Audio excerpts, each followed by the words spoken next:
Yes, fam, you done now. It's your boy Jedi online, Trilluminati live, Red Pill, True Trilluminati clips. Like, comment, share, subscribe, hit the notification bell so you know when we go live. And please put the number of your like in the chat. You know, like that. Happy Friday, family. Come on. I got time today. You know, a successful man is one that can lay a firm foundation with the bricks others have thrown at him.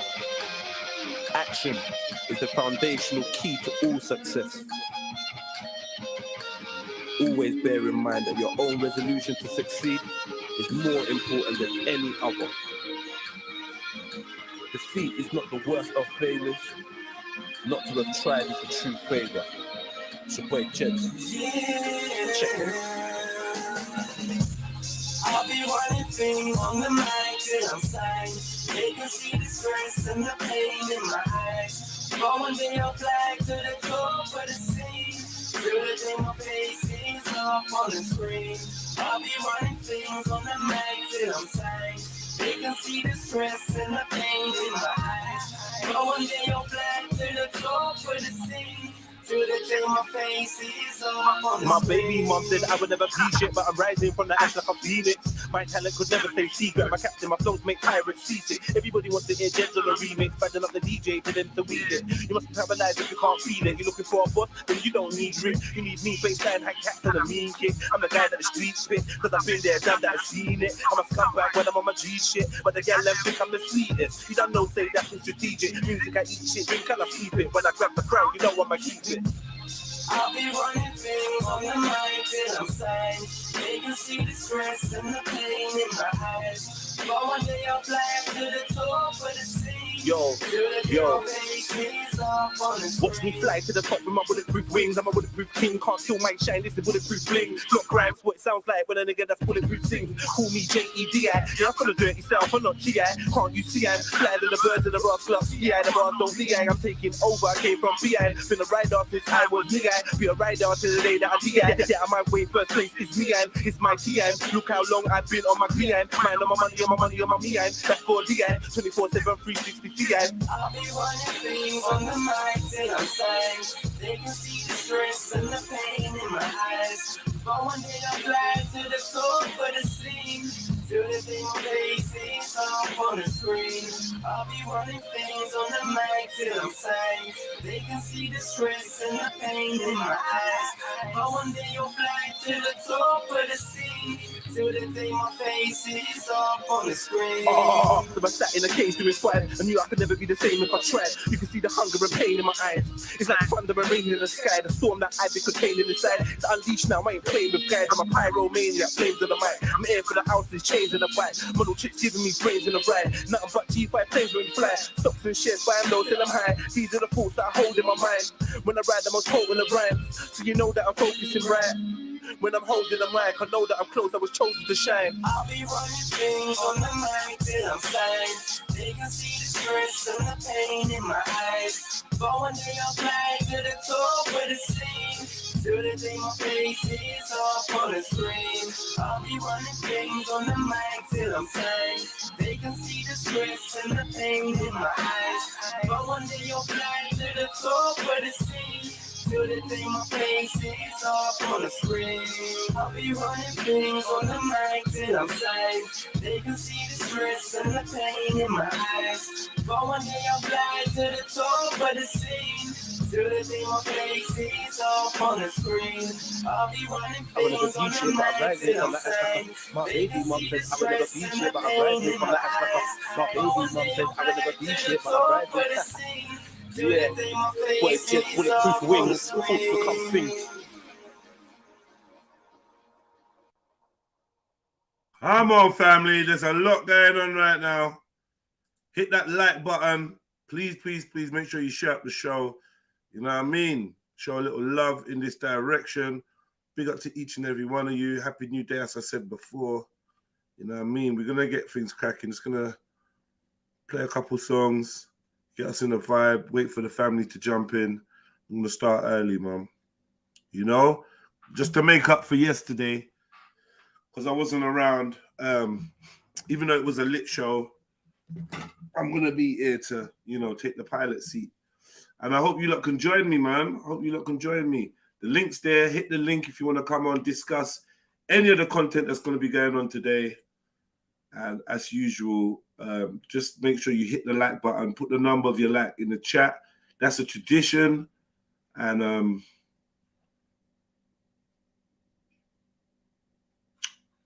yeah, where we going? Where we going? Let's play another song.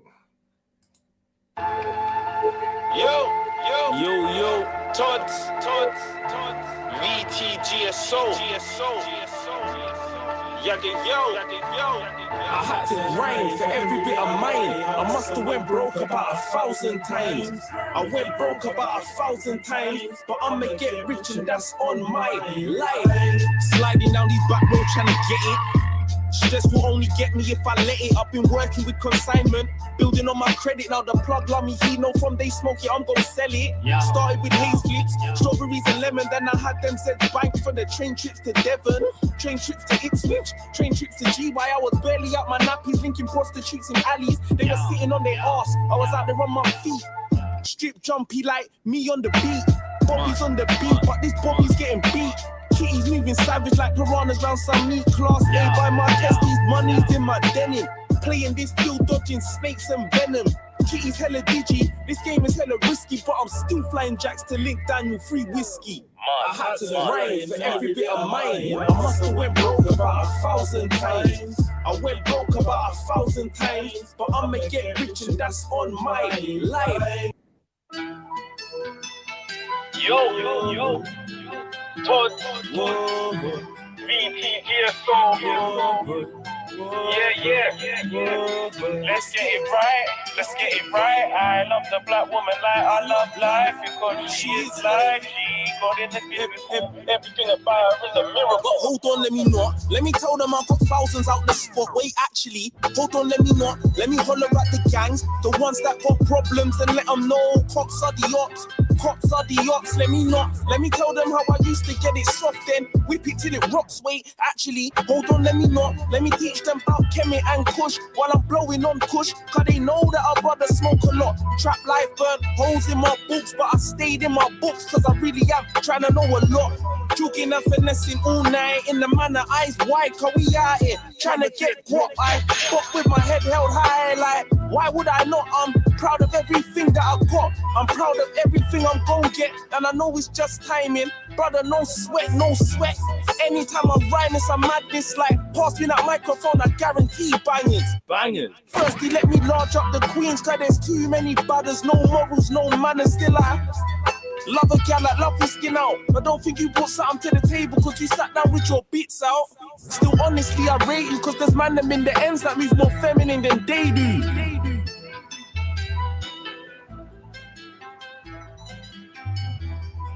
Still, honestly, I rate you cause there's man them in the ends that move more feminine. Content over everything. Oh,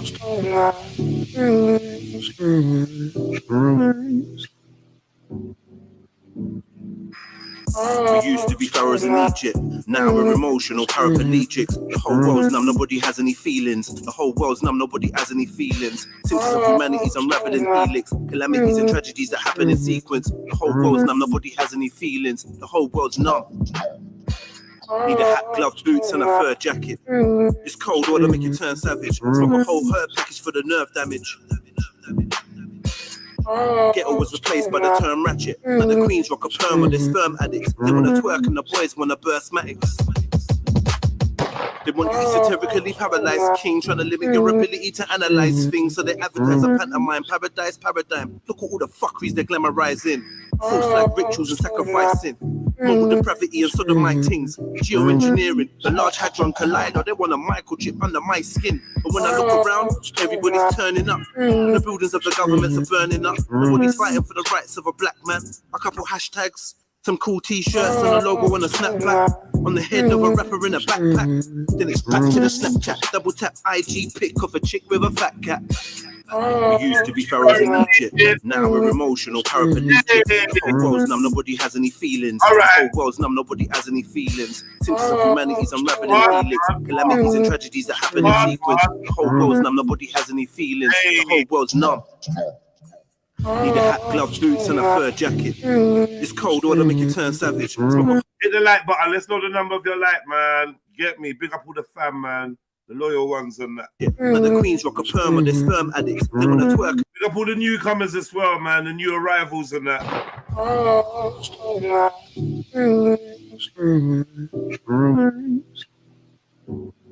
Like up the show with different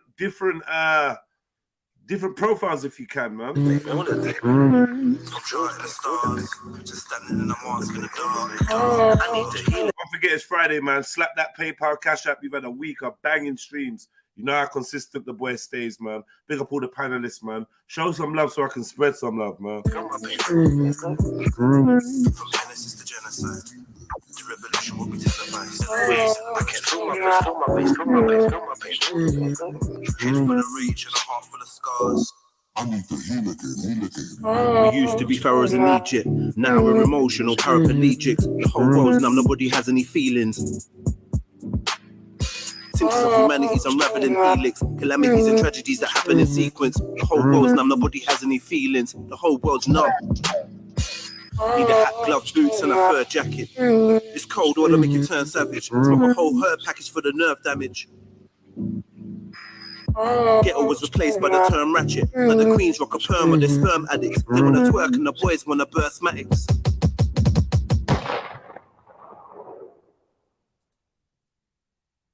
Yeah. All right, man. We say 2 more songs. Let's play. We're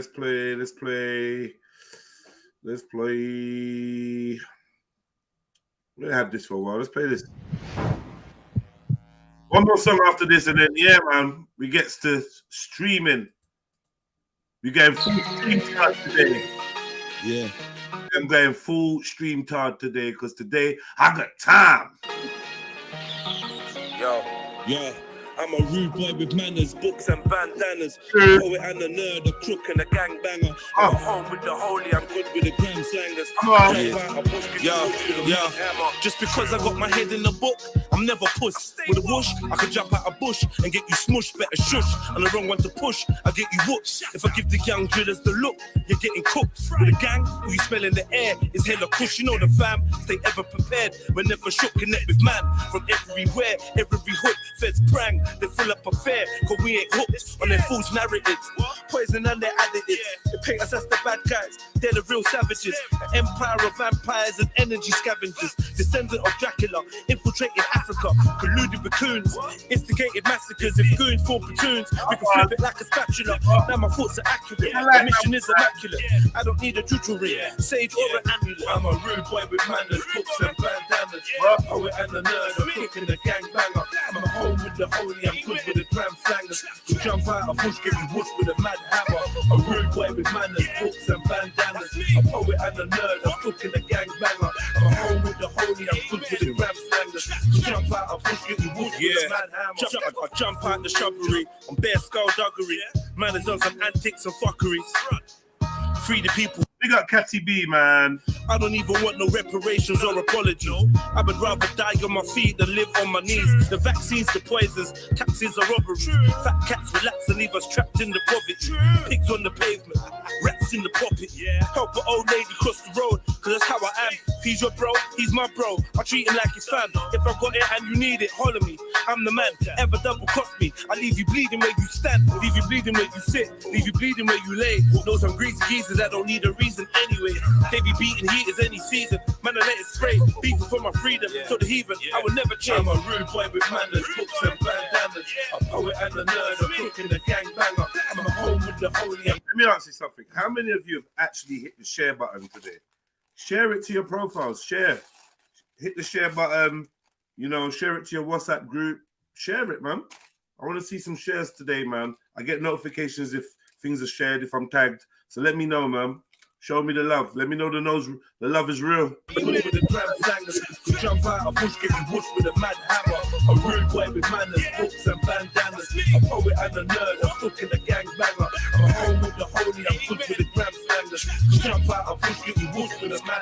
books, dog. I'm good with these books and I'm good with the crooks. I smoke weed with shush and count peas with shush. So if I lean to the side and I jump on my phone, it could be to get a man knowledge or get him hit with the whoosh. We don't par with them faggots cause they wuss. Never been hit with a package I couldn't push. If we couldn't make it, then me and mine talks. Come from a manner where you could dead overlooks. Close my eyes and I see heaven. Trap house seniors earn their keep, dog. They put in more than the tenants. Tenants spend on smokes and tenants. They consume more kestrel than this whip do petrol, dog. Life's no bitch, she's the queen, she'll test you. Blessed everywhere, my energy's ancestral. But my path, it might not be the best route, but I do what I do. Couldn't care what the rest do. I'm a rude boy with manners, books and bandanas. A poet and a nerd, a cook and a gangbanger. I'm at home with the holy, I'm good with the gram slangers. To jump out a bush, get you whoosh with a mad hammer. A rude boy with manners, books and bandanas. A poet and a nerd, a cook and a gangbanger. I'm at home with the holy, I'm good with the gram slangers. To jump out a bush, get you whoosh with a mad hammer. Hey. Look, books, bro. Hey. Mum. Yeah. All right, man. Keep the likes forward. Man, pick up my books. Let's pick a good one for the last one, man. Any requests? Any requests, family?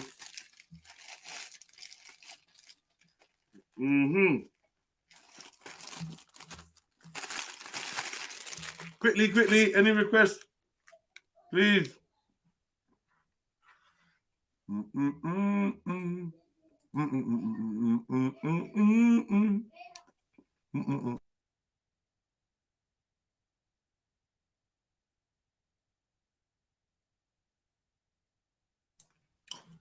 Tetragrammaton, good choice, my brother.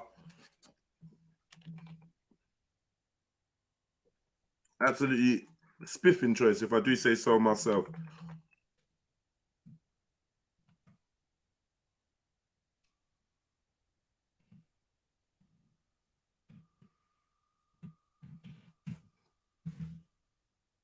Oh.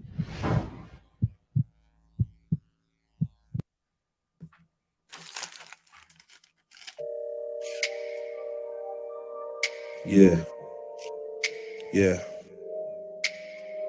Told the doc my heart was burning. He just gave me Gaviscon. I am like a vagabond, traveling through Babylon, searching for the God inside. Internal tetragrammaton. A humble brother full of pride, trying to get my balance on. Foggy with a crooked smile, witches want the magic wand. Most my life's been doing crime, robberies with valleys on. J Gamble Street dreaming like my GOC in Paris 1. Left my son too many times, wondering where his daddy's gone. All the years I spent inside, my story's not a lavish one. Wish I could go back in time, reverse the damage that was done. All the pain I felt in life, just fuel me to carry on. It's probably where my passion's from. It's probably where my talent's from. It's probably what kept me alive when my mum and gran was gone. That's why I got so many sides, a happy and a savage one, a tranquil and a manic one, content and a famished one. I'm for peace that squash the beef, but never been a salad don. I could get your carrots gone, smoking on the highest strains like where'd you get your cabbage from? Greener than the Amazon, a jungle with my chalice bomb. I get my Congo natty on, feeling like a pot of gold, sliders and a trackie on. Everybody's Iron Man till I get my proton cannon on. Then they're drawing out them diagrams in the station, getting their ballad on. Told the doc my heart was burning, he just gave me Gaviscon. I am like a vagabond, traveling through Babylon, searching for the God inside. Internal tetragrammaton, a humble brother full of pride, trying to get my balance on. Foggy with a crooked smile, witches want that magic wand. Most my life spent doing crime, robberies and valleys on. J Gamble Street dreaming like my GOC in Paris 1. Left my son too many times, wondering where his daddy's gone.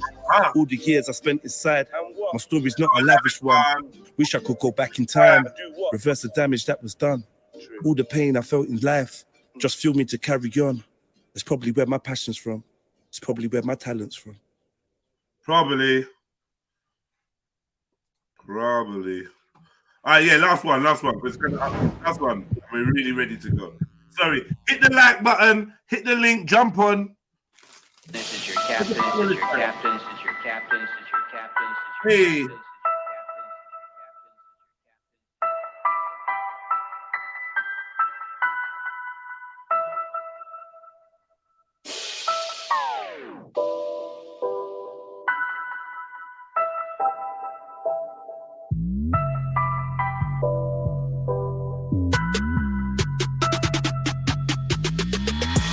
giving niggas guidance, alliance to defiance.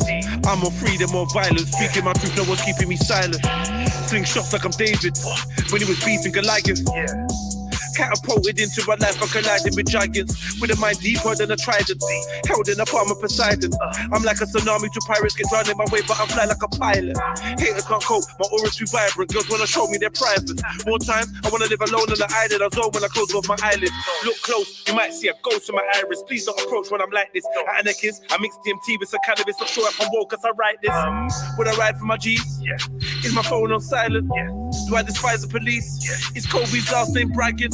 I know some activists, I know some lifers, man, I know some savage shit, man, living righteous. I know some guns only rough in the cyber. I know some thugs that are actually riders, don't know my destiny. But my past says I'm a survivor.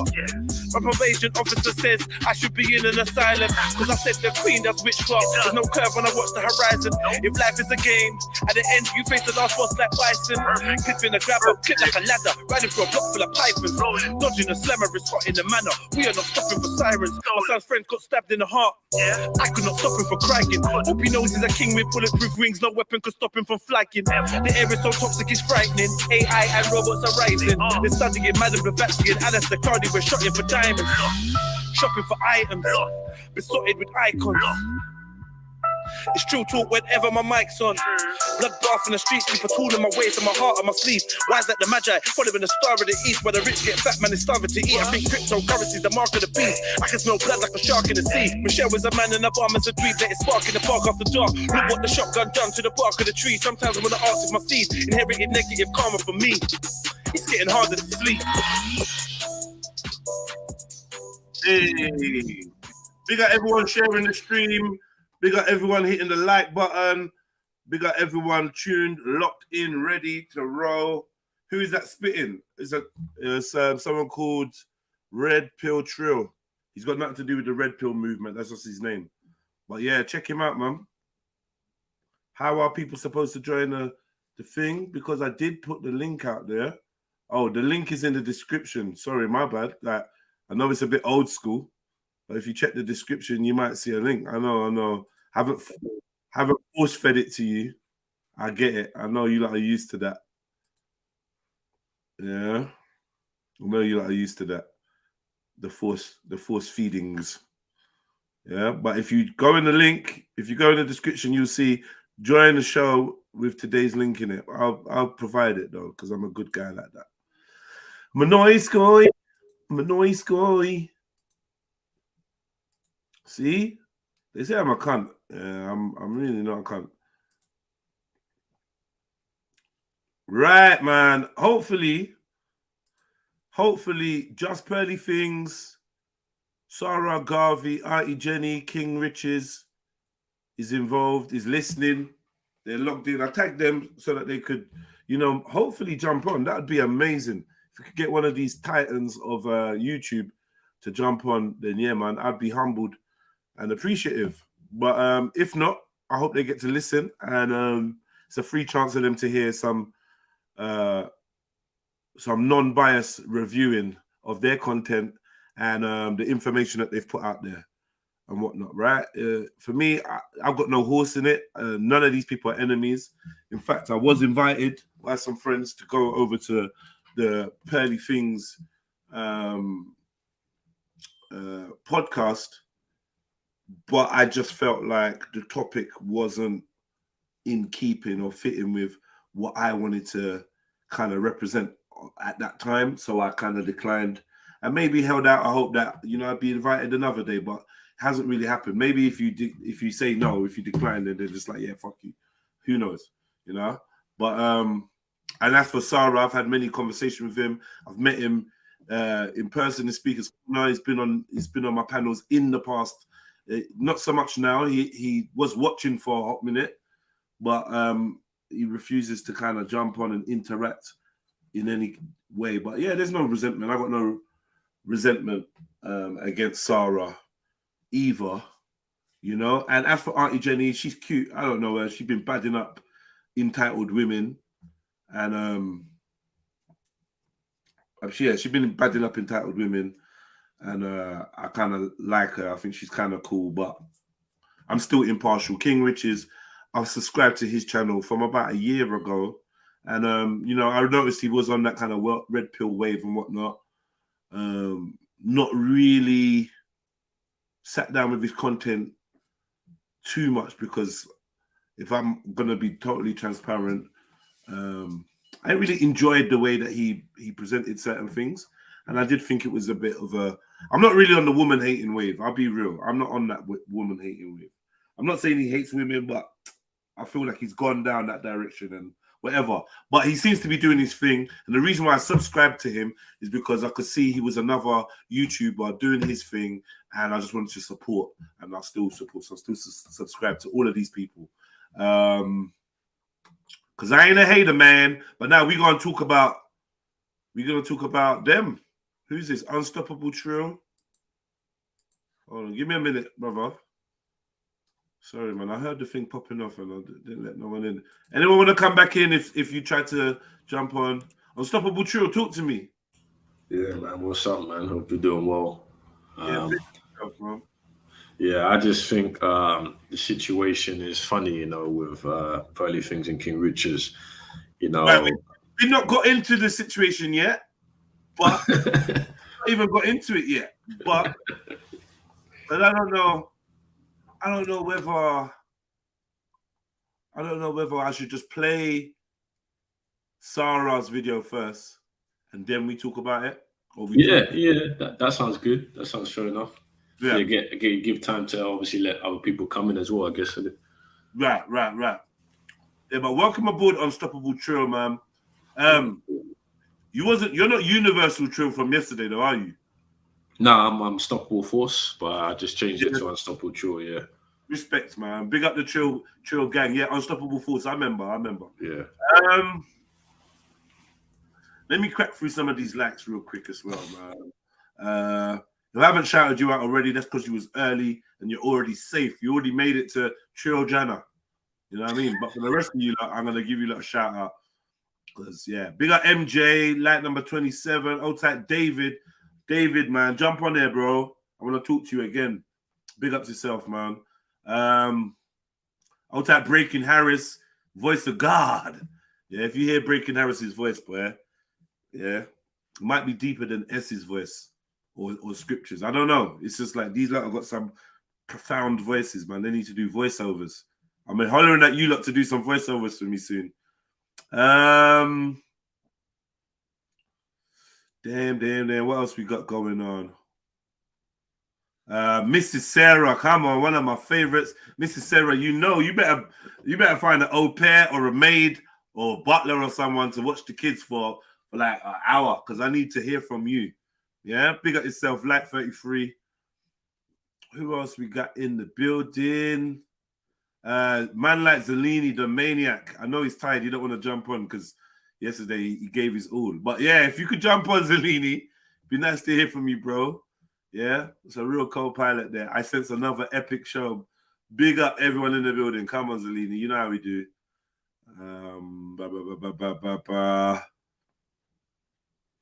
This is the... No, it ain't. Oh, this... Ha! Ha! All right, cool, man. So you lot said Universal Trill, but it was Unstoppable Trill, you fools. Yeah?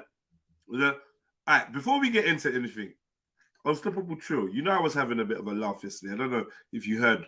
Did you hear me jump on? No, there was another guy that was hosting it, but I don't think I saw you. Right. All right. It was Zellini who's going to jump in now. So, so yesterday you told a story, and in true internet Chinese whispers fashion, I think the story was distorted a little bit. So I'm gonna tell you what was presented to me, and you can let me know if you think this is correct or not, right? So what I was told is you jumped on to give an account of an interaction or with a member of the LGBT, a gay guy, and I think in your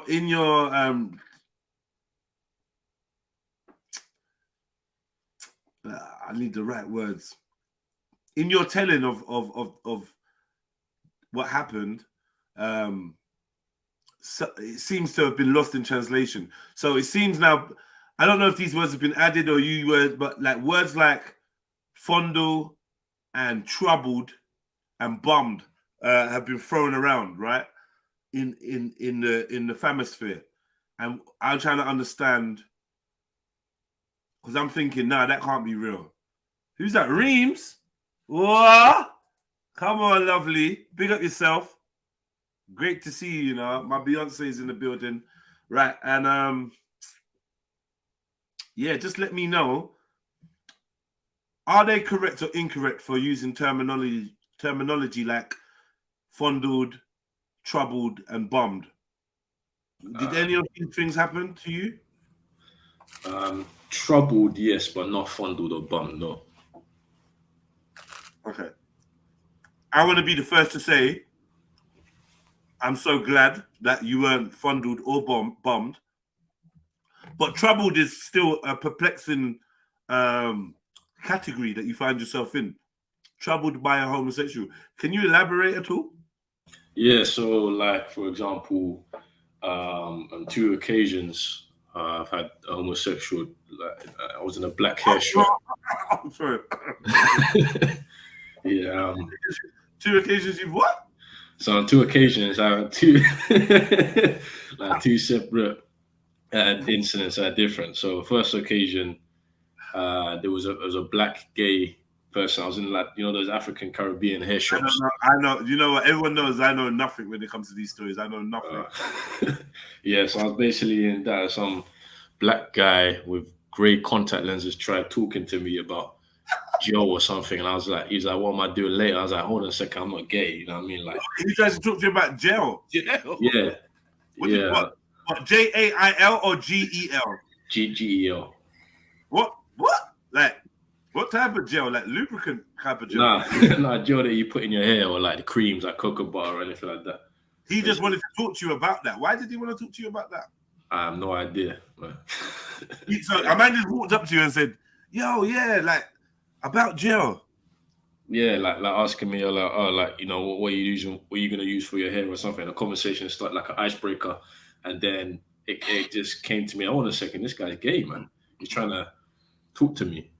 And I was like, he's like, what are you doing later on? And he's like, what about after that? I was like, hold on a second, I'm not gay. You know what I mean? Like, and he just walked away, like so. And then another incident happened where I was in a hotel. I was there with some people, and there was like a gay guy trying to talk to me, asking me what country I'm from. He's like, I've experienced with black guys. I was like, okay, like, why are you telling me you have experience with black guys? What's that about? And then he showed me his picture on his phone with some tattoo on his back. Was he sat next to you? Did he sit next to you? Nah, it was like standing up. We were standing up type of thing. Because I bumped into this person a few times, but I didn't think he was gay. But then I kind of looked at him a few times in the hotel. Yeah. When you say bumped into, obviously we got to be very specific with what we are depicting here. So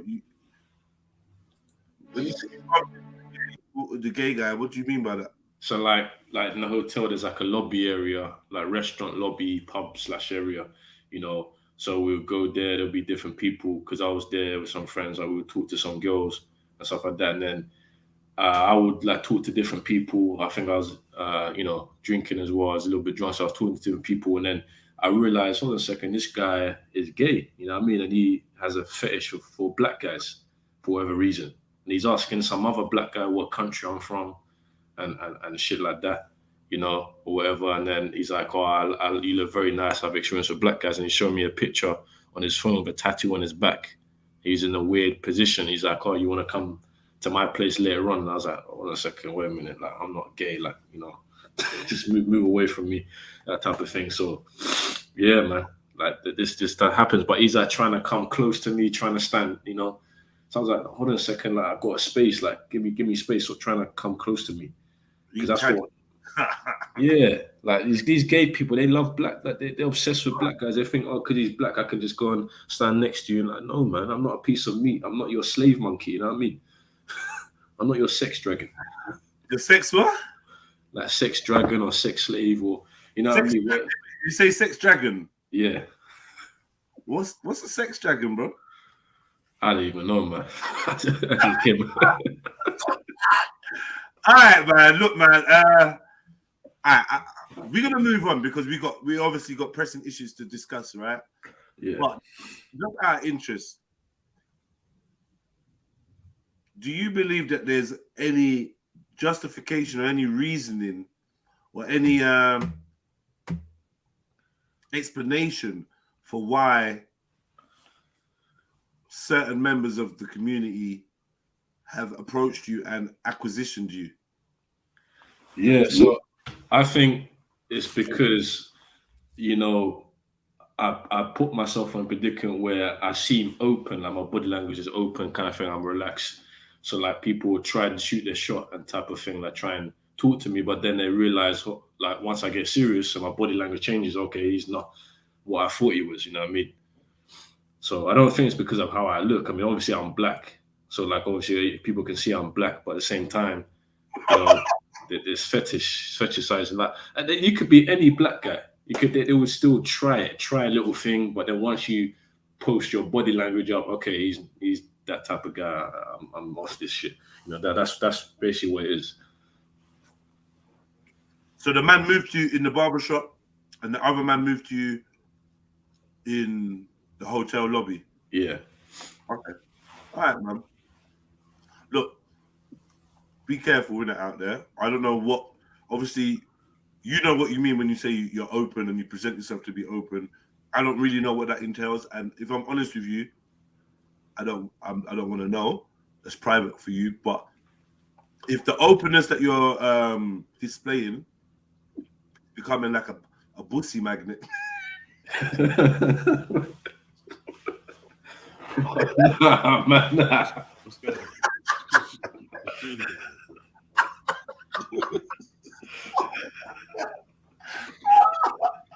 Oh my god. I shouldn't be getting this much jokes in the morning, man. Hey, you're a good sport, man. Big up yourself, man. Yeah, no problem. Hey, man. Enough man would have wild out by now. Like, now, what you trying to say, bro? What you trying to say? All right. Okay, man. So let me look for the content. You look, man. Chat. What's good, Zellini? Nah, man. What he said, man? I know. Am I giving you jokes already? That's a pussy magnet. Like, I don't. That's kind of genius. I can't lie. I just made it up on the spot. That's kind of genius. Fuck it out. I'm on point today. Oh shit! Big up, man. Where you look at, man? Jump on, man. It's Friday, man. Yeah, In the building. But so, yeah, let me just say this, yeah. Sarah Garvey, Just Pearly Things, these two obviously, like I feel like for Sarah Garvey, we always watch his content, right? And always comment in. It's just a tradition over here on the Trill. Because we've known of him, because we spoke to him, you know, we feel like we've maybe shared some kind of online community in some way, to some respects, like the Speaker's Corner vibe or whatever. He's been a good person to follow and comment on his content. We like to do a lot of reviewing over here. And for me, his appearance on the Baby Father podcast, where he revealed that he woke up in the morning, niggas just stolen my bike. When he got his bike jacked by the new man, and you know, we found out about St. Lucian women with their white liver and what he'd been through dating a single mom. He was on a fuck Islam vibe, right? Fuck Islam, fuck your prophets, all of that stuff, right? Then he was on a I'm black, y'all, I'm black, y'all, I'm blackity black and I'm black, y'all, kind of vibration. Yeah. And then there was the whole whoa. Then before that, the first thing was the whole I'm an actor and I'm gonna do gay roles. Then there was the Speaker's Corner, I'm gonna chat to people and I'm gonna question religion. And then it was the kind of I'm siding with Tommy Robinson when it comes to freedom of speech. Siding's a big word, but yeah, it was siding because he was outside of his court appearances with Titans TV, skin in bare teeth, the only black people in the village, kind of seemed to support.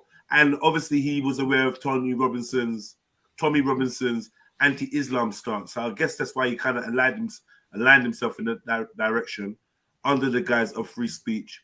And then, obviously, whatever he's been making his content, what was the thing he was trying to do with Big Bro? The opinions room or something like to do with opinions, the black opinion, right? And then he shifted over to, obviously in his personal life, stuff had happened with his relationship and his children and whatnot, and he shifted over to the, if I speak from my opinion, I'm angry at women because women have burnt me kind of vibration.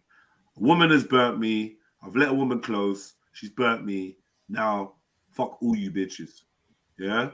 If you down, you get me? If you down with women, fuck you too. Chino Excel, fuck you too. Like that's the vibe I was getting, right? And then, yeah, and also, I'm giving from my perspective, but also Kevin Samuels was getting hot, and I feel like he wanted to jump on that wave. So we're gonna call that what, the manosphere? They call it the red pill. Yeah. So he was getting in that wave, and along comes Pearly Things, a white woman from America based in the UK for now, talking her talk, and he jumped on it, and I could see it made good business, and it was a good connection for him. That's in my opinion as an outsider. It looked like a good connection for him, and his trajectory went up when he was fucking with her, right? That's my perspective. So now he seems to be unhappy, disgruntled, or whatever's gone on, and he's going to tell us in his own words, wagwan, yeah? He's going to tell us wagwan, like, and actually WAG1. Yeah, that version. It's not wagwan. It's not going to be authentic. It's going to be wagwan. And we're going to listen to wagwan, and we're just going to have a good chat about it. Hit the link, jump on, let's have a chat. There's a link there pinned to the top of the, hopefully it's pinned to the top of the chat in blue. Hit that, jump on, let's conversate, man. Yeah. Also hit the like button. Let us know the number of your like. I happen to be like number 48 of my own stream. What was the number of your like? Let us know, man. Also, we have PayPal and Cash App. These are ways for you to support the stream so we can grow and get as big and as shiny as Sarah Garvey and Pearly Things and all these people we're going to discuss, right?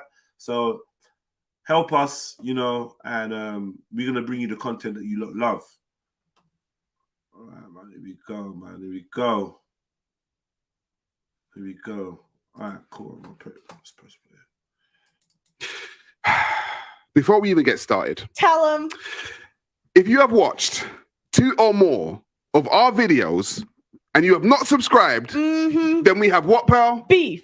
What do we have? Beef. Exactly. So you better get doing that right now. Before we even get started. All right. He's not corny at all. Sarah Garvey is not a corny guy at all. Well, a little bit, obviously. But quite corny. All right.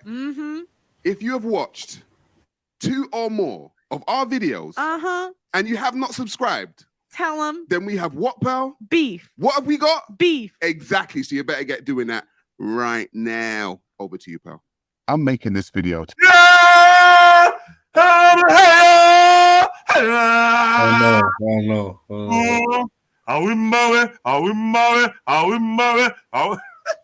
Turtleneck with the little, yeah. What in the Raheem Shabazz am I looking at? Yo, what in the vibranium is going on, bro? It looks like a bounty, isn't it?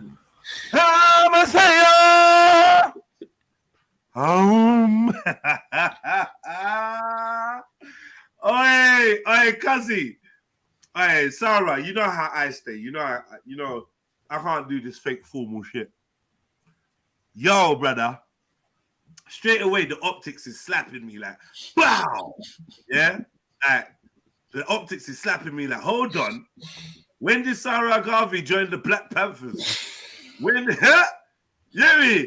we dealing with Sarah what? Stephen, I don't even know, cuz. Stephen Huey Newton.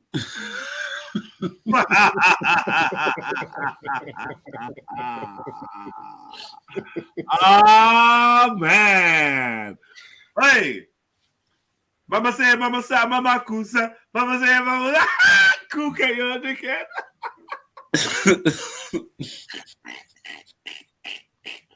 Man said, what in the Lady Black Man Smith dozer is going on here? Huh? Fucking hell. He looks like he's sitting with a djembe drum in between his legs.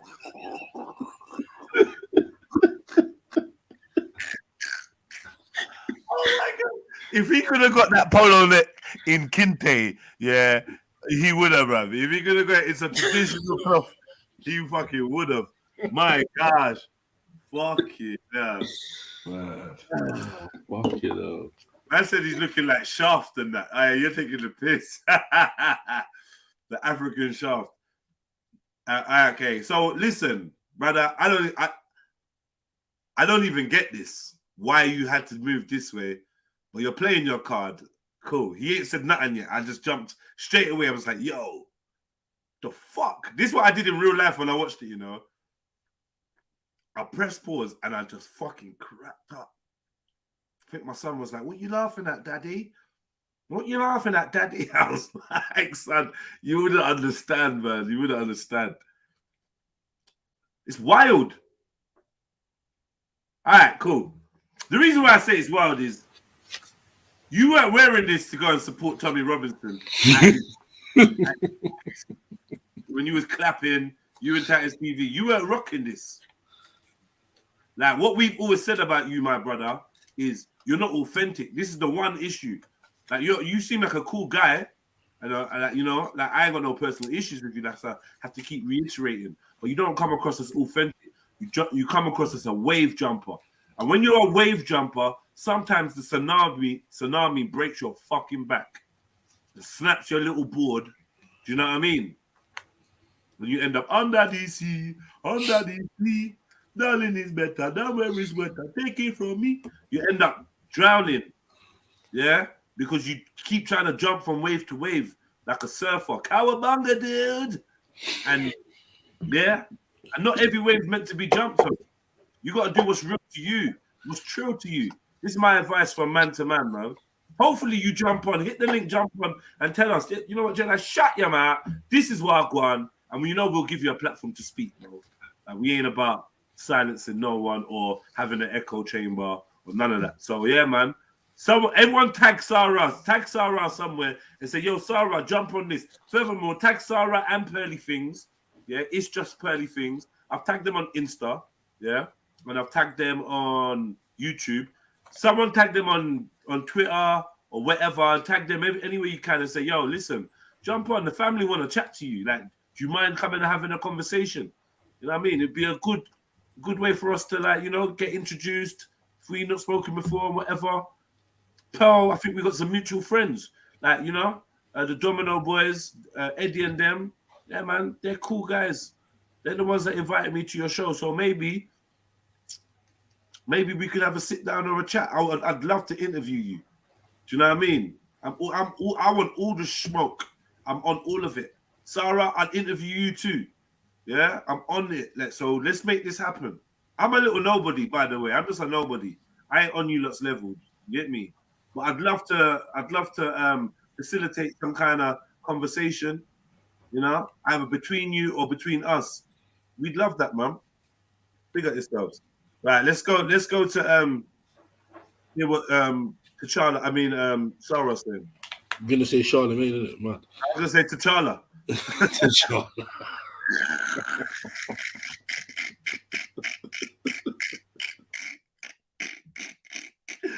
Kiss, you better get doing that right now. Over to you, pal.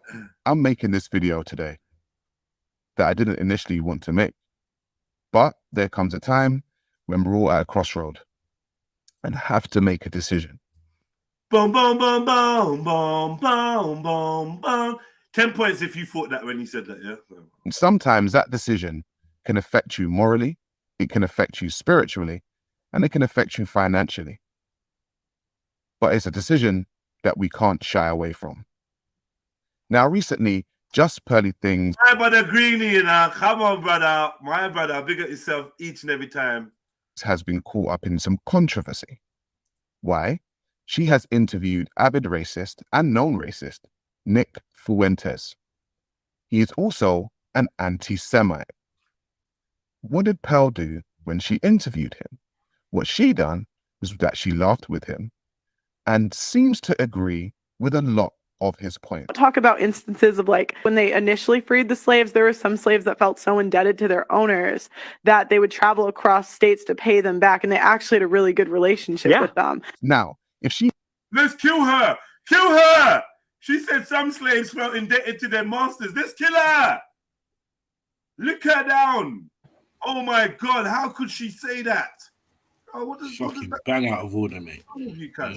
We know that there's people that have got Stockholm syndrome from now and to back in time. Like, so it ain't a surprise that some slaves and slave masters had great relationships, and even some slaves were brainwashed by the slave master. Like, what? She's highlighting that. What is wrong with that? Why can she not interview a racist? Why is she not allowed to interview a racist? Why does she have to ask a racist what you want her to ask, or say to a racist what you want her to? You interview the fucking racist and you say what you want. She's a white woman. What do you want from her? You want her to go there in a head wrap and say she's transracial and yeah, well, I got black friends in it. Like, yeah, so yeah, like what I'm saying is like, yeah, car. Why are you racist though, innit, car? Obviously, I know bare black man's in it. And what do you want her to say? Let her run her show, man. You're not going to convince me that this is the reason why you had an issue. Maybe other people have had an issue with her interviewing a racist, yeah, but you ain't going to convince me that this is your reason. We could interview Andrew Tate, we could interview Tony Robinson, we could interview yada yada yada, whoever. You could interview anyone you like, as you are aware and you have done. So what is it you wanted her to do? She bust some jokes. You didn't want her to bust no jokes because the man was racist. You don't like journalism doesn't work like that. It don't work like that. And when you want the interview, you're never going to get the interview that you could have done. So your best bet is doing the interview. This is why I say there's no one that I wouldn't interview. There's hardly no one. I'd interview a paedophile.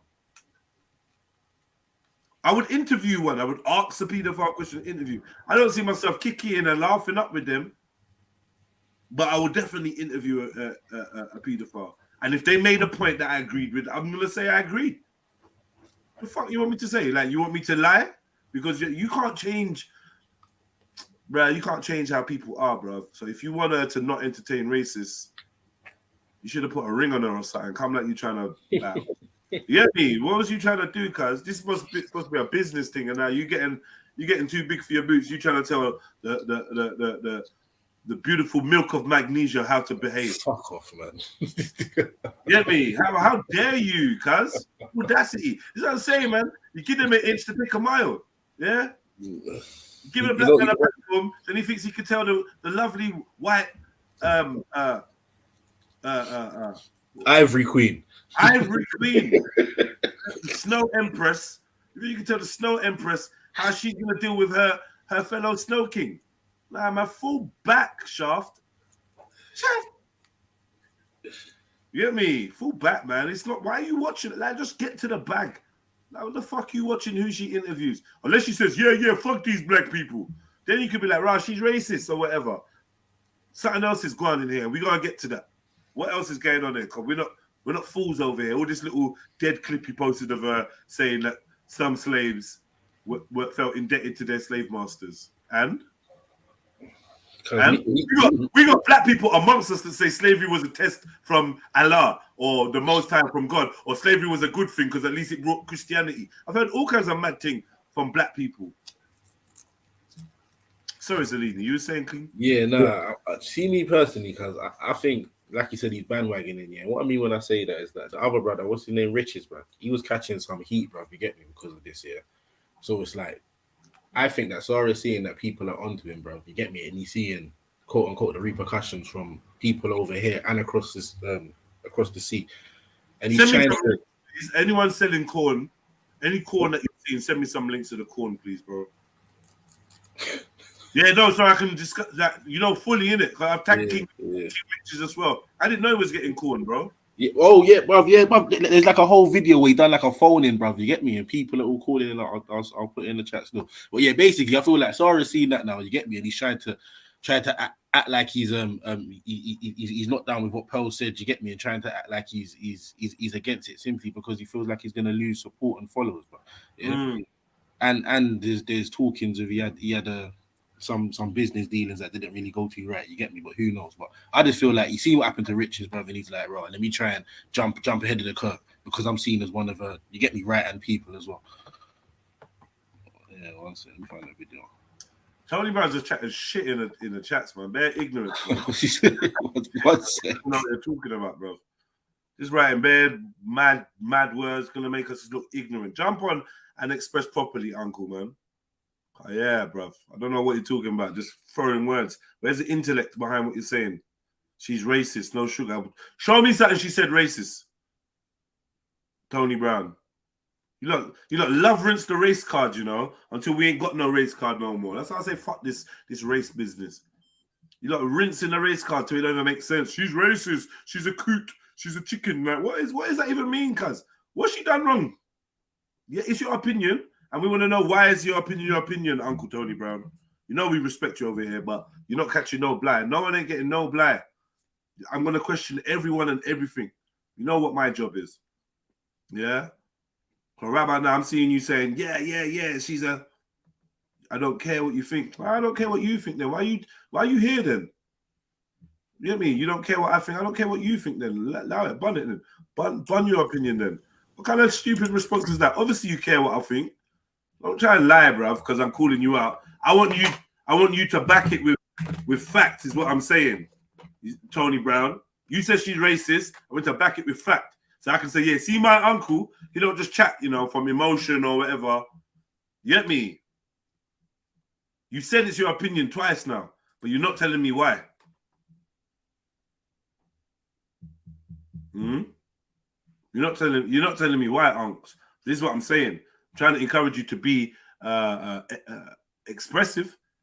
You can say she's racist, and it's your opinion, and I'm going to say, all right, hey, can you tell me? Say something possible, like because they're saying she's racist, but I mean she's openly said, basically not literally word for word, but she hires Africans, like she hires black people. They're dark-skinned human beings. She's hiring, and Auntie Jenny, Caribbean, dark-skinned, like.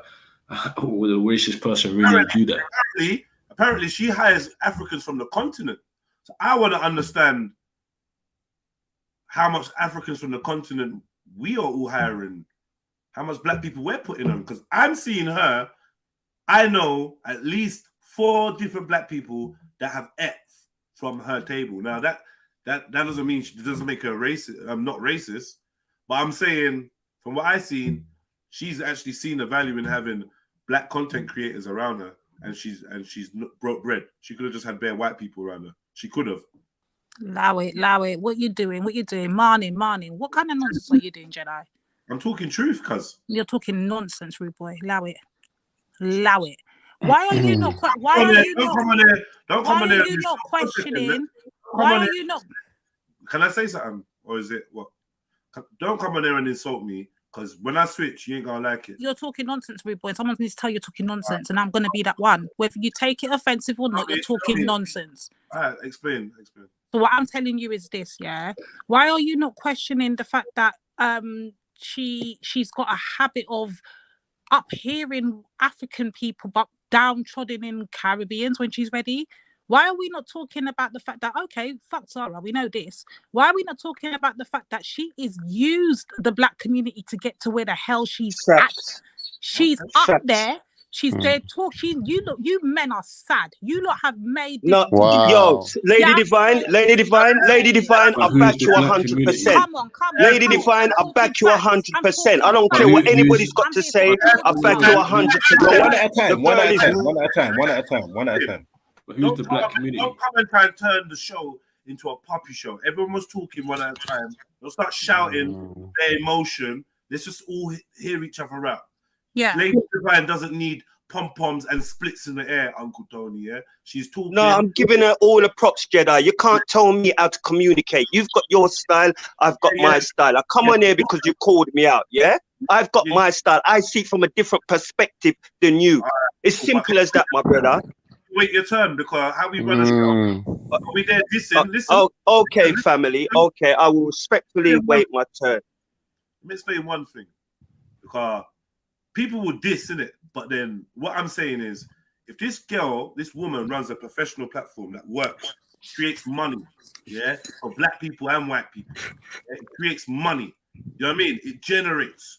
So I'm saying, let's not use this platform to do the puppy show when she conducts herself properly, and that conducting herself properly makes her platform fucking beneficial. So if I ask you, all right, hold it down, don't make the noise in the background, let us talk at one at a time, then it shouldn't be a thing of this is my style, this is how I do things, because it's not going to run, it's not going to work. And do you know what I mean? So that means the black man's always going to be behind the white woman like Pearly Things, who runs her ship tighter. But anyway, carry on, please, Lady Divine. Yeah, so I'm saying this woman here, Jedi, this is what I find, and this is what I say, you black man, whoever's involved. If the stone lick you, hold it, period, point blank. I'm not doing no apologies. Yeah, I'm just gonna do it like that. Whoever the stone lick it, lick, yeah. So I'm saying black men have put this, remember, Kevin Samuels dead off here now. There was an open space. You're telling me the women, that the black men, the so-called manosphere crew, whoever they may be, yeah, decided to go and put a woman, not only that, a white woman as their frigging leader. Made them, you came in with the whole Kevin Samuels style. She finessed the fucking black community to the point where black men are so against this so-called feminism that they put a whole white woman as their leader and their mascotte. She's made money off them. She's gone well. She come to England, got worldwide off of them, and now they're up here balling. Yo, black men, do better. You lot are done out here. You're jokes. Can I ask something? And this is why no one respects you lot. Point blank and the period. This is why. Exhibit A. No, Lady Divine. Black women was backing her as well, you know. Yeah, it wasn't just black men. Oh, we're on to this Auntie Jenny next. We're gonna get on to her. Yeah. All right, cool. So, first and foremost, I didn't say nothing wrong, right? She's making money. This is a business. All this online thing is a business. Like majority of these people don't really care about the causes that they champion. Kevin Samuels was poisoning men's minds, and whoever's going to fill that so-called hole is still going to poison their mind. Whether it's a black man, a white woman, the manosphere, in my opinion, is toxic. It's toxic. It's a wrongers type of thing. Red pill, hating on women. We don't deal with it. That's why, even though we liked certain things that Kevin said in joke wise and whatnot, ultimately we said this man is a hater of women, and from what we can see, homosexual. Right? We was putting out there. We was all saying it, but we was getting great joy out of dissecting this content and using it to create content for ourselves, for conversations between men and women and da. So we appreciated him for that fact. But in terms of, there was a hole to fill. It's a hole to fill by people that want to make money off men, weak men. Now, I want you to understand that Pearly Things isn't just, from what I've seen, isn't just aimed at black people. However, black people have populated it, but she was doing well before black people. Her numbers, I don't know if you've done a social blade, if you even checked her before you realized Sarah was there, because I feel we introduced you to this woman. Because on this stream, I showed people about this woman. Not saying no one else knew about her, but I feel like we introduced a lot of people to this woman, like, so when they went and saw, Sarah's on it, who's this? Rare. We've been talking about Pearly Things and this for a hot minute. We're not jumping on no bandwagon. We never gassed her up, we never celebrated, and she definitely ain't no one's leader, not our leader. The men that are on the internet looking for leader, fair dudes, you could be bunning them out and talk about them. For me, whether it's a white woman, a black man, or a Chinese baby, if you're looking for a leader, you're lost, right? Blaming black man and saying, we put her there and rare. I think this is where it kind of goes a bit nuts, because...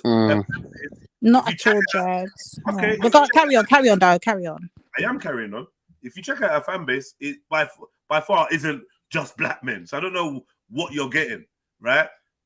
She rose with Sarah. Sarah's another one that we've been banning out for time when you were supporting him. We were banning them out because we see these people are just opportunists. All they're going to do is talk about the things that are making the most waves. We understand we're in a times where division between men and women is what is selling. That's what's popular, right? So I think that the algorithms, YouTube, the powers that be are the reasons why this girl is as big as she is, because she's talking about the subjects that are hot topics right now. Men, women, rare. Sarah, before any pearly things, was trying to fill that same hole, right? That same hole of Kevin Samuels. He was trying to get involved in the manosphere. She didn't start the manosphere. She didn't start the manosphere over here. King Richards has been chatting this chat for a long time. Sarah's been chatting this chat for a long time. And you know what happened? They decided that it's profitable for them to go and work alongside this sister who obviously had wealth to put into it. We understand the way that the world works. White women have got more disposable wealth than a black man. We get it. We know. But then to turn around and it's like you're admonishing all black people and rare, you lot made her the leader and that. I think you're over-exaggerating exactly what's going on, right? I think I'm talking facts, to be honest, but carry on.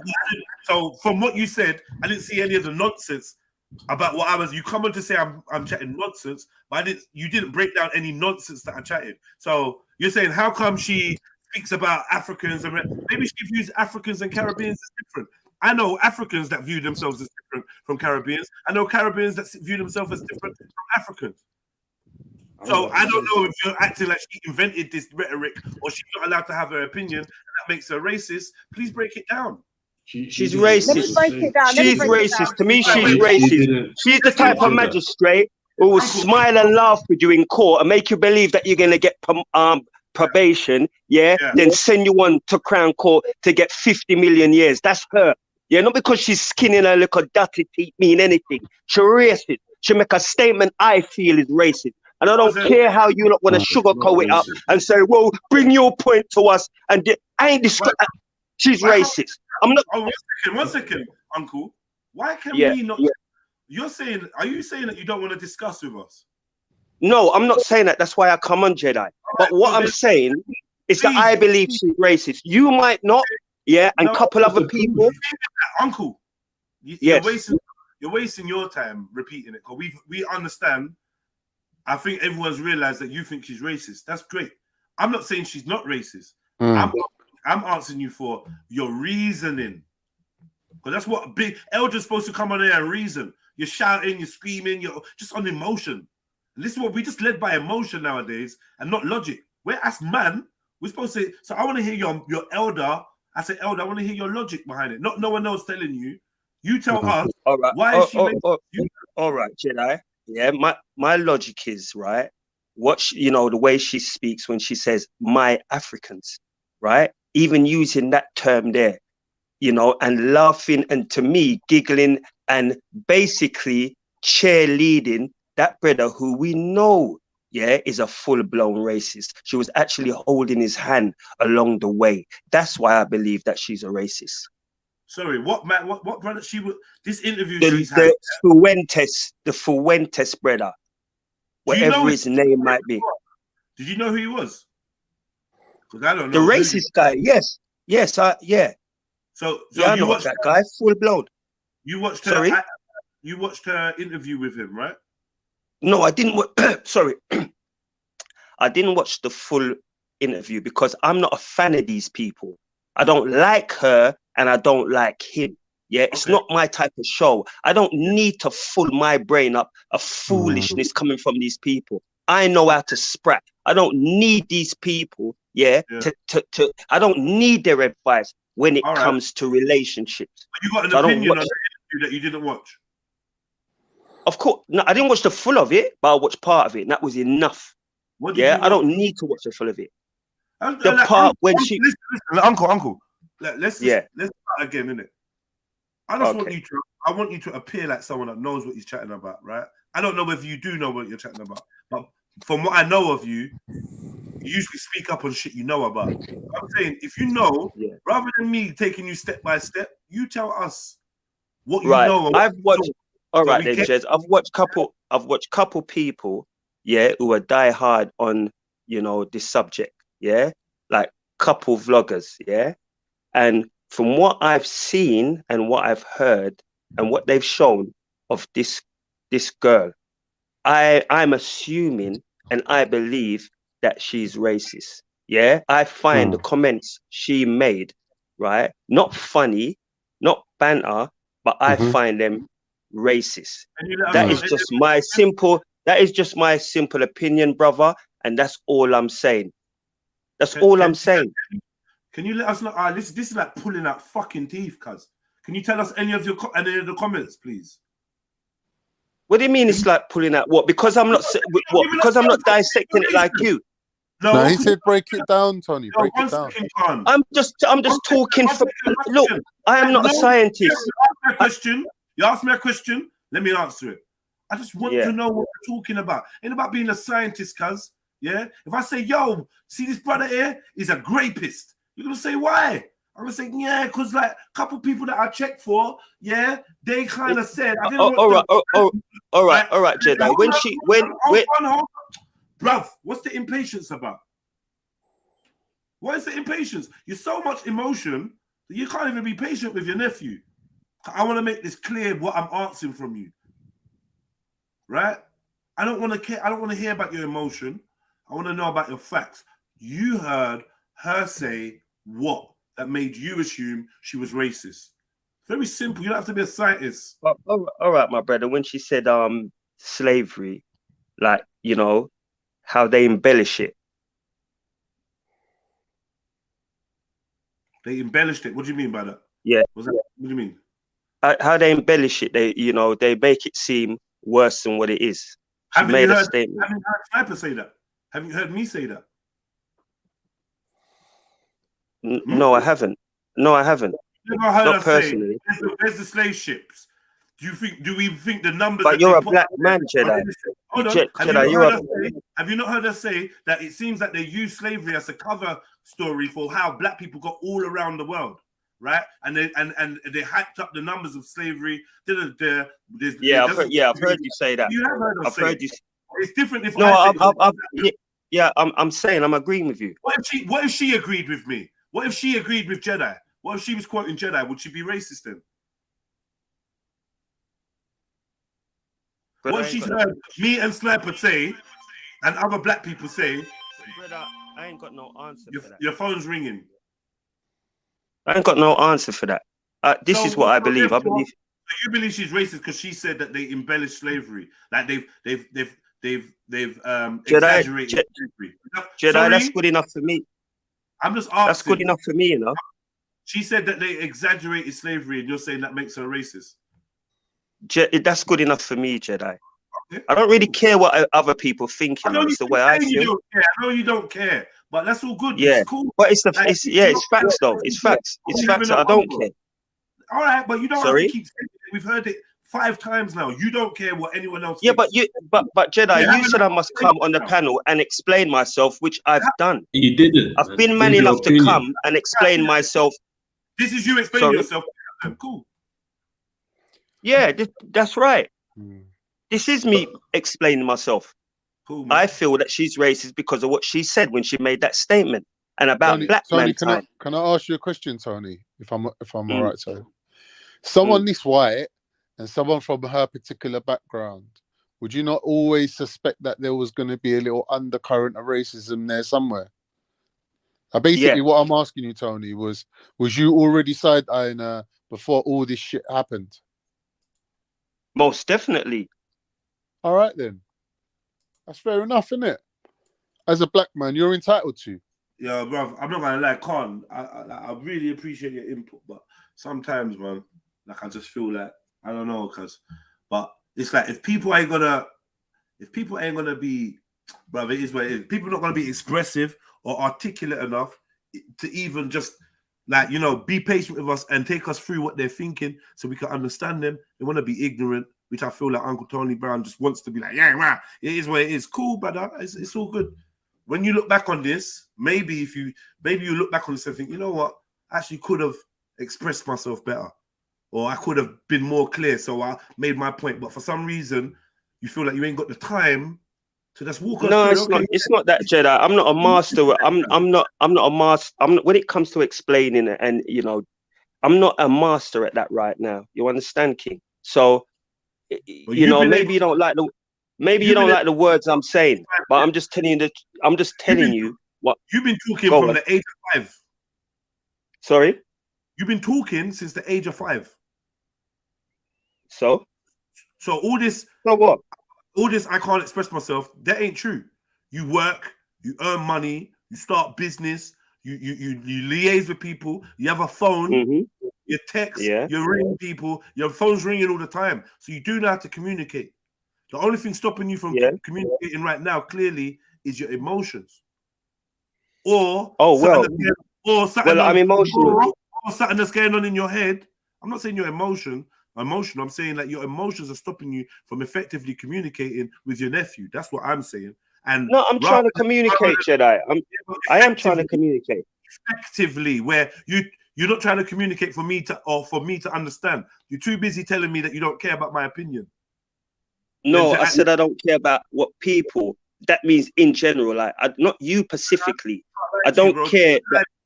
It's a live panel, live stream, live conversation. All this not caring about other people's opinions is great, but can you express yours thoroughly? Like I keep telling you, we don't care if you don't care, but we want to know what yours is thoroughly. I just told you why I think she's racist. You just told us what she said about the embellishment and about black man time and my Africans. Okay, what was the black man time thing? My man made a comment. My man made a comment about. To be honest, I didn't take it in like that. But what I heard was enough for me. She said something. My man said something about time, right? And then she must have mentioned. That's when she brought in black man. Yeah, he didn't bring it. She brought it. Yeah. So why would she bring black people into an argument which is nothing to do with us? He mentioned something about time. Yeah. What I'm gonna do is go back and look at it and come back to you word for word. Yeah. Of what happened, yeah, because off the top of my head, word for word, yeah, I can't repeat it, but it was words to that effect, where my man said something about time, yeah, and she bringing black man time. I'll tell you what, Uncle, because I'm trying to be surgical, and today I got time. I got time today. So what I'm asking you to do is respectfully, if you could find a link to the video that has fed your opinion and helped you get garner your opinion, maybe I'll look at that video and have a better understanding of what your opinion is. Because obviously, well, I can tell you a video now. Why are you feeling that opinion? So if you can send me the link, maybe we can watch what you watched, and we might be privy to know. It's quite long. It's quite long because it's the black channel, Jason Black, and his opinion and his spin on this, on this topic. If you could send a link, Unks, or whatever, or I don't. Okay, all right. So what on your WhatsApp? Because I'm gonna jump. I don't actually know how to do it, Jed. Let me explain how to do it. You go on your phone to the video that you're talking about. You hit share. Yeah. So you lot don't share videos. Go to the video. You hit share. Yeah. You copy the link of that video. Yeah. Then you come back to StreamYard and you go to the private chat and you hit you touch the speaking section, the where you put your text in, and paste should come up. Yeah, and you paste the link that you just copied from YouTube into there, and Bob's your uncle. Yeah. Shall I explain that again? No, it's all right. I'll work it out, my brother. Carry on. I'll work it out. Big up to the panel. Big up to the. What is this? Is this big up, Reggie? Big up, Ray. Before you lot start though, I got someone in the green room. Let me just let them on, and then we can have a chat. I hope all of you lot have hit the like button. Every one of you that's jumped on, support your black brother. Hope you lot have shared my content. Yeah, you lot are all pro black and proper blackity black. Hope you lot are showing the proper support for your black brother that's been grinding before any Pearl or Sarah or any of these man. I've been grinding, so hopefully you lot rate my thing. Big up yourself, Rap Raven. Protect the brain and protect the brand. What's good? What you say, my brother? You good, yeah? Yeah, man. Welcome aboard, man. Have we spoken before? Bro. What you say, my brother? Have we spoken before? No, my brother. I'm new to this thing still. Obviously, Yeah, go on. like, bro. Okay, cool. Like, bear with me while I finish. Yeah, bro. I don't think Pearl is racist per se. I think she's naive and she don't understand certain things. And this is a big problem with loads of Americans. They think they're the only one that exists in this world. Yeah. She don't understand it's not about so much of freedom of speech. You gotta be careful the way you say stuff. And I think that's where she went wrong. And she thought what she's saying is funny to her without realizing another thing as well. My man, I don't know to put this so I don't get in trouble in it. But me, let's just say in it, man is from Yard, in it. I'm from Clarendon, in it. So for me, if my man is over here and I see my man face to face, I knew who he was, in it. I know who he is, in it, because I've been watching all this stuff in America and it makes me angry when I see this stuff in it. So I knew he was, in it. So full stop. People like this, like, if we got a problem with them, we see them, fam. Who are we talking about? Just to be precise, the black, the white, yeah. My man is camouflage jumper, in it. Yeah. Who? Who's that? Nick. Yeah? Okay, because I haven't seen that whole interview. Bro, it's not even an interview. Prior to that, I've been taking. So for me, I watch the way they behave in it. Everyone in it, like all racist people. I like to look at them and see where they're coming from. You understand what I'm saying? Yeah. Brother. And really, what I said to Auntie Jenny yesterday. Really look into my man. My man is just a mangy mongrel dog, fam. Because he's mixed up with all these things, and at the same time, he wants to say he doesn't like black people, or he think this race should stick with this race. You know what I'm saying? But then again, loads of us say that. If that's the way someone feel like they wanna keep the race together, cool, fair enough. But it depends on who it's coming from and the way you're saying it, bro. Can we keep it on this lady for this we will do, but the young man that has just joined, not spoken to us before, he wants to take part and he's giving his input. I think give him the freedom to just kind of express himself a bit. We still ain't even played. I appreciate that, my brother. It's all good, bro. My name's Jedi, by the way. You get me? Yeah, my name is Rick, bro. I big up yourself, Rick, man. And yeah, big up, Rick. Big up, my brother. Rick, hopefully, brother, you can subscribe to the channel and become a No, bro. Listen here, fam. Listen to me. I'll subscribe to everyone. I don't even care. I got my own thing, but I subscribe to everyone. I believe everyone should support everyone. It's a circle. It's a circle, isn't it? Right, man. So you don't think she's racist? You think she's naive? Yeah, I don't, bro. Cool, bro. I can tell you straight. I've met Pearl in it more than once in it. Okay. Yeah, I speak to, bro. I don't, bro. If you, I can't say too much of this, but if you know me in real life, you would know I put in work. When it comes to anything to do with black brothers and people being served, I put in work, bro. I mean, real groundwork, bro. Right. Can I just say, this is my brother. A general point that I think that people that throw around the race card without being able to substantiate why they make such claims, they are enablers. In the sense that, you see, okay, cool. You see me, bro. I'm not one of them guys, though, bro. I can tell you. Again, brother, I didn't mention you. I said generally people that go around and throw these racist terms without being able to substantiate what they're saying. They are enabling. What are they enabling? Racism, in the sense that. You're talking about me, Reggie. You're talking about me. One man is chatting right now. Yeah, in the sense that if these people go around and call anybody racist without any particular reason or any reason that makes sense, or just because they feel like it, then what value does the racism have? Oh, so anybody will just go around and just say that you're racist, like. But who are they enabling? Reggie, I've got a question for you. Who they enabling? Reggie. Okay. Reggie, greetings to the panel. Jedi, big up the family there.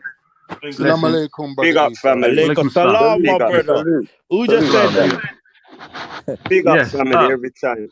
I'm obviously frustrated. So Reggie and the brother that said she's naive. Rick, Reggie, my name is Rick, bro. Brother Rick, yes. Yes, right. my brother. So imagine you come across a group of people where your people, you live in it. So basically, this is the white woman. What's your name? Pearl, right? Let's just keep it under and like respect goes and respect comes. So our name is Pearl, so let's just keep it at that in it. Because like let's address people. Batty Pearl. Her name is Batty Pearl. We mean keep respectful for what? Yo. Hold on 1 sec. One second. Uncle Tony, you know what I don't understand? It's like why you don't want my show to be better than the competition. Yeah. No, I do, Jedi. I do. I apologize. I apologize, Jedi. I don't want to hear apology. Ignorance is just, bro. Oh, well, I won't apologize then. Listen to me, man. Listen, let me talk. Because you lot gonna make your emotions, make me and you fall out. Because you lot don't want to control your emotions. I'm saying let's have a conversation. Yeah, we can cook a good food right now where every man can eat. We can eat good food and cook a good food. Hold on for content right now. 1 second, brother. But we all gotta be patient and let each other speak. Right about now, it's only really mainly black men on the channel. So show your love and your respect and your whatever for black men with their own opinions. Yeah, let's not start shouting over each other. A man said something, so you want to say, what do you mean? Because it's gonna turn into argument and beef, and then someone's gonna have to jump off. I'm gonna have to kick you lot off, and then I ain't gonna get the good show that I deserve. I work hard, you know. I put in work. Yeah, so support me by just controlling yourselves. This is not just one man, and take the time and letting each other speak. I will moderate, man. But we only been on air for like an hour so far. Like, just let's be easy. That's what I'm asking. So when I say I don't want your apology, I don't want you to apologize to me, brother. I just want you to do better, unks. That's what I mean by that. Yeah. Right, Jets. Am I allowed? Yeah. Am I allowed? Yeah. When I'm stating my opinion, am I allowed to be me? That's all I want to know. You can't interrupt and do that though. Of course you okay. When you got the microphone. Right. So when they finish what and saying what who's making that noise? Because it's putting me off. When they finish saying what they've said, I can say what I need to say in my way. Yeah. Whether it sounds ignorant or not, am I allowed to be me? You're gonna say what you're gonna say, bro. Like I'm not trying to stop people talking. All right, good. I'm just saying, like, like, you know, express yourself whatever way you think that's gonna be beneficial. But just remember, bro, like, say this is selfish thing. You're my uncle. Next man's a stranger. You're my uncle, so you need to be thinking about the show that you've been listening to for the last 3-4 years. You need to remember the show, innit? And remember how we tried to run things and what would be the smartest and what would be the best thing for your nephew. That's what I'd be assuming you'd be thinking about. No, I'm definitely. That's why I'm holding down the expletives. That's why I'm holding down the expletives. All right, man. All right, unks. Trust me, I know you stay. And like, trust me, once it's your microphone time, do your thing, unks. Please, by all means. All right. I wouldn't expect any less. Right, cool. So, bliss up, family. Let me get back to Rick. Yeah, my brother. Yeah, I think it was you talking, Rick. No, sorry, it was me. It was Issa talking. Yes. To Rick. Okay, so Rick, I'm not sure what you understood me saying. I said the white woman. I couldn't remember her name at specific. But since you're offended by that, I'll call her Pearl the Peckerwood Dirty Devil. I'm not. Just for you. Okay. Bravo, just get to the point, man. Just get to the point. I'm about to. I'm about to. I was just about to. So as I was saying, Reggie talking about using the race card, and this brother saying she's naive. The issue is what Jedi mentioned, where she's saying slavery's been embellished, etc. From her position as a clearly pale white woman, right? Really, really white. Her perspective in life and her dad being a millionaire gives her a position and an angle to see the anti-black racism in America very different than the general poor white person. So she should be much more empathetic when she's talking about the causes of the problems that make black women the way they are, and which is a major difference between what make white women the way they are. The white feminist thing has influenced black women and messed them up worse. The solution to our problem for our black women and black men is not the same solution for the white man and the white woman and any others. And when you're saying she's... One second, let me say, when you're saying, Brother Rick, that she's naive, she ain't bloody naive at all, because she's very aware of what she's doing. And the last bit of what Sarah was saying was the manager was recorded when she got them to write things on the board when they were drunk about sex and this and that. We ain't got there. We ain't got there. We even got there yet. We've been talking about this so-called racism that she has. Hey, bro, let me, Okay. let me say something to you. Bro. How much of your mans are from the Caribbean, bro? How much what? How much of you guys are from the Caribbean? Yeah. Most of them. Yeah, I'm one. Panel. You know what I'm saying? How much of you guys are from Africa, bro? Quite a Only few. one, two. Hey, bro, let me bro, let bro, Africa and Caribbean, bar one person on this panel. bro, because Yeah? I'm gonna say, bro, I'm gonna say this, and I'm trying to be very careful how I put these there, fam. Americans, they scream that people is black Americans say that, like, cool, they're getting racism, but if we go there, fam, they're gonna tell us to go back to Africa or to go back to where we're from, bro. Come on, how does that work, bro? I said, bro. I spoke specifically about her. I don't care about what anyone else does. Bro, Her. big man. There you go, I'm saying, innit? It's all a melting pot of ignorancy over there, though, big man. Let's be honest. I'm talking about her, bruv. It's not a melting pot. Hold on. Brother. It's not a melting pot when a white man could be a paedophile, a young white boy can be whatever. A white man could do this crime, right? Sorry. A white man could do this thing, and a young black youth can do something, and he gets 60-something years, and the white man gets some sort of community service or something. Yes, Issa. Bro, No, hold on. I'm telling you. Hold on one sec, Rick. Hold on, brother. One sec. I'm trying to be specific.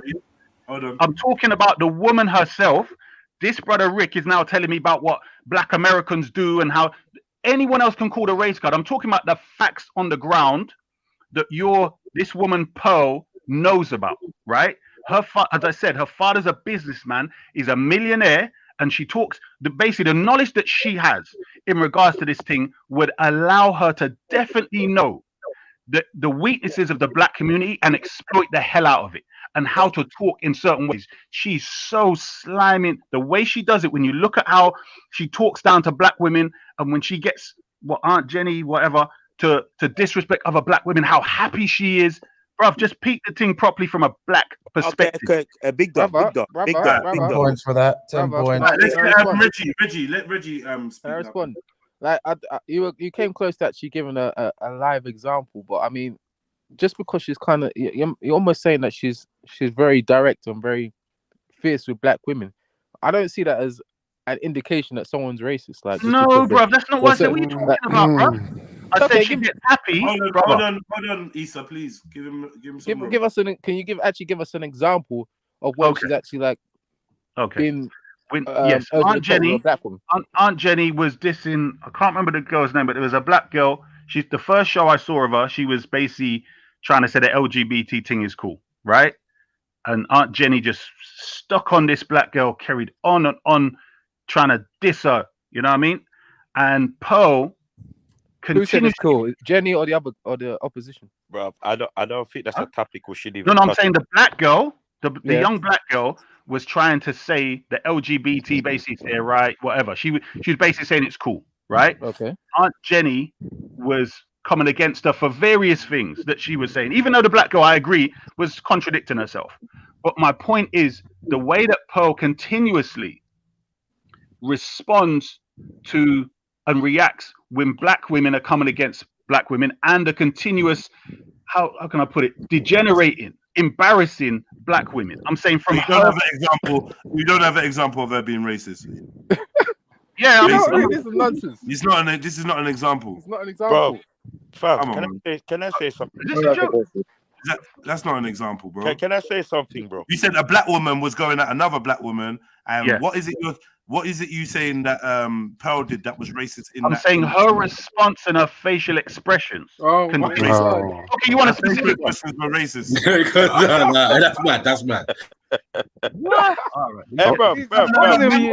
I mean, you can laugh, but like, I don't want brother Issa to think it's a mockery. Yeah, it was a bit controversial. I hear it. I guess I'm assuming that people have watched it, but that's fair enough. One second, brother. Yeah. For purposes of the stream, let's call me Mr. Impartial for this part of it, right? As a judge, yeah, or judge and jury, I'm asking you, a prosecutor, to convince me beyond the shadow of a doubt that this woman did something racist. Now you're saying a black woman was admonishing a younger black woman for her support of the LGBT, and while this was going on, Pearl's facial expressions was doing what exactly? That's a good, yeah, that's a good one. For real. Yeah, you're right. So obviously, I'm assuming that people are familiar with the footage and the thing, but yeah, all right. Listen, we're taking all links, all videos can be played. We're doing it all. So if you got a link to show us a racist facial expression, because I just googled a racist facial expression and I got 404. I didn't just say that. I did. Let me. All right, forget the expression. What she says, because remember the backup to that when I got to the expression was how she knows that black people's problems are different to her white people's problems, right? Or white women. So You're dancing all over the place, brother. Oh no, bro. All right, Reggie, let me just say this little bit. Right? I'm going to say this one more time.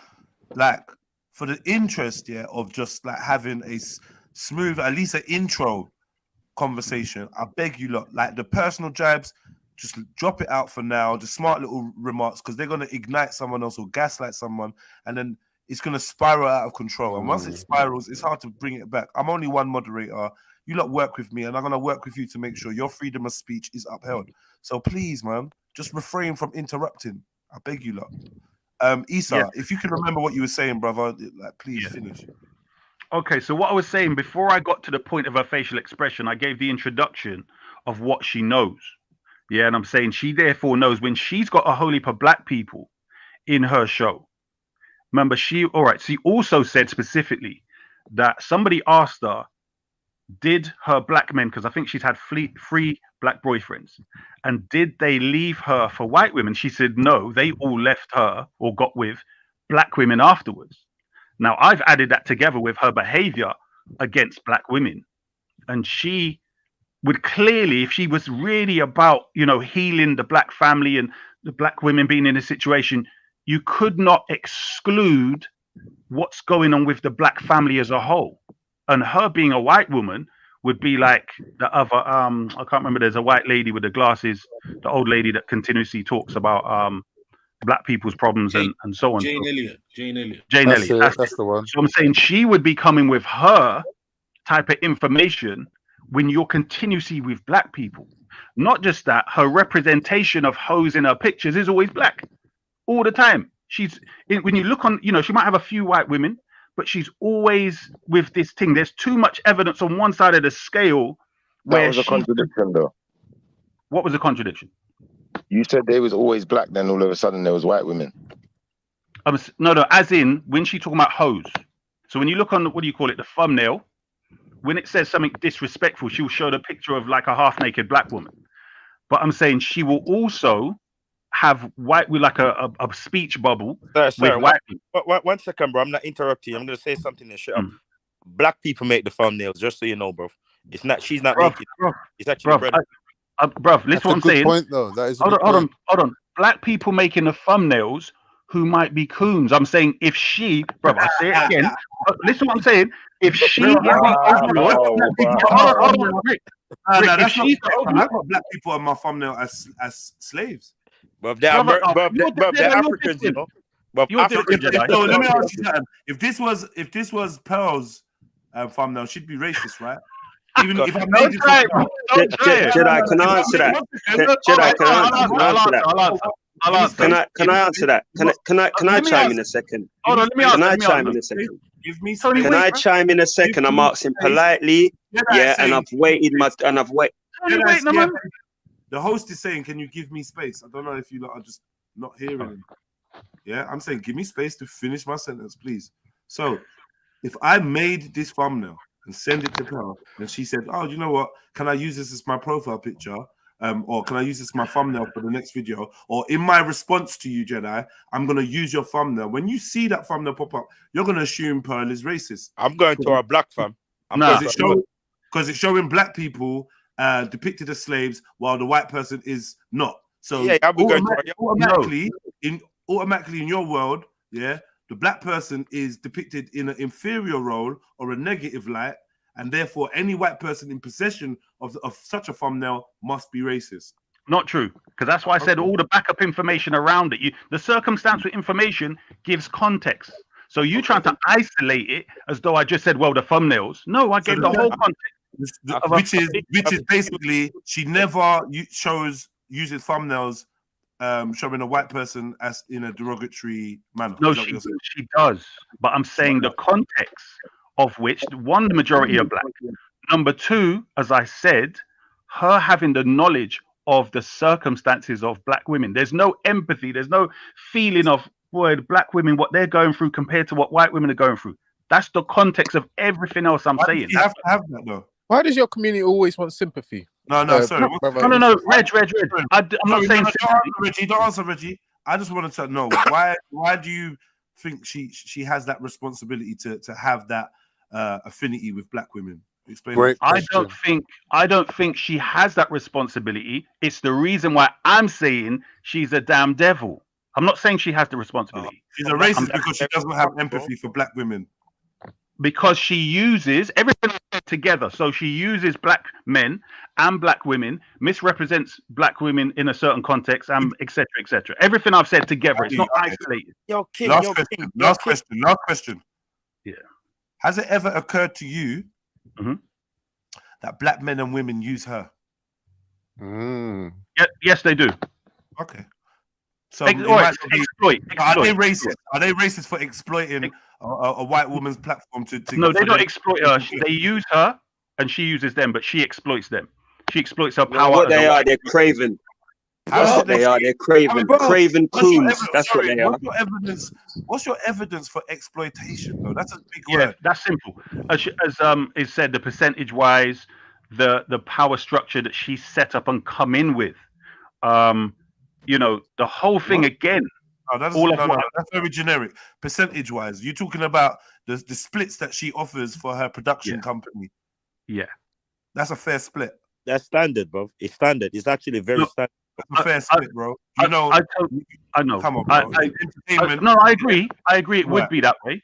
Okay. I agree. It would be that way. It's not exploitative then, if you're agreeing that it's a fair split. Bro, you're not getting. No. For instance, I agree that's the norm. In the same way, how when these people are doing in the music industry, it's to say in the movies, etc., and it's all exploitative. Just because it's a norm, it don't mean it's not exploitative. Bro, can I say something? Listen, if you don't want to be somewhere, you walk out. If you don't want to do something, you don't sign up for it. Bro, people are that's rubbish. Which one of you guys is willing to step down for Auntie Jenny to step up? I would, but I'll happily do it, my brother. No problem. Are you serious? I'd like you to stay. Yeah, I'll go. I've said a lot. I'll go, Jedi, I'll go. No, what's wrong with you, lot, man? Are you lot all right or something? Bro, just the person's gone now. Khan has stepped out, so we can let Auntie Jenny jump on so she can speak for herself. Thank you. So whoever was speaking can carry on speaking now. But as I was saying, yeah, fam, people are moving like people can force them to be anywhere, bro.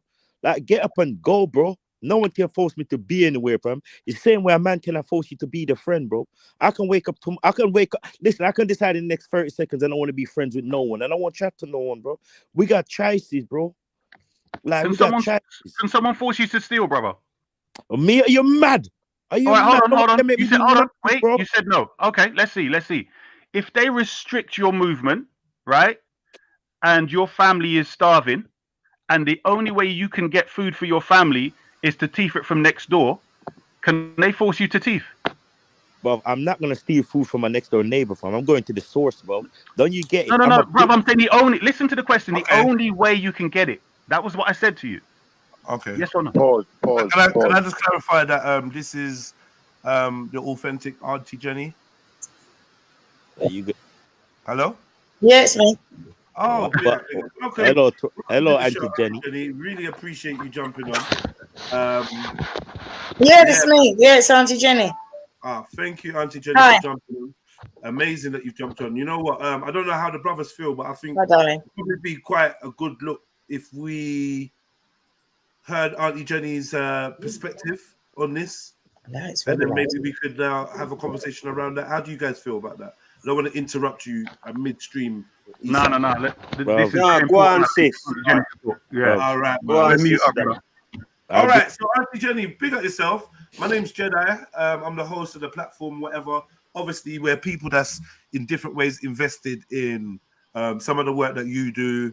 Pearl, Sarah. We know Sarah from previously and whatnot. And honestly speaking, I'm a balanced, fair guy, and I just wanna know what it is. let you know that it's not no picking sides from my perspective. But yeah, panelists are gonna have their own views or whatever. But I'd like to hear from you. What's going? What's actually happening here? Are you being exploited? Do you need help? Oh, she's gone. She's trying to. You get me? I need to No, click back in. she be back. I think there's something up with her internet. She be back. Right. All right, cool. Because yeah, this is woman. Hit the like button, family. Well, I can tell you properly, yeah. Auntie Jenny, yeah, is real people from I don't like. I like older people, and I feel like I can learn a lot from older people. That's why I'm listening to you guys. You know what I'm saying? So, big man, one thing I have to say, like, I'm a different sort of you. I'm not gonna steal something from my neighbor. I will ask for it, innit? Bro, I gave it the thing like scenario I gave you was you were limited, and that was the only way. You're missing the point. I'm saying if, for instance, okay, let's go back in history. If you're limited, all right. Auntie Jenny's back. Thank you, Auntie Jenny, for coming back. Thanks. Are you all right technically? No, what it was is I'm new to this. What it was, I was watching you on YouTube, and then I had the StreamYard, so I can hear people talking on YouTube, and I had the two clashing. As I was shutting down the X's, I shut down too many. All right, cool. So you're here now. So yeah, what I was going to say to you is this: I'm impartial, I'm non-biased, and I'm just here for the truth. I'm going to moderate. We got people that's got all sorts of opinions for and against, whatever. But you are in the proverbial lions, then the belly of the beast. So you got first-hand knowledge of what I want. First question I want to ask you, if you don't mind. Can I just say something, right? If I didn't think that you were the person that you just described, I want to join. All right, respect. Thank you. So first question I want to ask you, RE, is are you in need of help? Just mouth yes or no? No. Are you under duress? Are you on the plantation? Like, what is going on? I am a retired grandmother of 3. Right. I moved out of London. I live mortgage free, and that's it. I just enjoy life. Travel back home 3 times a year. So I'm fine. I'm not in need of anything. Right. So the claim is that there's exploitation going on. Do you feel it? What do you say to those that say Pearl is exploiting you? And a perfect example was given by brother Issa up there with the Ark of the Covenant kind of profile picture. He said he heard an account where a young woman was supporting an LGBT young black woman. You challenged her, and Pearl kind of had some facial expressions and some she added to it in a way that he deemed to be racist. No, I don't know about racial expressions. If that was the case, that Pearl and I both had racial expressions, because it wasn't about she was supporting the LBGQ, whatever they are. It was the fact that the question was, what is a woman? And as a black woman, she said, I don't know. It's whoever you want to be. Why can't anybody be a woman? Who wouldn't roll their eyes at that? Right. So, brother Issa, I'd like you to, Yes, that's very easy. My point was not the LGBT part, but I'm saying that's what I remember the conversation being around. So I also said she was saying other things which I also disagreed with.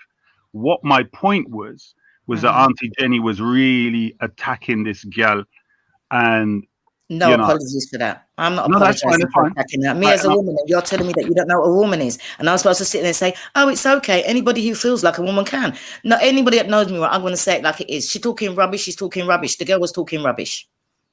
You're a woman, and you're going to come on stage. You're going to come in front of people, and you're going to say, "I don't know what a woman is. Why can't anybody be a woman?" I agree she was talking nonsense, but let me lay down the whole thing. My point is that Pearl, as a white, what I would say is overseer, is happy to present to the public black women undermining other black women. That's a major point. Can I just say something, right? Nobody makes them come on there. When I turn up and do my shows, right? I don't know. And Rick can vouch for that. I don't know who the people are going to be. I don't know who the subjects are. right? And Well, that it's same public. woman, that same young black girl, Esther, that you're talking about, she puts herself forward time and time again to talk rubbish for clout. I only just found out what clout was. She puts herself time and time again. So if you see somebody that's coming on their regular because they want to be there, I didn't want to be that one time, and I told them to go F themselves, and I walked off the show. And people was vexed because I didn't stand there and support Pearl. No, my feet were made for walking. I didn't like what was going on in there, and I thought I got better things to do with my time. And I got up and I said, F yous lot, and I left. I saw that too. Yeah, but the point, the overall point for me is this: it's a white woman's show. She's the governor, and for me, it shouldn't be black women. There's a racism, brother. Can I just say something, right? I was the manager for Stagecoach in Barking, right? All of the bus drivers, most of the bus drivers are black. You know who owns the company? A white person. Do you know how many? Do you know how many bus drivers are there? Most of the bus drivers are black. Art Stagecoach, so they know me from Stagecoach Barking, right? There was not a lot of black managers there. So yes, if you want to say that Pearl is the owner of the company, yes, but so was Brian Suter. No, the imagery. Let me state the whole thing.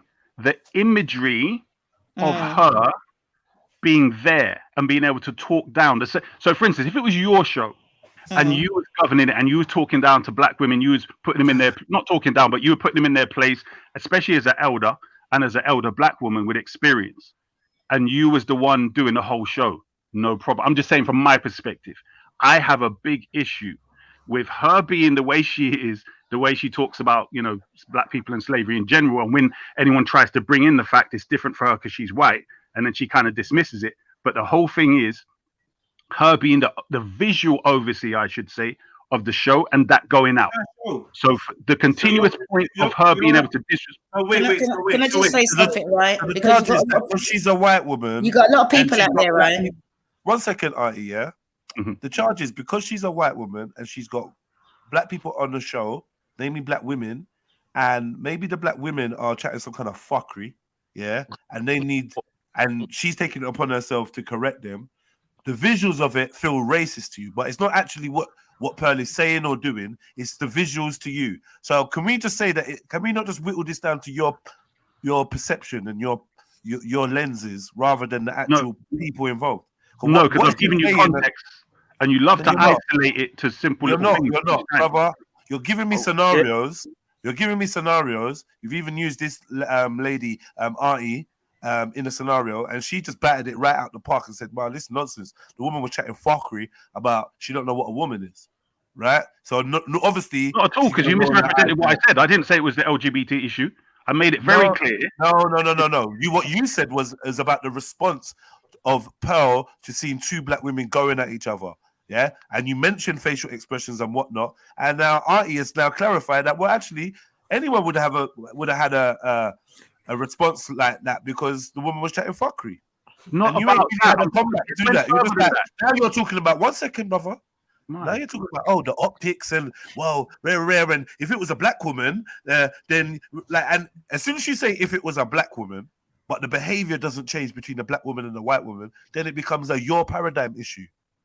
No, it doesn't. Because when you continuously see, and people that deal with media know this, if you continuously show a certain group behaving in a certain way towards each other, then obviously they're going to be imitated by the young and even by the older people. That's how it came to the situation we're in right now. That has nothing to do. If black people come on my panel all the time and act a fool, am I racist? Bro, you're black. You're black, Jedi. Jedi, you're black. There's a difference. One more question. Jedi misses out. One more question. Listen. Hello. Yeah, go on. If I have black people coming on my panel all the time acting a fool, I'm not racist because I'm black. Now let's make that's a silly comparison. Brother, you literally just said because you're black. You're black, Jedi. That's not what I said, brother. Would I be racist? I said it, Jedi. All right, well, I don't know why you answer. Are you okay? Cool. This is where I've given the background. Breathe. I'm sure you can hear. Somebody else interjected. I thought it was you. And this is the problem when people talk when they shouldn't. It brings confusion. So I'm asking you again. I have black people on my panel that come on and act a fool almost on a daily basis. Am I racist, Issa? They really are, aren't they? If you had a podcast, am I racist? Yes or no? Quickly, man. No, your show. No. Now what? All right. So wait now. Second question: if I was white, doing the exact same things that I do now, and black people were on constantly, daily, acting a fool, would you deem me as racist? Not necessarily, because it's a YouTube podcast. So we've now got to the crux of what I'm trying to explain to you. No comparison whatsoever. No comparison. It's specific to the manosphere. It's specific to the manosphere. She's a white woman in which they specifically disrespect black women. The comparison you gave is rubbish and ridiculous. Is there an example of how she disrespects black women? Please. Are you serious? 1 second, Rick. 1 second, Rick. I'll let you in next. She's spoken down to black women many times, okay?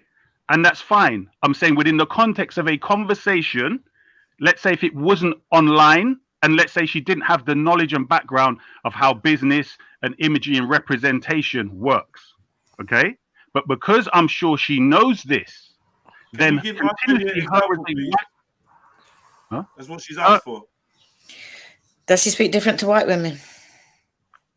No, she doesn't. She speaks the same to all of them. Okay. So why does a black one affect you so much, from? Because I say it again, brother. Why do you, as you lot, listen? The background. She's a white American. Her dad's a millionaire. They're in business. Maybe I should list this every time I speak. What does that, bruv? Okay, cool. But bruv, 1 second. Because I've been listening to you, and like.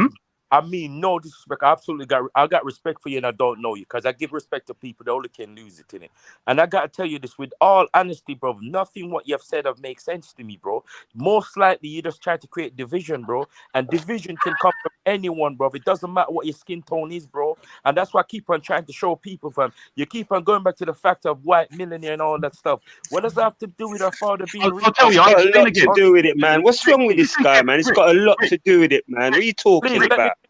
Please let me Rick, listen. What are you I'll say talking it about, bro? Tony, let me just explain it for him because he missed it. Rick, listen carefully, please. No, bro. No, hold on, Rick, because you keep repeating the same thing. So let me explain it slowly. If your dad is a businessman millionaire, mine is. No, hold on, because you missed it.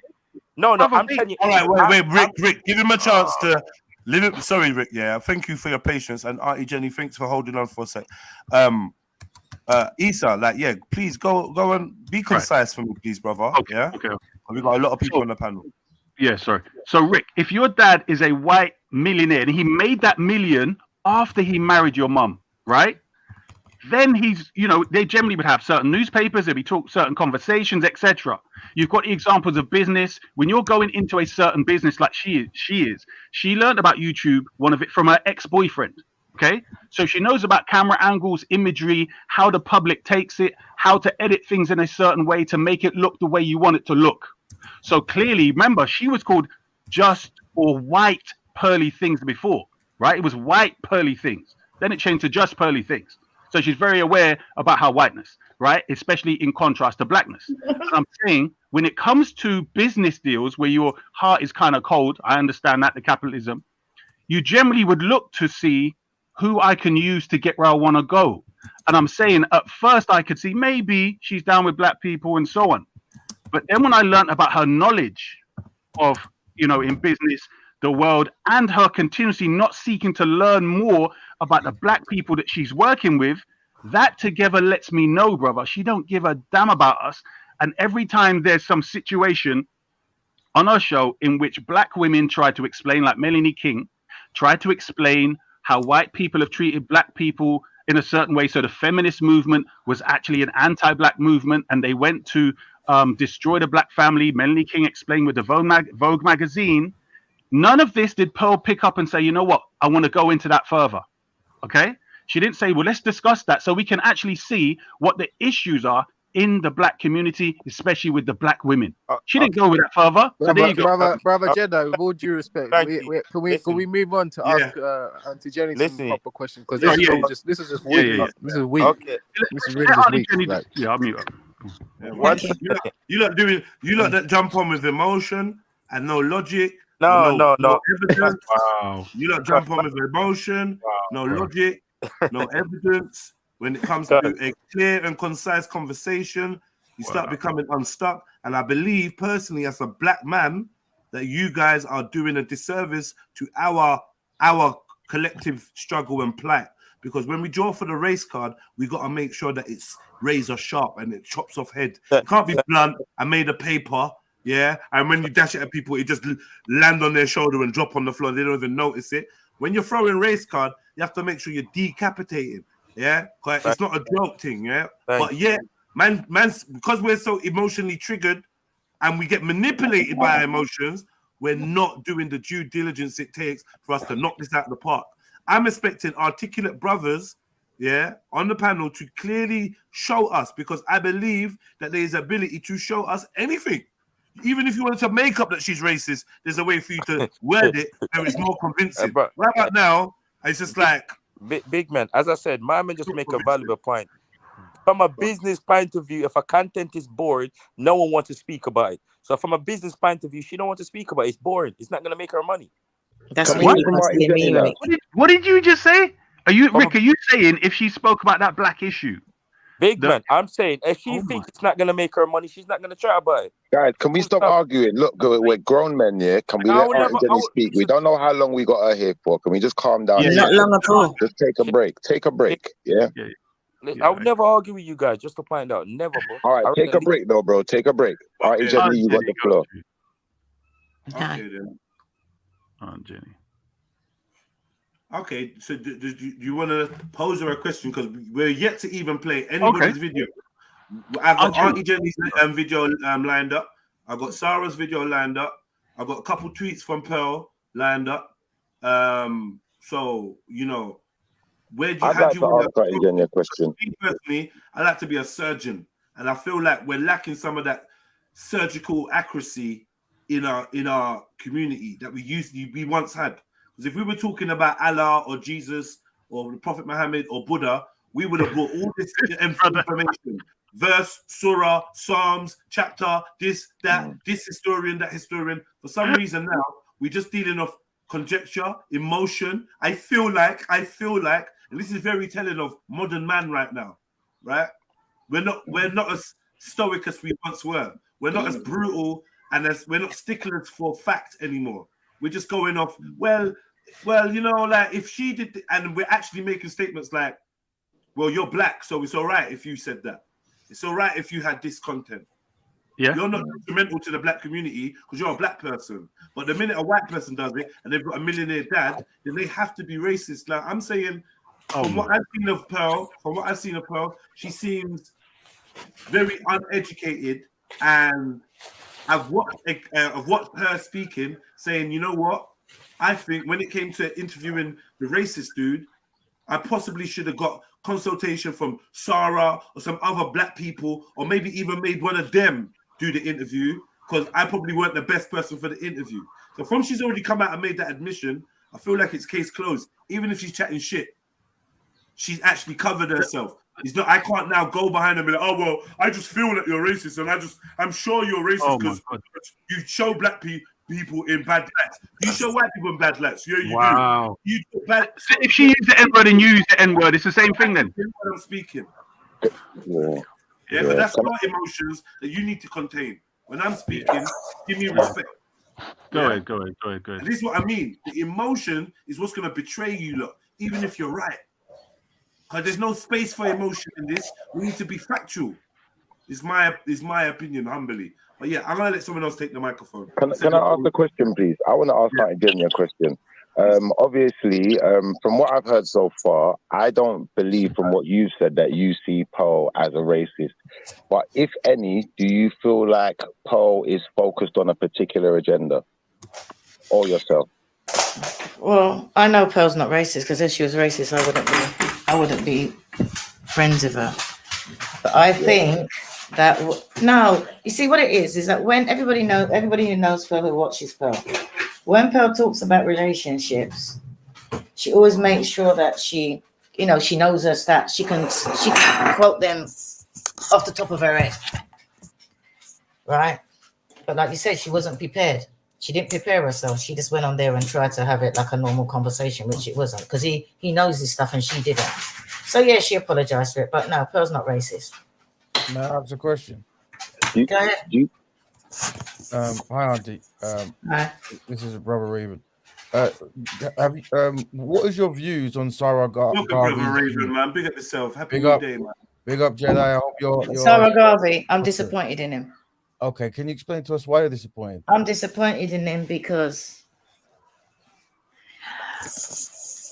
he's Pearl saw him as a friend. Pearl saw him as somebody who she got advice from. Right. You know, and what he said about about the contracts and that is because he was disgruntled because you can't give somebody a salary on podcasts. You can give someone a salary. So because you didn't get what you want, you're just going to decide to go out there and recording all the pictures in the party. That is a private party. That was Pearl's birthday party.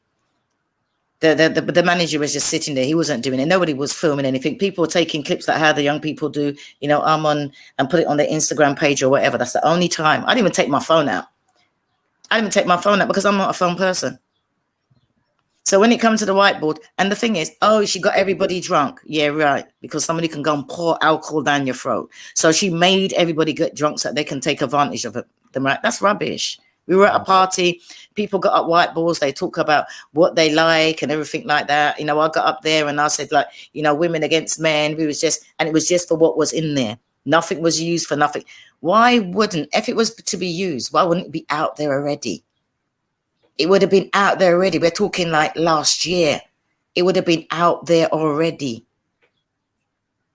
It was a private party. It was her birthday party. Okay, you know what I didn't understand about that scenario was, and we haven't played it yet. So unfortunately, I should have played that straight away because we're now talking about things that the whole audience are not aware of. But basically, Sarah, at the end of the video, intimated that there was some kind of eyes wide shut, freaky deaky party going in. Yeah. Come too hard for that. Is that what you meant?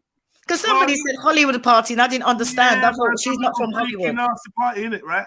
That's what he's trying to intimate, right? And there was weird things going on, and he's going to chat about it more. But what he did say was that throughout people being intoxicated and revealing their personal interests and maybe even talking sexually, there was somebody recording. Now, what I find strange about it is he then proceeded to add him recording.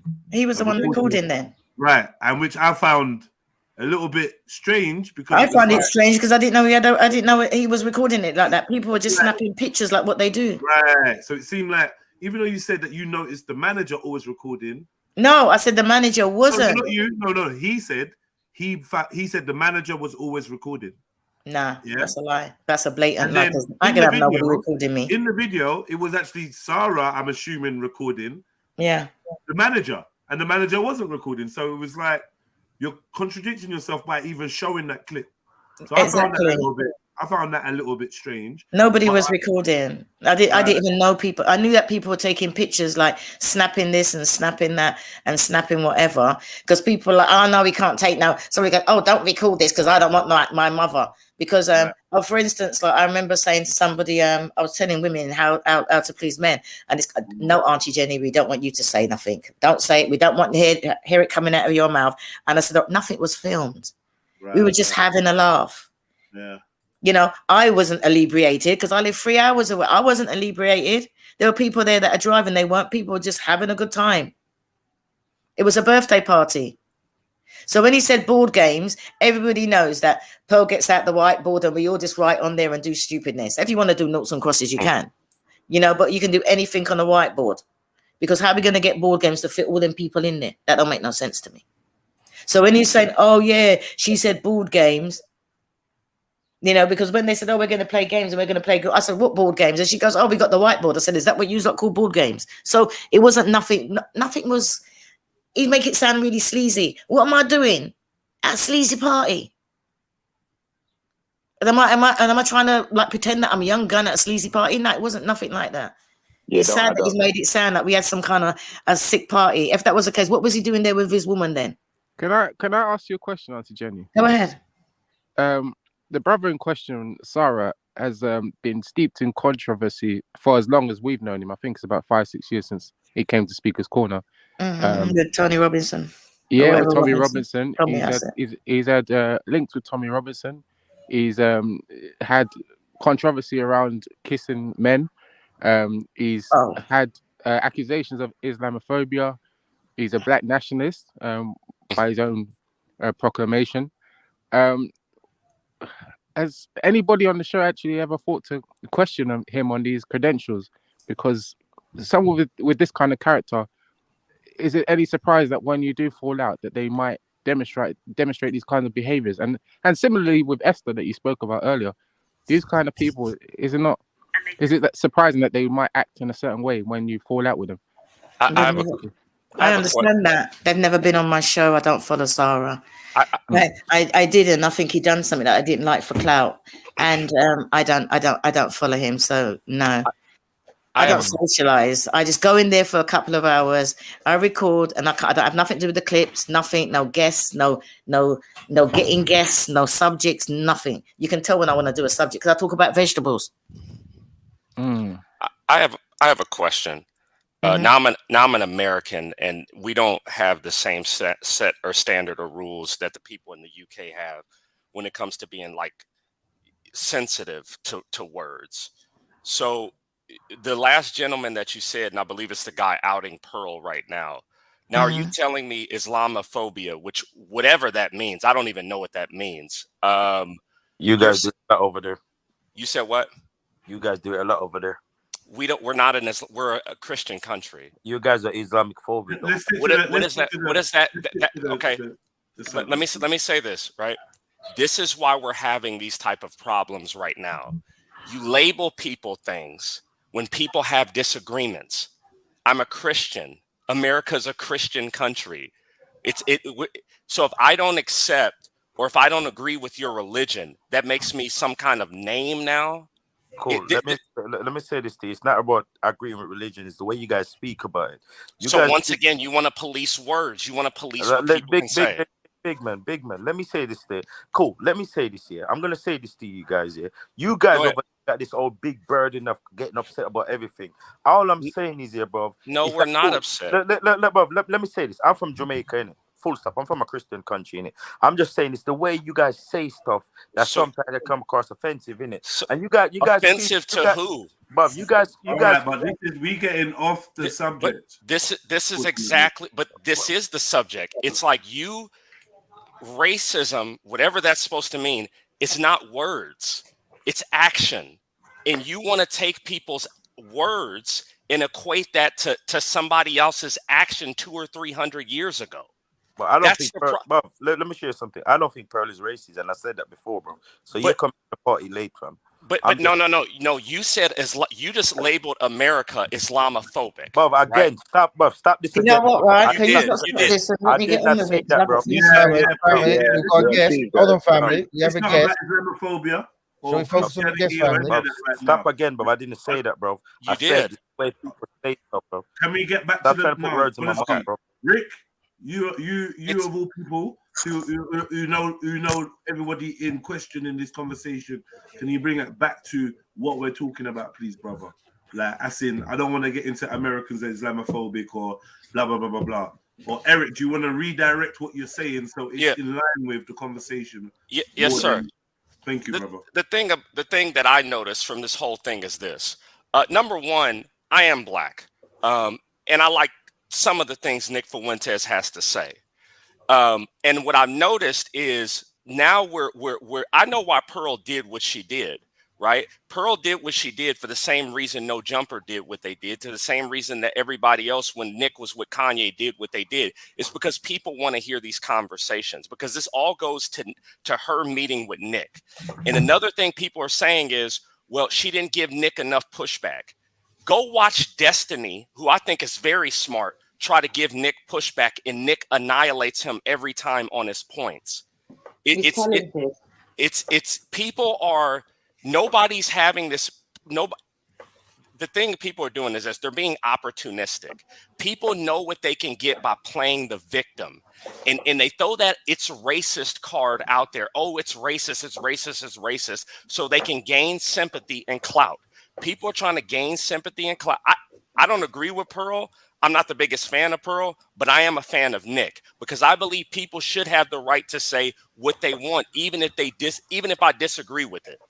And I don't think offense or being offensive to people is something that we should put above people expressing themselves. All right, then. All right, and in response to the comment that's on the screen, a young man called Issa the Black Tail, who is actually on the panel, has surmised my input as, according to Jedi's principle, if Pearl calls black people nigger, it's the same as black people doing it.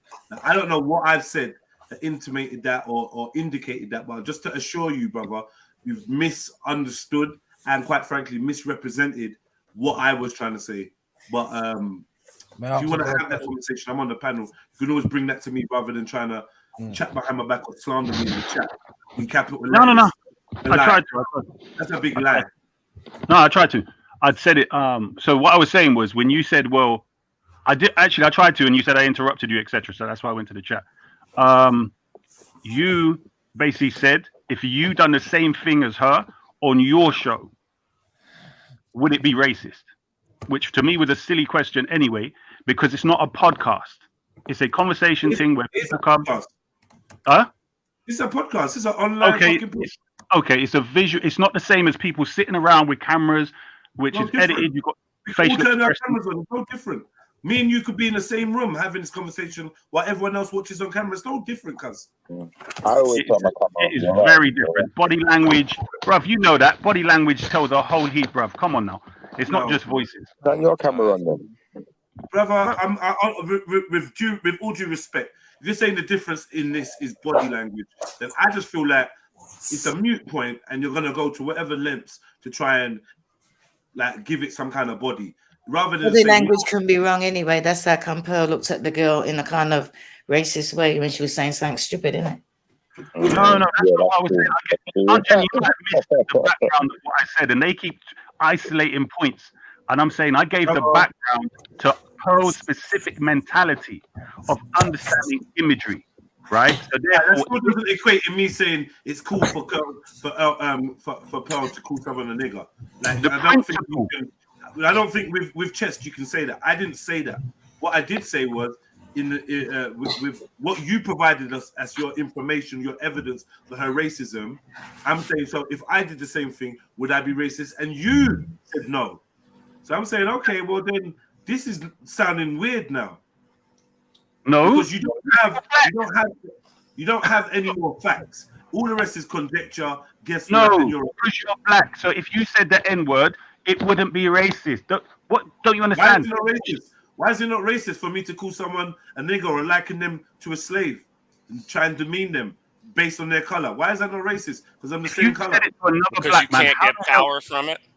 Can I just say something? I can get power from putting down black people. Can I just say something, please? Isn't that hold on? Isn't that some of the accusation that's been thrown around? No, the thing that it's one race or another. You have to be a different race for it to be racist. No, the thing. According to what? According to who? I think that's not the word doesn't mean anything. Pause. Why it doesn't mean anything? You don't. It doesn't make any sense. It's now you're getting into LGBT and transracialism. I'm saying if you belong to a race and you are attacking those rules, who wrote those rules? Hold on. If you belong to a race and you are attacking people in your own race, you can't be racist. You could be a sellout. You could be coon. You could be all kind of things. You can't be racist. Can I work for a racist person? Yes, you can. Can I carry out a racist person's orders? 100%. Right. Can I take on the attributes and the mindset of my racist master? 100%. But it wouldn't be racist. No. Why not? If I go around denying black people jobs and persecuting them based on their color because my racist master has taught me this and I've embraced his ideology, I would not be carrying out a racist ideology. Like the people in Rwanda.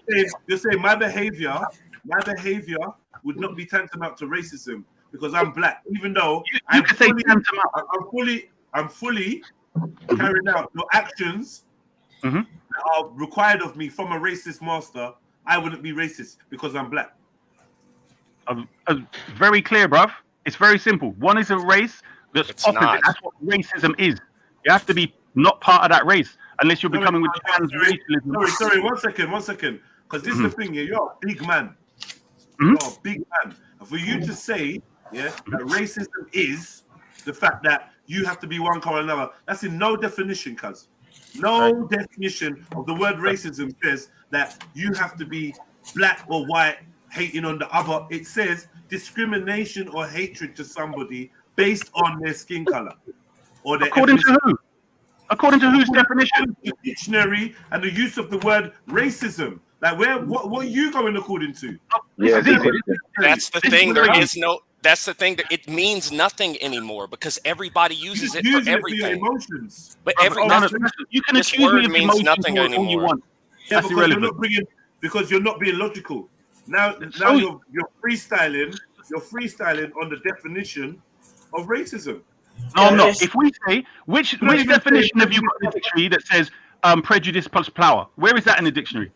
I don't use that. I'm not using that. Somebody wrote that in the comment. Hold on. But I'm saying there are millions of black people that do. But you want to tell me what a white That doesn't make it right. I didn't say it did. I didn't say it did make it right. But no, because listen, I'll tell you why. Because I'm saying you brought a definition, and then you're trying to say, well, I'm bringing my own definition, right? And I'm saying, well, the definition of the word.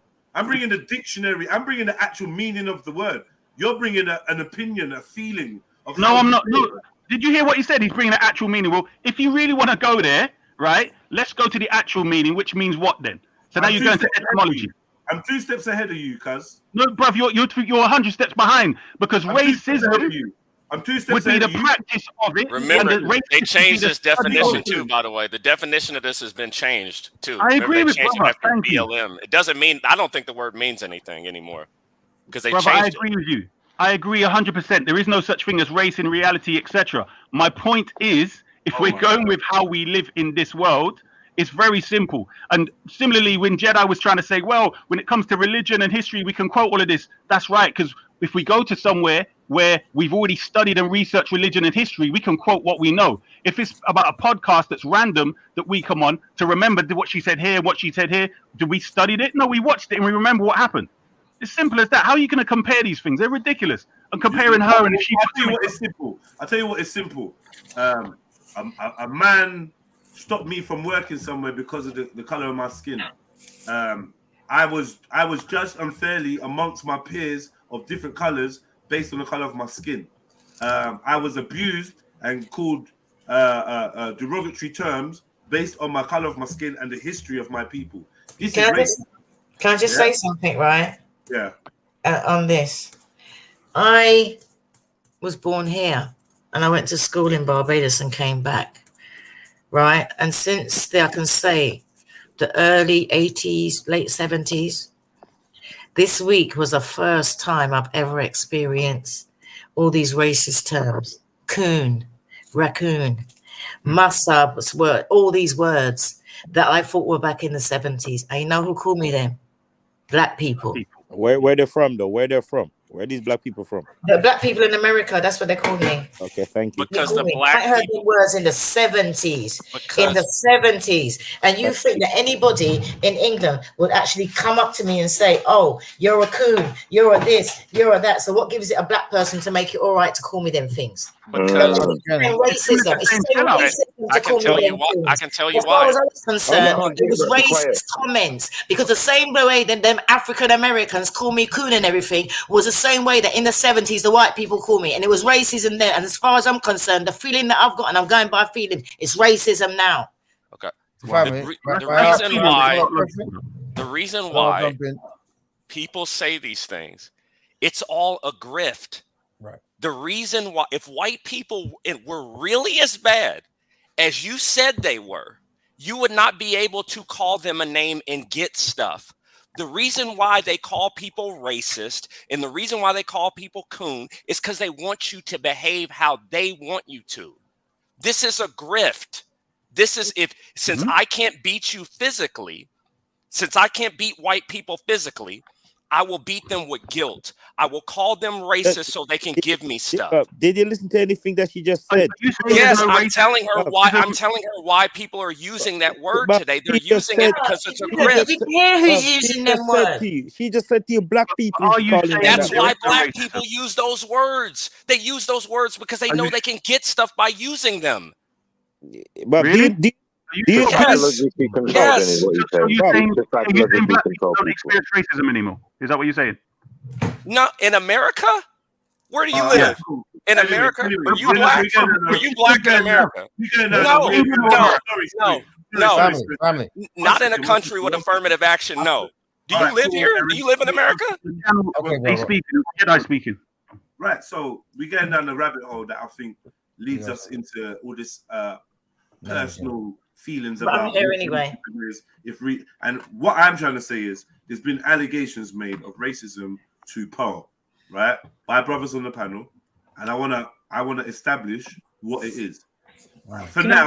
Can I just ask a question, please? For now, what I'm seeing is I'm not seeing that you've established any racism. I think what you established is a poor working practice and some kind of behavior that you don't think is moral. You think is immoral, and maybe you think that this person should have more what's the word? Awareness. Be more conscientious in how they display or how they depict black people. But we got to remember that when you own a podcast, you are not a director like a film director. Yeah, you actually have to invite real people with real opinions. They give their opinions and you capture it. It's not edited. People are not cut out. It's just showing what it is, isn't it? Can I just say something? If people are making themselves look stupid, don't just call. Sorry, 1 second, Jenny. I'm Auntie Jenny. Yeah. If people are making themselves look stupid or making themselves look weird or whatever, and a white person is at the helm of that platform, doesn't necessarily make that white person racist. Now, I'm not excusing her. I'm not caping for her. What I am doing is holding your accusations accountable. I'm holding your accusations to the flame to see how valid they are, how much they're based on logic, and how much is based on emotion. If this is based on your emotions and your feelings, there's not much I can do apart from maybe speak about your emotions and your feelings and find out why you feel like that. That's what I'm doing. Because when it comes to fact and evidence, you've brought none so far, and we've been talking for about 2 hours. Please, Auntie Jenny. He's directed at me on the. Can I just say, right? I've only been doing it since September, right? Just September, so it's pretty new to me. But if everybody watch me, they know that when I do my shows, I have what I call the Auntie Jenny Village, because that's my mindset, right? And I found I'm one of these people that I, like everybody else, most of the people, 99% of the people that come on Pearl's show, I watched a show. I heard her say, if you were in the area, do you want to pop in? And I thought, you know what? I think you're not talking rubbish. I'm going to pop in. And that's how I first met Pearl. I just phoned up the recruiter and I popped in. Now, when she said to me, oh, would you like to come on my podcast? I said, let me think about it. And I went around to there's various black people in the social media that are out there. And I said, listen, right, this person wants me to come and join them on their podcast. One guy that was on the first podcast, I can't remember his name, but it's Jim Pack something or the other. And he had an extremely tiny podcast. And he said, you know something, right? He phoned me up. He said, do you see the way that people are going up there? They're liking you. I didn't know nothing about being monetized or anything like that. Because like I said, my YouTube, just like for family, was just like family holidays, snaps and things. So I said, what do you mean? He goes, well, if you join up with me, you can come up here and we can just record. And that's all he said. Right. And I thought, okay, then I looked at his podcast and the one that I'd been on that he'd reposted it. And I saw that the one that I'd been on, he had more.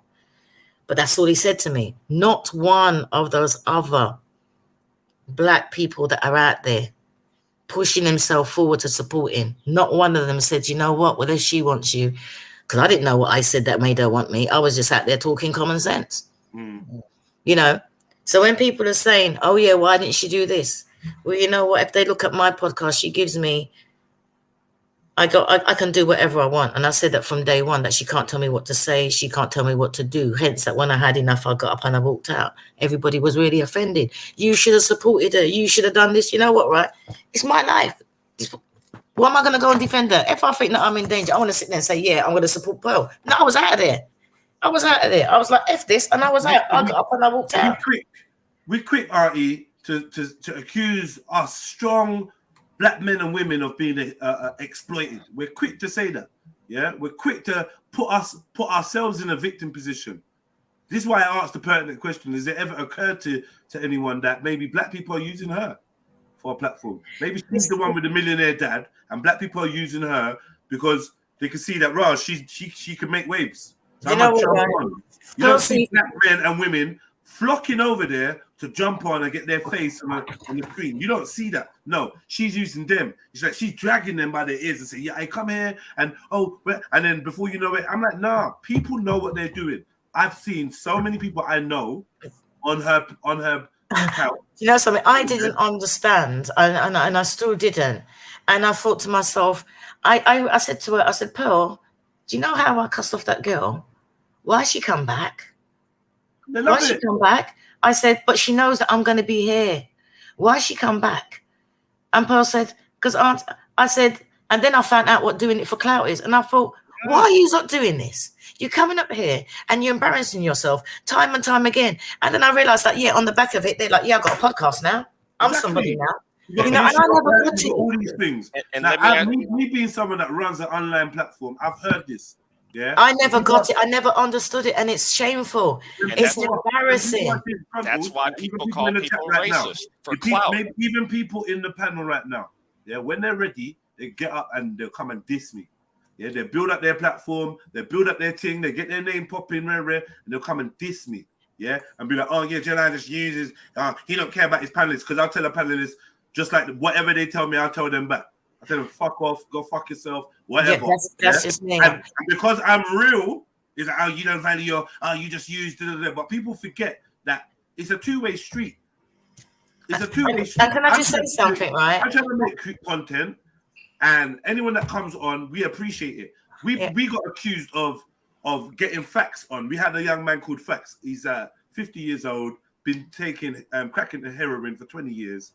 He's a bit scatty, let's put it that way. He jumps on. We were accused of exploiting him. We get a woman from a woman from Sudan jump on, who wants to be a content creator. She starts drinking, going all crazy. She starts doing crazy dances. I get accused of exploiting her because she jumps on my show, and now all of a sudden I'm exploiting her. And I see the way that people are untrained in how this thing works. Can I ask you a question, yeah, please? How many I can't see it right now. How many subscribers have you got? About 10. No, I mean on YouTube. Yeah, about 10 fucking subscribers. 3,000. Right. How long have you been doing it for? About 5 years. Right. And if you look at King Riches, you look at Pearl, right? Yeah, and you look at King Riches, you look at Pearl, and you look at Sarah, right? And I'm 40,000. I've only been doing it since September. Right. And Pearl's always saying to me, Auntie Jenny, you know, because she, you know, like she knows, like, yeah, I got a house in Barbados. I want to do this. I got my solar panels on my. She's like, Auntie Jenny, if you come in, do you know what? The people love you. If you want to come in and you want to do this for the future, I can help you do this. This is all you got to do. And I was like, nah, I'm retired. You know what? I'm retired. I just pop in. I don't want to know about nothing. I will just pop into the studio for a couple of hours, right? Say my piece. And you know what? I pop into the studio because it's on my way to see my grandkids. Yeah. So I use it all. And everybody knows if they want me to appear on a podcast, I tell them straight, listen, right, it's got to be on my way to the studio, on my way back, because social media only gets 2 days. It's not my life. I told you to start putting in more days. If I wanted to, I'm not, he keeps on telling me, like, Auntie Jenny, you need to put in more hours. But no, I won't do it. And I don't understand how people go out there. If I wanted to, because I just speak what I've got to say. But for me, if I was on the panel, why would we want to put myself out there day in and day out? I said to it at one point, I said, you see that girl there and that guy there and that guy there? I don't want to ever sit on another panel with them. If I find out that I turn up because I don't know who's going to be there. If I find out that this person, and there's about 5 people, I said, I don't want them on my show. I don't want them on my show because I can't understand why people keep on coming. I don't want no repeat people on my show because why are they coming there for? If you said something stupid the first time, you said something stupid the second time and I cussed you. Why do you keep on coming back? My blood pressure can't take it. Don't come back because I don't understand it. Can I ask you next question? I wanted to ask you because Yeah. I think we're going to play some of these videos. I want to play Sarah's and get everyone's opinions on what's going on. But just out of the back, because I know Sarah did mention you. You didn't mention him. He mentioned you first. Yeah, and I don't like that because throughout all of this, what was going on, right? Yeah. Only one person mentioned me, and that was MTR. All right. One person mentioned me. No, out of all of this, no person else mentioned me. And all of a sudden, my name is out there. And it's from somebody that I see. That's what made it worse. I made it see. And So somebody says, I want to ask you. Sarah's making an allegation that you guys are basically. He's assuming you guys are basically on some kind of slave type contract. Are you on a? Do you have a contract with Pearl? yeah, I do. I don't think you get Jay. No. I'm all right, Rick. Yeah, I do. Yeah, you do. Yeah, I do. I have a contract with Pearl. And from your understanding of the contract, I mean, obviously, if you're on, you deem it to be What fair. you got to say, and if I want to answer, I'll answer. That's how I am. Do you deem it to be fair? Because he's talking. I'm not going to sign up to. Can I explain something to you, right? Yeah. And you sound like a businessman. I'm a businesswoman, right? Now, if I've got this big podcast, right, and it's kicking, and I want you or you want to come and sign up, am I going to turn around and say, do you know what? I'm giving Auntie Jenny 40%, so I'm going to give you 40%, and I'm going to start at 5%. And work it up and see. And then you might say to yourself, nah, mate, I want, and you're going to think to your head, nah, she's only offering me 5. No, I'm going to triple that. 15. And I'm like, well, how about 12? And you're like, no, I'm sticking with 15. I'm like, you know what? You push me. 15. That's business. Pearl's a businesswoman. One of them thing there. Yeah, cool. So I could see that being the case. But more than anything, I think Sarah said he was offered 30%. Right? I'm just going to get to that. And as soon as he said that, I did the maths in my head, and I thought, you know what? I think that's fair, right? Based on who Sarah is, based on what Sarah was doing before he bumped into Pearl, we on Trilluminati Live review Sarah's content. So anybody that ain't been caring what Sarah's on, I knew Sarah before I knew Pearl. I was watching Sarah before I knew Pearl. I watched Pearl because of Sarah. I don't watch Sarah. I don't care what he does. We got to tell them what he's doing. And then now all of a sudden they seem to be experts on the fact that this woman is racist. And it's like, bro, I don't know how much attention you have been paying. But from what I can see, Sarah was on the Baby Father podcast. Someone has stolen his bike. People was kind of mocking him. The Islamophobia thing kind of dried up. The Tommy Robinson thing kind of dried up. You know what I mean? His caring about the black community kind of vibe kind of dried up. So we're looking at what's he going to do next. Right? It's a business. He realized it's a business. He was taking it personal and he wasn't making no money. Next thing you know, Manosphere, and once he started doing the Manosphere and all these things, and it changed. Basically dissing the black women that were supporting him, and the black community that was like, oh my god, yeah, he's on black this and black that. Oh, that's yeah, when I started following him. Against Islam, and it was that kind of vibe, right? You people like you, Jedi, are like you're in the pocket of Muslims, and you think you're just trying to support them, and you're just trying to pander to them. It was that kind of people that still fucked with Sarah.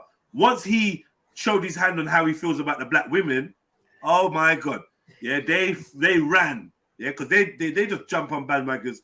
They just looking for their egos to be stroked. Next thing you know, he bucked up on Pearl, and we saw his trajectory shoot through the roof. Yeah. His subscribers, his plays, and his popularity, if you want to say, shot through the roof. I know this is directly from him working with the colonizer, the white woman.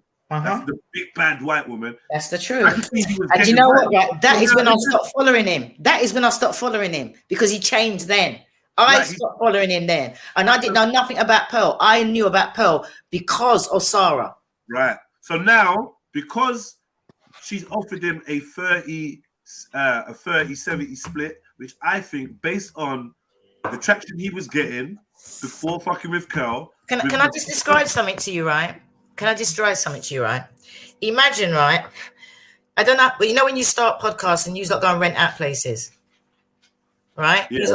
I don't know how you lot do it, but I know that people say, oh, I'll go and I rent a studio. But imagine going into a studio, right, that's gone from in a little apartment to a penthouse where you go in and everything's laid out, where you have the top cameras, where you have the top equipment, where you have the top producer, where you have a drinks trolley with every kind of drink that you can possibly want.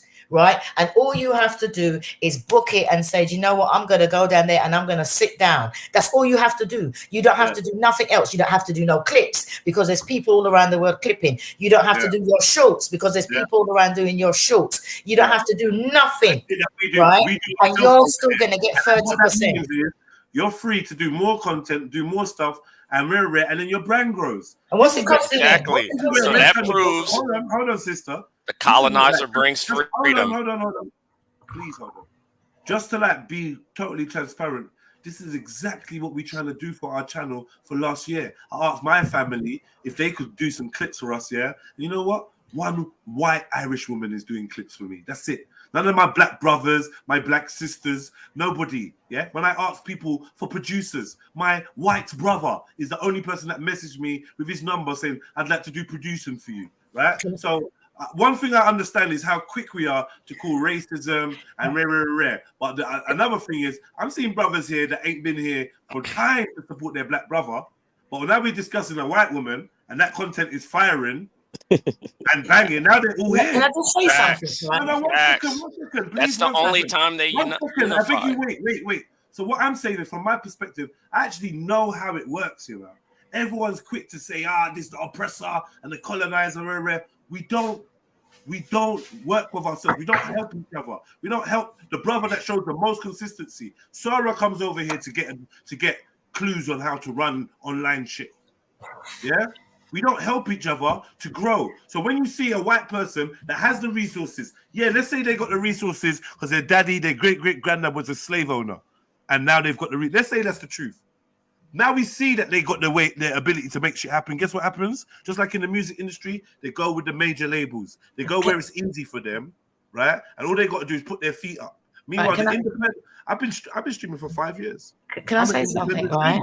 So I see let me just finish up, I see exactly what's going on. If you go there, it's all done for you. It's laid out for you. You get your clips, you get your this, you get that, and your demographic expands and your numbers climb. Then you can monetize and turn this into a job. Like I said to you, 40,000 since September. It makes sense if you're going to walk into it. This is what record labels do. If they're going to do the marketing for you, they're going to do the producing for you, they're going to get you the studios, they're going to get you the artists to work with, and this and that, rare. It's going to be reflected in the cut. This is business. Now, all Sarah had to do is say, look, I'm going to work for you at first for 30%. And then we're going to see how the numbers change, let's say in a month's time. Then I want to claw another 5%, right? And if the numbers go a certain amount, then I want another 10%. And I'm going to work up until we're doing 50-50. But 30%. I'm going to put in just as much work as you're putting in, and I'm going to make sure my shit, is worth you going 50-50 splits with me. Can I say something, right? And Rick, when I talk, right, I just want you to be quick with the answers, right, Rick? Right. And a lot of people don't see, and what I realize that a lot of people that I always tell the people, whenever you stop watching and follow these people, learn their background, find out who they are, right? Because just because somebody said they're supporting black people, it don't mean they are. Now, I've been called all these names, right? And Rick was a young man that was on my show. He wanted to start a podcast. You know what I done? I introduced him to Blessing, the producer, because I could. Pearl might be hearing this for the first time, but I don't really give a damn. I introduced him to Blessing. I said, you know what? Ask him for some advice. You know what I mean? Come and ask him for some advice, right? There's a young man in Africa that I know that's struggling at the moment. And Rick wanted somebody to do his clips. And I'm like, do you know what? Give him the job. Give him the job. I said, I'm going to get him the job. I said to him, Pearl, do me a favor. Give that boy a channel. He can do shorts. Give him a channel. She goes, I said, that ain't going to cost you anything. Just give him a channel. Just hand it over to him and let him do whatever.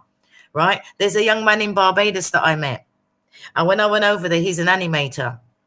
And I commissioned him because one thing I do, I don't know about anybody else, but if I got to pay for something for the show, right, the Pearl's got to pay me back. Right? And I said to him, I want you to commission me 2 cartoons. Do the 2 cartoons what you do. He goes, oh, because I said, don't worry about the cost. You know what I mean? Because I ain't paying for it. right? And I came, and then I realized that in Barbados, no matter what they put on YouTube, that they can't get monetized. Do you know what I said to Pearl? I said to Pearl, give that man a channel for me. I said, open up. I want you to open up an animation. There's Pearl animation. She goes, oh, but auntie, I'm not going that way. I said, listen, right, all I want you to do, right, because she calls me auntie in real life, because I am her auntie. I said, all I want you to do is to do a channel for the guy, because he can't get monetized there, but you can get monetized. Open up the channel for the boy. Let him give him all control, and let him. So you can confirm that there's black people that are eating food based off associating with Pearl. A bag of them. Yeah, and it all feeds through, because I don't stop. That's what I'm saying. I don't stop. Pearly animations. And another thing I noticed, yeah, and another thing I noticed is, yeah, like from my own personal experience, yeah, that I have a lot of black support. I've got a lot of Asian support. I have a lot of Arab support, and that, so I'm not trying to exclude anyone. But in the late hours, when I'm grinding and when I'm, what can I say? I'm disheartened, and I may be in my feelings, and I'm feeling like, you know what? People don't really want to step up and do what they say. They say they love me, and they say, yo, you inspire them. But really, when it comes to rolling up their sleeve, they don't really want to do it. From the organizations that I was involved in to do with grassroots, community activism and stuff like that, what I realized is behind all of it is usually a white or an Asian or somebody non-black that's actually going to be there side by side and doing the hard work, putting the money in or the time in that's needed. And usually I get whispers from some blackity black righteous person saying, oh, what you got them around for? Oh, careful of that person. Oh, be careful, brother. Oh, brother, you know, we got to be careful because rare. Like even one of the people that scream and shout, I give them a key. Like they like trust me when I mean I can't afford, when I look in my youth's face, when I look in my fridge, when I look in my bank account on practical day to day, I can't afford to even take some of these men seriously. Because if I did follow them, I'd be broke. Yeah, I'd be completely broke, destitute with nothing. Because really and truly, we like to talk about black empowerment. But we don't like to do anything. And we don't help each other. We don't like to do anything. And not even that. When we see some of us sourcing from outside of the community, then we want to accuse people of tokenism, supporting races, being a sellout, being a coon, and I've seen it lots of times. I reckon that I'm the one that's gonna go on the battlefield and actually fight for black people. While next man will stay and talking about how much they love their people. So I see there's a difference in methodology. I like action. I don't like a bag of chat. So I understand why, in a business sense, yeah, if you know your thing's popping and basically everything you touch is going to now turn to gold, yeah, you want to get rewarded for your work, yeah? So, yeah, 30% of nothing is still great, right? 30% of nothing is great.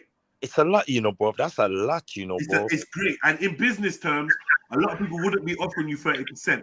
Now, Sarah, I do believe, is a personality enough to work on his brand and build it up. And at some point, his 30% will either be a crazy amount, yeah, or he'd earn enough to renegotiate his terms.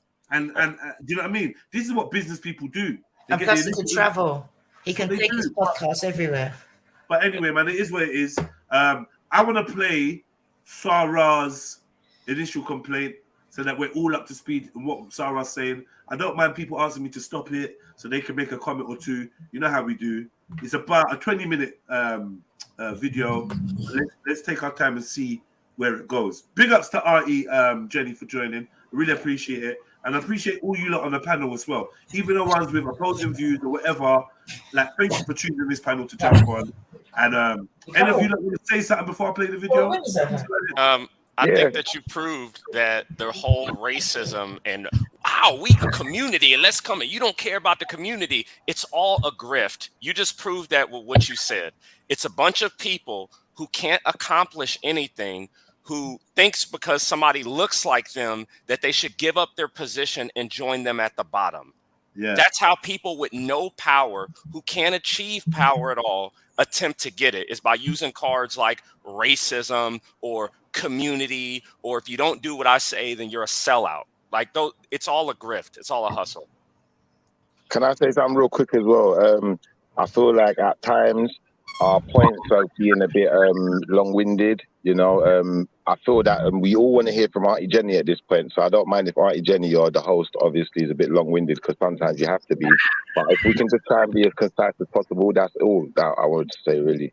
All right, thank you for that. Anyone else? Yeah. Big up, Jeds. Big up, everyone. You know what I mean? I've been a little bit ill, man. But it's good to hear that, bro. No, man, I'm good. But yeah, I'm better now. So I think it's your thing that woke me up out of sleep, bro. What you messaged me, you know what I mean? You messaged me the thing. But yeah, I fell asleep to this information last night. Okay, I didn't know what was going on. I wasn't online yesterday until like I was back to go sleep about 1 o'clock, and then I played this 3-hour video of a sister of ours, and yeah, I watched these videos that you're about to show.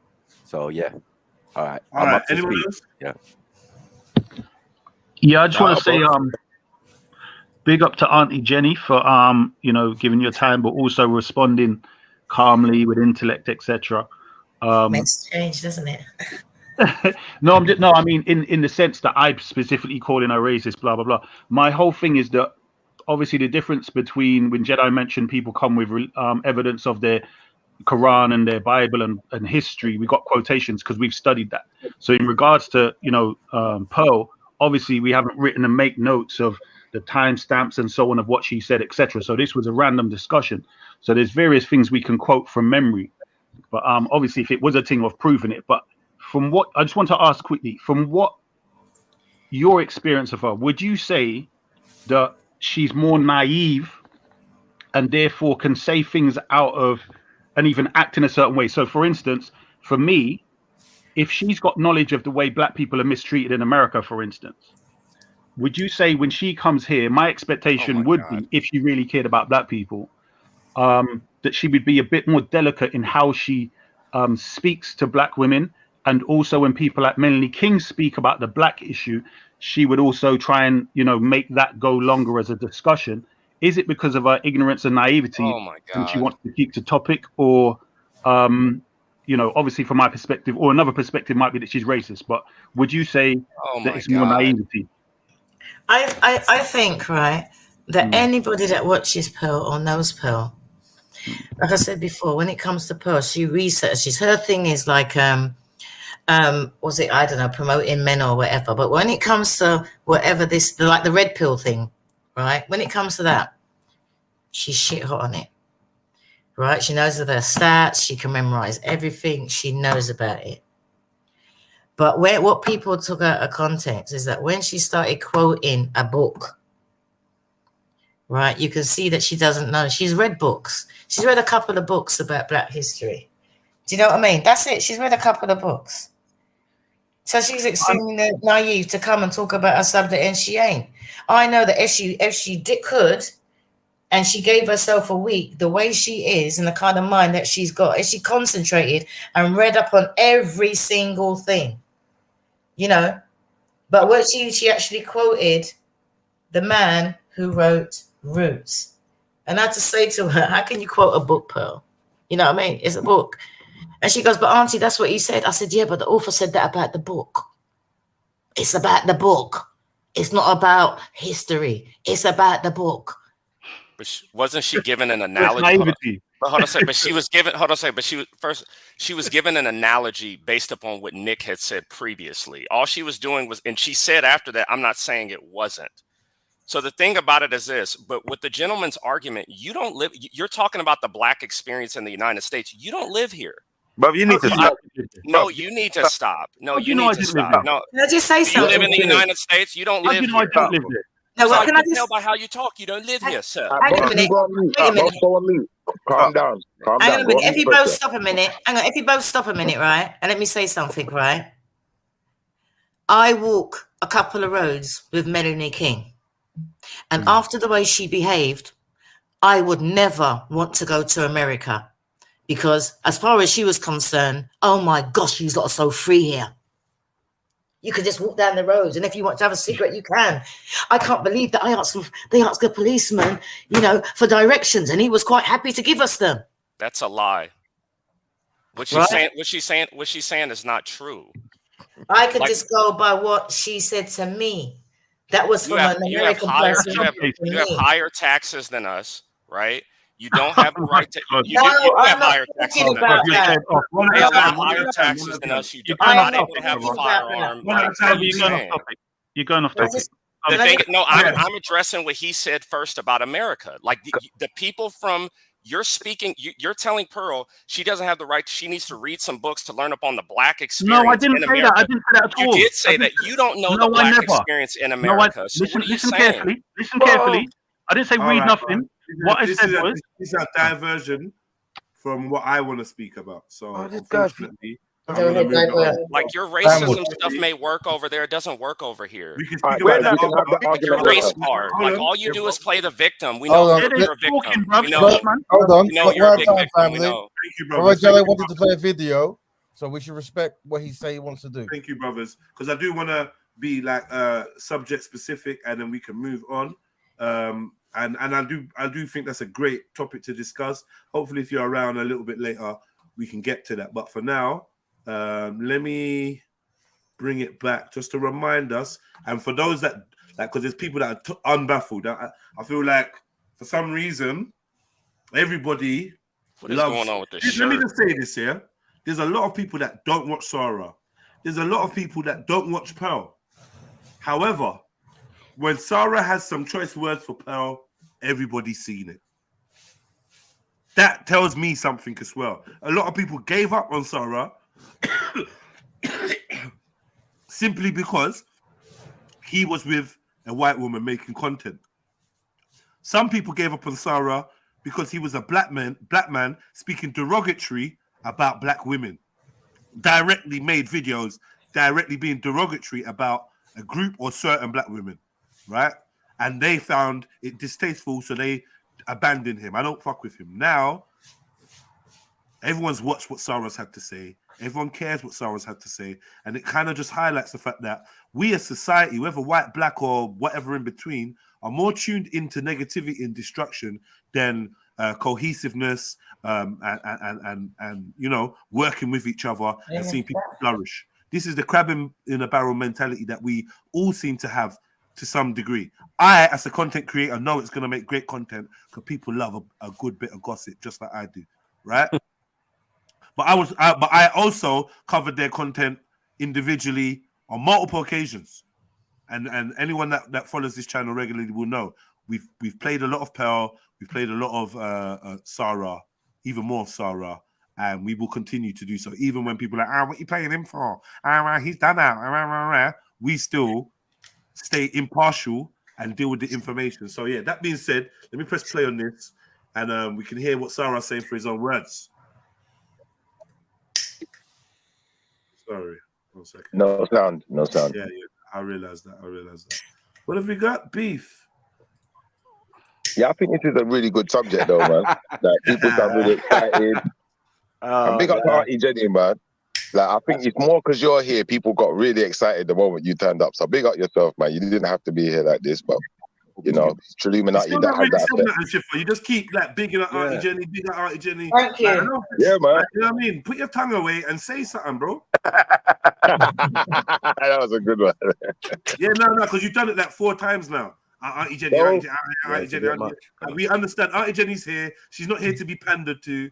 Don't be starstruck. She's a woman. She's down to earth. She seems pretty cool. Just say what you want to say, man. Stop trying to nice her up, bro. Yeah, man. Let her know. I can't help it. She's like one of the real aunties as well, so I can't help it, man. To keep it trill now. Like, all right, we've all a bit starstruck. Come on now. Check your mind. Fuck yeah. I'm making this video today that I didn't initially want to make, but there comes a time when we're all at a crossroad and have to make a decision. And sometimes that decision can affect you morally, it can affect you spiritually, and it can affect you financially. All right. I'm gonna be the first one to say. I know I said earlier about his attire. Like, you're an actor, and this is acting for me. Thank you, because you don't normally dress like that. Turn of the Mac. Yeah. Now you want us to remember your African and your blackness. You're gonna make this a racial issue. I knew before I even heard him say, before he even got to it, when I saw this, said you're gonna make this a racial thing against her, which is off-key, kind of just as dumb. Second thing I realized is he started intimating and dancing around the fact that his morals have activated him and got him where he is now. Got him to the decision about what he's about to tell us. This is about morals, yeah? And let me tell you this, yeah? We already know that can't be true because of how we know you and the main thing we know about your acting roles is that money over morals. That's right. Right? So now you want to start using, but you can't say my morals. You know, the first comment will be in, well, you did this role or that role. So you're trying to dance around it, and I feel like it's very dishonest of you, brother. Like I do think it's very dishonest of you, Sarah. I do hope you hit this link. I know you're watching. Yeah, exactly. That's one, bro, man. Like, what happened to you? He ain't gonna do that. He's shook, man. He always does that, But man. it's a decision that we can't shy away from. Now, recently, Just Pearly Things has been caught up in some controversy. Why? She has interviewed avid racist and known racist Nick Fuentes. Oh my God. He is also an anti-Semite. What did Pearl do when she... Let me just say, this reminds me of when... Okay. Reminds me of when Respect... This reminds me of when Respect had an issue with Sarah. Respect had an issue with Sarah for interviewing Tommy Robinson. And then years later, I ended up interviewing Tommy Robinson. This is the same type of vibe I'm getting. Yeah. Right? But why doesn't he debate Nick? Why, if you have a problem with Nick Fuentes, take it out on Nick Fuentes and watch Nick Fuentes drag you through cyberspace. I suppose he's gonna lead to the issue that, well, if I'm associated with this lady that can be amicable with a racist, then morally, I suppose I'm obliged to step away. I think this is what he's trying to say all of this before he talks about the money. Right. And that's what's first, I would assume. That is really the crux and the root of this situation, is that now you're disgruntled, and because you didn't go on that interview, because of the percentages and all of that, and you're trying to prove your worth to Pearl, saying that, listen, if I was there, it would have been better. Yeah. Do you get what I'm saying? Well, there's no guarantee of that, but this is his mindset. So yeah, let's move forward. All right, Bro, yeah, man. I just think Mom is a dickhead, bro. Sorry for the words, bro. I mean, you could, yeah. Cool. She interviewed him. What she done was that she laughed with him and seems to agree with a lot of his points. Talk about instances of like when they initially freed the slaves, there were some slaves that felt so indebted to their owners that they would travel across states to pay them back, and they actually had a really good relationship with them. Now, if she had said some of these things about the Jewish community, she would have been cancelled in a hot minute. Ask Kyrie Irving. Sorry. Now, I would like. I don't know if there's more examples, and this is where my ignorance is, and I want to be informed before I make a snap judgment, or whatever.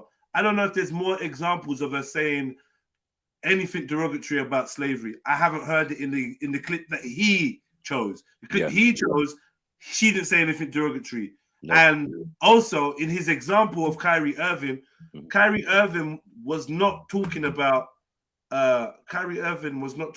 other I think you should have that one. Kyrie Irving did not mention Jewish people that had an affinity with Nazis, which would be a direct correlation to her saying some slaves had an affinity with their slave master. So Kyrie Irving's reason for being cancelled, as much as I don't agree with him being cancelled or whatever, it's not the same as what Pearl has done. So I'm not getting the comparison or the comparison to Kanye West.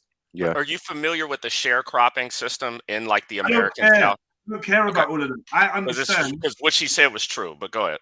Oh, it doesn't surprise me, and it's not even a concern. I just want to know where the offense is taken from the clip he's shown us. Either he's picked a rubbish clip, or there's more to it, or I'm thick. I'm dumb. But all you lot in the chats that are saying, "Oh, ain't you got smoke for Pearl?" Based on the clip that he provided me, what am I smoking there for? For her saying that some slaves love their slave masters. Don't we call them Uncle Tom? Don't we And call went them back. That's right. Don't we call them coons? Don't we call them sellout? Ain't we got a word for these type of people? So we are aware that they exist, correct? Facts.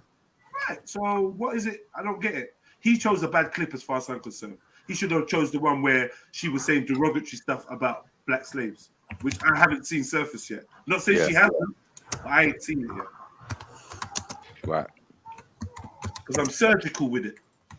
I've seen the same thing you Kanye have. West. Yeah, there's no more. Now, this isn't about the Jewish community.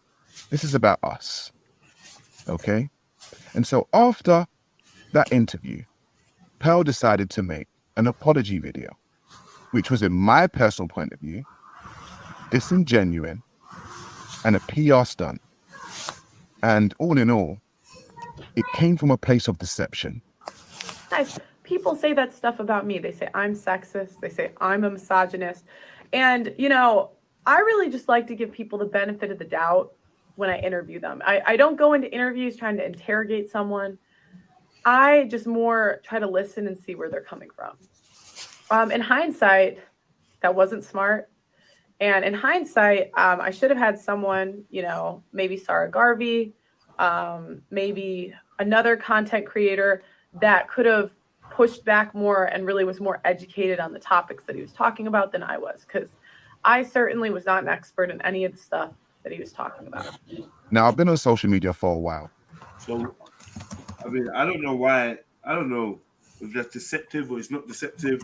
The simple fact comes down to the fact of she didn't challenge the racist in the way that you would have liked. So this is, you are now mirroring respect. This is why I find all these Mason guys and all these guys are just weird. 1 minute they're on one side of the fence, then they're on that side of the fence. I find it really strange. I don't know whether they're all playing with us, because you're critiquing her for things that you've been critiqued for, and then your rebuttal to the critique was, well, why don't you do it? And I did the best I could, and but now you're just doing the same thing.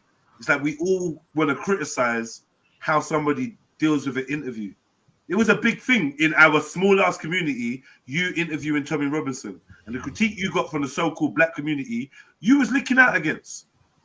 Like, well, you know, I just did what I did, and I just went there, and now it's like you wanted her to bad up the guy or grab him by his throat and say, hey, pussy, what do you want her to do?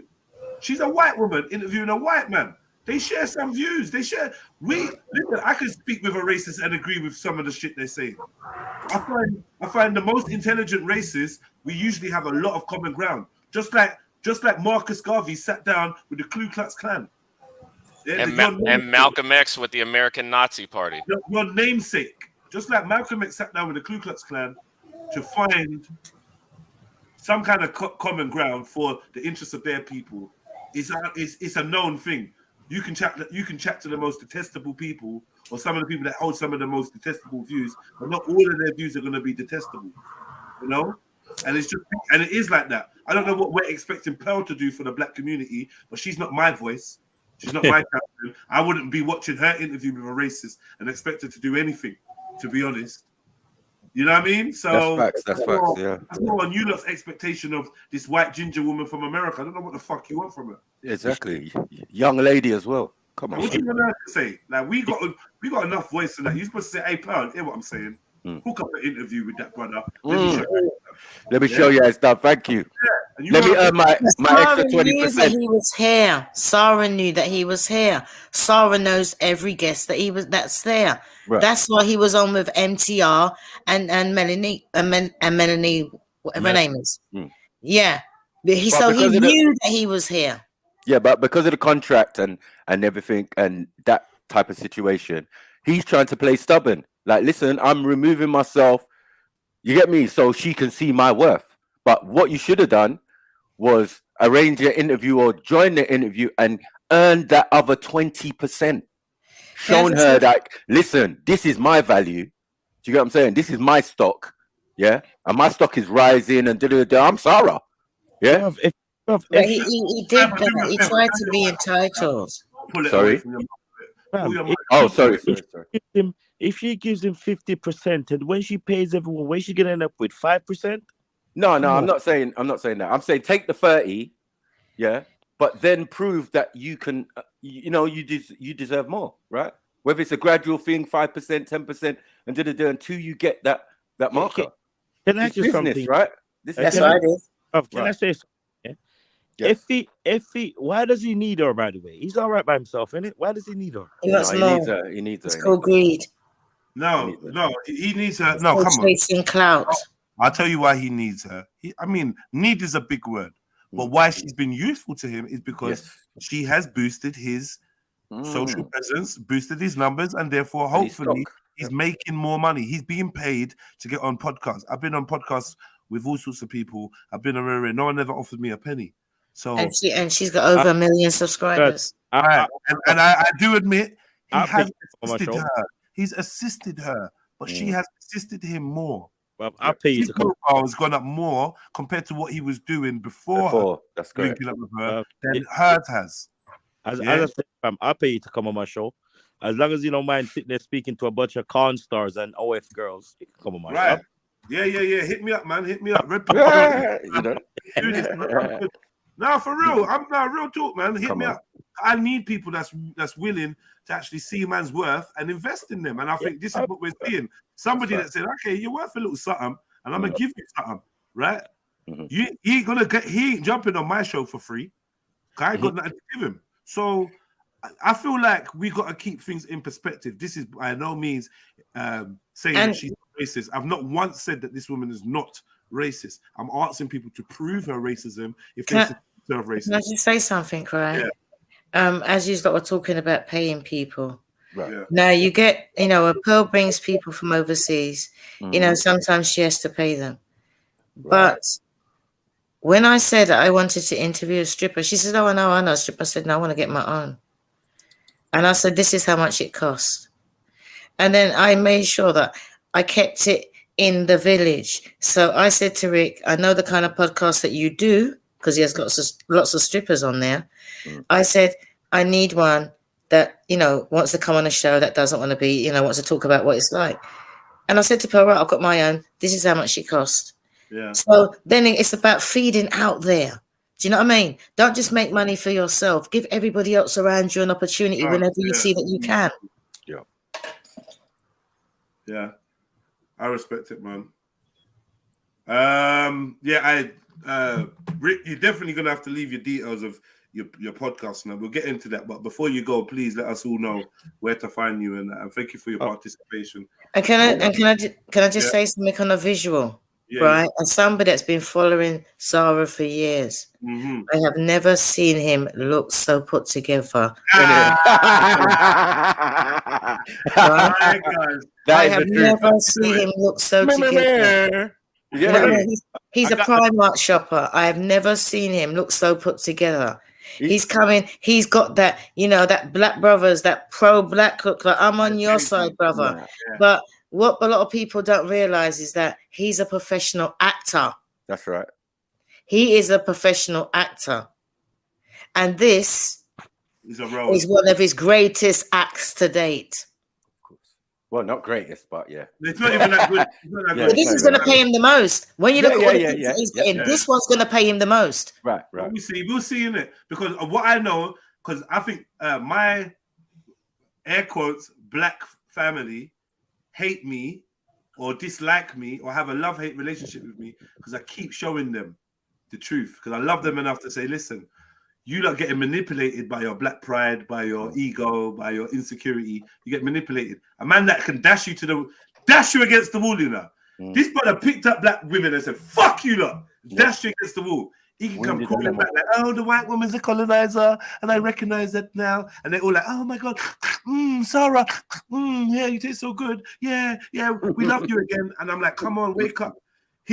We can always get activated and utilized and manipulated because of our kinfolk, skinfolk being kinfolk syndrome that we have, and the fact that racial what do you call it? Identity politics, is our bag. It is our go-to. It is our comfort. It's our comfort blanket. We love it. We love chat about race and how we're oppressed, or how people are oppressors, or extorting us, or exploiting us, or victimizing us, or we love all of that chat, and we can always be activated and brought on side as long as you speak in a certain language. So as soon as he starts talking about colonizer, which I can't tell you the last time Sarah came on there talking about colonizer. I can't tell you the last time Sarah went on camera with his African chain on. Don't get me wrong, he does wear his the t-shirt that was given to him by the guy that gave everyone a t-shirt at Speaker's Corner with the heart and the eye of Ra and the Ankh and whatever. He does wear that. He does wear the Kinte hoodie that he's been written for about 3-4 years. He does wear that.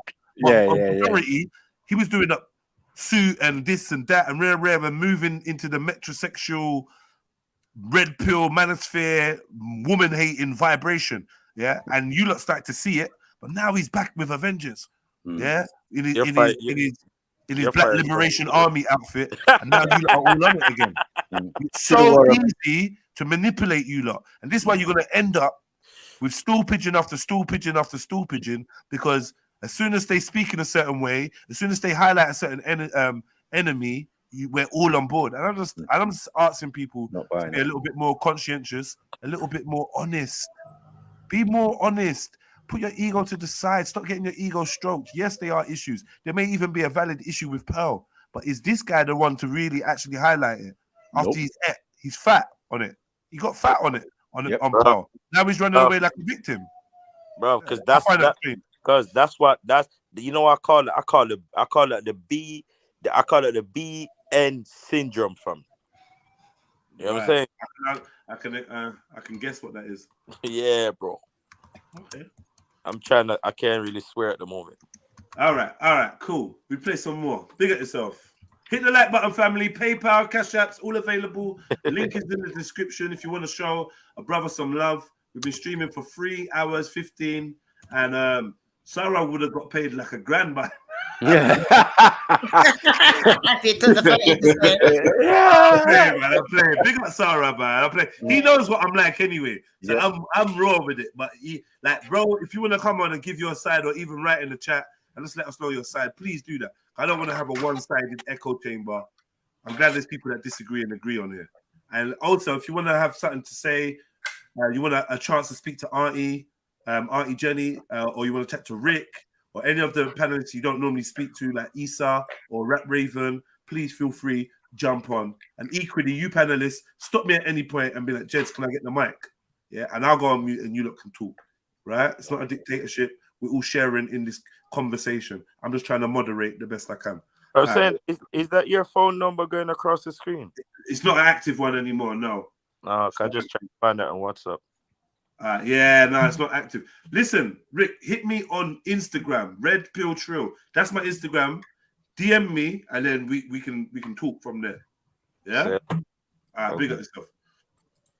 And I have done interviews with the likes of Tommy Robinson, Sargon of Akkad, politicians like Lee Jasper, and also Lin May, and people from the music industry like So Solid, Mega Man to be exact. Now, Pearl was reacting to my content prior to coming to the UK. Is that his resume? And so when she came to the UK... Yeah, it's his resume. And yeah, it's his resume. So solid. Big up. Yeah, big up, Mega Man. I just find it some things really strange, because Mega Man is associated with one of the people that really have been vocal in the so-called black community against him. One of the people that criticized him for interviewing Tommy Robinson. They went on to interview Tommy Robinson years later.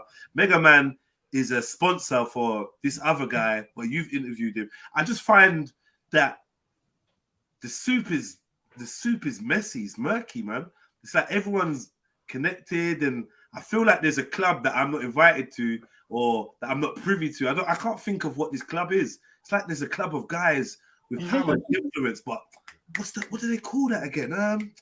I'm sure it'll come to me anyway. Let me press play. Salvation Army. I was very interested in the content that she would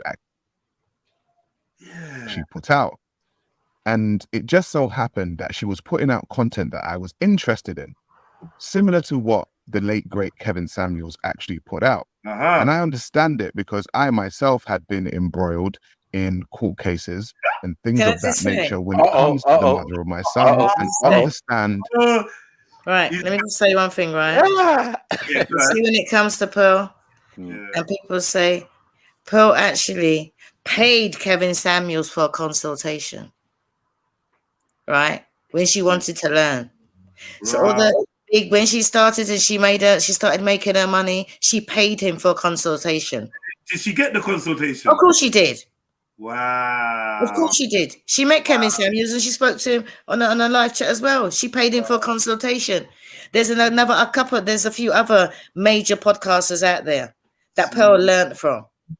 So see, when the Kevin Samuels said, if you want to learn from me, you know what I mean, hit me up and pay, Pearl did that. So that's why he wanted to meet with Pearl, because he knew, and she's always vocal about it. And she's always vocal about following Kevin Samuels. And everybody's always saying, oh, she got the money, and that's how come she paid for it. She paid for a consultation. Well, you save up your money and go and pay for it. If you could have done. I'm pretty sure. So she paid a black man for his expertise. She paid more than one black man. There's more than one black man out there. And I think the only white man that she said, is it Rolo somebody? She paid him, but then she wanted him to do the same thing, but then he turned it on her head and said, oh, she wanted him to pay her to do this, and he just made up a story about her. But the black ones that she paid, they actually, like anybody else, they treated it like a business. She paid them for the knowledge, and then as she got more knowledge, she passed on the knowledge back to them free of charge. She definitely gave me advice the first time I met her, boy. That's amazing, though. It's good to know, man. She's generous till she's stupid. I mean, if you know, they got a saying in America. They say it's not tricking if you got it. Do you understand what that means, Arlie? Yeah, and what a lot of people think, right? A lot of people think that she throws her money about, right? And you got to think maybe where she's coming from. You know, she ain't got to worry about money. So that's why she always says that, you know, if you want this, it doesn't matter about the cost. If you want that, auntie, I'll get it for you. You know, now I know a lot of people don't realize, but my mum died recently. Right, my mum's going to get buried. And all Pearl said, I said, I've got to find the money to bury my mum. And Pearl turned around and said, how much does it cost? I haven't given her a price because I'm going to do it. But that was her first instinct. She met my mum. My mum loved her. And the first thing she said is, how much does it cost? Just give me a price, auntie. Because to her, the price of my mum's funeral might just be a camera. So people might think, oh, yeah, that's big. But she's not thinking like that. She goes, well, if I ain't got to get a camera and I've got to pay for that, that makes sense to me. Well, listen, first and foremost, commiserations and condolences for the loss of your mum. Yeah, thank you. But she pays for her consultations, and she did. So when he mentions Kevin Samuels, because she already had the consultation. So that's why he wanted to link onto her. That's why he started to link onto her, because of who she was mixing with. Leech. That's me done. All right, then. I'm gonna... was someone wanted to speak on that? I feel that he has is a pattern of behavior from the Tommy situation, because it was not organized by him. He again had people that he relied upon to have that contact to bring Tommy into the play. Now that individual who helped him on that is no longer to be seen. He's probably doing his own thing, right? And now he's moved on to the next stage. He's a smart business guy. I would say this to Tops. I think the point that I'm trying to say to you is, if you've been following this channel, you know that I've had a certain understanding, and I've shared my understanding about Sarah. Sarah is someone that's been on my panel. I've had conversations with him in real life and whatnot. We're very much aware of each other. We're not enemies, right? But for you to say that it's about jealousy because of views and likes, I think this is where we become lazy as people, where we don't want to think and we don't want to, exercise our brain matter. We go to this, oh, someone's a hater. The fact is, before Pearl, we were getting better views than Sarah. And we were saying the same thing about Sarah. He's a bit of an opportunist. He's a bit of a floater. He's hurt by women now, and now he's going after women. We were saying that before he was getting better views. Right. No one's hated. No one's tried to detract from him. No one said, I've not said he's not talented. I've not said he doesn't deserve to be paid or have money. I've not said any of these things. I'm just simply questioning the integrity and the sincerity of the message he's given us, where he's doing the Black Power thing right now. And I don't think this is about black or Africa or whatever. He's using props to try and garner favor, like a true PR marketer does. So it's not about me being jealous of his views, even though I would say I could say that maybe I'm envious or I would like to have more views. Say that I'm jealous of Sarah, I think is a far stretch. And I'm a fair person. I got a clean heart, man. I don't deal with the jealousy and thing. Yeah. You've heard me speak frankly about my experiences in streaming. And to be fair, those experiences in streaming actually were in support of Sarah to a certain degree. Because I understand why he made certain choices, right? Where certain people were judging him for even doing anything with Pearl. I understood. It's good business. It's going to help you expand your brand. What do you owe any of us? You don't owe none of us nothing. Because I don't go around looking for heroes, you don't break my heart when I realize that Sarah don't necessarily care as much about the black community as I first thought. I don't put people on pedestals, so that doesn't bother me. Do you know what I mean? So no, I'm not jealous of Sarah. Maku, you can speak for yourself. But yeah, when it comes to his likes and his views, we're just simply saying you were getting good likes and views based on red pill manosphere content, which actually does put down women a lot of any color. Do you know what I mean? Go for it. Yeah, I feel that there's no way everybody knows my situation with Sarah. Like, you wouldn't even know about Sniper if it wasn't for Sarah inviting me to Speaker's Corner. Yeah, but we obviously from the beginning never shared the same points of view. Do you get what I'm saying? And I've watched him leave the park, you know, been through situations, and all of this different thing. But the most significant thing, like you said, was the more recent, once it got to the Baby Father podcast, because he was a different animal before, right? It was based on religion, and again, a situation where he had a debate and he felt he won, the other side felt they won, and instead of them to leave it like that, they kept on hounding him and pressuring him and turned him into a different animal. Now, we speed forward to the future, it's the same again. Yeah, he's been hurt by a woman, and now it's created a different animal. This animal went into the manosphere, and you know, black women are this, that, and the other, and now we're at another stage. So what you're basically saying, he can be programmed easily. So basically, depends on what emotion is in, that's the way he's gonna act. That's correct. It's emotionally driven, yeah. Yeah, you know what that is though. A B. Yeah, I just feel like Sarah's an opportunist, innit? You get me? Yeah. Yep. I feel like a lot of people do the same thing, you get me? Also, I feel like a lot of people have mutually beneficial relationships, and when something doesn't go their way, they want to start screaming X, Y, and Z. There you go. Like, you was getting as much of fucking Pearl as she was getting off you, and I say that in regards more to of Pearl than she was getting off you. Well, yeah, you can even say that. I'm talking about in regards to exposure, in regards to production, in regards to all that, bro. You get right? me? Yeah, more because check it, brother. You weren't bringing more exposure to Pearl. Like, she was bringing more exposure to you. You weren't bringing a studio to Pearl. She brought a studio to you. So do you know what I mean? Like, I don't know. You could have. She's paying you, cuz you paid to be on her show. Now, if you paid her to be on your show, I'd understand. I never saw her on your show. Do you know what I mean? So yeah, it's definitely one-way traffic, and it is what it is, man. You ain't got to love her for it or whatever, and it don't mean she's not racist either. It doesn't mean that. I just want to keep clarifying that.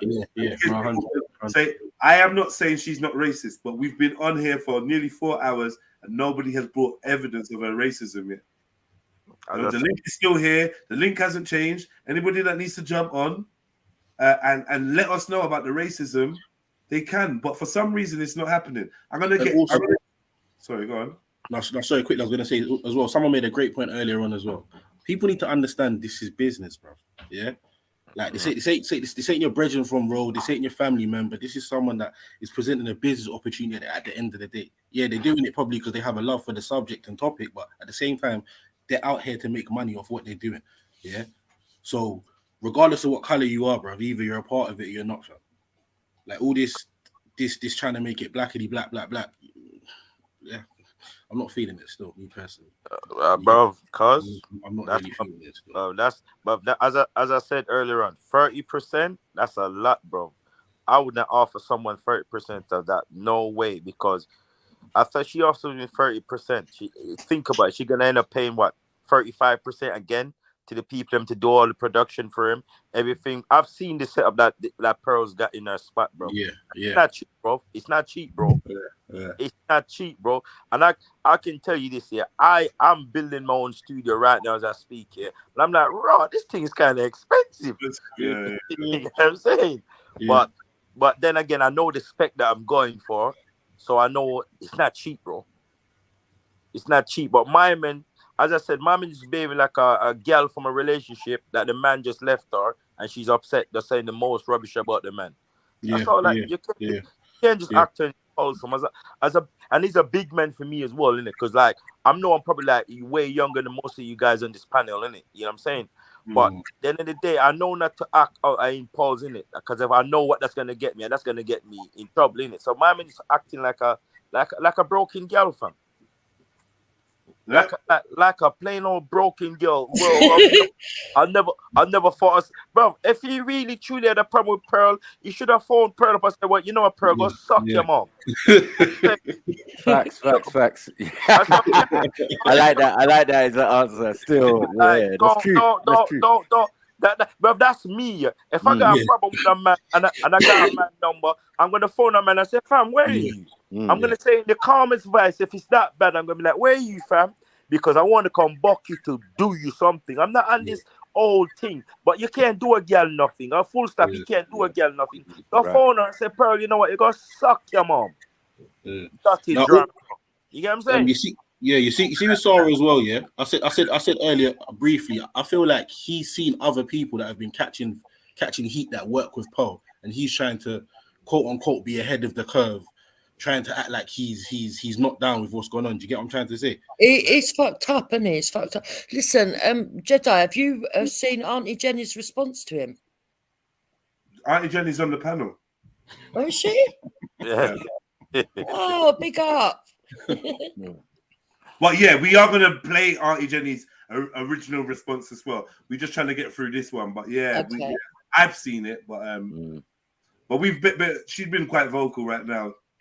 To be fair, she hasn't touched on everything just yet, but yeah, let's get along with this video. Welcome aboard, Jupiter. Yeah. And I understand it because I myself had been embroiled in court cases and things of that nature when it comes to the mother of my son, and understand that the gynocentric order in which we live in is something that needs to be spoken about. So when she... In a nutshell, I got burnt and now I'm going to go gunning online for women. Why never? Bro, I DM'd you, by the way. Big up. The dude stole her bike. Yep. I don't know. Do you know about that one, Rick? God, no. You know, No? Oh my. On the Baby Father podcast, I need to podcast. On the Baby Father podcast, he told a story about what happened with his relationship, the breakdown of it, and in the end, basically, she turned nasty on him, and his bike got stolen. Like basically, the new man took his son on a bike ride and stuff like that. So we was busting joke about basically Debo took your bike. You know what I mean? You can't. The man was saying, "Come get your bike," and all this kind of funniness, whatever. So we understand that the relationship ended in bad terms. He got cheated on. His woman tried to marry an next man and all sorts, and so now he's mad. So all this time though, he was doing blackity black stuff and Islam is an issue to black people and blah blah blah. He was on that. As soon as he got hurt, he started talking about the black woman this and women this and modern woman that, and just basically gunning for women. So it seems the man just need to acknowledge that his pipe game was no good. The girl had to find some pipe. So big man, if that's what you really get upset about, and if a man take your bike, go get your bike. Obviously, you didn't know me at the time, but if you knew me and you phoned a man like me, and said, "Go, are you like?" I'd like you to come get your bike back. I'll come to help you get your bike back, man. I can't help you get the girl back. Your bike gets weak, but as far as I'll help you get your bike back, you get what I'm saying? I just realized I need to, like, but I don't know what's going on for this world. I'm done out here from fam. Listen here, I'm just a boy that came over from yard and grew up in England for a little piece. I don't understand these men, fam. I really don't, fam. Like man's gonna take my bike, and I know he's got my bike, and I'm not getting back. Fam, Right. Not only that, they said if he wanted it, he had to He had pay to it. pay. He had to pay. yeah, fam, exactly. But the only thing you have to do be like, okay, cool, fam, say no more. I can pay you for the bike. Where are you? Yeah, where are you? Go there, innit? You come, and I'm coming on my Jack Jones as well, because I'm, you know what I mean? I'm my own. You get what I'm saying? I'm gonna get my bike back, bro. Bro, man, you know, how I remember it happening, Me and my Sarah's ratchet. youth told him, me and mummy's boyfriend went out on a bike ride. Right. And he said, oh yeah, has my man got a bike as well? And he said, nah, right. I went on my He's bike, riding but yours. he was riding your bike, daddy. Mad. Like that. You see what I'm saying? So then he went and said to the ex, He phoned the baby why mother. is Yeah. my man riding my bike? And So she said, well, Sarah's just dropped it's a his second bike video. now. It's We're his gonna bike get into that. now. We're gonna get into that. Yeah, he did like say that. that this one was just part one. He said this one was just part one. Can we cut through this one real quick? Because I really want to keep up to speed with the content and whatnot. You know what I mean? So I want to really cut through this video quickly, if you don't mind. Yeah. No problem. I know I'm the main person stopping and starting. This is my worst habit, but this is what we do. We take a 20-minute video and we review the fuck out of it. 3 hours. Yes, surgically, sentence by sentence, to people get bored and they're like, nah, you can talk about the same thing for 3 hours. But yeah, we got the time to do it. I got time today. And I just want to say, big up my brother Southside, my Moroccan Portuguese brother, who was the only one that flooded my inbox with offers. Oh yeah, apart from Turkish Khan, flooded my inbox with offers to help paint up this new studio so that Trilluminati Live can go in a bigger direction. Yet again, non-black people stepping up to support their black brother. And you wonder why I have to have a fair and balanced view of the world. And I can't just do the red, black and green, black power thing, because the only thing I can... Life gives you the opportunities to assist each other, and you don't. I help black people, I help black men, I help black women, and I know everyone's got things doing, but I'm just saying, it could be symbolic, it could be accidental, it could be whatever. Yeah, but it just so happens that it was no black men there present or assisting with a task that was going to basically help us all eat. So I just want you to bear that in mind when we keep chatting all this shit. There's example after example after example, yeah, of the fact that when it comes down to actually putting in work, yeah, bro, man, sometimes you have to take the work wherever you can get it. That's right. Yeah? All right, man. Cool. She came to London. She said that she wanted to make a podcast. And I said, no problem. Okay, let's talk about it. And I decided to feature on her show.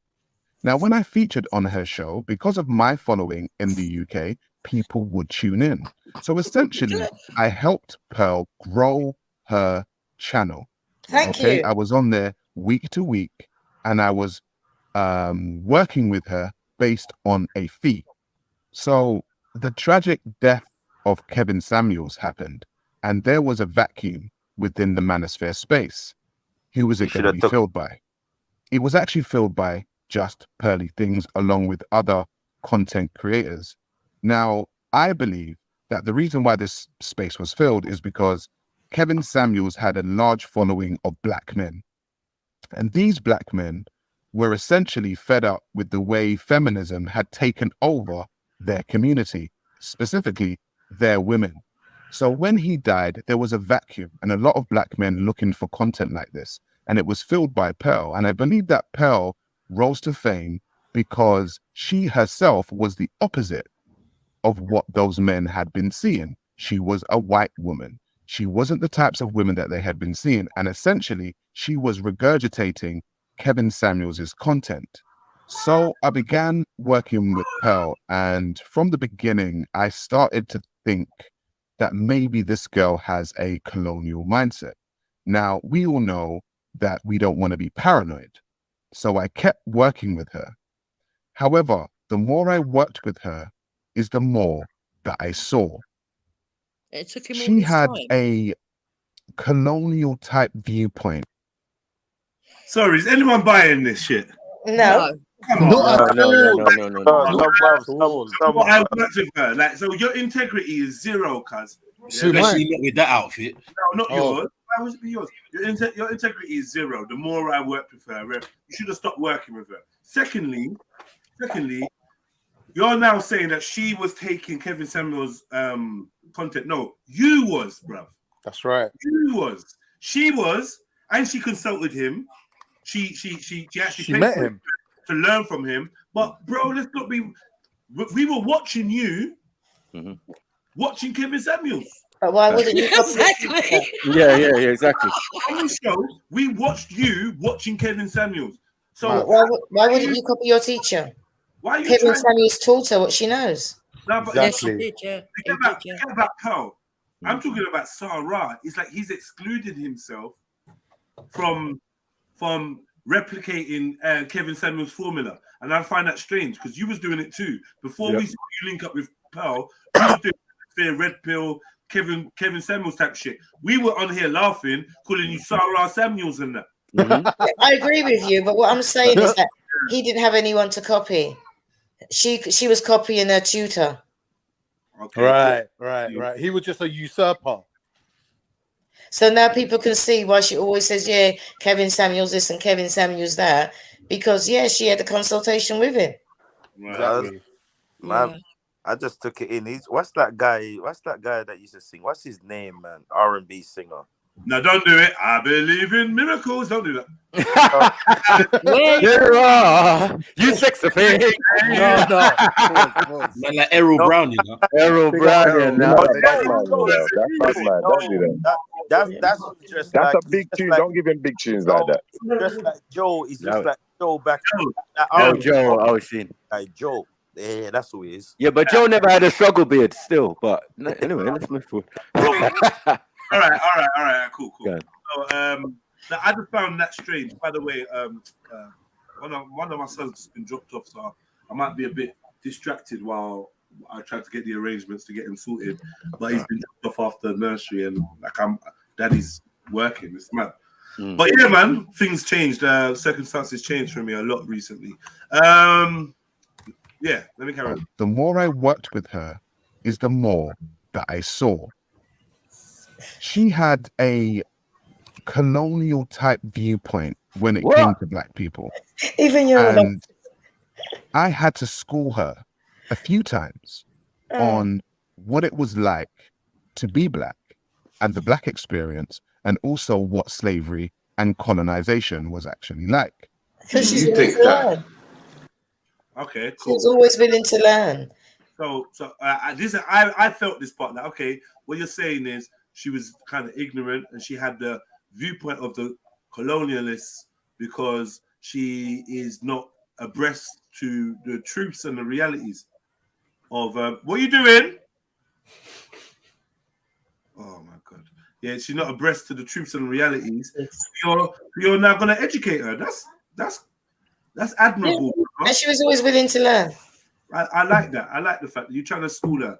Because a lot of, I'll be honest, I've had white colleagues and white friends and whatnot, and I think there is a level of re-educating the people that's around you. If they want to learn, there's some that you realize you just want to stay ignorant and have your viewpoint. And there's others that are willing to learn, and you give them the time of day to say, well, it actually goes like this. Do you know what I mean? Can I always say, Pearl always says that she loves having people that disagree with her because she loves to learn different points of view. Okay. So she likes people that challenge her. She loves if somebody can get them. If you can get Pearl to change her mind about something, she admire you forever. Sorry, whose yard is this? That's Pearl's. Okay. No. He was always in Pearl's house. Okay. Ooh. For me, when I watch this bit, are you going to watch this bit or are you jumping it? We'll watch it real quick. Yeah. Okay. Is that from last night? Historical catastrophes must be compensated for. No. That's stupid. So then, I'm not agreeing or disagreeing. Yeah. So then, how come there were groups of people that got compensation then? How come? For instance, like Jewish people, Chinese people, Japanese people with the bonds. Like there were groups of people who got compensated. I don't know. So it wasn't fair. What? Well, I'm talking about like when I think about group, I think about reparations. So I don't. I mean, maybe if the people were still alive today, like I don't know, maybe. But like when you said historical, I thought you meant like at the past, not the present. Yeah, so like in the past, so like people talk about slavery. So in the past, you know, the Holocaust happened. In the past, you know, the Japanese, but people got compensated for it. Yeah.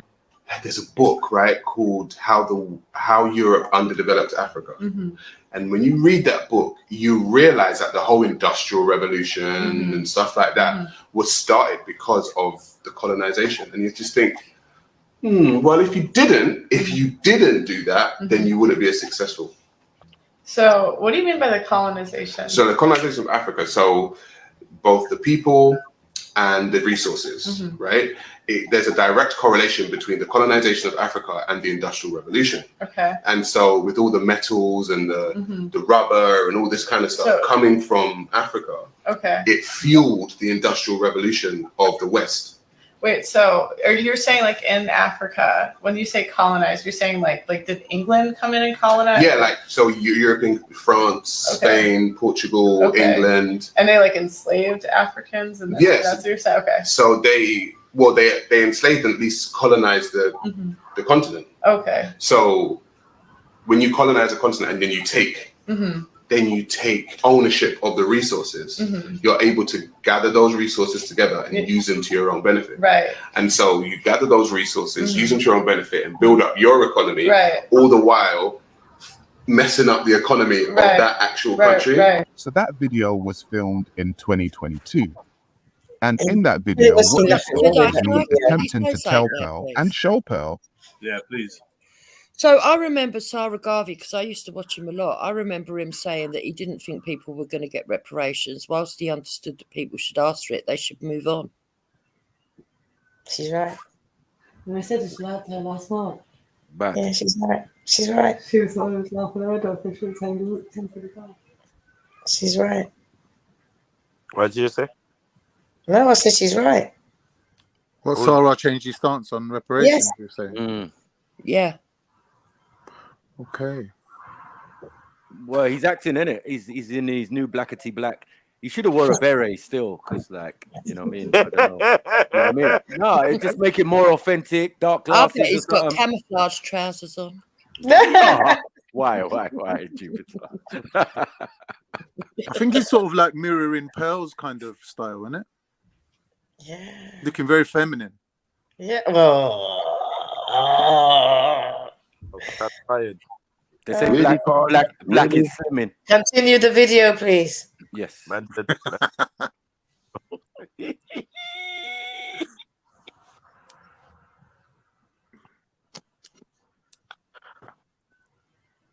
I forget he's trying to look after the baby as well.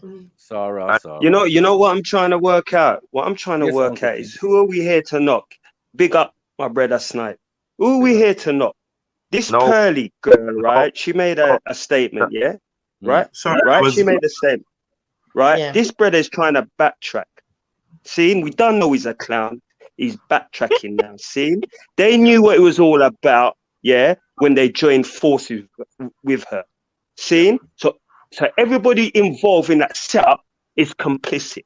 So what's this all about? What is this all about, really? Big up. Big up, Khan.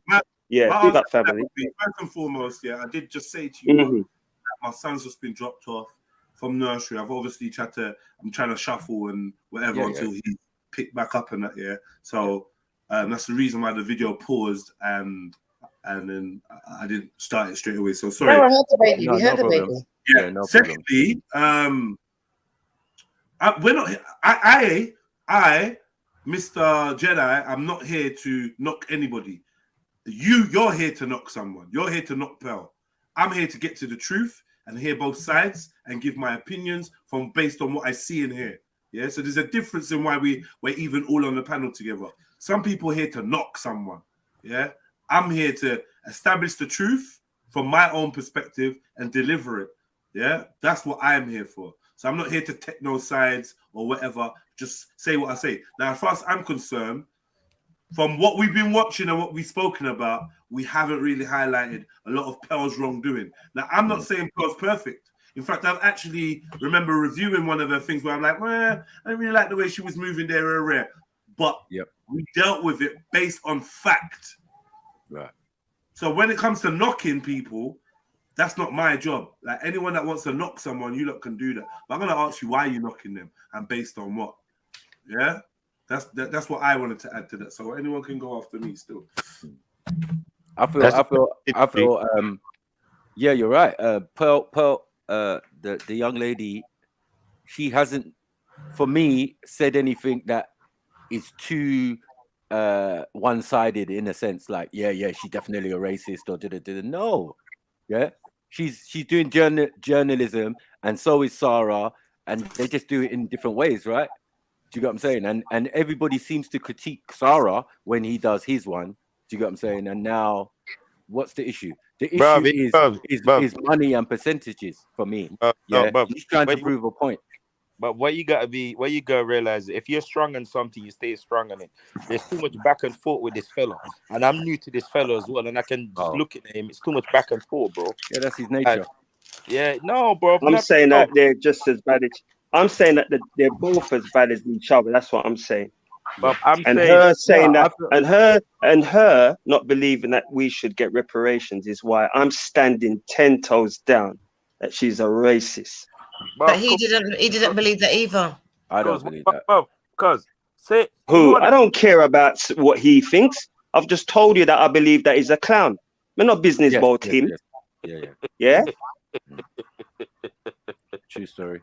It's gonna be anti, bro. It's got beef, Yeah, uncle. No, I ain't got no beef with nobody. I ain't got no. Listen, I ain't come on the panel to beef with anybody. I'm not talking about you. I'm not talking about you. Anyway, man. Anyway, I think the point that Auntie was trying to make was, and it was a point I was trying to make with you earlier was, all right, but like the opinion that you're calling her racist for is one that your nephews and your brothers hold.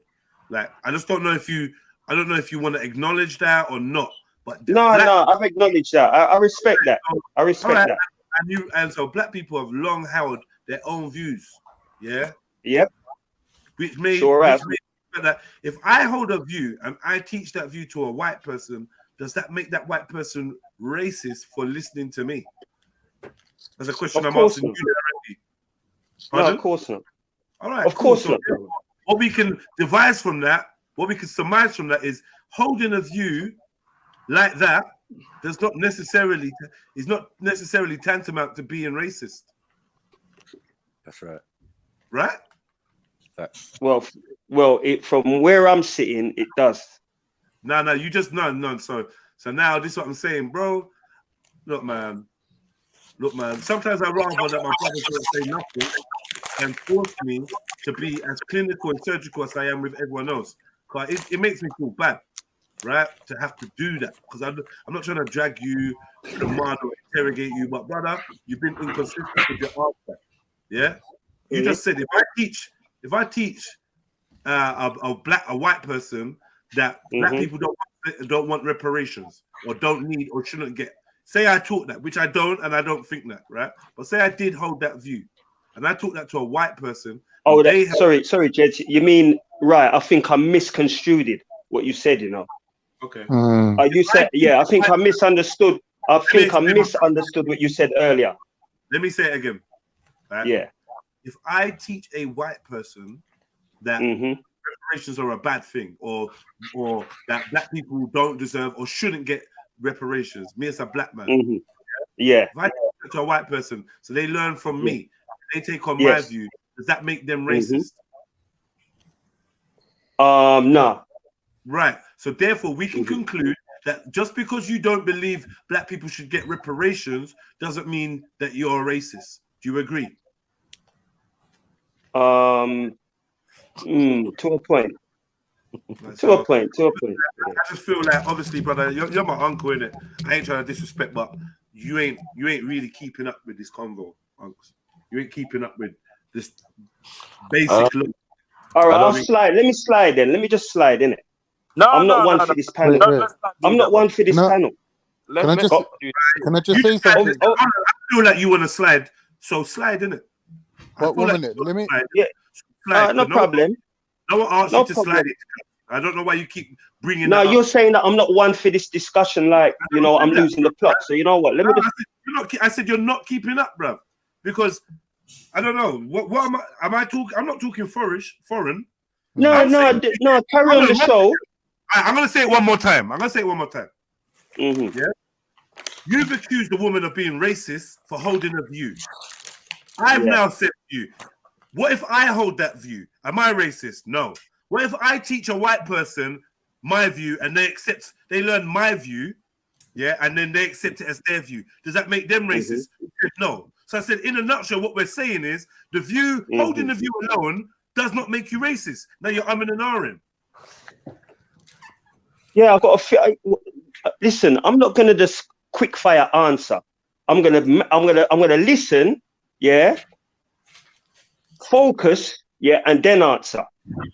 You understand? That's what I'm gonna do. I'm not just gonna answer. You know, off the top of my head. I'm gonna think about it. But if can I just quickly add something, Tony, if you don't mind me saying? Yeah. You've wrote the geezer off as a clown, and you've wrote her off as a racist. But that's not what we're doing here. What we're doing is looking at the evidences and looking at the mechanisms what reinforces those views. Now, at their conclusion, you might be proved to be 100% right, or you might even have to kind of like readdress your position. But let's just get there together, innit? But the truth is this, yeah. The truth is this. My uncle thinks he's doing what's right for black people. Right? And the right thing, right? And rare. And I'm saying you're doing us a disservice by showing that there's no logic to what we're saying. Yeah. I'm highlighting where the illogic, the lack of logic is, and it's like man's not seeing it, because what we're saying is, and it shouldn't be an issue. Simply not wanting or thinking reparations is a good thing does not make you racist. It's very simple, cuz. Or shall I say? It's not even a difficult. Yeah, I understand. thing. I understand your point, Jedi. You get me, but I have to. I'm not just going to answer straight away. I'm going to think about the question. Yeah, you got a lot of time now, and you're making big, bold statements on the internet with your chest as a big man. So it's like it's not. It's not rocket science what I'm answering you, cuz I'm just showing you. I've walked you through it and given you. Yeah, and I've answered in it. I've answered now, innit? Yeah. I've answered. Yeah, right. I've answered, brother. He's got a delay. Bro. I think there's a 1 second delay. I can tell. All right, cool. What, should I go out and come back again? No. So we can manage. This is what I'm saying to you, look, right? And like all of you look that agree with Uncle Tony, these are the things that you need to let man know. Listen, Uncle Tony. See, in order for our arguments and that to look sensible, we have to make sense. Yeah. When a man just shows you that not wanting reparations on its own isn't racist. Yeah. In and of itself. I want to accept that, cuz. Yeah, you know what, you're right. So then we get back to your initial statement, which is she said she don't want reparations for us, so she's a racist, which now looks halfway ignorant. Now we've looked into it a little bit more, taking some time to break it down. It's just looking like an ignorant statement. And I don't want you to look ignorant, but it's like whatever. I'm doing the best I can to help you. I understand. I understand that. So we don't just look weak. That's it. Because that's a weak argument. We can't just call people racist based on whether they think reparations is a good idea or not. That's facts. Otherwise, we're going to end up looking dumb. So you like, I But don't care. You don't want reparations. Why wouldn't they want reparations for what we've been through? Why wouldn't they want that? They might the not only know. thing, the only conclusion I will come to is that they're looking at it from a racist standpoint. Why wouldn't they want us? Sorry, it's coming out their own pocket, isn't it? No, sorry. If you don't know something, that means you're ignorant, as in ignorance, man. Yeah, you don't know. It could be. I'm just saying it could just be ignorance. We have to explore that. Right. Now, it could be. Exploring that is different from just casting someone off and saying, yeah, they're racist. We're going to explore why you said it. And we may come to a conclusion that they said it for racist reasons. But we got to do the work. And we got to understand, not just, I don't care, well, she said that, so she's racist. That's ignorance, uncle. And you know what? Being your nephew, if I don't call that out, then it's like I want you to look foolish on the main stage, and I don't. So I'm gonna just call it out from earlier and say, yeah, because that's not a good reason. I know that people are racist. I believe in racism. I'm not one of these people that out here think that no one's racist. I'm not one of these people out here that think, oh, well, Pearl's got black people around her, so she can't be racist. I ain't saying that. I'm saying when we're going to charge people with these things, we've got to be surgical and on point. We've got to make sure our argument is watertight. And we can't just go on a flim-flam. Because when that gets undressed, we end up looking dumb, and it damages our cause. So all you lot that think that you're black, very rare. Sometimes the reactionary. You know what? If I've got to be truthful, I don't see the reason, right? I understand where you're coming from, Jed, and maybe, maybe I'm being a bit ignorant, right? But what I'm saying is that I just don't see the point of defending this girl. She's brought a bag of degenerates together, right? To talk degenerate subjects. You know, you just want like to be right. You don't want to be right. Sorry? You don't love righteousness. You just love to be right. You don't. I just admitted that I might be a bit ignorant. What? Defending the girl, and I've just said that she could be racist, but this ain't a charge. Like we got to charge her based on evidence that actually can lead to a conviction, not because everybody knows they're a gangster. Everybody knows Mikey Brown's a gangster. No, you see Mikey Brown shoot anyone? Have you got a witness that's going to say Mikey Brown shot anyone? You find Mikey Brown with a gun? You found Mikey Brown with drugs? You found Mikey Brown doing any crime? If you haven't, then you can't just turn around and say, yeah, he's a gunman, he's a shotter, he's a rare with no evidence. We have to have some evidence. Otherwise, it's going to flop in court. They do it all the time to us, Jed. And they do it all the time to us, mate. That's called injustice. They do that all the time to us. That's called injustice, and we as people should not be perpetuating injustice. I keep warning Honor about turning into the monster that you claim to hate. That's right. I keep warning you lot. Yeah? Just like I said, people would rather be right than righteous nowadays. Let's do it the proper way. Let's bring facts. Let's say, okay, look, she said here in this episode 5, where she said this, and then in episode 6, she said that, right? And the episode she said that. When we bring that together, this is making me think that she's got this trend of thinking. Now, with that, I'm adding this and that. Then I found her links to this. Then I see her interview this racist man, and in that she said this and that and that. That's bringing evidence. All we're doing right now is bringing feelings. 4 hours in. Feelings. I feel like. Well, I just feel like. And then, in the end, black people gonna look like you lot are stupid. Cause you lot just say racism, and then when you're put under inspection, it's a bag of just words. Like and we're better than that. I'm just saying we're better than that. You can make a camel look like a kitten, yeah, with special effects, and there's a way to do everything. So even if she wasn't racist and you wanted her to look like she's racist, there's still an intelligent way to form that argument and present evidence that can at least suggest that. We're not doing that right now. We're just saying, okay, well, she said that she's not for reparations, so she must be racist. I'm like, yo, how much black people you know that don't think we should get reparations? I want to know where's the reparation money is going to go, first of all. Brother, I'm not begging for no reparation. What do you mean, where's the reparation money going to go? I'm not begging for no reparation anyway, yeah? I don't need nothing from them. But what I'm saying is that everybody else has been paid out. We're due too, right? I'm just trying to be educated there. Please don't be ignorant with me. I'm asking where the money's going to go, please. Just tell me, bro. Educate me, bro. Don't need to get upset with me, bro. I apologize. I apologize, Rick. I apologize, bro. Just tell me where the money to go, bro. Where's the money going? Some people screaming the money should go to Africa. Yeah, I'm not in a position to know where the money should go or whatever. You get me? I've not really thought of it like that, but I know that we do some corn. I know that. But if you take that much interest, this is going to be a big diversion. Take that much interest in it, and you're that passionate about it, you should know where the money needs to go. Brother, I'm one person. It's to go to us. Us, is that good enough for you? Listen, your opinion is important to me, innit? Let me put this out there. Right, well, I'm telling you it should go to us. For what?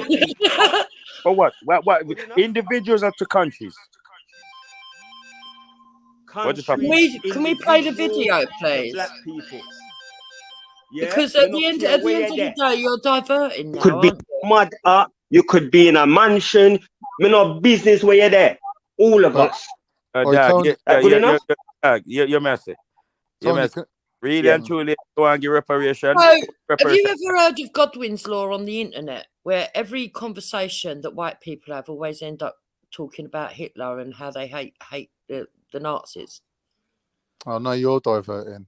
No, I sometimes think Can I that just speak to Tony amongst for a the sec? black community, that a lot of Can't the time, ask me the question. online, not in the My real brother world, Tony, online, Rude, Yeah, this it rude. ask me the always question. ends In a up going scientific, back to I don't know what you lot are bedroom doing, and man. we don't want to hear about Hitler right now. Nah, all right, cool, but this is just rude. We're just talking over. I know it was a Exactly. bit rude. Sorry. We decide that you know what you're saying, Jupiter, is not relevant now, right? You want me to actually be taken seriously if I just allow that to just go on. Everyone else is getting respect. She's speaking now. We're gonna just disrespect her based on what? What based on what? Based on why are you more equipped to talk than she is, Khan? Me right now, I'm trying to get Tony, non-black people. Uncle Tony on side so he can contribute because I think he's a valid member. I don't really hear about Hitler and Godwin's law and She's making a further point. distractions. That she's the one saying there's distractions going on. No. That point was valid. You just spoke. As soon as she spoke, you wanted to talk over her. That point was valid. What she's saying, it seems like white conversations always lead back to Nazis. Black conversations always lead back to slavery. Back to reparations and reparations. That's what she's saying. Yeah. I cut you up, innit? I did cut over her. Yeah, you're right. I don't know, man. It's like because I'm fair, you lot accuse me of caping. Because I'm fair and because I want to be right. I don't just wanna be I want to be right. I want to be truthful, should I say? I don't just want to be right. I want to be supporting the truth. I don't care if it burns me, if it burns my Uncle Tony, if it burns Jupiter. I just want the truth. Yeah. But rather than that, it's like there's like this behavior pattern that I've noticed where we're not even interested in the truth. We just want it to sound good and feel good to us. Bare emotions. Yeah. I don't care if Pearl is racist or not. That's the truth. I don't care if she is. It ain't gonna affect me in any fucking way. So much racist people out there. Pearl is the last person that's gonna affect me, right? I don't care. But I'm interested. Yeah. And if she's racist, I want it to. I'll cover it and talk about it, right? But if she's not racist, I don't just be here just like, oh yeah, she's racist just because. Because yeah. Because I see many people that ain't racist. My brother himself got accused of being racist. Why did he try to slap Kalam rather than this person? Oh, it's because it's a black man. He's got the bravery for a black man. And these type of things, I just know. I've been on the other side where I've seen how stupid we look when we just always banging on about fucking racism when it's something that's not there. You get me? Might be that she wants all the black cocky for herself. It's not necessarily racism, though, is it? What just happened? Nah, I just explaining that like. The reason why I have an issue with us always rinsing the race card is because when we actually need to use it, when we actually need to highlight racism, yeah, I've got to wade through a bag of shit examples of people saying something that was racist that weren't. I've got to now defend against all of them before I get to prove that something is actually racist. Because so much people want to draw for the card for anything. Oh my God, I had crack in my pocket. I said it to a man. Yeah, the man walk around the corner, bump into policeman. The police come around the corner, see me, and just stop me, and then went in my pocket and found crack. But they wouldn't have went in my pocket if I was white, though. They're just racist. Like, shut the fuck up, cuz. Keep cracking your mouth. Yeah, keep cracking your ass crack. So they can't just search you and find it. Simple. Yeah, but instead of seeing where we fucked up, yeah, command said, who are we trying to get? Who are we trying to knock? Are we not trying to are we not trying to knock the white woman that said she don't want reparations? Well, sorry, I've had enough black men on here arguing for hours against reparations on this very same platform. So for me to turn around and say any white person that says they don't want reparations is racist, now I need to understand why don't you want reparations? And it could be just down to ignorance. It could be that you were raised by your racist, colonial, whatever system, same one we was, and you embraced the information rather than challenge it. Yeah, but Jedi, she was talking with another racist about the same topic. Okay. Yeah, and like I said, it's almost as if she was in tandem with this racist. On the subject of reparation, right? Yeah, but she didn't look. Marcus Garvey was in tandem with the Ku Klux Klan that burnt black people, hung them up on stakes, and burnt them, hung them from trees. The Ku Klux Klan did that in the South. And yeah, Marcus and bun that. Do you Bun rate Marcus? that. Do you rate Marcus? Yeah, Garvey? I rate Marcus still. I'm not gonna knock Marcus still, but that action, yes, I bun. 1 second. I say Marcus Garvey is the enemy to the people because he sat down with the Ku Klux Klan. How about that then? Sorry, he done what? He was an What did he enemy do? because he sat down with people that will burn us and hang us from trees. What do you reckon about that? I want to know well, you know what? I need to know more. I need to know more then, innit? I need to learn and know more. They had right common off ground. the top of What I'm saying is you can have common ground with people that you fundamentally disagree with on other factors. So even though she had common ground with a racist on reparations, doesn't necessarily mean that she hates black people or despises black people or discriminates against black people based on their color of their skin, which is what a racist is. She could just agree that, I think we should all move past it and I don't see racism and yeah, we are the world, and because none of them feel like that.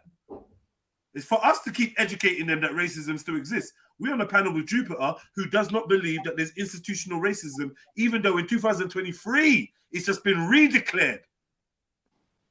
It's been refound that, yeah, the institutional racism still exists. She denies that.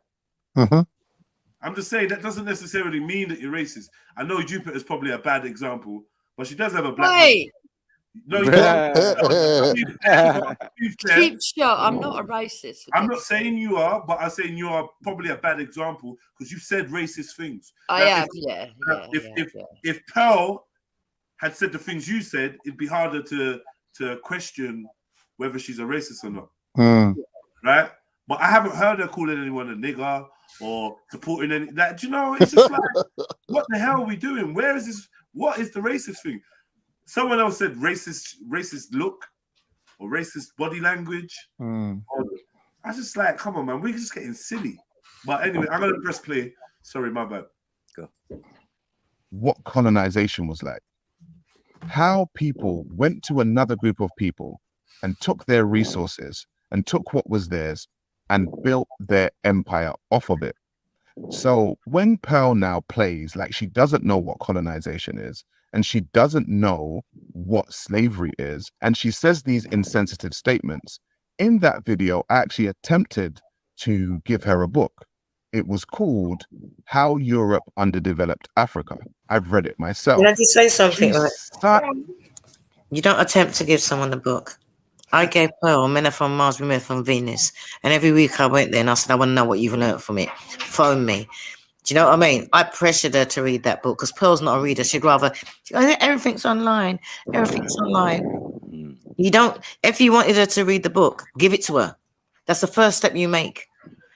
And then you check up on her. So he didn't give her the book. He just quoted the book and they said there's a book out there. But this is a guy who can't bother to go and get his own mountain bike. Come off. Yeah. But you know what I mean? How many young people are now go? How many people that are not studying and that are busy podcasters going to go out and order a book or buy a book? It's true. You're So right. can I just say something? Look, with a lot of white people, it's not that they're deliberately being ignorant. It's just that they live in the present and they don't feel the pain. This is what I've come to understand. They don't feel the pain of slavery. They understand that it was bad and it was abhorrent. But for them, it's something that's way in the past. And some of them just don't have an interest in wanting to learn about it. They don't. You're right, Jupiter. Some black people are like that too. A lot of black people will tell you, get over it. It was in the past. A lot of them will say that. I just want to take this opportunity to say that being around black people, I've come to learn that when people call me racist and I'm like, oh, I'm not racist because I don't like the label of racist, that just showed me that there were some things that maybe I was being racist. Maybe I was, subconsciously or unconsciously or through conditioning, maybe I had racist thoughts that I didn't know until someone highlighted to me, no, that's racist, bro. Do you understand? So I'm saying that, this Pearl girl, where would she, other than coming into contact with Sarah, received that information from? What I'm trying to say is that your views, I wouldn't have classed as racist. I would have classed them as ignorance. Because anybody that grew up in the East End So around people white said people, ignorant, yeah, people when said people say, "Oh, naive, coloured people" and all this people and that. said colonial mindset. But the fact is, if the person's addressing it and the person choosing to upgrade and the person choosing to have black people around them and take on this information, like in my opinion, you can't really knock them because they're not the finished article yet. They're still on their journey of learning.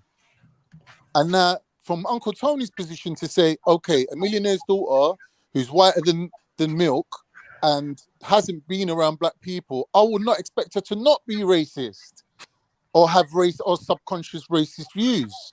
Now, we're all now working together, going over the information that's on the table to kind of like weigh up, basically. Do you know what I'm saying? And for Uncle Tony to put his cards on the table from the get-go and say, my hypothesis on this data collection is that it's going to end up with her being racist because she's already racist and she's not really going to do enough to prove to me that she's not racist, especially if she's making claims like, oh, I don't believe in reparations. That's reinforcing his prejudice, right? But he's entitled, like when we're talking about a diverse panel of people here, he's entitled to his view still, I think.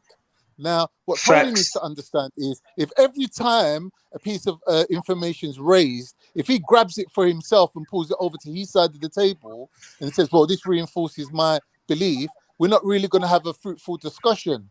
So he really, like when you put your view on the table from the get-go, you still need to chill and fall back and let everyone, you know, catch up to you in a way.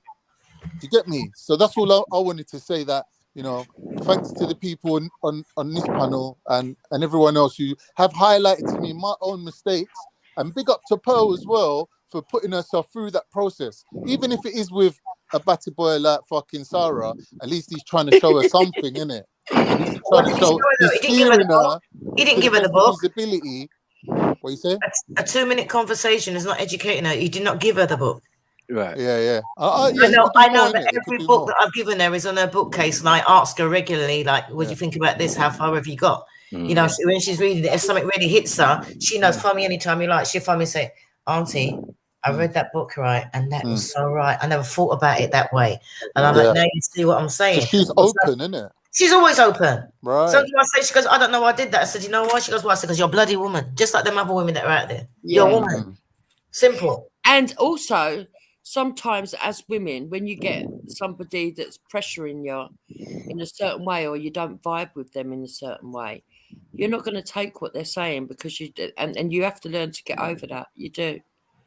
No, she's always willing to learn. One thing about her, she's always willing to learn. But that bit of conversation there that he showed, right, and that podcast, if it's a podcast that is not educating somebody, telling them about a book is not educating them. Well, when he got on the show, when he had the opportunity to educate her, because all the time before he was like, yeah, pro black, whatever. And when he had the opportunity to link up with her, he went red pill. He got her and went red pill. So he had the opportunity. Everybody would think, oh, she mixed with Zara. But like he said, what did he actually educate her? All the mixing, his screens went up, but what did he actually educate her about?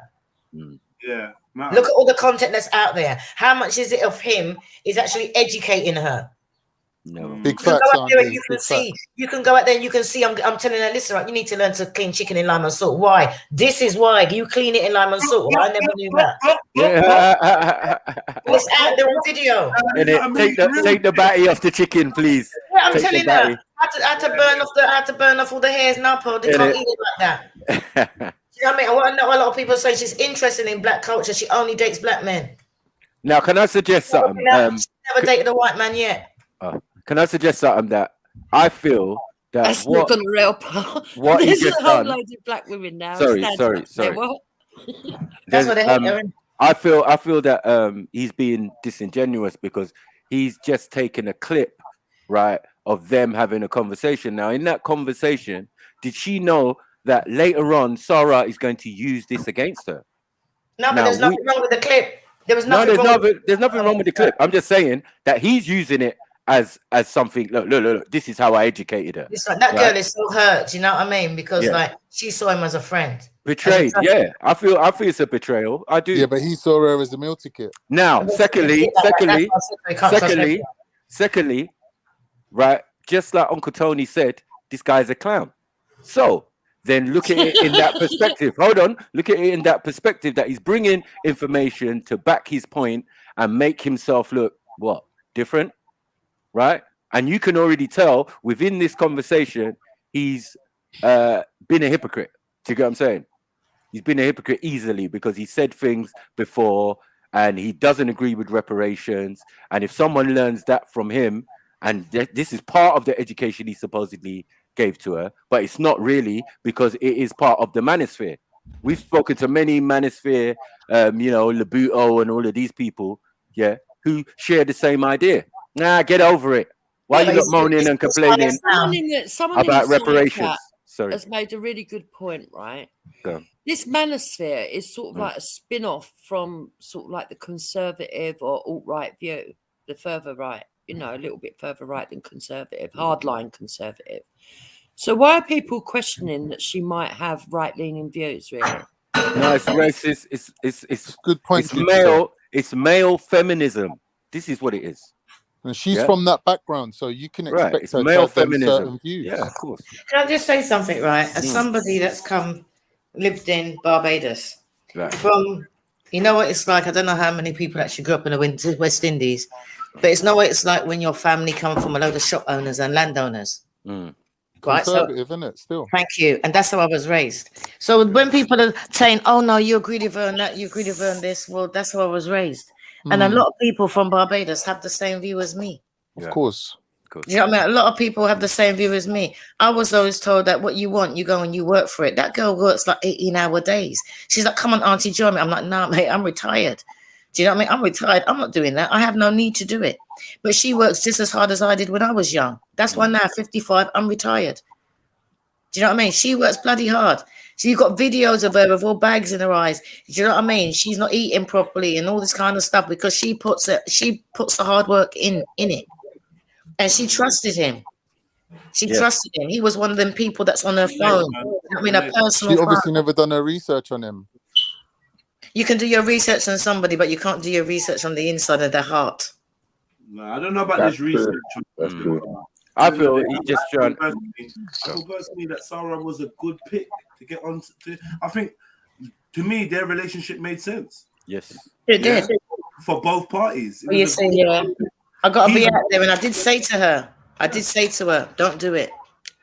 She goes, Auntie, I'm going to sign up. So I said, no, don't do it. Don't do it.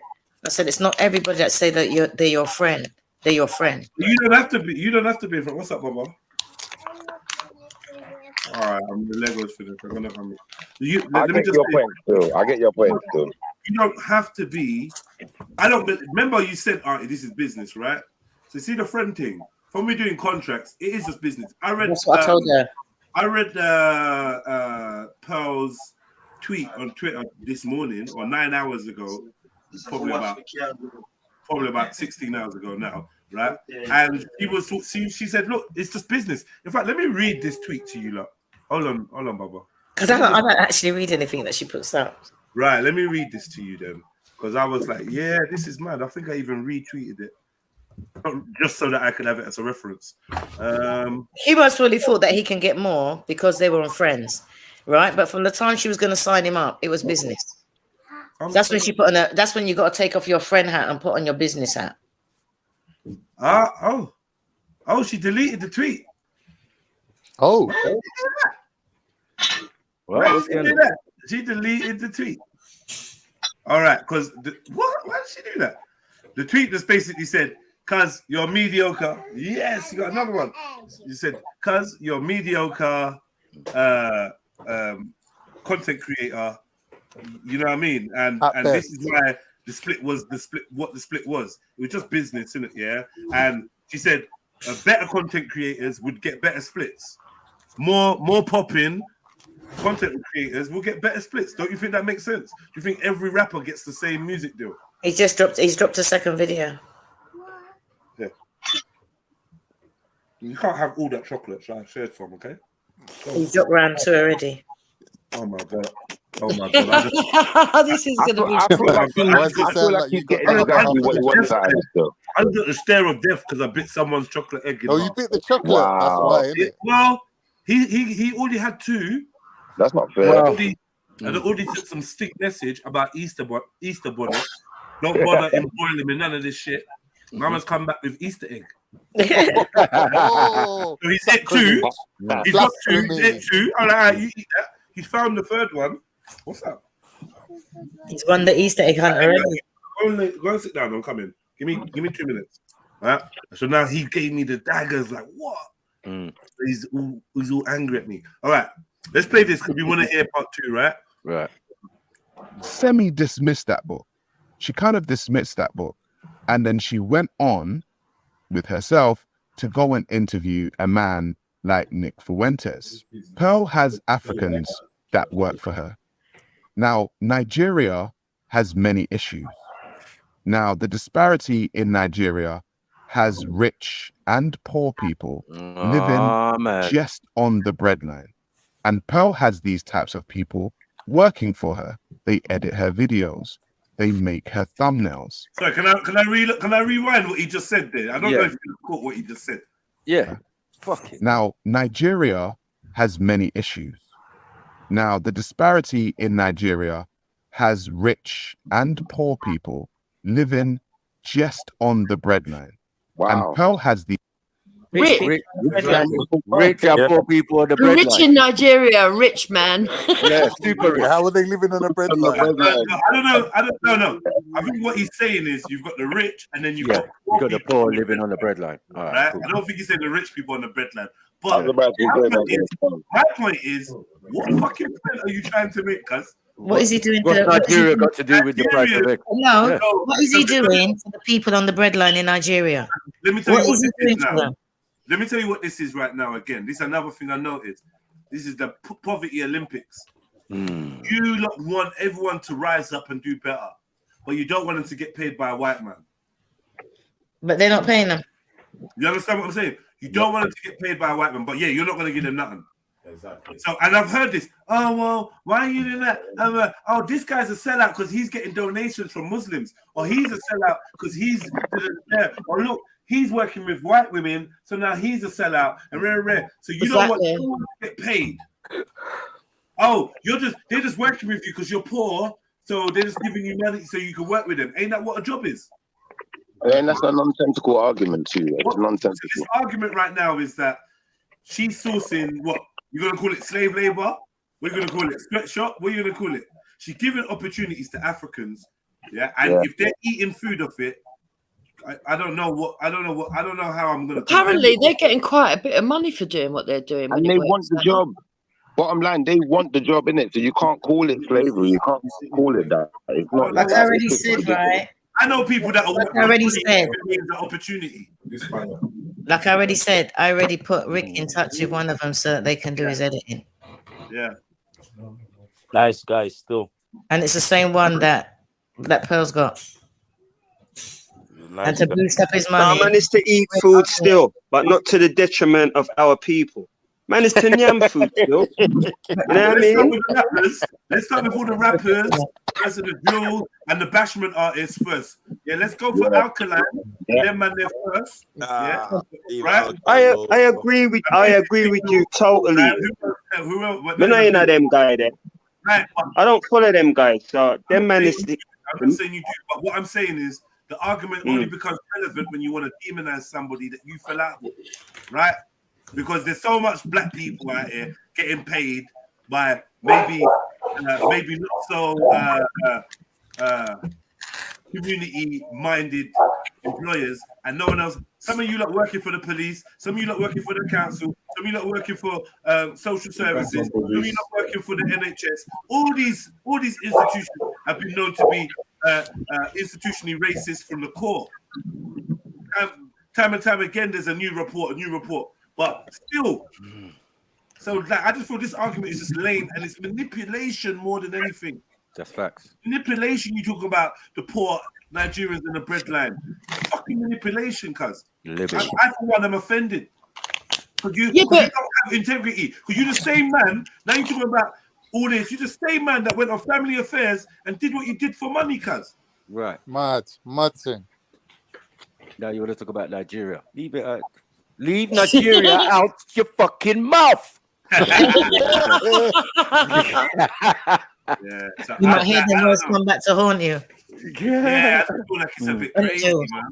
Yeah, because once you've done this thing about you know what, Sarah, you've never come out and said, you know what, I kissed a man for money, and you know what, on reflection, as I've matured, I realized it was the wrong thing. I put it to him. Do you not think that was detrimental to the black community?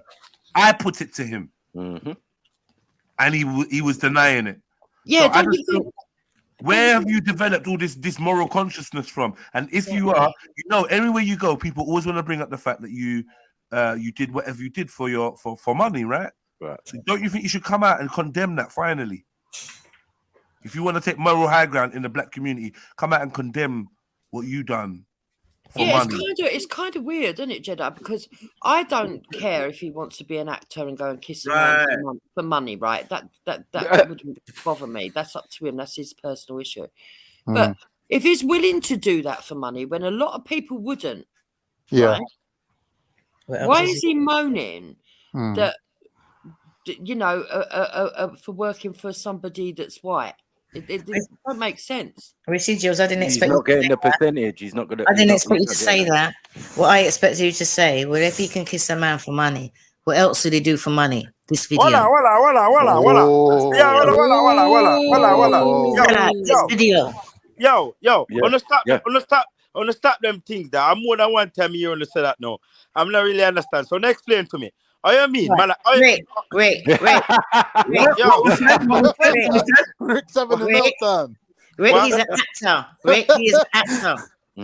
What? Right? And part of the act was kissing a man. Where? Yeah, Family This man's Affairs. kissing man, Family bro. Affairs. Yeah, she's right. Is it all an act? Yeah. Family Affairs is an old series, long time ago. I know, cuz. I know. Hey, he was on breakfast television explaining it. And someone got that information and put it out there on YouTube. I mean, can I just say something, right, Rick? I only mentioned this the last week, right? My son, he used to do acting, and he was going to be trained by the National Youth Theatre when he was about 16. Yeah. And my son phoned me up in tears. He said, "Mum, I can't do it. I said, "No, it's the National Theatre." He goes, "No, they want me to act gay." I said, "What do you mean?" He said, "Mum, they're telling me, oh, we want to see how you act, pretend you're a woman." He said, "I ain't doing that." He said, "But Mum, there's black boys in here. If you see them prancing up and down." I said, "Son, don't you want to do it?" He said, "No." I said, "Come home." Exactly. Get out. He's willing to do that for money. You know, well done, son. So much morals. He's doing I've got to this for say, money. well done to your son. I've had this conversation with Sarah, and he said that he asked his family, and they said no. They said no, like don't do it. Did you get it? No. Was it the other way? No. His family and some brethren, and we were questioning him on whether that was even true. But he said, yeah, his family and his brethren said, yeah, let's do it. It's just an acting role. It was like, really? And how did you feel? So personally, I kind of wasn't on it, but they're the ones that like, in the end, I'm like, blame game. The blame game. But you know, let me quickly play this. I quickly play this. Don't play it, bro. Don't play it. Play it, man. Don't play it. I've just eaten. What do you mean you just eaten? Play it, man. Nothing going on in this. It's just explain it. I want to play that. The character was a bisexual character, which was kind of hard to play. No, it's not a character. It's just one. I kind of got used to it. Uh-oh. It's still got the mannerisms. I've kissed the guy many times. The Muslims got him, boy. Much. Bisexual character, which was kind of hard to play it in the beginning. I can but then I imagine. kind of got used to it. But you played it extremely well. You were kiss the guy, didn't you? I've kissed the guy many times. No. Was that difficult? No. At first, it was difficult because, we're both straight guys. Yeah. And it's like, well... Give me a minute. I'll be back. Yeah, my door's... I get you. All right, let's play. Yes! Yeah, I'm telling you, we ain't telling no lies. This is long standing. Do you get it? Like anyone who don't know, you're just learning for the first time.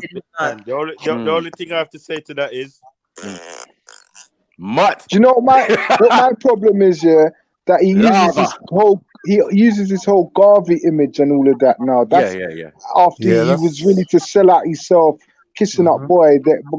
To me, you're disrespect to Garvey, bro. And it's not like he was a little boy. He was a big man when he done this. He wasn't no little boy. He was over 20, bro. So you knew fully what he was doing. Yeah, but he's dropped the Garvey now, and he calls himself just Sarah now, doesn't he? Maybe. That's what I mean. He keeps. It's a chameleon. And I understand what he's doing, right? For business, you do have to keep changing up your mindset and whatever. But it's like he just jumps on the coat.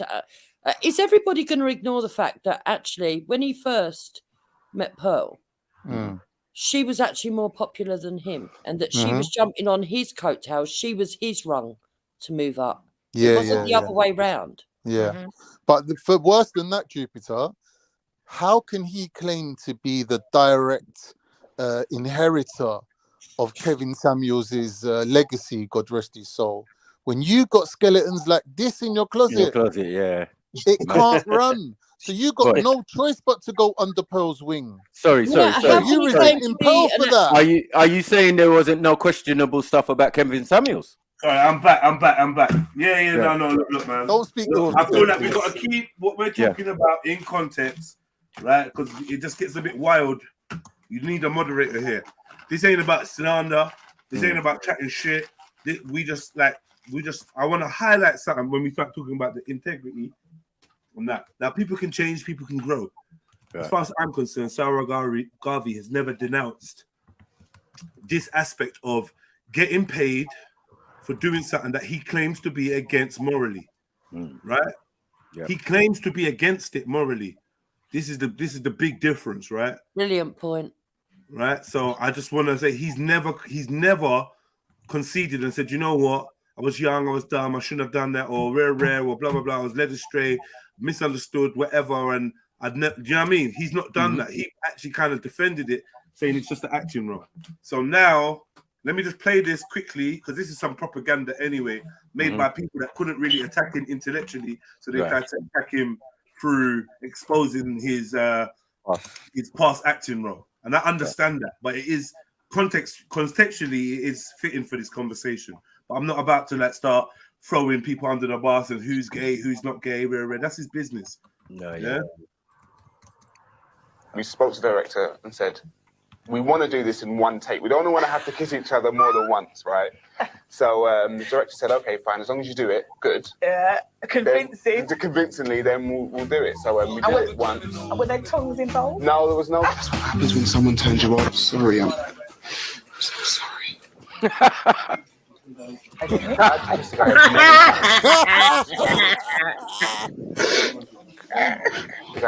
many times. Oh, he's not trying to kill me. When he finally finds out and realizes I've been lying to him. But you won't have been lying to him. Well, I won't have been telling him the truth, will I? I've kissed this guy many times. My name's Charmaine. No, don't. let me ask you this. His closest friends and family. Would you marry a guy who actually prefers sleeping with men? Ooh. I'm here for your friend. Uh-oh.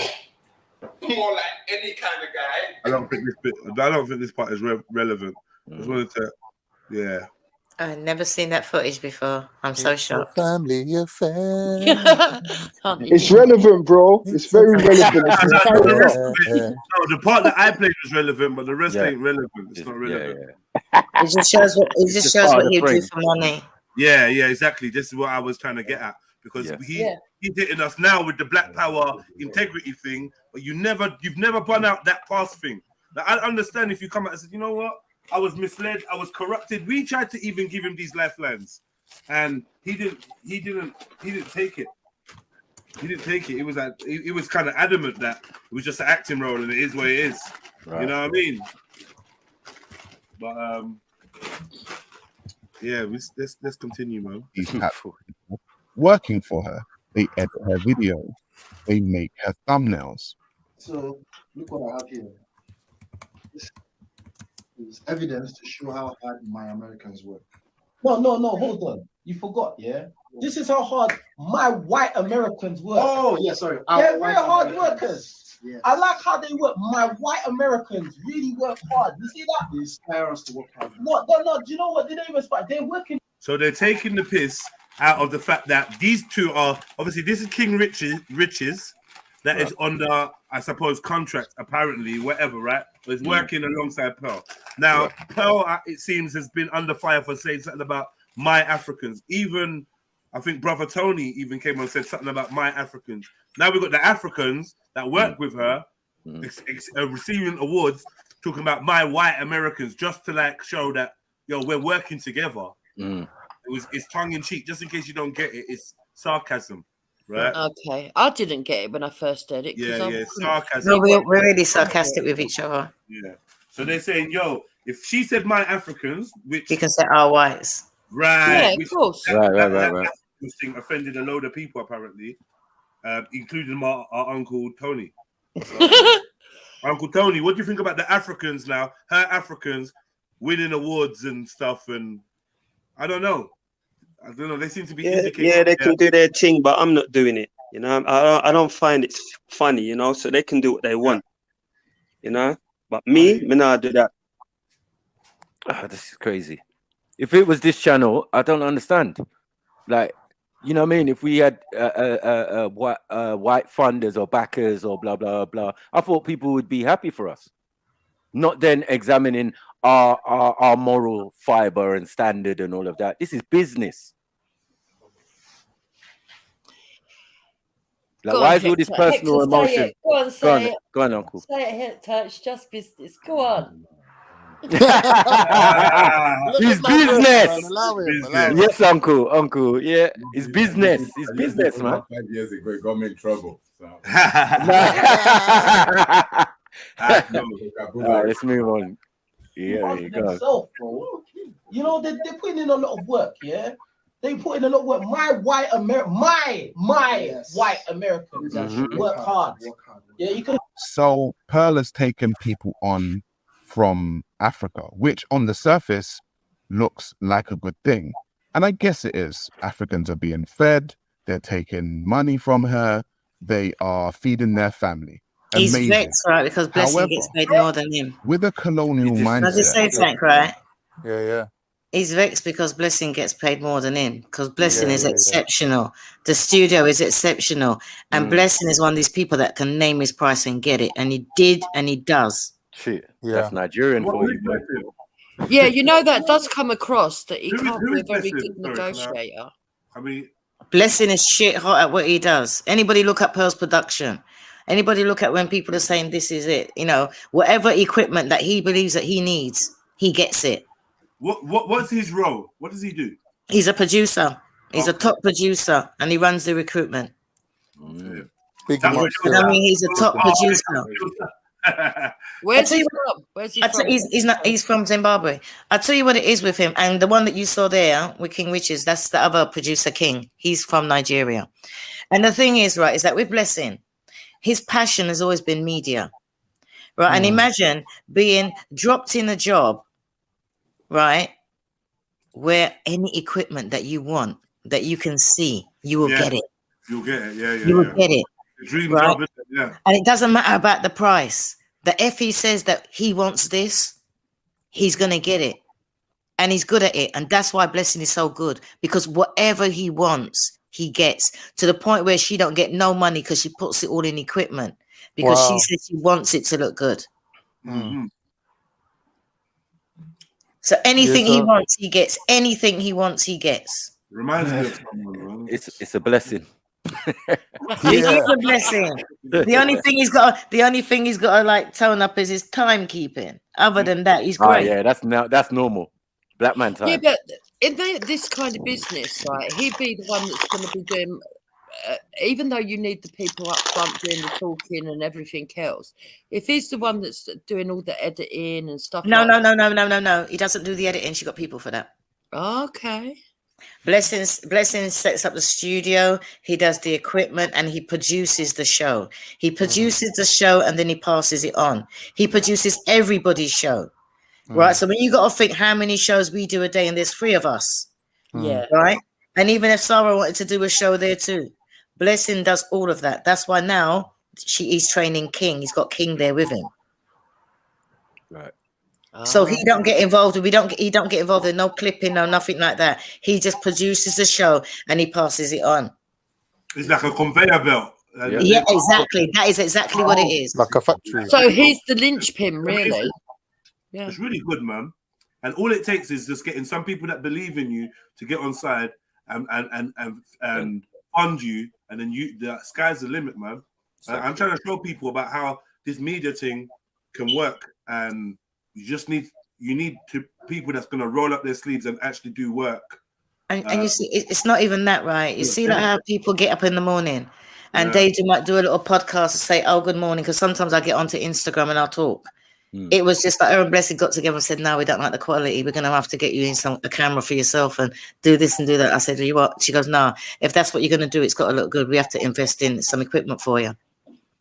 Okay. And that was it. That's great. That's gravy still, but you know, there's a lot of people that run big businesses in it, and they don't like black people still in it. For instance, them football people, like the people who own the football teams in America. Yeah, a lot of them don't respect the athletes, but they pay their wages. So what does that actually mean? I'm glad for the brothers. Don't get me wrong. I'm happy that they're getting the dough, you know, and all that. But so what? So what if she's buying all this equipment? Because he's happy in his job. That's what I'm trying to say. She's investing in him. All right, then it's still her investment, but he is happy in his job because he's in a perfect job that he wants. Because any equipment he wants, he can get. So it's not like she's that's gravy. That's good. That's good. I love that still. But what I'm saying, it doesn't, you know, stem from the fact that she might be off key. This is all I'm saying. Yeah, but I'm waiting for the evidence to see that she's off key. That's what I'm trying to say. Where's the evidence that she's off key? Can I say something? When I first come across Pearl, she seems. I didn't like her at first. I'll be honest, but now kind of grown towards her. But one thing I do say, she does stereotype black women crazily, and she says certain things that I don't think it's her place to say, and I'm like, who's she to say that? Like, to generalize black women. She said something like, "Oh, end up with criminals and all this." I'm like, who are you though? She got off status. She don't just say that. She said it about black people. She said about black women, or does she say it about women? Because I ain't yet and get anybody to say that she says something about black women, or does she just say it about women? Well, I heard a couple things. I'm just saying, like, overall, I think she seems cool and whatnot, but I'm just saying, sometimes I think she stereotypes and she says things that's not her place to say. Yeah. Pearl only uses statistics. I think it's part of the job, no? Statement, there would have been statistics to back it up. And she doesn't do statistics according to race. She always deals with sex and gender. That's what she always does it. Statistics according to the sex that you are, men and female. That's why I ask. Because people take it personally because all these black women want to go on there. All these black women, she doesn't like go and drag them in. They want to go in there. Nobody forces them. And all she comes up with, like Jill says, is stats. And a lot of the men that go on there, they seem feminine. They don't. Calm down,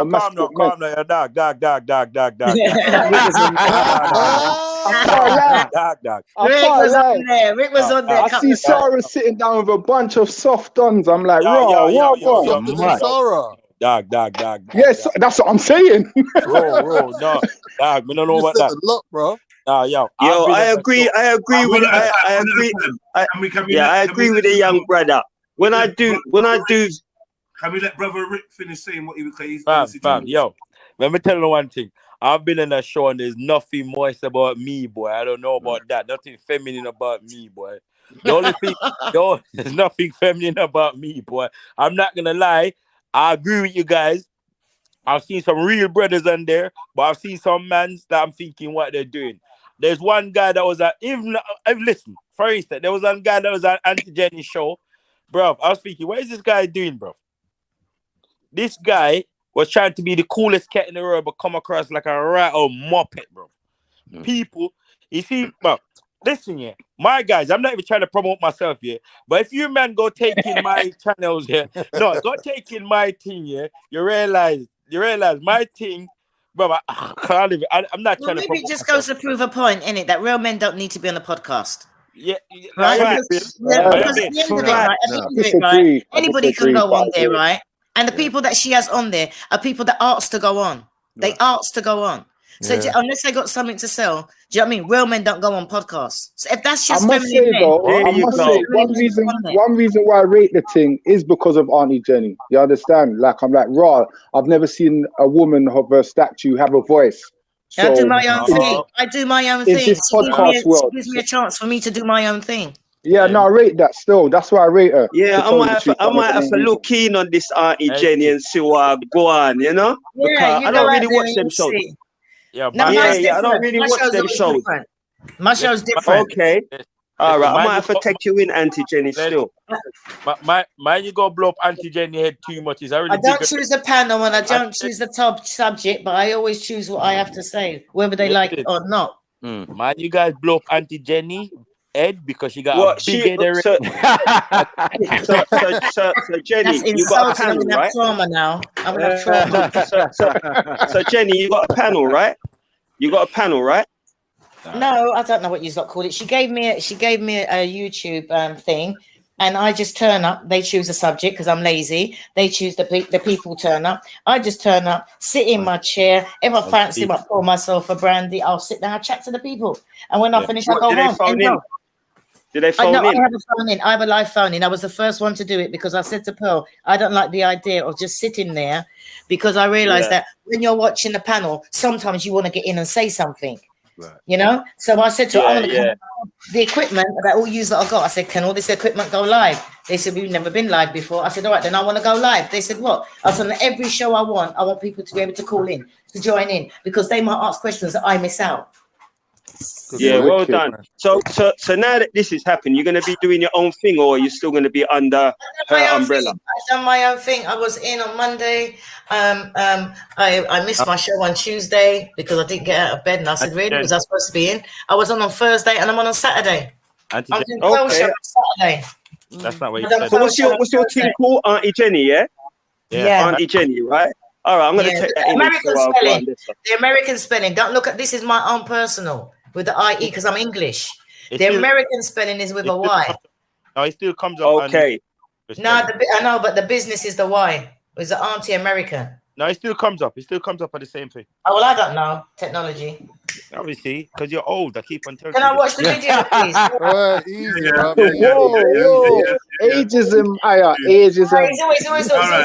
Yeah, I think that was a bit rude, over 50. This can No, that's a personal joke. That's a personal joke between me and you. Okay, no, I'm joking. Yeah, well, I'm a big man myself, and I don't give a crap still. Was that she used an age-old tactic that colonizers use, which was the divide and rule tactic. She pitted African Americans versus Africans when she spoke about how hard Africans work compared to how hard African Americans work. And she also used the term. So where does she do that? She's going by what she knows. Yeah, if you have that viewpoint,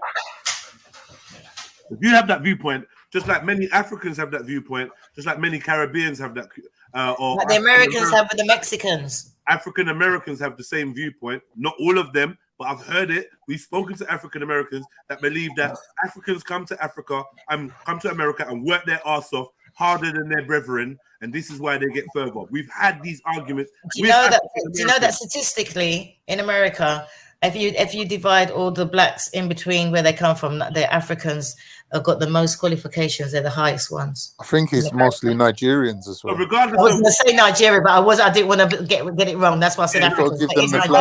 What I'm saying is, all of that could be wrong. Statistics very rare. The fact is, the viewpoint exists outside of a racist white person. Other people have these views. Africans, African Americans, Caribbeans, whatever Africans. Other people have these views that one group works harder than the other. Does it make them racist? They even have it amongst Europeans. They say the Polish work harder. I was about to say that. If I can get a title, it's to be Polish. We all say that, right? I don't think this makes us racist. Nope. You know, so just stating the facts. Anyway, let's go again. Statistics. I just think, because basically this whole thing now is talking to my uncle, who has stated three reasons, 3 things he didn't like. And now, on a panel full of black people, I just feel like the energy just seems different. It looks like we're taking a little bit more time, we're not being reactionary, and we're actually considering people as human beings. And maybe we're fast to paint someone with a racist brush. Yeah? Just like them Muslims were quick to think that was an Islamophobe, so someone said, who wants it with a Muslim? These Muslims came out of nowhere, and we're like, what? This is Islam done. You got a problem? I want to stab me. From an outside perspective, we can see the danger of running into something because someone's made a call that appeals to your ego without getting the facts. We can end up harming innocent people and making ourselves look dumb. And that's something I don't want from the family that I love. That's why I'm out here caping or defending. It's because I don't want no one to look stupid. Right? All right. My Africans. Much of what Pearl says is determined by her management, which she has said to me on many occasions that she shares with Candace Owens. So when you have a colonial mindset, which she has said to me on many occasions, and she also used the term my Africans. Much of what Pearl says is determined by her management, which she has said to me on many occasions that she shares with Candace Owens. So you're working with a woman whose management is the same management as Candace Owens. Well, you're working with her. And now Candace Owens. Now she's an American politician, a white She's American brilliant. politician. She's brilliant. Now a black politician. She's black. You lot. Please, man. Contain yourselves. After working with a woman that continuously lets you know she's got the same management as... Because let me just tell you what's going on right now. There's bare masonry and Eastern Star business are going on right now. I don't know. I don't care what... No one don't need to tell me or admit or confirm. I don't need to ask Auntie or whatever. You can't share management with Candace Owens and just be an average gal. Money can't be no option. You can get anything you want and just blow up and rare it and just be some average gal. So obviously someone somewhere is wearing an apron or a special badge. Facts. Yeah, this is just how the world works, and I ain't even gonna argue with you lot. Yeah, 100%. Right, but also I feel like Sarah don't mind rubbing shoulders in that world, right? But when it goes wrong now, first, how do I know that this ain't some ploy now, just to get more views? Because it's like everyone being mentioned is gonna get more views now. Listen, she hasn't done already refused the contract. Listen, all the again. No, I said, especially as he refused the contract, he's not got to think, how's he going to boost himself? And now he's gone from being pro-black to being red pill to now he wants to go back to being pro-black now. Because that's the because the red pill is dying out. The red pill is dying out. His argument. We all out here like, yeah, the black man like getting all militant over Zara. You never learned the first. Yo, now I'm not gonna lie. A girl name this still. What, Sarah? A girl named that blood clot. Nobody... You're just some fuckery, Rick. I say. Pick up, Rick. Every time I at him and talk to Olan, I say, Sarah. I say, listen, Sarah.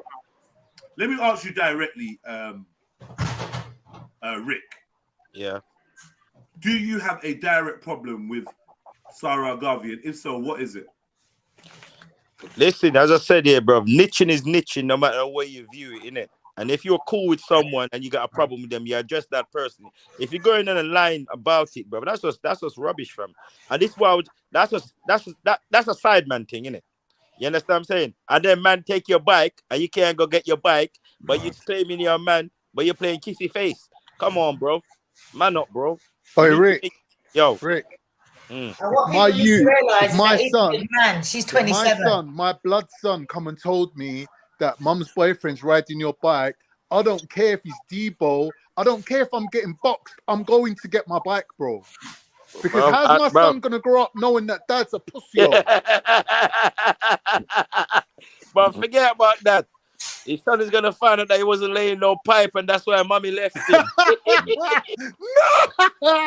Nah. That's You fucked about up. the wrong That's thing. fucked up. Fam, I told Auntie, I was at Auntie Jenny's show a couple of weeks, and I show Auntie Jenny this year. If I'm with a woman and I have a pitney with a woman, and the woman tell me I ain't seen my pitney, I'm beef, you know, we got beef. And I'm talking about, like, you're not walking the road, bro. We're beefing, bro. So Me, that's I why broke it She up. was a single mom. She was a single mom, and he was engaged to her. Me, I broke it up.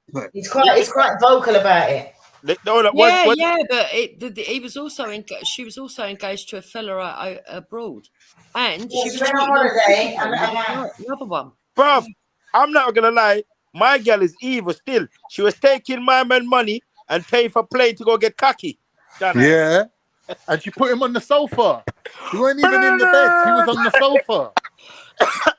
Yeah, he was on the sofa still. Yeah. All right, cool. She was a wicked woman still. From what he told the story. Play the video. She was wicked still. All right. Yeah. Finish this video off, man. Pill, quick question. Yo, brother. My name's Has Jedi, anyone heard her side? Has anyone heard her side of the story? If you go and watch Osibian, she put herself through a 3-hour slaughter. Okay, so now I'm gonna look for that. She was up there. It went on for about 5 hours. But Osibian, he had her on there. And Jen. he called her a mutt and everything. Jen, Oh my God. Jen, sorry to cut ya. She didn't get slaughtered. A lot of them was, to me, No, caping for her. No, in the I comments. saw that, you know. No, in the comments. Oh, in the comments. Okay, I'll take that back, Jen. Yeah. The ones who was on the panel, I think it's only one guy what came up there and took her to task. But the rest of them, to me, they were definitely caping. But I didn't see that. I didn't see the comments still. I think even the host himself got slated, right? Am I right, Jen? Yeah, he got slated, I think, more than her. Okay, right. Okay. No. Come, you're not having another one. That's for later. No. I'll put it in the fridge. You can have it later. So, yeah. All right, see you. Bye. Jed, you gonna run the video? I am, brother. I am. Do his fatherly duties first. So when you have a colonial mindset and you have a management who tell you what to say, what generally happens in my personal point of view and what I actually saw was that she began to start paying people pittance. She began to start offering contracts to people that owned them, just like a colonial master would. Case in point, myself and Pearl sat down to have a conversation about me signing to her contractually. And I want to make this very clear. I have never signed to the Just Pearly Things network. I have always been an independent. Pearl has known that, and I have known that. And so anytime I worked with Pearl, we had agreed a fee, and I worked for that fee. I have never been signed to the Just Pearly Things contracts. However, she has signed a few Africans, namely King Riches and Auntie Jenny. Now, I have no problem with King I'm not Riches African, right? I'm not Auntie African, right? I'm Asian. I'm so African. You're asshole. You're not boy. Exactly where I come from. You understand? I ain't come from. Do is lime in. Right. Lime in. He sounds a bit jealous there that they got signed before him. I think what it is about that money, man. I think he saw me. I think he saw what she did for me. Right. Because I just come from September with like, I don't know, 50 subscribers, if that, to now got over 40,000. Yeah, and you're going to go even better than that. And you're going to prove that actually you can make this work. No, she's made it publicly that she wants 100. She wants me to get to 100 by June. Yes. But that ain't going to happen because I'm putting in the work. So they get me for a few hours, 2 weeks, 2 days a week. That's it. So I ain't doing it. I reckon you'll still get that though. You wait and see. Yeah. But my shows are different anyway. Who's You see, that? the thing Who's is, got the phone in the is right, is that he joined Pearl, right? And then he switched to what Pearl was doing. I joined Pearl and I continue to be real for myself. Because I can't go out there and tell somebody that I ain't going to do. So the way I do it is that rather than go this red pill, blue pill, I tell people, listen, don't listen to that. We're all average. You understand? We're all average. So I can't tell you nothing about how I value man because I don't mix with them people. I'm not into that. This is my village. And if you're going to come in my village and be disrespectful, get out. I tell people to F off my show. That's what I'm like. That's what I have the live call it. Do you know what the irony is, though, Auntie Jenny? That the fact that she's a woman essentially running the show, sort of, and you are the woman that's on there, and you've actually had the best business acumen, and you've understood the gameplay and how it's going to profit you and fit it in with your life, if you understand what I'm saying. I can build another house. I say another. I can build another house in Barbados if I wanted to by Christmas. If I put in the hours that Pearl recommends that I and put you've done all this in the manosphere. It's hilarious. But I won't do Jenny, it. I won't jump on the bandwagon. I'm totally different. I like to. Jenny, I think it's down to your generation, innit? You know better, so you do better. You know what I mean? You're not. From what I've heard, you're not really hungry. Where a lot of them people, like, they're hungry for clout, fame, and dosh. You know? I agree. So you're running your own shit, basically. Whereas a lot of them, they're scraping the barrel. That because Pearl wants to know, because she's like eager to learn things, you see. What people used to say before, she's not black, she's young. Now I'm on there, it's like, she's old. What does she know? You know what I mean? And that's the way it is. So you can't do right from, you know what I mean? You can't do right for being wrong. Whatever you do is always going to be wrong anyway. Well, I like a lot of what you say, but there's some things that I do clash with. Sometimes I hear you say things and I think, no, I don't agree with that. I don't expect everyone to agree. I always say it's my opinion, innit, and my experience. Yeah, but that's good. Because if you get people really liking you or really angry with you, then you're getting a reaction. So And and what you need to understand is that on my show, I don't do stats. No one's allowed to mention stats on my show. No one can mention all them flowery words. I had a girl come on yesterday and I asked her a question and she was talking and talking and talking. You know, I'd like to talk about working on myself and this and that. And I said, now you finished, give me that word salad, right? I said, I've got autism, right? I said, now you need to break it down like a 5-year-old. What are you doing to change your life? What are you actually doing? Because all you're doing is giving me words. What are you actually doing? I want to know what you're doing on a day-to-day basis. She was like, nobody's ever asked me that before. Do you see what I mean? And that's how I am. I just like to keep it real.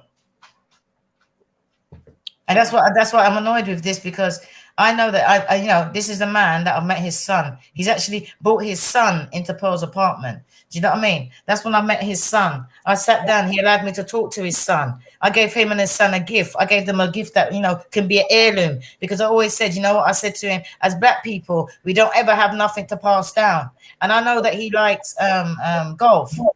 You know what I mean? So I just come along, I like antiques. And I come across like antiques golfing. I don't know what the hell it was, but he was fascinated by it. And I said, well, I want you to use this and pass it down to your son.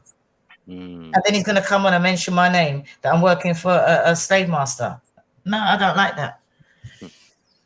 It's just hypocritical, isn't it? It's just like... However, if we look at the contracts that they signed, you would understand the reason why I use the term colonization and colonial. Now, myself and Pearl sat down to have a conversation, and she expressed to me that she wanted to do a new segment for her show. In that segment, she said that she would like me to present a topical news show on a day-to-day basis. So I said, okay, no problem. Talk to me. What are we talking about? And she said she would want me within her studio 4 days per week. I said, okay, from what time? She said from 10 in the morning till 5 o'clock in the evening. And I said, okay, well, that is 7 hours. I said, so working 4 to 5 days a week for 7 hours is essentially a day job. I said to her, okay, so what is my guaranteed fee at the end of the month? What is the salary? And she looks at me and she says, we do not do guarantees and we do not do salaries. So I said, it's a fact. So if you don't do guarantees and you don't do salaries, what is it that you actually do? And she said she does percentages. So I said, okay, cool. Well, what's the percentage? She said, Sarah, you're the high end. So you will get 70-30. So I said, fine, okay, let me listen. 70% goes to me and 30% goes to you. Now she looked at me and she said, no, 70% goes to me, Pearl, and 30% goes to me, Sarah Garvey. And that's when I started scratching my head. And I said, hang on a minute. So are you telling me that's a... Let me tell you something. Let me Delusions of grandeur. Let me ask you look, something. Yeah, I hear what he's saying, yeah. I get it. He feels like he's a big fish and whatever. And yeah, I feel like he definitely could negotiate maybe better odds. But being offered that at the flat rate, what I've been taught and what I've learned over the years is 30% of nothing is still nothing. Exactly. So we got to remember, Sarah, how much are you making? Yeah, from your content before you met her? How much was you making? You got to be honest. You didn't have no 70,000 people. Because be honest, what was you making from them little sitting in your car doing a quick little video? Oh, well, I've no women. Come on, man, your shit has stepped up. Yeah, and you're now eating food, and you got to remember where this food came from. A lot of people were very quick to forget that. Yeah, you might even feel you can do this independently and be mashing food, but you wasn't making money like that before you met up with this sister. So if she's telling you, yeah, well, 30% of something is still better than 30% of nothing. Can I add something quickly, Josiah? Like, it might be stated a little bit more humble with it, yeah? Because unless I've got this wrong, I can go onto Sarah's social blade and check his rates of engagement and his numbers. Yeah, yeah, you can, yeah. And his estimated revenue compared to since he's been with Pearl, like today. Yeah, and trust me, the disparity, the difference between them is going to be phenomenal. So I don't know why he's leaving that out. Can I ask something quickly, Jedi? You're gonna be transparent, be real. You know me, if it was me and I fell out with you and I'd be like, yo, listen, this bitch made me eat bare food. I can't lie to you. But she's racist or she's a colonist. So I can't fuck with her. But tell the truth. She's putting money in your pocket. Your pocket, yep. Big time. In one way or another, more than what you were getting. Well, I just think that 1 minute, man. I want to ask a question quickly. Skills. Jedi. Yo, bro. Yo, King. Out of her 70%, does the brother from Zim get paid? The brother from Nigeria get paid, and all the equipment get provided? Exactly. Of course. All right, that's all I wanted to know. Everything. Because remember, if you're on her contract, you use her facilities. Yeah. And that includes a free fully bar. A full bar. Oh, fucking hell. Well, that bar will get mashed up. Real talk. Just to go in, sit down, and you know the headache of editing, clipping. Yeah, it's a lot. You know, like the headache of that. And this is all done for you. That's what you're paying so you might as well say you're paying her for that, then letting her pay herself. So sometimes she don't get paid. She invests in herself. Sometimes she don't get paid. She don't take it. She don't get any money, especially if she determined to get some equipment. So I don't think it's that.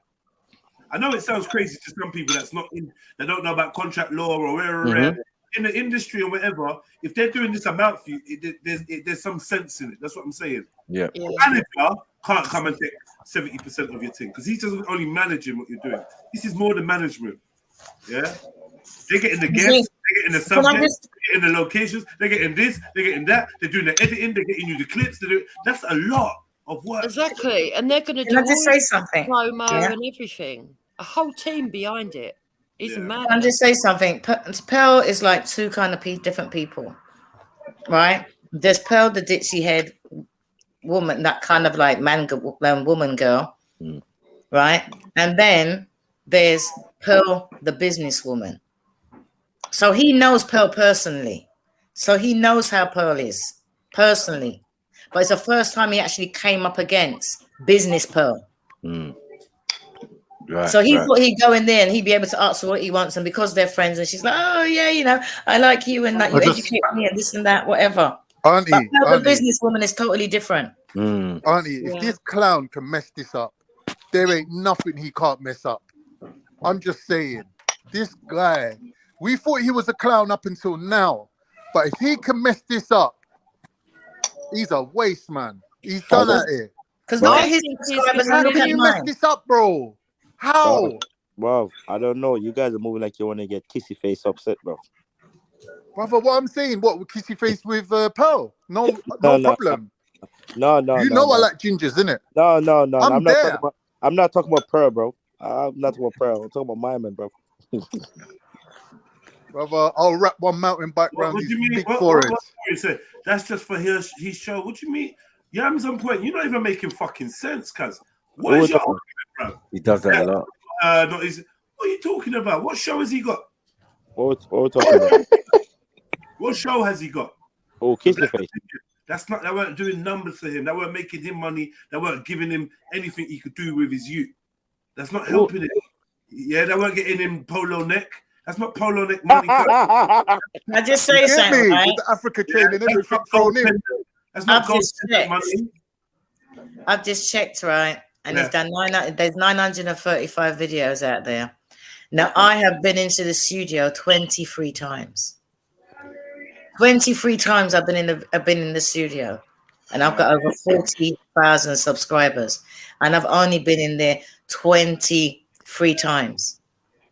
Wow. And I just go back home and everything. So when you look at all the clips and everything, I've only been in there. I didn't realize until the other day, Blessing put up episode 23, and I thought, is that it? And he said, yes, but there's so much out there. He goes, no, you've only done 23 episodes. That's the clippage. Yeah, the clip's breaking down. Yeah. I think she has it out there that she wants everyone, I think it's like something about some algorithm or something. She just got these things worked out in her head. And I think you got a minimum of clips. So if she says, right, I want 20 clips out there a day, she gets 20 clips out there for each person on her panel. Yeah, for me, this guy's showing a history of bad decision making, and I don't know who's advising him, because he seems to be saying that people advise him, like when he found the letter in his missus's dressing gown with a confession that she's got some lover in St. Lucia, his brethren's advising him to stay with the chick. Why is he going to his girl dressing Yeah, gown? I don't know why we're going because he's personal. doing the laundry, brother. He's on his hands and knees in front of the washing machine, checking pockets, and he Play the finds video. letter. Play the video. He tells his brethren about it, Play and the his video. brethren's not even telling him, the dump this video, bitch. please, Carl. Play the video. It's bad high-end decision making, contract man. for you. You can't blame the She woman. said yes. And I said, so are you saying that just Purdy Things Network has other... So I know you said play the video because Yams has finally responded. Sell his life away. All right, Yams, like big up though, man. Jump on the panel, I beg you, so we can talk and we can just get this over and done with. Because I'm trying to explain something to you. Yeah, a man like Sarah Garvey has endless potential because he's prepared to do anything. Yeah, he's prepared to do anything. He's got endless potential as an interviewer, as a media man, whatever.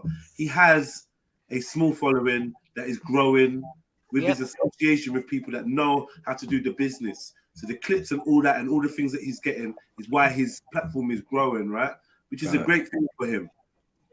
He would be in a position to renegotiate or even negotiate better terms. Yep. This is not about him even attempting to do that. This is about him walking away and coming over here to tell us, oh, Black Power. By the way, she's a colonist and she's a colonialist and she's a colonizer and she's ripping herself and she's employed Africans. And now all of a sudden, King Riches and Auntie Jenny are Africans now because it fits the narrative.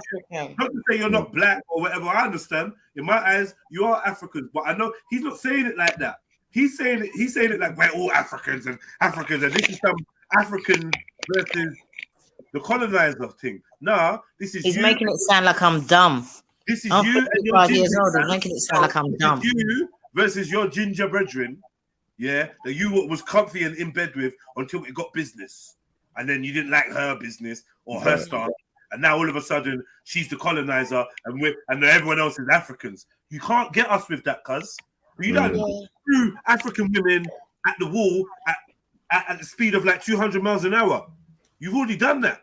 You see where he was also... They've already left you in their droves. They've seen you with the ginger thing. Yep. And because they're fickle, they don't want to see you with a white woman. Yeah, they've left you. They're gone a long time. Because they don't care about you. They just cared about your blackety black ego stroking you was doing. When you stop doing that, they fucked you off. Yep.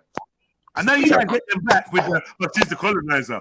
And like, come on, cuz. Do you know what it is though? If he was doing so good before, why would he have needed her? He should have been doing what she was doing in the black community. You understand? Exactly. Big up. I just want to put my 2 pence in. Big up everybody. Fine. Big up, Sean. Really, really good show. Big up, Shan. Yeah, loving it. Really, really enjoying it.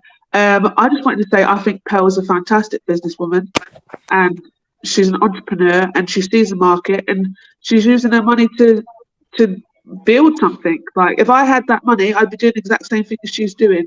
I feel like she can't, as a white woman, I feel like in the space that she's chose to be in, she can't win.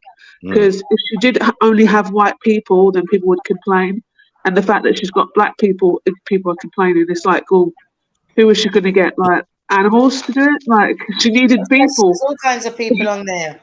Well, there you go. She is winning. She is winning, because even the fact that people are criticising about her means that she's important, she's relevant, and she's relevant, in the algorithm.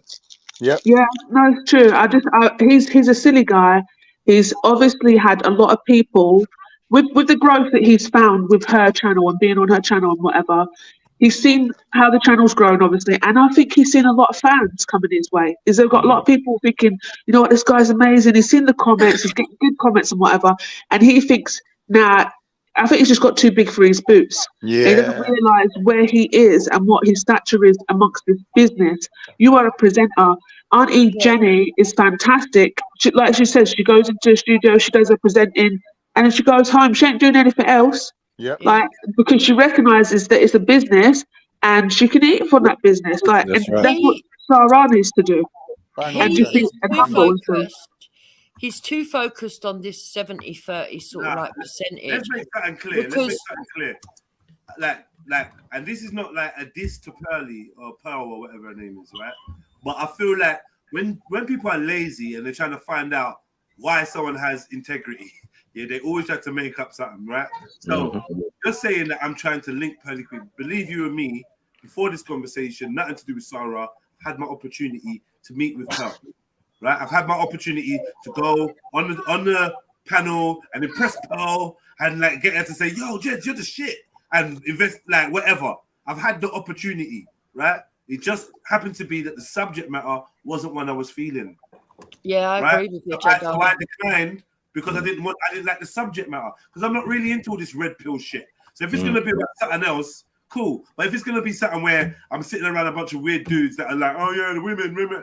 I turned down their podcast because it's on that thing, and I've got people that I've got the messages and whatever to prove it. Like, so it's not the fact that I don't have access to Pearl, why I'm now saying this and I want to just be sensible. Listen, man. if Banksy can get on there, anyone can. Right, some people just do things that are suited to them. It's called integrity, Jenna. It's called integrity. You know what? It's not even that me going on Pearl would have been a lack of integrity. It's more the fact that it's a subject.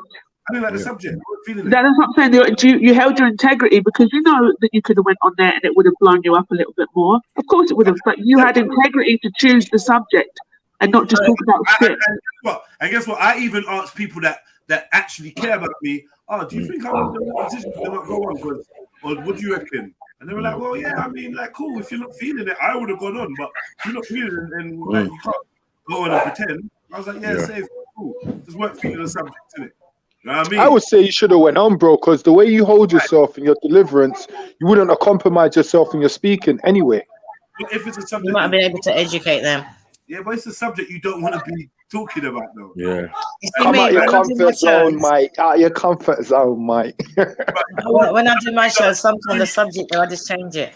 Yeah, no can tell me about subject comfort zone, because exactly. I don't feel comfort zone. There is no comfort zone when it comes to me. But for me, I just I gotta feel it in some way, shape, or form. Otherwise, my face gonna be all push up. You don't know what I'm like. If I'm there, it could equally be not. We can imagine me there, and it's long. But this is my last sense. Yeah, my last sense. I just want to say, I feel like he's definitely cut off his nose to spite his face because he's got too big for his boots. There's no way that 30-70 had to stay static. Do you know what I mean? And you said it before, you could have negotiated later on down the line when the channel grew, when his following grew, when whatever, and said, you know what, Pearl, I actually think I bring a lot to this channel. Can we actually relook at the percentages? Even still, big massive point you made, Jedi. 30% of nothing is absolutely fucking nothing. You're getting 30%. Then Khan went button in with a good point, and the fact of the matter is, that 70% of their business, she's actually has to pay out to other things. You get 30% to do whatever you want to do with it. So you're an idiot. You want more percentage, then that means that you're gonna end up with less percentage because you're gonna have to pay out more for the channel. So dumb. But is he an idiot though? But is he? But as a hustler, is he an idiot because he's trying to build his own brand, innit? So I don't blame him for like stepping away from her. Right now, the Americans, can I finish? You don't like her anyway. Can I finish? Can I finish? Can I finish? Can I finish? Let me finish my thing. The woman now, yeah, everybody's looking at her. Most people are looking at her sideways, yeah, right? Especially in America. So maybe he's seeing this as his chance to build his brand properly without having to depend on other people. So maybe he's doing a good hustle. Who knows? We'll only know in a couple of months' time, innit? Yeah. Then why slag her off when he left? Tony, Let can me I say say something? Let me respond to that. Yeah, this hustle on. that you're describing also includes using and manipulating your black community. So if you're rating that, then fair dues. No, Jedi, this is where I think people are getting me misunderstood. I don't like the jerk. I'm not here, right, trying to defend my man, you know. What I'm saying, I'm I'm talking about the hustle, and I'm saying, I'm saying, if his hustle involves manipulating the emotions, sentiments, thoughts, and feelings of your a bad hustle. How can you rate that? No, I don't. I don't know what you ain't understanding, you know. I don't understand. I don't get what you just said about hustle. Then, if you don't rate it, then what did you just say for the last 2 minutes? I just said if it builds his brand, right? But it's not though. And he's stepping away from this woman to build his brand. Yeah. I don't know. No, I'm not saying that. You know what? I come in like I can't say nothing because I'm trying to make. I'm looking at this negatively. I'm saying this guy's drawing away from the bird, right, for make his own thing go on. Now I don't care what he's doing, right? I don't support the guy. I don't follow them people. Yeah. Now if he's trying to build his own brand, what's wrong with that? I don't like the fella. Can I just come in? Let me say it one more time. Let me say It's one more not what time. you do, it's how you do it. Let me say it one more time. Cause it come like, bro, I can't even hold back my talk. It come like you're simple, uncle. I can't even hold it back. You could think what you want, Jedi. I know I'm not simple. You can say what that's your opinion, my brother. There's certain things that you say I disagree with, and I could say the same thing. So say what you want to say. Come in a business where you want to say, my brother. I'm talking. I'm trying to say what I want to say. You just interrupted me for your trigger. Big man, you guys are gonna make like a bunch of. No. Hold on 1 second. You have to take it with love, or you could do what you want with it. But I'm saying that I love. But it comes like it's simple, cuz you're saying. No, I'm not taking that with love, bro. I'm not taking that with you calling me simple as love when I've got my own opinion. Me not take that with my love. Well, then whatever, take it how you want, but you're gonna let me say what I'm saying, innit? Of course, it's your show.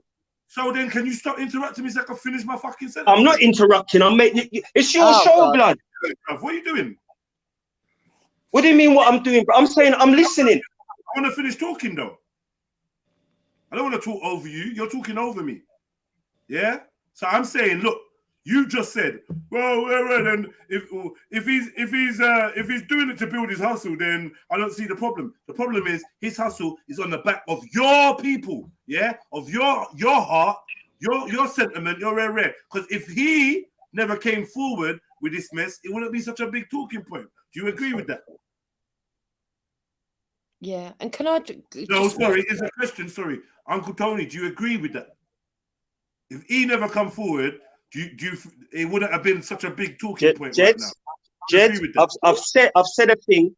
I've given my opinion, right? I don't hear nobody else being lamped. Me not dare I feel man lambast me, you know, my brother. I come here to give me, brother. I come to give my simple opinion. I just asked you a question, and I'm being called. What is that? What's actually wrong with you? Like, you made a statement, right? We heard your statement. I'm now asking you, Do you think that this would have been a big talking issue had Sarah not come out to try and expose the gap? I'm asking you. All right, my answer is this, Jedi. Yeah, my answer is this. It was a big issue about 2 to 3 days ago on the net. It's not because I didn't even see his thing. I'm going by other vloggers and what they were saying about it. Are any of them going on anything that he's saying? What are they talking about her being? Or is he just reacting to what they're saying? Is that what I think he's reacting. Okay, cool. So I'm saying this: if he's disingenuous or disingenuine in his sentiment, and he's just trying to manipulate the same said people, the black community, that have got an issue with this white girl that did an interview with a racist and said this about slaves and blah blah blah blah blah. If he's just using that, how can we say we don't see a problem in his hustle? If him trying to build up his hustle is on the back of us and our it's detrimental, yes. Right, that's what I'm saying. So you can't turn around and say, well, there's no problem. There is a problem. The problem is he don't actually mean it. The problem is he put on a one polo neck and a black Africa chain, and now he's trying to use your pain, your anger, your emotion to propel himself. And that's what we're calling a good hustle. Nah, you can't hustle off the back of people's hearts, is what I'm trying to say. So I don't know why you think I'm lambasting you. I'm actually in support. I just because you don't see where your emotions are leading you. That's why I said in the end, you're moving like you're simple. I don't think you're simple, but you're moving like you are because you're just not trying to look into it. You just now all of a sudden his hustle kind of got a big up by Uncle Tony. Like, yeah, well, no. I'm not bigging up the guy's hustle. I don't even like this dickhead. What I am saying, if somebody, right, say for instance, big corporate, somebody comes in, they see that they can do their little side hustle. What is wrong with that? Till eventually now they actually break away because they think now they can make more dough and build their brand now that they've got their exposure. I'm not saying what he's doing is. All right, let me tell you what's wrong with it. Yeah, I'll tell you what's wrong with it in this particular. Remember, she done it as well, Ted. You know, she done the same thing. You know, she ain't done nothing, man. She has. She's taken my man's hustle, and made it her own. What's his name again? What died the other day? Yeah, right. Yeah. She took that hustle, and she and basically she ran with it. All right, let me say, Kevin Samuels. Yeah, but she had the money, the backing, and the training. Kevin Samuels took someone else's hustle. So this thing you're calling a hustle, like talking about relationships, talking about the manosphere. Exactly. He took someone else's hustle. Yeah. So it ain't no exclusive lane or whatever. I agree. Yeah? What happened is his Masonic powers meant, that everybody was tuned into him in the UK, right? King Richards was trying his thing. Sarah was trying his thing. You get me? Eventually, they saw the sense of joining forces with her, who was powerful, had money, and could make things happen, right? And now he's trying to come back to the community that he dashed against the wall, and this is his hustle. And I'm saying there's no way we could say there's no problem with a man trying to step side and right now, because him stepping to the side is him actually trying to use the people that he dashed against the wall, the people that had him. Yeah, the Lady Divines and all these people that had him, when he was dissing Islam, they were cool with him. But we were saying a man like this ain't got no integrity. He's going to throw more people against the wall or under the bus. Under the bus. Doing that. He ended up throwing women, and even then they stuck by him. Then he threw black women under. Then they were gone. Now he's switching on the white woman. Now everyone's jumping back on his bandwagon. I'm saying no. Jump back on his bandwagon. Don't do that. Yeah, exactly. Anybody else that had a problem with Pearl or whatever for their own reasons, separate to Sarah, they're not included in what I'm saying because they already had a gripe, and their gripe is whatever their gripe, whether it's genuine or not. They already had a gripe. I'm saying Sarah has seen the gripes and has tried to switch ship. Use you, Uncle Tony. Yeah. People like you that care to that extent. No, he's not using me, Jedi. I disagree with you there. Yeah. because I don't need glasses to see. Let me finish, please. Whatever, man. It's a figure of speech, Tony. I don't mean you, but you are somebody that's vocal and actually cares, isn't it?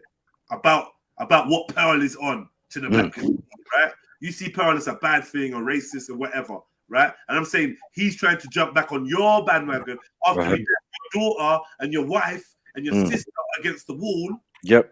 Fuck with Pearl and fuck with the manosphere because he thought that's where the money was. He was ready to dash all the sistrins against the wall. Everybody. Right? And now he's seeing what's going on. He's trying to jump back on shit and utilize people like you and your sister and Rare, my cousin and whoever that care about the black community and have emotion. He's trying to jump back on that wave and it's kind of working. Because more than us being able to point out and say, yo, listen, brother, you got to stay over there because I don't know what you're trying to do. We're actually and saying, come in. Yeah. Welcome home. Hustle, welcome home, welcome back. And I'm just trying to warn people against that. I'm using you as an example, but I should realize that ain't a good example. Because Uncle Tony, you have to phone me after this. You're well emotional, and I'm just saying what I say all the time to everyone. I don't change. I don't switch up for nobody. For anything, I've been very, very patient. Yeah, because you've just been being ignorant. I don't like to hear my elders ignorant, but it is what it is. And it's like if I'm not allowed to express that without feeling like my relationship with you is in jeopardy, then that's a whole next thing. But I should be able to say, no, bare love, Jed. You know it's bare love, Jed. You know it's bare love. But you know, like sometimes I said it in love, and you said no, it ain't no love. And it's like, how can it not be love? No, it's the simple. You get me? The simple thing. I didn't really like, that word. I just didn't like it. You know what I mean? It make man sound like man is a dance, like man is a loggerhead. You're making yourself sound like you're a dance, uncle, and you're not. no, but you're Jedi. You're not For a the dance. third time in the history of YouTube, I'm gonna big up Jedi. Big up Jedi for the third time. How old that guy? Yeah. Brother. Blood. Go on, Jedi. Yeah. This is what I don't like, yeah. Like I don't like this. Everyone, see the thing is, yeah. Just remember, everyone uses manipulation when they're ready. Uncle just got manipulation, and everyone. And I'm saying, Sarah's manipulation is transparent, and I'm just trying to warn people against it. Yeah, we got to find out for these type of people, yeah, that try to manipulate another set of people that are highly emotional. And that set of person ain't me. I can't be triggered by identity politics to the same degree. I'm sure I have my boiling point. Yeah, I'm sure I have key buzzwords that do get me. But for now, what Sarah's doing is so basic. I'm just kind of disappointed that we're not just seeing. Shut up, bro, because you right through it. Yeah, exactly. Eating food. Now you want to try. Go on, Uncle. Yeah, you see what you've just said now, or what you've said since the past 3 minutes, because I've been outside doing something. Now, I was listening to, I was reading in the newspaper the other day. What you've just said reminds me of the BLM movement. Hence, hold on, let me finish. Hence, I personally don't agree with it, because you know why? It only came to light the other day. I didn't even know. I was reading it in the newspaper. BLM took, I think, one other corporation to court because they had patent, the 3 stripes logo. Okay. Yeah. The 3 stripes. Yeah. Those logos on the BLM, whatever banner. Now, I was thinking to myself and saying to myself, hold on a minute. Who is gaining from this patency? Right. Are the black people gaining from this patency that you're using their name now to fight this cause? Obviously not. Exactly. You see what I mean? So for me, this is what Sarah Gave is doing now, because like Jedi pointed out, is reverted back to type. And who is benefiting? Now, he could have taken whatever percentage he was offered. Right. And say, you know what? I stand for black people. I stand for black betterment, like he keeps saying time and time again. Okay, I'll grab the 30%. From the 30%, I'll work my way. Now, when I have the money, I will get the equipment. I will employ whoever qualified, black, white, green, blue. But has he done it? No. No. Are we talking about, sorry, bring up everyone. Are we talking about Big up, 30% ownership and equity, or is it just a payment as an employee? Just a payment as an employee. So how is an employee I'm so confused. You're an employee. Why? What are you complaining about? Go set up your own business. How are you dictating to an employer what to do with their money, knowing that a business has so much expenses a lot of the times the employer doesn't even pay themselves? Cause man, a real bad man, fiberglass and blue steel bad man. You know what I mean? It doesn't. And he's not ignorant of that. He's been in the showbiz business, bro. He was an actor. He knows exactly how. Yeah, he knows about contracts. You know, car contracts. You signed that contract for you to come on the internet talking numbers is lack of integrity, bro. No one should employ this guy after this. That's right. Like, I would never employ someone like this. After this, bro. Auntie Jenny could actually sue him for talking about her business affairs. Actually, what he's done is actually talked to. There's actually a code of practice within the employment law. Exactly, it's probably going against policies that he's not allowed to talk about other people's packets, and he has done. So wouldn't it be He's Pearl as also well? not allowed to film a private party and put it up online without everyone. That's interesting. That is interesting. He's actually done You can't that. go into somebody's house and film their private party and then put it online. Exactly. Yeah, that's bad. Yeah. He could find himself in serious trouble, you know. This is reckless. This is actually emotional. It is reckless. It is recklessness. Like, but he's just exposing himself, and the dealings of him and Pearl, should be kept private. Yeah, this is somebody who's hurt physically because you're. Do we know exposing... if he tried to renegotiate his contract? His package. No. Well, obviously not. He's a shit negotiator because what he's not understanding is he might not have been able to negotiate the price up, right? Because that's all going to be down to your work. He could do something, maybe do his own thing, and do a partnership. The amount, the percentage is only 30%. That's a lot. But what that's worth increases depending on how much work he puts in, right? So take that out of it, because if they don't get an audience, then there's no money to share anyway. Take that out of it. But he could have negotiated. He could have said to her, okay, I'll accept that on terms that that I want you to find me one big speaker to interview per month, or I want you to give me an exclusive every 2 months or something. She does like that anyway. She does that anyway. Yeah. So and then does that. And if you look at your channel, you will see she does that. When she bought MTR, Melanie King, he was there. He was there in the middle of it all the big hitters. He was there. Man, so that's where he fucked himself he can mess up because anything. he needed disgruntled. And this is where Auntie Jenny is going to benefit, because she'll be able to get the network that he's now excluded himself from. Now, he was offered a different role. She opened up a whole he was offered a demographic of different people role that of no being a access to. daily presenter of news items, and he's fucked that up. So, What is he doing? What is his job exactly? Did he say? He could fuck up anything. Can I just say something, right? Yeah. Can I just say something, right? I live in Coventry, and my grandkids live in Essex, and I drive down to London, and I can guarantee you that if I turned around and I said to Pearl, I've got 2 spare rooms, set up the newsroom studio, and I'll just sit in there and I'll do it every day. Get your researcher to send me what they want me to read about what's going on for the day, and I read it. Easy, man. That's what he could have done. That's what he could have. He's definitely traveling into a studio. He's definitely not business minded. He's talking about traveling into a studio for short-term gratifications. He doesn't know how to build a business. He doesn't know how businesses are run. 30%, and there's a whole team behind the business. It's already too much. Mad thing. Like, come on, man. Like, but we tried to explain this from there's a like management, 10 minutes. there's editing. We tried to explain this from 10 minutes Just into to the sit on a chair and show. talk shit.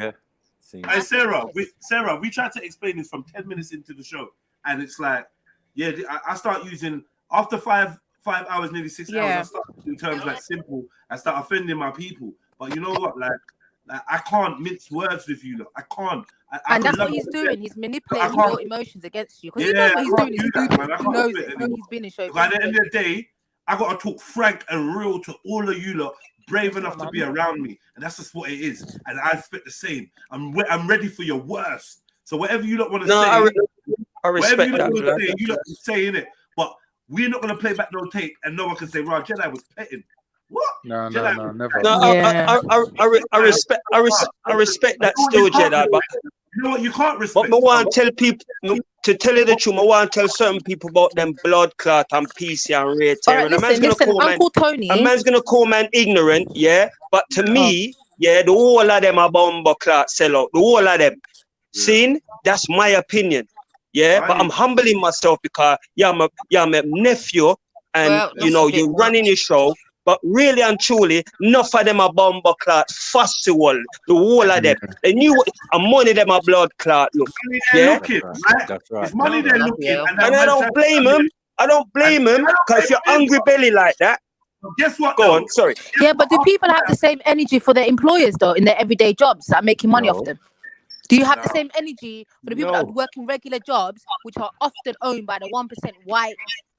Are you calling me a demographic? sellout? Do you have the same energy for them? Well, Exactly, well, Auntie Jenny. And Is let's he not gonna put call me a on sellout? a Is begging he gonna call me a sellout? I want to see the example of that. You talking can't for call myself, somebody a sellout. talking for myself, Sarah, educate, yeah, listen. talking for myself, Sarah, yeah, I don't work for no boy, yeah, that's why I put in the hours when I was young. Man, I work for no blood clot boy, yeah, I work for myself, yeah. Uncle Tony. Sorry, yes, my brother. Everyone that's not talking, please mute. Let me answer a question now. Auntie Jenny wants to know: are you calling her a sellout? Who? Auntie Jenny. No, I'm not calling Auntie Jenny a sellout. Okay. I'm just saying. I'm not calling her a sellout. Okay. I'm just saying. I'm just saying from my perspective, anybody involved in that type of show, right, where like you got our people going up there and basically, to be honest, I've not watched an episode, so I ain't gonna be a hypocrite. But it seems to me that they're quick to embarrass themselves. That's what it looks like to me. Something my generation wouldn't have done when they were younger. Maybe now, because enough of them it coming like they're losing the plot. Yeah. Can I just so say to something? me, right? As somebody that works on that show, right? Somebody Yeah. that's on the panel, I'm not may I seeing the show, suggest that you go Yeah. and watch one of my shows, because what you're basically saying is that I'm a sellout. all right, Jen, you know what I'm gonna do? I'm gonna watch one of your shows like I said, right? I'm gonna watch one of your shows like I said, Jen, and I'm telling you, if I believe that I'm wrong, I will personally come back and you know what? I'll send a text to one of your videos to say, you know what? This is Tony Brown. I apologize what I said about you, and I'll come back on this panel and I'll say the same thing. I'm not one of them guys who's gonna be wrong and strong. Where's that noise coming from? You understand, sis? I'm not gonna be one of them man who's gonna be wrong and strong. It's just that with me, well, I have issues with people that you see. A lot of people go out there and they because what I've noticed that with the way the podcast works, right? I will go on there and I will do my 2 hours and I'll leave. And then people phone me, you said this on this clip. You said this on this clip. I went to Barbados, a woman was cussing me up. You're the woman that wants women to have sex with their husbands. Did you watch exactly what I said? No. I watched enough of it. No. So I find it really hard to value somebody's opinion when they haven't watched anything to give a judge's opinion on it. You're right, Jenny. I get the same thing on clips. They clip me all the time. Make me say all sorts of shit. You're saying that everybody out there is a sellout, and I've already come on there and I said, I go on there, I do my own thing. Right? I'm not doing it for the money. Because Well, like take you, it, you know what? All right. Take it how you want it then, innit? Take it how you want it. I'm Yeah? only taking it. I'm taking you by what you Right, said. I told you already. I told you already that I wasn't calling you a. I told you already. I wasn't calling you a sellout, right? But you what? Take it how you want it, innit? I told you I was gonna. Definition of a sellout. You said anybody that is on that I am part of it. From what I've seen, well, if you're a part of it, you're a part of it, innit? When I watch the show, I will see your position. When I watch the show, I will see your position in it. So you can take it how you want. I'm not taking back no talk. I told you that. Big man. Can anyone hear me?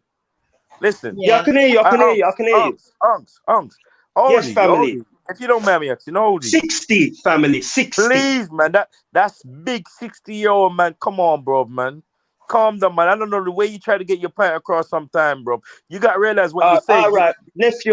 You know what? I get told this all the time, and you know what? I'm gonna respect that. Come on. I get out of character. Please, man. when family, I respect that. I respect that, my family. I'm gonna hold it down. Totally. Come on, man. Like respect goes and respect comes, bro. Like respect each other. Yeah. No disrespect, Auntie Jen. Yeah, no disrespect. I'm gonna hold it down. say what you're saying, sis. But like I said, I would check the program, yeah. And personally, if I think you're selling that, I will tell you. And if not, you know, and whatever. No, what I'm trying to say is that if you watch what I do and then you call me a sellout, fine, that's your opinion. But I'm gonna watch first. I'm gonna watch first, then, Sister Jen. Yeah, I'm gonna watch Auntie Jen. I'm gonna watch it first. Yeah. Thank you. Right. And like I said, if I'm wrong, I will apologize. Yeah, profusely. Thank you. All right. Nice one. Yeah. I'd like to say one thing. It's just that this energy and this argument and is based on this individual, and can no one not see it? How he stirred up emotions in black people. Like, can't you just see it? You're saying that for everybody else. No, but you see, you're saying that he stirred up. You're saying that he stirred up all this, right? And the way I see it is like before that, I'm seeing is that a 26-year-old white young woman, right, said something stupid, and look at what's happening. Yeah, I get that. Yeah, but remember, he's trying to beat the curve. He was involved, yeah, and now he's trying to disassociate. He's making it worse, right? And now he's waving. It's like he's Khalid Muhammad all of a sudden. Yeah. Now I'm not buying that, and I don't think anyone else should. You get what I'm saying? He's a fraud. He's a fraud. Oh, now she's a colonizer. This is a hurtful thing. Oh, now she's a colonizer. Can I ask one question? Yeah. Can I ask one question? Yeah. Yeah. To the people who actually know this woman, yeah. What do you lot think of her? Is she a good person? Has she made a mistake? Because what I'm saying, Auntie Jen, yeah, from what I heard, yeah, and the discussions going on around the topic, yeah, it seems to me like this woman is racist. From what I've seen. I love her like a daughter. From what I've seen. I love her like a daughter. To be honest, not what I've seen, what I've heard. Not what I've seen, what I've heard. I treat her like a daughter. What more do you want me to say? I treat her like a daughter. My mum treated her like a granddaughter. Okay, so when she made when she made that statement, yeah. When she made that statement, which statement? Which one? The reparations, yeah, I'm not feeling. Yeah. Somebody else came on there and said that they don't want it. They want it for everybody else, but they don't want it for themselves. And that was a black man. Yeah. Normal, man. Yeah. Valid point. Some of us agree, some of us don't agree. That's like valid point. The ASOS. That's like the ADOS business, uncle. It's the same thing. Like some black people in America want reparations and they want it now. Yeah, right? True still. And other people are not interested. They're not interested, and there's nothing wrong with that. And that's what we're saying. But again, we're steering away from the point. This guy is bleeding out online, as far as I'm concerned. You guys know that we've been watching a 20 minutes video for the past. I know. That's how we do. That's how we do, big man. Let's get to Auntie Jenny's. Let's get to the end and Auntie Jenny's video. All right, please. Because when you've not finished watching my video, I'm going home. Oh, we're going to take even longer now, Jenny. You're stuck with us. I'm here with the grandkids. I'm here with the grandkids in Essex, so I've got to drive to Coventry. Okay. Right. Big up. Well done, Auntie Jen. You have to look after them. Well done. Well, that's what I'm trying to say. Listen, what I'm trying to say is that when I come down, right, I live in Coventry, right, and as Rick knows, sorry, Sister Jen. Riggs, put your information of your stuff in the back there for me, yeah? If you don't mind. I put it in the chat already. I put it in the private chat already. You put it in the chat already? Okay. Yeah, earlier, somebody asked for it, and I don't think he knew where to look, so I put it in there. Okay, I put quite a few things do it again for me if you don't mind? Can you do it again for me? One second. Listen here, Onks. Before you go watch my thing, yeah, please understand. I don't take myself serious, so don't come back and cuss me. I sit there and speak to half naked females. Full stop. Don't forget about that. Rick, forget about that then still. But Maria to still, yeah? Yeah. Okay. Yeah, I'm not one for that still. But big up story. I hope you come and visit the panel more often. But Sister Jen, Auntie Jen, I'm gonna definitely take you in. Yeah. Can we get back to Malcolm Vex?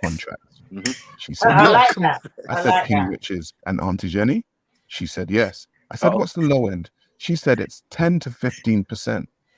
So essentially, she could be owning 10 80% of the content, which is basically the monetized views on somebody's channel, and they only take home 15% of the money.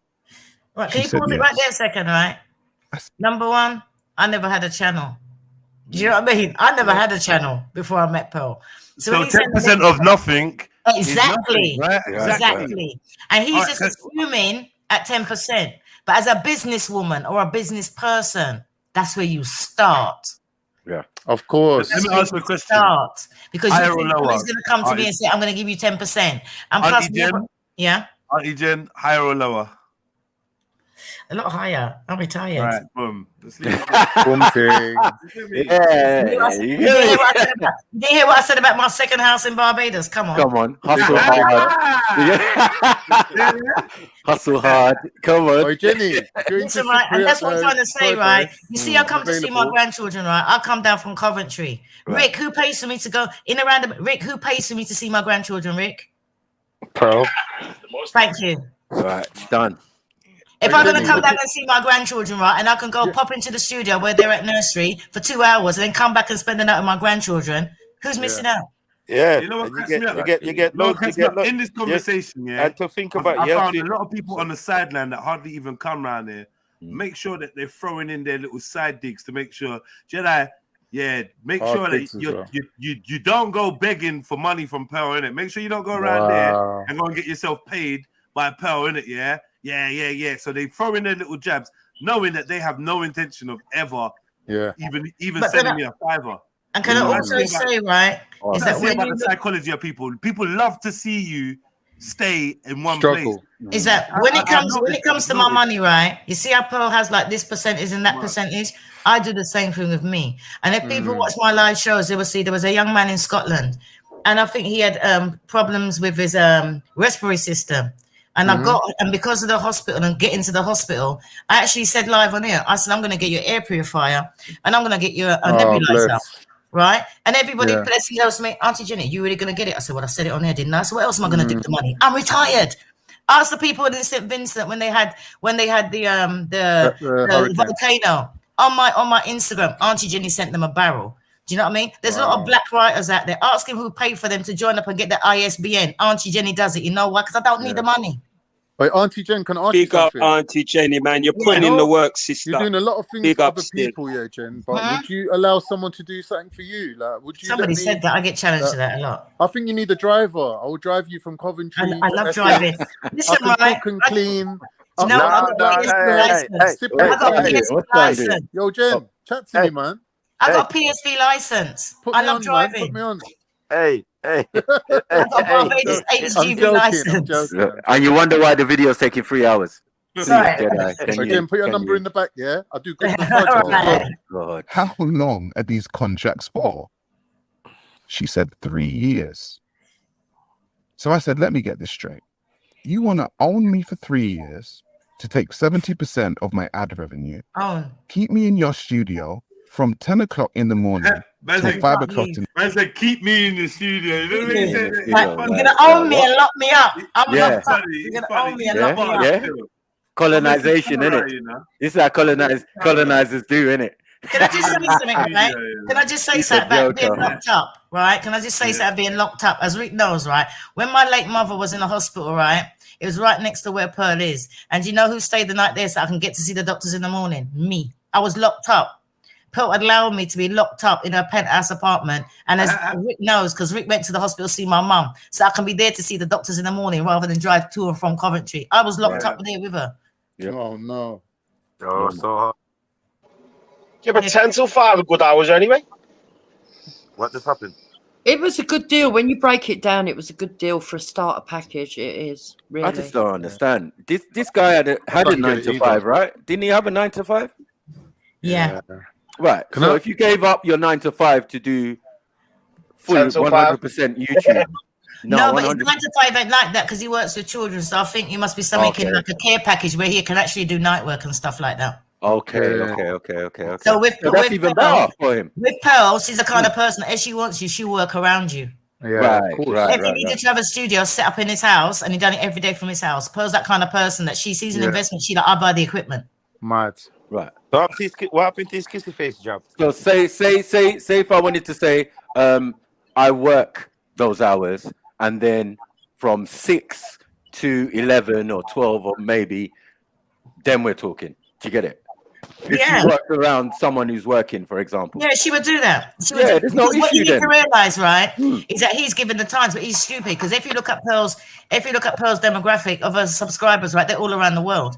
Right. So even if he done it like 1 o'clock in the morning, somebody's waking up somewhere. Most of our people are waking up or going to work or something like that. Well, the US. So the time don't really matter. Yep. If you want the US audience, it's going to be later. Trust me. Right. So the time don't matter. That's why we Yeah. go like 8 o'clock at night. But That's she's right. she's also going to run her business with a bias to how Americans don't run their businesses the same way that the British do they? You know, with like breaks and times and all things like that. So it won't exactly be what you want anyway, because you're working for an American at the end of the day. So you've got to take. No, man, you're in England. We're in England. You go studio. You do what you do. He does it. He's doing it anyway. So he knows the parameters of what And she's he asking. does it around his job anyway. Exactly. Yeah. Exactly. Auntie Jen, can I ask you one more question? Yeah, Go ahead. just one more. Yeah, you know when she made that statement, yeah, in slavery being embellished. What do you think she meant by that? And what do you think about her making that statement? Was it Alex Hayden, the guy that Alex wrote, Haley, yeah. that wrote Roots? She actually quoted him. That's what she said, but people took it out of context. She didn't So say she that. She quoted said it was a someone that horrible, written- and she quoted him. She said that he said that he had to embellish it. That's what she actually said. Okay. And that's what I said to you about her. Quote She'd in the read book. the book, and then she said that he said he had to embellish it, which is what he did say. Right. So she didn't say, "Oh, I don't think it be embellished." She actually mentioned his name. She said that the guy. She mentioned name. Tally done. She said he actually said that he had to embellish it. And that's when I pulled her and I said, "But Pearl, people are taking that as you said it." She goes, "No, this is what I said." I said, "I know, but they're not watching that. They're just watching a clip."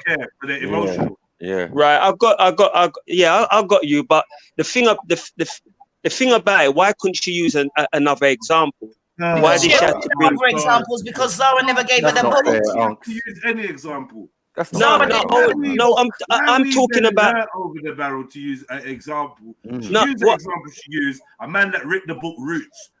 No, what I'm saying in the conversation with the guy. Listen to this. Yeah. Bare people use Roots as their example of things that happened in slavery, not knowing that Roots was written by a white man and it's a fictional story. Exactly. Bare people don't know. People call themselves Kunti Kinte. Yep, People yep. do this. People call themselves that. They based on this and based on that, and all of this comes from the imagination of a white man. Right? So, yeah, she used the example because that's all she knows. She thinks it's real or whatever. She thinks it's relevant.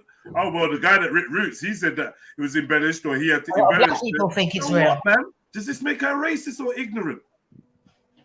And if she's, do you know what I mean? And if No, it makes her I was ignorant, just asking. are we ignorant too? I wasn't making a point. I was just asking a question. So I know, that's I it know, basically. and I I was just wasn't- asking Yeah, a but question. hold on. Yeah, that's based on a decision you've already made, Uncle. You've already established that she's racist. Yeah, from a little bit that you know. That's the point, Unks. You know what I'm saying? You can't just I've got you. make I've those got you. I statements. understand. I Right. understand where you're coming That's from. what I it can is. see where you're coming Yeah. from. Yeah. So, But I was emotional. She made a I was statement. emotional, not from Sarah Garvey. I was Right. emotional from the statement which she made. Yeah. So this is what I'm trying to make clear here. It's not about Sarah Garvey. It's about the statement what I heard. Okay. And I get what you're obviously saying. It's just that Now, sometimes- Unks, you've got more context. What do you say now? Yeah. Huh? What do I say now? Yeah. Well, you know what? Carry on the topic. Carry on the topic. all right, cool. Same. Go on, let's play the Carry thing, on the man. topic. Go on. Carry on the topic. Yeah. Go on. I don't find it that Cuz. funny though. It's not funny, but it's just, you know, some people have their I own don't find understanding. it funny, bro. I'm telling you, man. I might be a little man. I ain't got as much experience in the world and that, yeah. But what I do have is a laser sharp sense for fucking logic, bro. Yeah. You weren't laughing at you. Yeah. No, I'm not saying that. No, I'm not even talking about you. I'm saying in general, we laughing and joking because it's basically time to take back your chat, and we're gonna bend up and laugh and kiki. It's not integrity. This ain't these characteristics where we're quick to anger and slow to apology. Right. Yeah, I don't rate it. I'm It's hungry. not funny. Ain't funny. We have to be more careful, definitely. Yeah, because we with quick our to words. talk and we'll lick something down for our people, for our so-called people. We'll charge anyone with a name and we'll call them rare. And wonder why some of our things ain't taken seriously by the outer world. Because they see how quick we are to jump on a bandwagon rare before we get the facts, before we get the information. Right. And I'm saying we can no longer be like that. That's dangerous to us. Yeah? In an army, in a gang, if I see him on a move, if I see a man that's got these tendencies, I got to cut him out. Hey, bro, I swear you're in the same shit. That's facts, man. I'm going to just cut you out, like, bam. Because you're going to think you heard a siren and it's not shouting, feds are coming, or some next, I don't know. He moved, and shoot the man. He moved, I swear he moved, and he didn't move. They say one of them man that the feds said taser and they just drop the tool there. Nah, I'm just saying we gotta be. I don't know, man. I know what I'm trying to say, and I know I'm not saying it right. I admit, I'm not saying it right? But either way, I'm just saying, out of love for the family, we gotta make sure we're not press button youths. It's never a good idea to be a press button youth. Never a good idea to be programmed by others. We gotta take responsibility for the information we take on board. That we got to be conscientious when we're looking over facts. We got to be razor sharp. We got to be surgical, yeah. And we got to make sure that we do as much due diligence as possible, so that therefore, anytime we're acting, we're righteous. We got a clean heart, yeah. Don't react, respond, lad. That's what I was saying yesterday. Don't react, respond. Reaction is like an inherent response. Yeah. Being impulsive and quick to draw and quick to react, that in the end that only harms us. Because someone's gonna clock that pattern about us and they're gonna say, oh right, see these lot, they bite at any bait. Yeah. Think about it. Who survives in the river the longest? The man that's quick to go for anything, or the guy that just back and watches and observes? Can I just say something, right? That's exactly what Sarah's doing. Correct. He knows that people are going to be quick to jump to this. That's why he's doing what he's doing. And I also think, and it's very sad to see. Not just Sarah, but other people that have done this yesterday's content, 2 days ago content, however long it's carried. A lot of them are smarter than their audience, and they're not trying to show. They're not trying to share with their. They're not trying to bring their audience in to what they know. They're trying to manipulate them. Bet you that person made a bag of money that day. Super chat was popping everywhere. People trying to write the angry messages and that. Yeah, and some people will utilize their people and use them for this purpose. I'm sure. I don't know. I hope to be more appreciated, but I've always been told the very people I try to liberate are the ones going to kill me. The very people I try to open their eyes, they're the ones that are going to kill me. And I try to stay away from these roles because every time it raises its ugly head, I sometimes I feel like I'm in a room and I'm saying, "What can't you not all see?" That's why the other day my profile picture was the Emperor's new clothes. I feel like I'm the only one saying that the Emperor's naked sometimes. Yeah, she's white. Yeah, she's that. Yeah. This is too easy. This guy labelling her with racism is too fucking easy. Let's wait for her to do something racist. A video will probably come out of her calling someone a nigger tomorrow. You know what I mean? Probably Jenny's hoping not. No, I know not. But we're just saying. She's laughing because she knows what I mean, right? You know. But do you know why I took the fifth? Do you know why I took the fifth? Right? Yeah, with my cackling, right? It's because I want to look at it again. I want to study it again. I'm not going to be quick to say, yeah, you know what? So was you know, I'm allowing her. I'm going to watch again. And once I've watched again, to say you're allowing her, and I don't want you to. But can you answer me this honestly, uncle to nephew? Have you been quick to judge? Most definitely. Is that a good trait? In some cases it is. In most cases it ain't. Most cases, brother. it I ain't, hear bro. you, Unks, man. You can only be as real as you can be, man. And I There you respect go. All right. There you go. Before I do this, we got somebody that wants to be added desperately in the green room. So let's quickly give them a fair shot. Kenneth Page, what's good? All right. Hello, good morning, everyone. This is Oh, bad. that's bad. That's bad. This is bad, Chill out, Kenneth. man. The sound is doing everything. Wow. Doing the most. Kenneth? Signal's bad. Yeah, he's gone. Play the video. Sorry, Kenneth, man. You was waiting for ages as well. Sorry, man. You want to own me for 3 years to take 70% of my ad revenue, keep me in your studio from 10 o'clock in the morning till 5 o'clock in the evening for 4 to 5 days a week, and you are not guaranteeing me any money. I said respectfully, for what reason would I work for your company?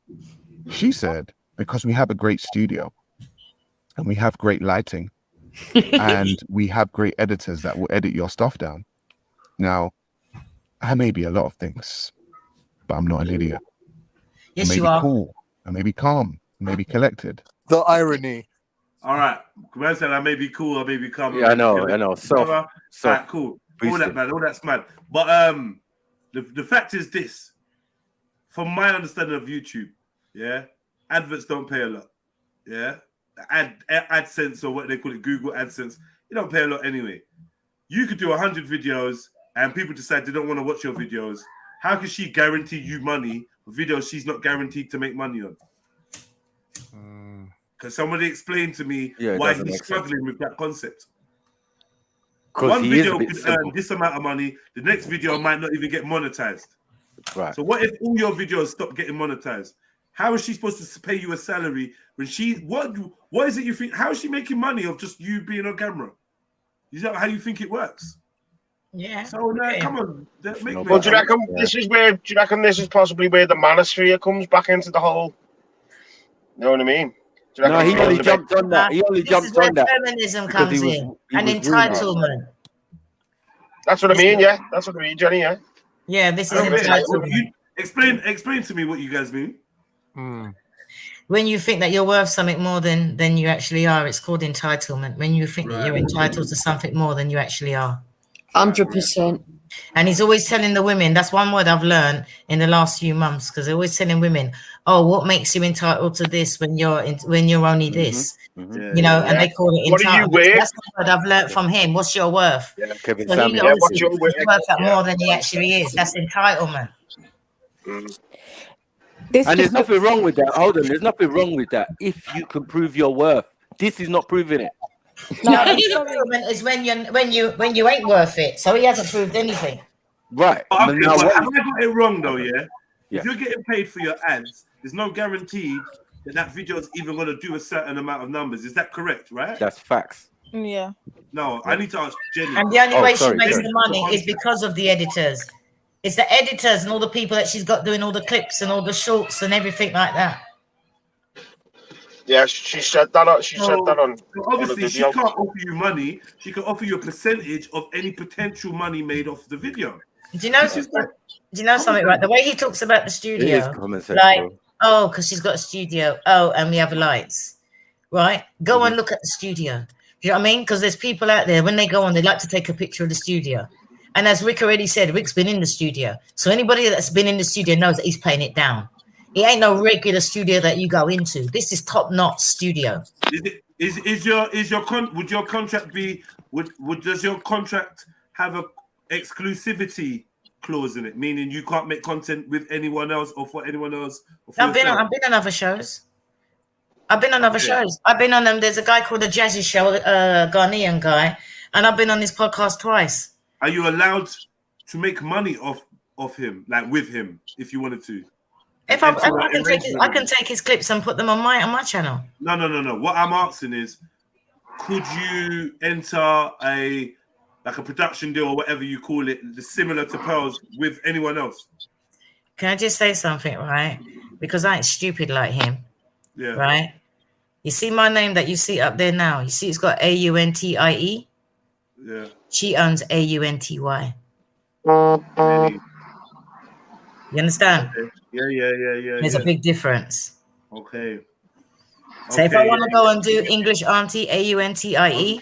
So she owns Auntie Jenny the brand. There was no Auntie Jenny the brand before Pearl. She created Auntie Jenny the brand and put you in there. I get you. I've got my own. I've got my own T-shirts and everything printed out with my English AUNTIE. Nothing to do with Pearl. There was no Auntie American spelling Jenny before Pearl.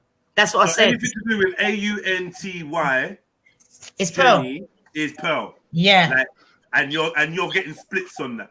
Yeah. With your contract. Yeah. Okay. Cool. That makes sense. It's a whole entity that she's helped create, and she gave it a YouTube, whatever it is. And you know the thing is, right? As a business person, right? When I first went onto Pearl's channel, as just that I found up and I went on as a guest, I made one line, and that line I said something and it went viral. I copyrighted that. Yeah. Before I signed up with Pearl. Yeah. What's the line? What's the line? It says, Auntie Jenny says, "I am your history." Big up. Okay, I'm gonna watch you now on my big screen. But yeah, go on, love. Yeah. And so that's what I'm saying. So when you're working with business people, you've got to be business minded. You understand? Because I was Auntie Jenny with the IE before Pearl. There was no Auntie Jenny with a Y before Pearl.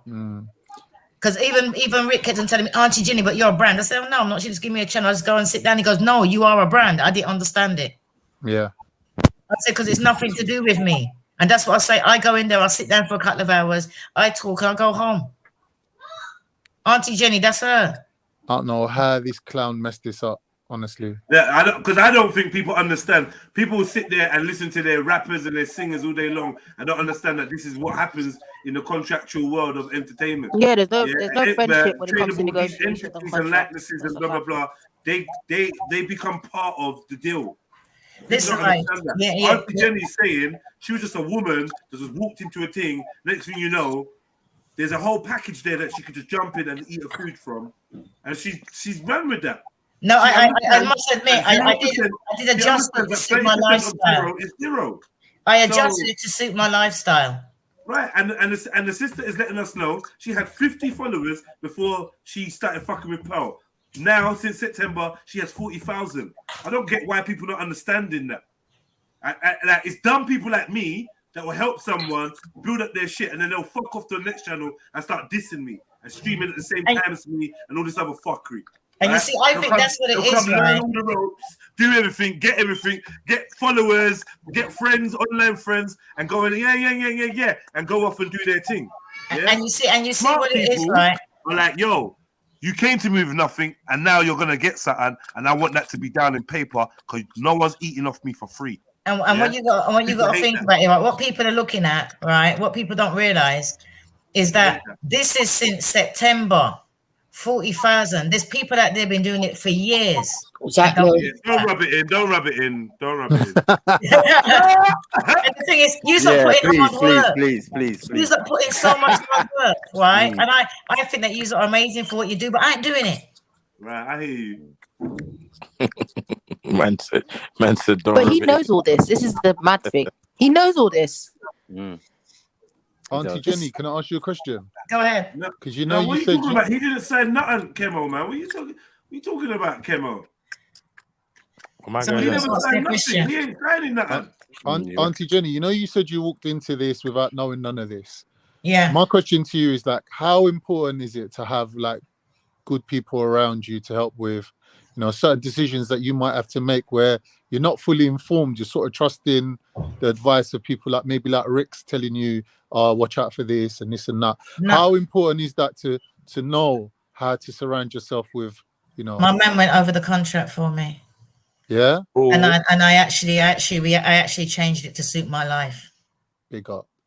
Yeah. So when I say I don't know anything about it, I mean that they can talk about red pill, blue pill. I don't really care. I don't really give a shit. As you will see, I go on there and I talk about what I know. No one's allowed to say any stats on my show because I don't know about any stats. I don't care about any stats. No one's about to come and say, "Oh, I want a woman like this." I'll go, "Who hurt you? Come off my show." I don't want you to come in here and talk about it. I told them, "Shut up." I can't say, "Come off." You come on my live and you talk any rubbish. And everybody knows. You come on my live and you're horrible to other people. You talk down to them. You're blocked. You're gone. I will tell you straight. Go. Leave. F off. Because you're not part of my village. And that's why they had to change the name. Because they had it as Auntie Jenny's podcast. I go in on, I can say Auntie Jenny's Village. If you look now, they've changed it to Auntie Jenny's Village. Because that's what it's all about. It's all about the village. It's not about no stupid podcast. I'm out there. You know what I mean? I'm out there, and it's all right saying that Pearl's behind me, but I'm the one that people are looking at. So I know that I got to stand up for what I believe in. So when I go in there, I'm not going to be repeating what Pearl does. I don't know what she's going on about. I only know what I know. Yeah. And that's what I do. I go on there and I speak what I know. So when a woman comes on there and said, oh no, I think that women need to do this, I said, no, you're talking rubbish. You old people always lie to people. Let me tell you something, right? Do you want to be old and lonely like that one over there that said that? Look into what she's saying. And I would go on like that rather than how they want. So they might choose the title. People might say, oh my gosh, Auntie Jenny's talking like this. And then when they actually look at the content, I will switch it on its head because I ain't got time to be talking about that rubbish. Sometimes I go down there and I said, you really think I want to come down there and talk about that, change that? I'm talking about that. Yeah. So no one, she can't make me do anything I don't want to do. That's why when I got up and I walked out, people were shocked. You know, Auntie Jenny walked out. Yeah, because they're my legs. I'm my own person. I can walk out. Yeah. You know, that's why I like what I'm seeing. To be fair, like I wasn't locked in. Maybe she just wanted to lock him in. I don't even get why he's mentioning you though. Why is he mentioning? That's what upset me. That's why I done my video. Because I can't wait till we get to her video. It's brilliant. Listen, I watched you last night. You popped up and I watched you last night for the first time. I feel like he's a disgruntled employee and he's on a defamation campaign because he made some dumb decisions. I lost he didn't read his contract properly, and now he's mad because he's popping and you signed that contract and you can't go back now. So that's why I want to wait to hear their opinion on my video. That's what I'm waiting for. So you should, if he's defaming your character and putting your business out there, that's the whole case. I ain't even gonna lie. Well, that's why I made the video. Her video, you wait till you get to Auntie Jenny's video. It's brilliant. I watched you last night. I watched you last night. Our friend was talking about it. Oh, thank you. Yeah, I didn't know how it is. You popped up and I thought, oh, this is interesting. And even my daughter-in-law just now, when earlier on she said, isn't that the same woman from last night? I said, oh no, I got the wrong glasses on. She said a voice. And I looked and I said, it is the woman from last night. Yeah. Oh, I'm well chuffed to have you come and watch my video. I feel I watched you last night. I told you to wear your glasses all the time. You know you can't. It's madness, man. The Dunya's madness. He's proper trying to manipulate. That was madness, bro. Yeah, so play it and then we'll hear mine. Come on. Other people to manipulate. Carl said she gave away one of the names away. What names are you talking about? What names are you talking about? Sarah did not sign his fucking name to Pearl. So what are you talking about, bro? He didn't sign nothing. Did you not just hear him say, I didn't sign nothing? So that's the whole point of the conversation. About, man? And do you know what I said last night as well, Jedi? I said, I can't wait till tomorrow. I'm going over Jedi's to talk about this. Well done, Jupiter. Yeah, man. All right, cool. I'm gonna play. We're nearly there, man. We're not even close. We're on the cusp. So the talks under here. The talks under here. And essentially, the colonial mindset of Pearl has people working on her quote-unquote plantation for absolute pittance. Wow. When a year ago, I suggested to her to look into exactly what colonization was, and she acted dumb. Guys, people say that stuff about me. They say I'm sexist. They say I'm a misogynist. And, you know, I really just like to give people the benefit of the doubt when I interview them. I don't go into interviews trying to interrogate someone. I just more try to listen and see where they're coming from. In hindsight, that wasn't smart. And in hindsight, I should have had someone, you know, maybe Sarah Garvey, maybe another content creator that could have pushed back more and really was more educated on the topics that he was talking about than I was. Can I just say, right, that I the reason certainly why was she not an did expert not. in any of the stuff that he was talking about. Now, I grew up in a time where there were brilliant R&B girl groups like TLC, and also brilliant R&B artists like Toni Braxton. They both sold millions and millions and millions of records. Man thinks he's Toni But Braxton. they ended up broke. Why? Contracts. They were signed to contracts that did not favor them. And essentially, what Pearl is trying to do is come back in with the same contracts and do the exact same thing to the manosphere and do the exact same thing to the Red Pill community. Why? Because Kevin Samuels left a gap.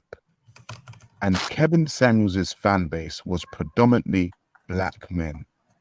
And Pearl has come in there and attempted to be top of the food chain. I will not be a part of this game. Oh, when you were saying you better subscribe or it's beef, weren't you telling us to subscribe to Pearl's channel? Yeah, that's a really corny joke that joke with him and Pearl. Right. Like, if So you when watch you 2 say or more of my channel and you don't, what have you got, Pearl? yeah, it's beef. What is it? Beef. What is it? Beef. Yeah, we've seen it, yeah. But I'm saying you were telling us to subscribe to Pearl's channel, right? So you was helping her get this so-called Kevin Samuels spot. You were trying to get. What's going on? What are you telling us? We don't. Why do we care that she's taking Kevin Samuels' spot? Why do we give a fuck? Why did you let Kevin Samuels have a fucking spot in the first place? Because you can't. In the first place, real talk. You can't deal with real women in the real world. In the real world, women teeth your back and make you sleep on the sofa. That's why you lot are all fighting over Kevin Samuels and all them men that were following Kevin Samuels. They can keep them. You lot can keep them. What the hell? Who are these men that's following Kevin Samuels? Exactly. Why do I need Kevin Samuels to tell me not to sleep on the sofa while my girl's out checking the next man? We're sick out here, you know. Why do I need Kevin Samuels?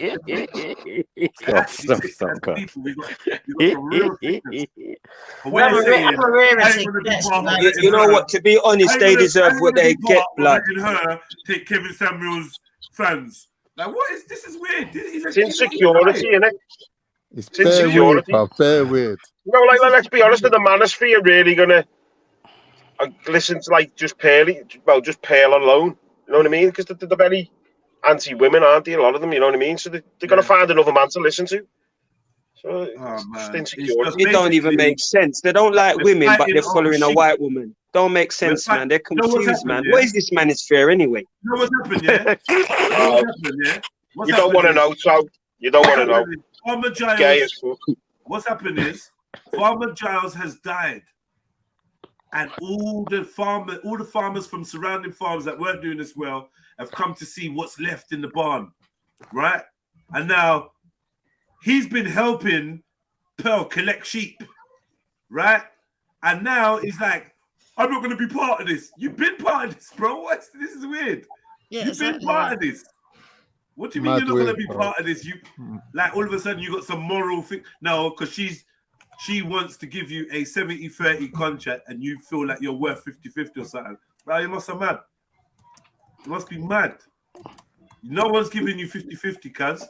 The same thing happened with this with Bouncer and Little Man, right? Bouncer, the guy that went jail, boom, come out, associated to Krypton Conan. He's doing records. He had Dig That as the grime artist that went to top 10. He had another artist, this and that. Then he's turned his mind to boxing, MMA, and that kind of stuff, and managing a dwarf, a little person called Little Man. Right? Oh yeah, They fell out because people were whispering in Little Man's ear, "Bruh, what? He's taking this amount of your peas, yeah, rare, like no, that's long, rare." Little Man apparently listened to it and severed ties with Bouncer, went back to Leicester, hanging on the fucking block doing fuck all. Yeah. Just the way is that why he disappeared overnight? Right? Well, he's back again. Interrupted, right? So then, maybe a year later, he's realized, hold on, I'm in the same position I am in. I've not got any money. I've got 0% of anything, yeah? And this guy's going from strength to strength. So lucky for him, he swallowed his pride and went back to the brother. The brother saw it as being good business, and they reunited, and now Little Man is back to making money and doing whatever. Now, whatever the percentage is, we have to keep reiterating that 20% of zero or 30% of zero is nothing. So he had to go back to his ends in Leicester or Coventry, wherever it was, and do the maths of how much he wasn't earning, because he felt like he was getting ripped off. You can't be getting ripped off when you ain't earning shit. So I don't hear what people are saying about, oh, she owns you. It's not forever. You can renegotiate. If you're actually smart, you can negotiate before you pen anything. You're going to get a better percentage. And to be honest, off the back of the exposure that you get, you can make yourself a millionaire. Do you not see what's going on out here? And do you know what, Jedi, right? He's done himself over People think so small. RE, she just knows like, all right, well, cool. If I put an IE, this is a different contract. Because Auntie, sorry to keep talking about you, yeah, Auntie, but Auntie don't Jenny, pander. Auntie Jenny is one. That's one entity. You can create other brands. You can do now. You've got the links. Now you've got the money. Now you've got the know-how. You can create other brands. That's why I tell her all the time. You talk about Tony Braxton, because she's fucking stupid. Yeah. How many other artists don't even do music no more, and they're fucking balling out of control because they went into real estate, they went into this, went into that. The little money they got, they invested it. They didn't buy a Lexus, they didn't buy a gold chain, and they're nice now. Yeah. Come on, man. Paid for their own production company and everything. Long game, man. And if you're actually a hustler, you know that. This is not hustler chat, what he's talking. But this isn't very manners for your chat either, because how many men would make a bitchy video? You know what I mean? It's not. He's not being you know what I mean? Yeah, especially if you ain't older, if they've had brush it off your shoulder, carry on, lad. You know what I mean? Do you know what this reminds me of, right? This reminds me of me growing up, and I was like Pearl. Work bloody hard, work all the hours that God sends, you know what I mean? And then when they was like, yeah, they're going to sell their council flats, I'm going to my friends like, yeah, you need to buy it. No, there's no need. They're going partying. I'm like, no, I'm not coming. I'm working hard. I'm saving my money. When I bought my flat, they were like, you're still coming out. I'm like, no, I'm working hard. I'm still saving my money. When I sold my flat and I bought my house cash, they was like, no, you're lucky. I was like, you know what? This is your lucky. Real talk, Auntie Jenny. Real talk. Not for them sell their fucking houses to buy I was a single parent at 17, right? And when I was 18, I thought I got to get my own pension, right? I'm earning the same money now as when I was working. I bought my house cash. I turned over my flat. I bought a council flat in East Ham, flipped it, and bought a semi-detached house with a 90-foot garden. Right, I flipped it. Smart move. Good move, Jenny. Right, even when I bought my house, everybody's coming to me. I don't know how you can live in a house like that because the windows were rotten. I had to get a new roof the day I moved in, and I said, no, this is what I can afford. Like £80. I said, you ever lived in the West Indies? They were like, yeah. I said, you ever use a pit toilet? They were like, no. I said, well, I have. I'm all right. You know what I mean? I'm all right. I said, well, I looked at the surveyors and I said, he said, I got 4 new walls. You need new windows, you need this, you need that, you need whatever. Everything I needed. Every room needed plastering. But you know what? I had 4 solid walls and I had a toilet that I can flush. What more do I want? I didn't even have a boiler. I didn't mind plugging in and like washing, you know what I mean? There's lots of, when you drive down the motorway to come to London, there's service stations where you can go and have a shower free. Exactly. Yeah. Do you know what I mean? But all of a sudden she's lucky. Why? Because now I'm retired. So when they're saying about you that people work hard, I'm not going to sit back and let nothing come to me. Nothing falls in your lap. You got to work hard, and it ain't luck. It ain't luck. It's hard. Jenny. So she's putting it all in now. She's putting it all in now. 26 years old. She's putting it all in now, and I'm proud of her. I'm proud of her. She's not one of my children. I'm proud of her, and Rick's one of my children too. He knows. I'm proud of them because Rick works all the hours too. Eric's a businessman. He works all the hours for a young man. And is it luck? No, because when they're up at 2 o'clock in the morning, they're like, Auntie Jenny, I'm tired. I'm like, what have you eaten today? Like he knows I'm always asking, what have you eaten today? Yeah. You know, Mars bar for breakfast. You know what I mean? He's really well and truly sodded it up for himself, though, because he can't. That's what I'm saying. There's no going back now. Yes, exactly. Mess this up, you can mess up anything, bro. Like, if he's listening, I really hope you're listening, bruv. Really hope, because I don't know who you're getting advice from. I don't think it's that. Who's been advising you? I think you can still make some business. Of course you can. I'm disappointed, but I'm not surprised. Because you met him, you know him, that's why. I warned Pearl. I'm surprised that Pearl didn't take my warning, but you can tell somebody, but you can't make them do whatever, because I warned her. I said, you don't need him. I said, he needs Yeah. you. He's a liability. He's a I said straight to him, "Not liability. everybody that calls your friend is a friend. And when you see my video, when you watch it, you see why. Because who you see now, who I see is totally different. Yeah. Yeah. Anyway, man, big up to everyone locked in. Hit the like button, family. PayPal, Cash App. Let's go. Let's finish this. Come on. And I will not be a part of this colony. I have always.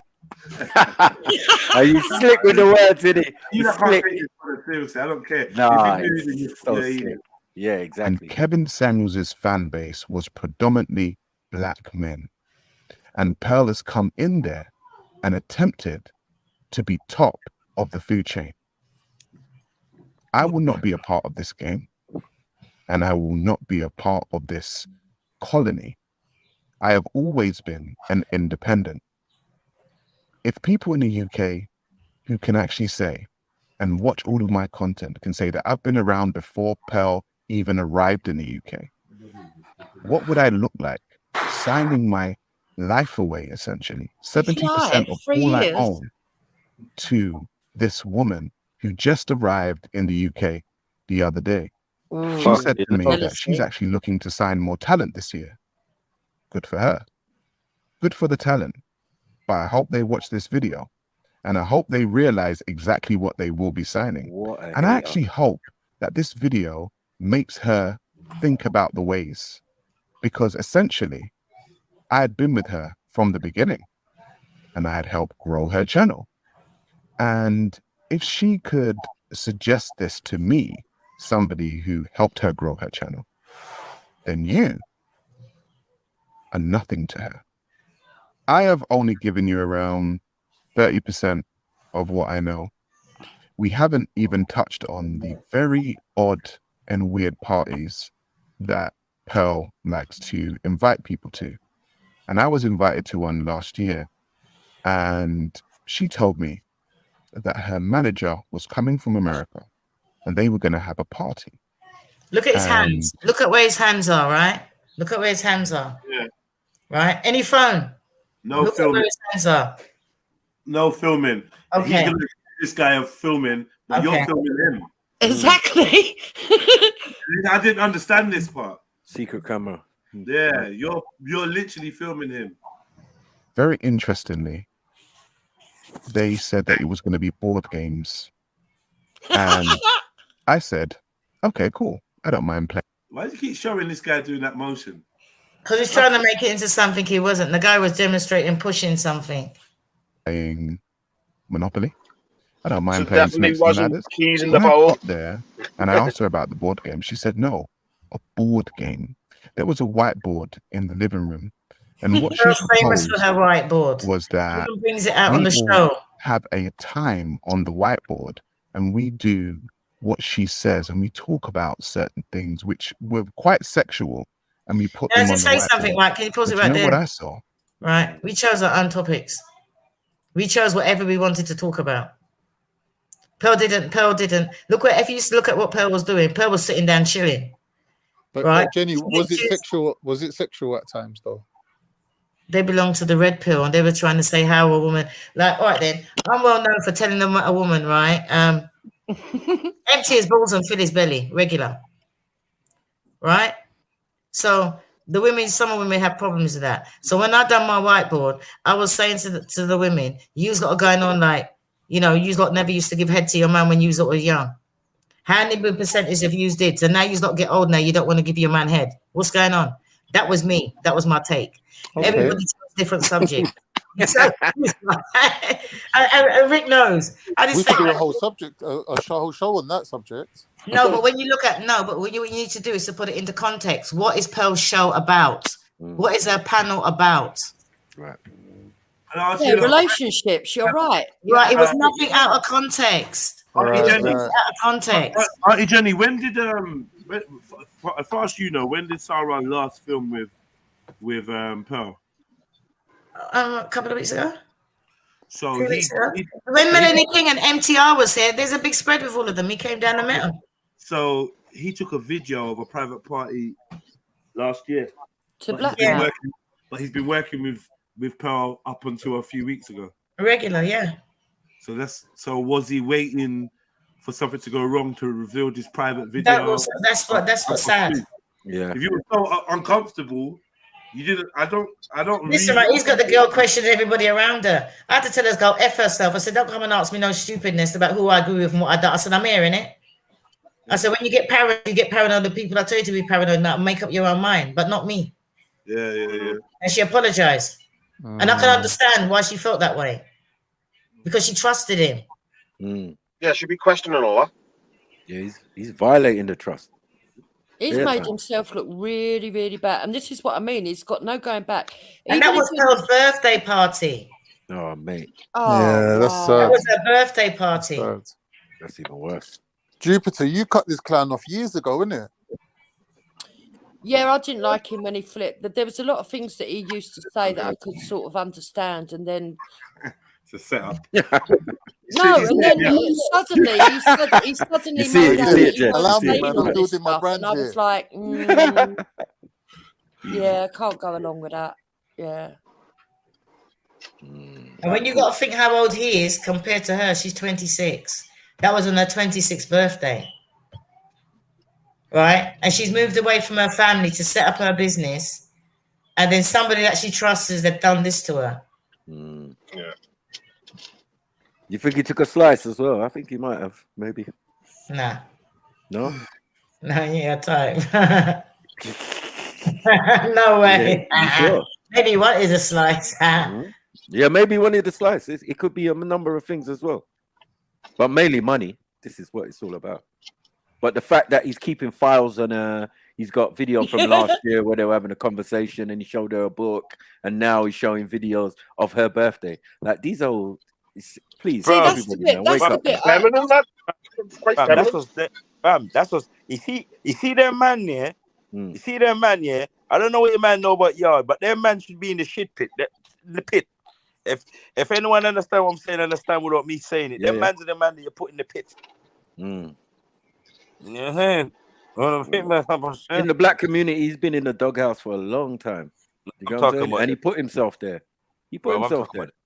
Talking about the pit, bro. There's no coming back from Yeah, the pit. I know the pit. Yeah, I hear you, cuz. You get me? Yeah, he should be in there, yes, but I always saw her manager Kobe.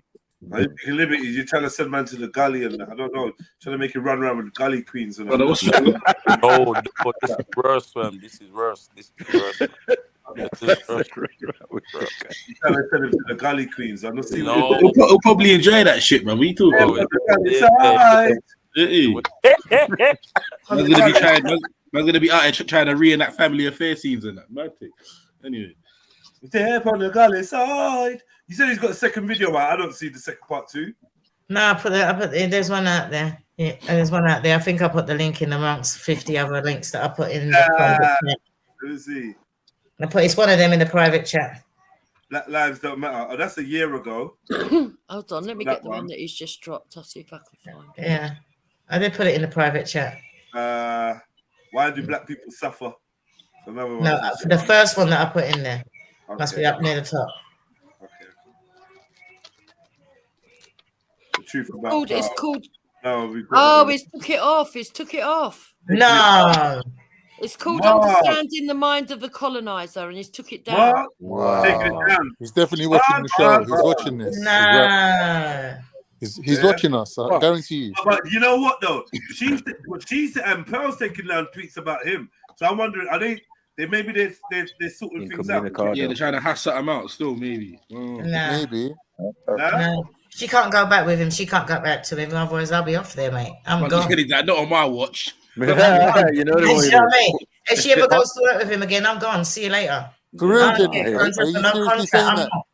Jenna, are you seriously saying that though? I'm saying that. Otherwise, I wouldn't say it. Look how many people I got out there that hold me to my word. That says a lot for your integrity, though. Big up to yourself. Big up, Jenny. Still, you got a lot of integrity. I like how you held down your home girl. Still, all you've done is like off a tongue, like you ain't. I just arrived back. What do you mean? I just arrived back. I've been listening. I was giving you lot space to talk. I know a lot of people. They know the subject better than me, so I don't want to talk about too much. the man that went to watch my show. Oh, Tony Brown. Tony. Oh, he's gone. He's gone. Yeah, he's left the stream to go and watch your enjoy. show. Yeah. Yeah. You'll have a new subscriber by the end of the What day. if I'm caping for Auntie Jenny? What's the problem? Why can't I cape? What's the problem? Yeah, what's the problem? I don't Sorry, know. what'd you say? I got no problem. Why can't I cape? What's the problem, man? I like Auntie Jenny, so I'm caping. What? Okay, bro. Start. The fact is, you don't need to. He's winding you up. Don't listen to him. He's winding you up. Let me explain. The fact is, you don't need to come on here to cape in it and take up a space. If you ain't gonna add to the conversation, which you've kind of been hanging around for about 3 hours, you ain't said nothing. Every sentence you said is Auntie Jenny this, Auntie Jenny that. So I'm saying, brother, with all due respect, you're gonna add to anything? Yeah, I do want to add, but I don't want to take up space when you lot were speaking, man. I was just saying that one quick word because there was a space. Yeah, but Schiffer, you always do this with new people, man. You've done this with Rico as well. Microphone, Schiffer. Just say what you need to say, cuz that's what I'm asking you to do. Yeah, I think my man's integrity is definitely challenged because how are you gonna embrace someone as a friend, as a business partner? You know, you're biting the hand that feeds you, they're putting food in your belly, and then you're just gonna go and try to disgrace that person. Now, fair enough, maybe she was a bit misled or unlearned in a particular field, but as we've discovered from this conversation, you know, that's not really what she's about. That's not really her field. That's not her usual line of conversation. So I think it's a travesty that the brothers use that as an angle to try and to take a jab at his friend. It's like, what kind of friend is he? Yeah, good point.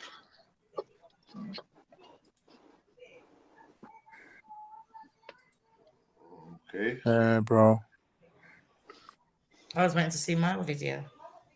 Yeah. Okay. Yeah. Let's do that. Because my one was in response to that one. Oh yeah, can't wait. This is brilliant. You like to see it. It was only a 6-minute 48, so that might only last us about 2 hours.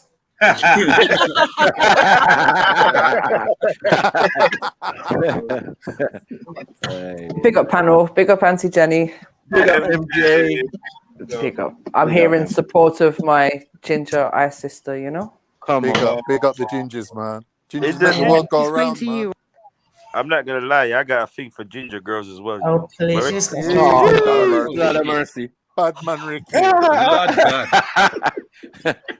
Can I just say something? Right? Jamaica. Oh, sorry. Can I say something before you play it, right? I had just done a live podcast, right? And I just changed my clothes and I was sitting down to relax to do the nighttime podcast. Yeah. So I had just poured the cognac. Notice I said cognac. I had just poured the cognac into the glass. So the alcohol is not what's talking. That's me. Okay. Right. And I wasn't drunk because I hadn't drunk anything yet. I just heard the video and then I watched it. I said, no, I need to come on. They said, no. I said, yes. They said, no. I said, start working. They said, no. I said, yes. I poured my drink and I sat down, said what I had to say. And I said, right, get the guests ready for later on. Why did Pearl delete her tweets and then he's deleted his video? You know something, right? I don't know because somebody told me off because I don't follow Pearl. I ain't got Twitter. I ain't got Rumble. Life's too short. And like I said, this is the longest I've ever been on social media. Yeah. And this is without even going to the studio. I ain't even getting no percentage of this. Nah, we've enjoyed having you, man. We've enjoyed having you. This has been for our pleasure. Do you know what I mean? No, I don't know why, because I don't follow anything she does. Like I said, I'll go in there, I do my time, I come out. Don't worry, can't offer to do your shopping for the week before. No worries, man. If you don't mind Iceland. Oh, I took her shopping already. Big up still. And I tell you what, right? When people say she's not naive and gullible, right? I got her to open a channel called The Wife School, right? And if you watch the clips and that if you watch The Wife School, when she saw it with me, you can't tell me that girl ain't naive. This is a girl that when I was telling her about choosing avocados, she goes, oh, Auntie's trying to tell me how to choose avocados. I know you can tell them by the color. I don't have to feel them. You understand? No, you have to feel everything. Right. And she didn't understand. So she took Everything her around dog. Sainsbury's. They film me taking her around Sainsbury's. And when you see that, people are like, this is common sense. We know this. I know this. I know this. How come she don't know it? And that just goes to show you how she is. So you wouldn't know how she is. That's how real she was. Because she's used to her fruit and veg being brought to her probably, or, you know, ordered. And No, she wasn't raised like that. She wasn't raised like that at all. She wasn't raised like that at all. How was she raised? She was raised, like, you know, when they're going on holiday and you think, yeah, her dad's got money, they're gonna drive a car, they're gonna fly. No, everybody in the big van, right? And the only reason why she lives in a big house because they got 9 children. Her family adopted some, so that's why they got a big house. And she said we always had to do road trips with packed lunch. Oh, that's like the rest of us, isn't it? nah. Exactly. You know what I mean about Some of us didn't get holiday, so I don't know about vacation. You were telling us about your holidays to Manchester the other day, lad. Yeah, but I'm a big man. What are you talking about? I'm talking about with my mum and my family and all of that. No, we're not as privileged as some people. And that's privilege to even adopt. Hold on, it's a privilege to even adopt children and take children into your thing. You must have a level of wealth. Can I say something, right? As a foster carer, ex-foster carer, as a foster carer who's a single parent. Yep. I, as a single parent, took regular holidays with my son to Barbados. I had better holidays than Pearl. Okay. My son went rock climbing in Canada when he was 16. I had better holidays than Pearl. And that's a fact. And I told them straight away, with all this money that I'm going to make from Pearl, I'm going Barbados first class this year. Fucking have better holidays than me. Because I want to see what it's like. I'm telling you, most of you having better holidays than some of us. Yeah, we started having holidays when we were old enough and could afford it ourselves. And that's now, my mum always took us on holidays. We always went to France on the train, where the train had to split in 2 and you got off at Folkestone. You had to go on the ferry. People putting brown paper bag down your top. It's like you stop vomiting. My mum always took us out. So I always had holidays. Always when I board with my mother. Always. I still feel that you can't compare yourself to a European family in America. I feel, you know, it's going to be a little bit different. When you say holiday and they say holiday, when you say vacation and they say vacation, it's not the same thing. Not Pearl's family, because Pearl's family wasn't raised like that. He's a hard-working man that made his money. Do you know what I mean? Cool. They don't mix with all them high people, what people think. He's still down-to-earth person. I get you. There's nothing wrong with that. But it is what it is, man. White privilege is white privilege. Some of the most rich people are the most tightest. Yo. 1 second. I want to take a break. I want to press play, and then I'm going to leave you up to chat after this video is done. Yeah. I've been at the screen for 7 hours, and honestly, it's not rewarding. It's getting kind of depressing listening to how much people going on holiday and buying houses. Come on, man. Yeah, I'm like, wow, different world. Friday, end of the month, payday. Yeah, man. Come on, sort man out, man. Come on, man. I'm waiting for Lady Divine's PayPal to support her black brother. And it. Just come up. Then I had to go and see about Sarah. All I want to know is why? Why Sarah? Now you're showing pictures. I was all right until you mentioned my name, and you're mentioning my name like I'm I'm under some kind of slave master. Let me explain to you, right? Because sorry, Pearl. What do you think about my Pearl? Auntie Jenny, what do you think about my profile picture? You know, I actually like the hair. And you know something, right? Me personally, if you sent that to me, I'd get that put on canvas. Right. Oh, bless.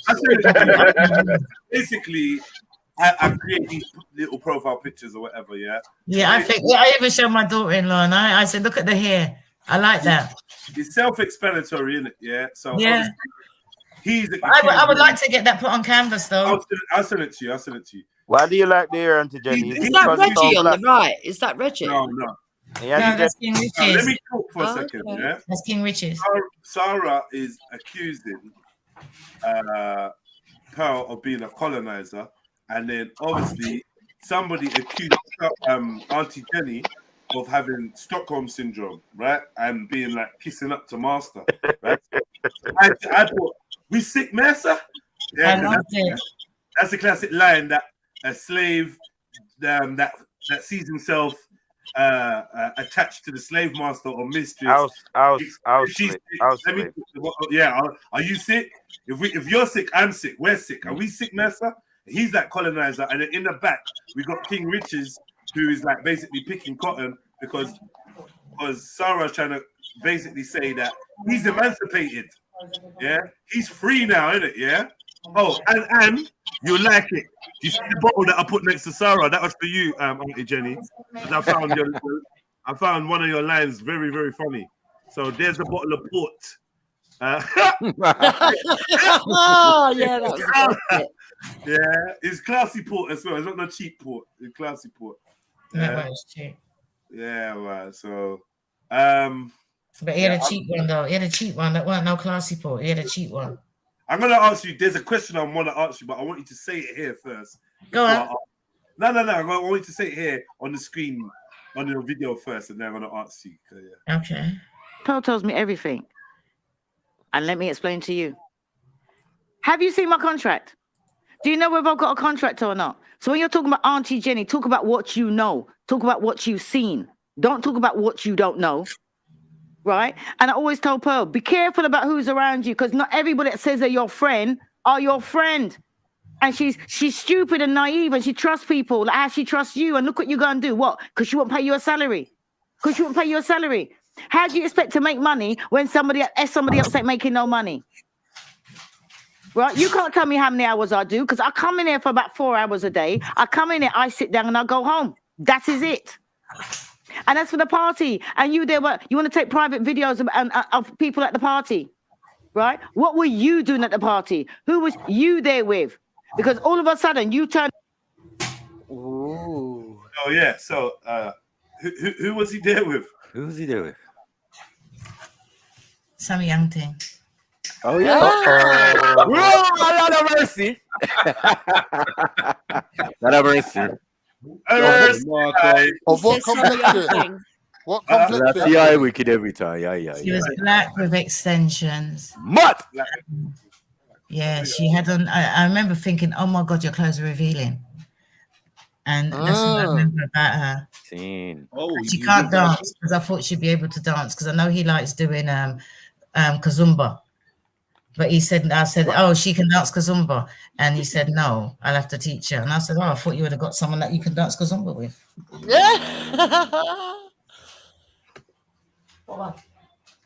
Stand up and you're looking really like, you know what I mean? Like, yo, on these, strong black men, you know what I mean? You're wearing your black today and you're wearing your little gold pendant, your little tiny gold pendant. I need a magnifying glass to go and see. But yeah, you're representing the blacks, innit? The same way how you're representing the blacks. Now, I always thought that you're a man that followed Kevin Samuels. God rest his soul. Right, Kevin Samuels. And the way you're turning up, tell them how you turn up. Look how you're dressed now to suit the black man. How do you normally turn up in your Primark? See his hand there. So if he was standing there, I feel like you would have poked him in his head. Yeah. And slightly doing gun fingers as well. I see you, you know. I see the gun fingers and that, like, yeah. She's not ramping.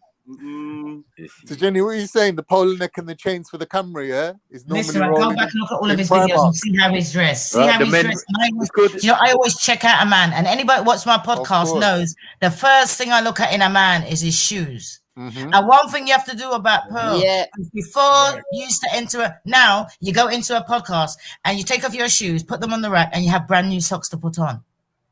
Okay. Right? Each person, you take the socks away with you. Oh my God! You know what's before mad? that, she used to get you to take your shoes off. She used to get you to take your shoes off at the door. So I'm always somebody that goes around thinking, I wonder whose shoes are these? And I remember seeing a pair of shoes, and when I walked in, I thought, nah, you're lying. Nah, you're lying. What type of shoes were they? No way on earth. What These shoes are were they? Watch the video.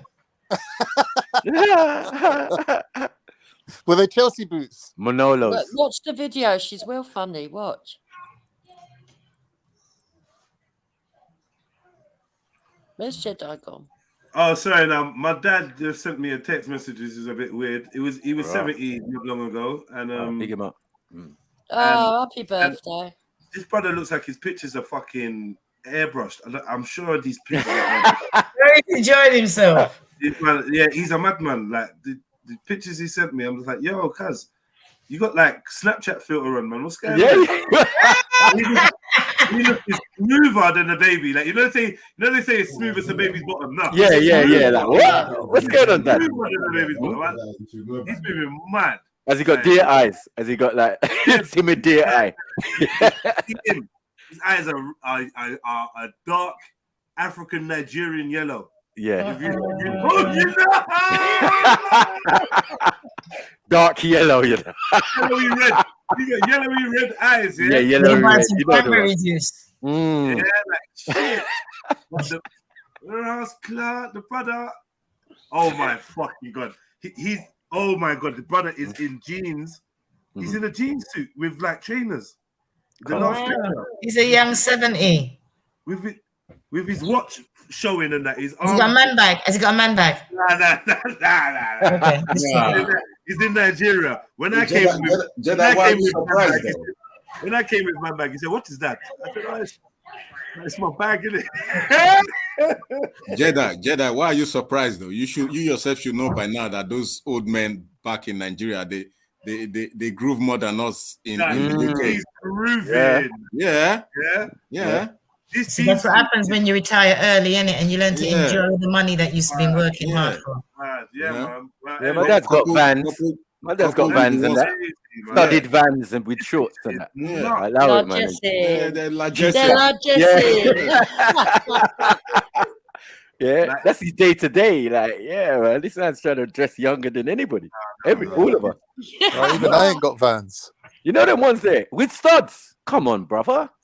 Studs all over the front of the thing. Like, people say that they're comfortable. They say they're comfortable. Sorry, man. 1 second. Give me. You guys, give me 1 minute, yeah. Yes, family. Because I feel I'm gonna protect his identity. Cause you know how you lot stay. Look at the fucking jean suit, cuz. Look at that. God.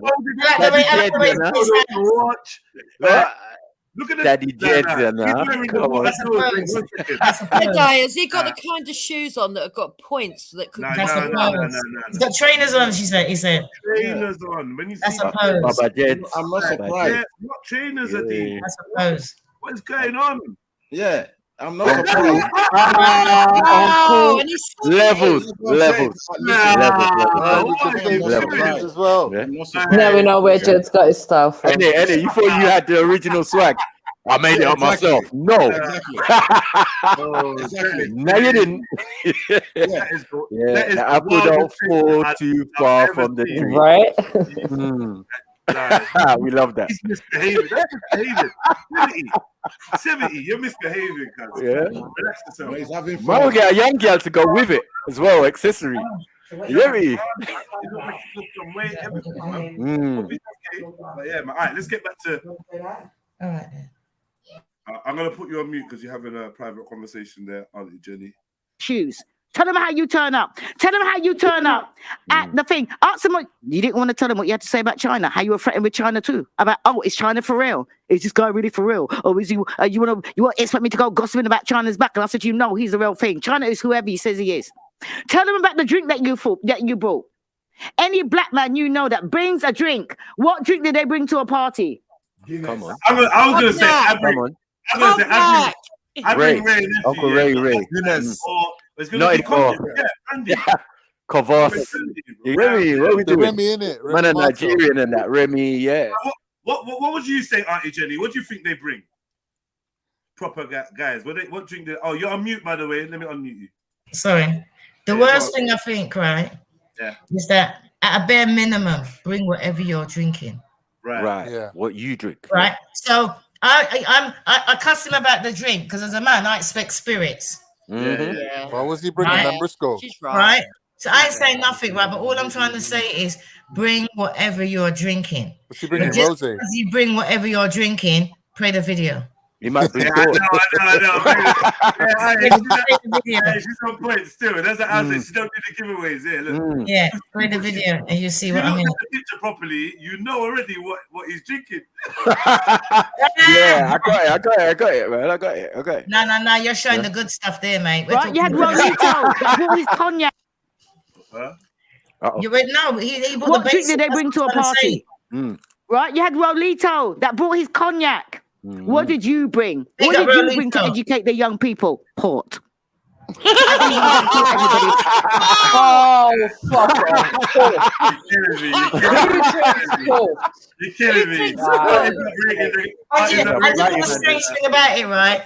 He started to educate everybody, right? On port. And I thought, that ain't even a good brand. Do you know what I mean? That's a basic. It wasn't even Coburn's. It was some basic port that you get your granny in the cupboard at Christmas. Yeah. You know? And he was telling them, oh yeah, it's this. Like he'd read the back and decided to tell them the history of port. Right? And then I went to the bar and I said to Pearl, I said, listen, right, when people bring you a drink, right, there's certain people that know how to behave themselves, right? And you see, when they bring you a drink, right, that drink ain't supposed to go on the drinks trolley for everybody to drink. And there's a young oh God, I think he's from Nigeria. He's called Rolito. And he's got his own cognac out. And I always support the black people. So I buy some of his. I bought some before. And the thing is deep and smooth. It's like drinking honey. You understand? And it's like in a black box and he presents it well. Right? So I took it. And as I took it, I went to pour myself, because I'm greedy, I went to pour myself a shot to put it away in the back. I thought, I'm having some of this because all the rest of the drinks are like basic. Yeah. So he goes, what is that? Sarah said. So I said, oh, it's Rolito's cognac. It's really good. He goes, what? I said, listen, right, educate yourself, try some. So he smelled it, you know, he done all the things. Like if it was wine, you know, smelled it, she got it around his mouth and this one. He said, oh, that's smooth. I said, yeah. He goes, and this is Rolito's. I said, yeah. I said, this is his own business. I said, I know, because I bought, it's like 40 cent pound a bottle. You know, I said, I bought a couple of bottles off of him. You know, and I said, he goes, that is really nice. I said, yeah, that's why I'm taking it into the back. And I took it into the back. And he did. It's your port, brother. Yeah, what happened to the port? Oh, listen. It wasn't that important. That's coming, man. That's coming. That's coming. It tells you it gets better. Right, you had Rolito that brought his cognac. What did you bring? What did you bring to educate the young people? Port. I think you want to go and tell everybody how port is, right? And then what did you do? You stand there, everybody's drinking drinks, and you stand there with your port. And what did you do when you was leaving? You walked out the door and then you come back. Oh, because you forgot your bottle. And the thing is, right, because they were so young, I pulled Pearl a couple of days later and I said to Pearl, I lost all respect to that man. He's not a man. She said, why? I said, because he took his bottle. She goes, yeah, and? I said, no. I said, Pearl, as a black man, when you bring a drink to a party, you leave it there. Exactly. I said, I don't understand how the woman that he was with, me, I ain't going at no cheap ass man like that. Do you know what I mean? Imagine you go have a man and the man's running back in. You and him left, he's running back in. Oh shit. That's exactly what he said. That is exactly what he said. Oh shit, I forgot my bottle. And he rushed in, and he picked up the bottle and he rushed back out again. And I said, nah. And because they were all young, none of them picked up on it. I had to say to Pearl, no, you don't do that. I lost all respect for him when he done that. Yeah, we don't do that around these parts. That's embarrassing, isn't it? But because they were young, he thought he can get away with it. But I'm looking at him thinking, nah, number one, you bring port, and number two, you come in and take it back with you. And your Primark shoes. I want to say a word about Primark shoes. Yeah, exactly. No. You can't go out there and be telling me, hang on a minute, you know what, right? You can't go out there, right, and be telling men that they need to look like this and they need to look sharp and men need to look after themselves when you're wearing Primark shoes. Now, somebody earlier on has said to me, there's nothing wrong in Primark shoes. Yeah. I said, you know what? All of my shoes come from Clark's. You know why? Because you can go online onto Clark's online. You go in the clearance and buy them when you don't need them, and you can get Clark's less than half price. Right. You understand? There is no need for a man that's trying to impress someone that you're going to wear brown, fake, I don't know, suede looking, because they were like that tiny color. Mad. I think big that old this gold is the Primark issue, though. because I peep inside because I'm nosy like that because they wasn't even like brushed and treated. They look rough as ass. So I looked inside, and that's why when I went inside and I thought, nah, not Primark. Come on. There was last minute, Auntie Jenny. There was last minute. But no last minute because they've been worn. That's what I'm trying to say to you. If you look at him, look at the clothes that he normally wears. Like he normally wears, like like when you buy shirts like in the 80s and you look after them well. Yeah. Even that old man that just come on dressed better than him. Come on. Your dad that you just showed always looks better than him. Go back and see how he normally dresses. All of a sudden he wants to speak for the black people and he's gonna put on his black roller neck that he most probably got from Primark. I'm a believer.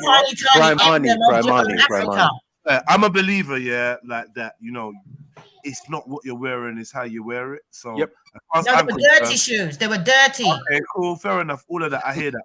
But apart from knowing that, just the fact that they're Primark shoes ain't enough for me to really feel any kind of way. Even though I understand what you're saying, he's selling the image thing. He's trying to go down a certain road. Really, yada. You're trying to do it on the cheap. I get that. But just what we're showing is a difference. People, yeah, if you want to be like Auntie Jenny and be retired at her young age and have opportunities and send your kids places and that, then maybe buy some Primark shoes rather than don't do that. Go on M&M Direct, right? Go on M&M Direct and buy your children name brand stuff for less than you're paying Primark. Go to clearance. She's right. Go to clearance. Go to M&M Direct. Go to any website of a name brand that you like and look in the clearance. You buy your winter clothes in the summer. You buy your summer clothes in the winter. And if you don't want to put on weight and get fat, you always know what your size is. I can buy my clothes with my eyes closed. You're letting out all the secrets there. I don't mind sharing.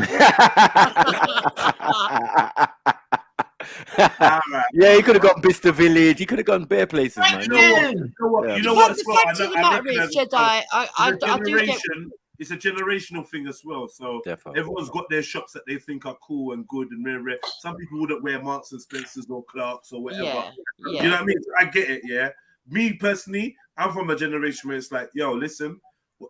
Are you warm? Are you dry? Do you look like a tramp? Okay, if all these boxes are ticked in the correct places, then you're good.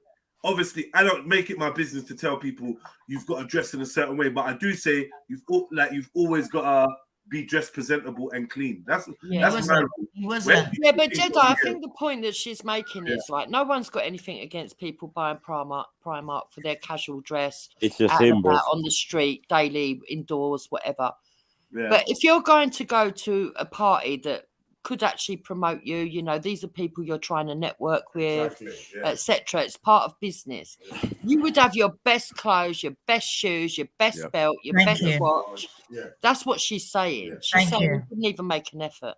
Yeah. If he'd worn what he wore, that black round neck, even a pair of jeans, and cleaned his shoes, he would look a lot better than what he did at the party. Yeah. Because you know, sometimes you see him on them podcasts, he's got some green shirt, red shirt, pink shirt, purple shirt. You're thinking, what the hell? You know that. You know you see them in the same clothes all the time. The wardrobe don't get updated, except when he's doing that podcast for the Black Brothers. Go back and look at all of his videos. Same clothes all the time. Go back 2 or 3 years, same clothes all the time. Yeah. You only wear Primark when you're a multi-millionaire. That's the secret. Yeah. Nah, you go online when everybody else is buying. Whenever I go out and I buy, like if I want Adidas, I go onto the website. If I think, you know what, I'm going on holiday, when it comes to like coming up to autumn, coming up to winter, I will go on all the summer clothes that I like, all the brands that I like, and I'll go in their clearance. You know why? Because I'm not buying the summer clothes in the summer. Exactly. You go clearance. I do exactly the same thing. That's definitely right. Definitely right. But, once again, so sorry, Snacks. Once again, it's about how people wear the clothes, not necessarily what clothes they wear. Right. Yeah. And Jedi being one of the top dressers I know. You get me? Man, when man goes out proper thing, like, bro, me and him's in competition. And he's winning at the moment. Like Jedi's winning at the moment when it comes to Nigerian outfits. Hit the PayPal, hit the cash app. I'm a tramp. It's true. How's he beating you with Pride Money clothes? Huh? Yeah, with no Pride Money, blood. I am. You know me. In fact, Bruh, I don't even want to tell you, like more time, yeah, where I'm streaming and doing other things, bro. I wore a tracksuit to gym yesterday, and then I wore it after gym to do whatever I was doing, running around and that. And that's from Poundland. How about that? That's yeah, but you're not saying you're going to Yeah, but you're not going birthday, to a though. big business. And not only that, as a man, right? you, as all the men in this chat know, right, when you lot go, right, you buy good, you buy once. You understand? Yeah. And you know that if you're going to a dance or a party, you know how you're going to dress. Yeah, exactly. You know how you're going to dress.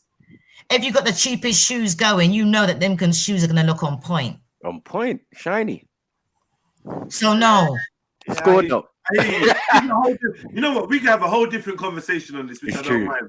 But I kind of disagree with both you and Auntie still. I don't know, man. I think. No, if you're going to wear cheap clothes, look after them. Right, exactly. I hear you. That's what I'm trying to say to you. Even if he had the shoes, right, and he looked after them, I said, you know what? At least he looks after his shoes. Yeah, he's wearing Primark, but at least they looked after. They weren't. They weren't. Yeah, I hear you.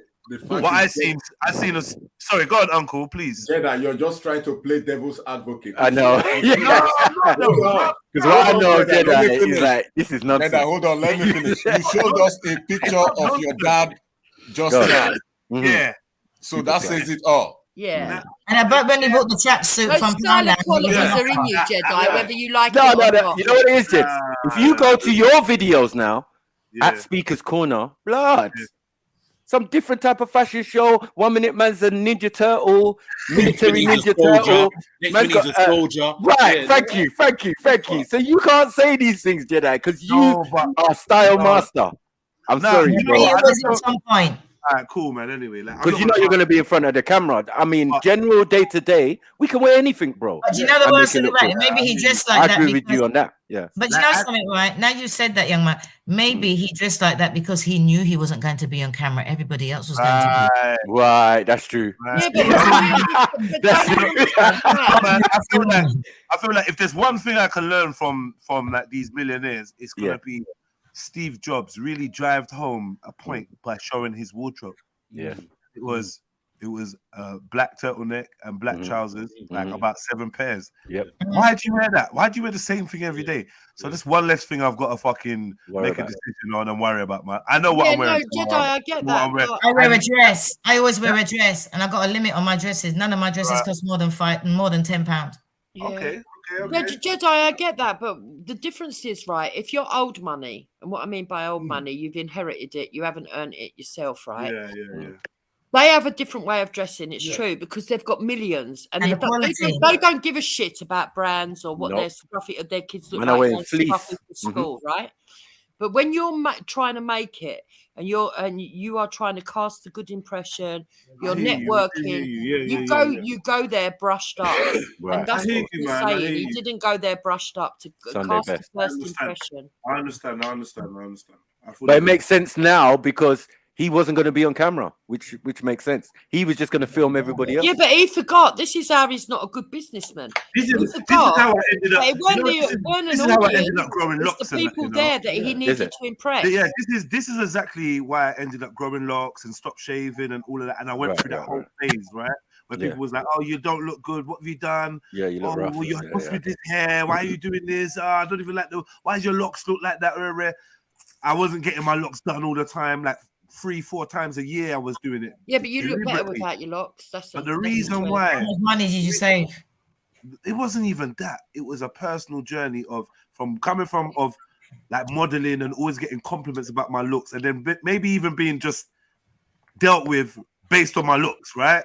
So then you'd get comments like, "Oh, right, you're actually quite smart," like which would, a person like me that burned me deep. Like, what do you mean? What? You're supposed to know I'm smart. Like, I'm not just smart, but. So it just made me realize, and then going to the barbers, getting this. I remember I'd get a shave. Yeah. Like today's Monday, I'd get a shave. By the time I want to go out on Friday, I have to get a shape up to look sharp. And then, and it was like this revolving door of vanity, right? Just being looked at, and I was like, you know what? I really just want to rebel against the whole thing. Always worried about what I'm wearing. I'm finding myself looking in the mirror a bit too long before I step out. It's just too much is going on. Yeah, you went through that phase, didn't you, Hector? I went through the other way. I was like, fuck this. You take me as I am. Yep. Yeah, and those are the most liberating years, I think. Yeah.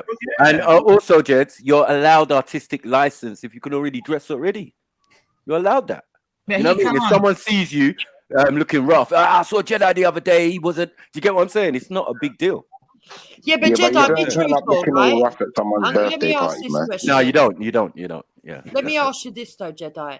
If you was going to that party, would you have gone in a tracksuit? Would you have not wanted to go in your best stuff? That's Not a very necessarily. big question, and it really depends on my motives of going to that party. If I'm going like, yeah, fuck it, Pearl's my brethren, and I'm just gonna go chill.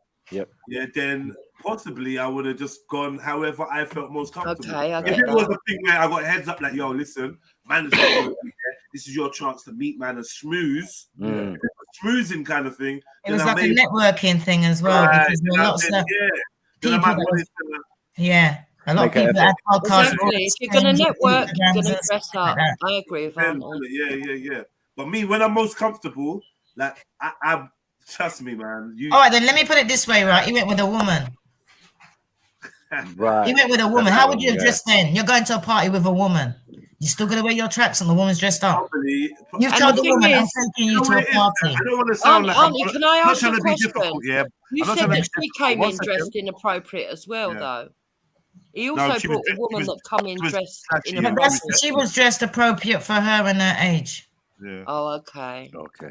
I would say if I'm with a I'm just in a weird place right now. So like in my mind, I'm just like, you know what? If she could be my accessory, she could be she's the reason why I could dress down because I'm with this bad little miss. You know what I mean? Or whatever it is. So I've learned other ways to make my presence felt.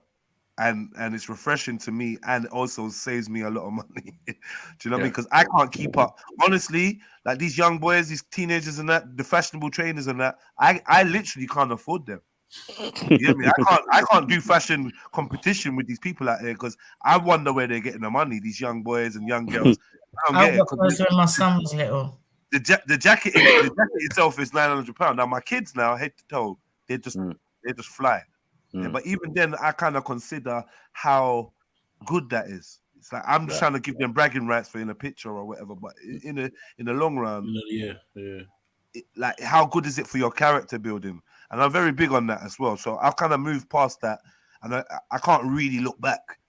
I make my own clothes. I'm more comfortable in a hoodie that's got my own logo, t-shirt that's got my own logo, and I'm just in that phase right now.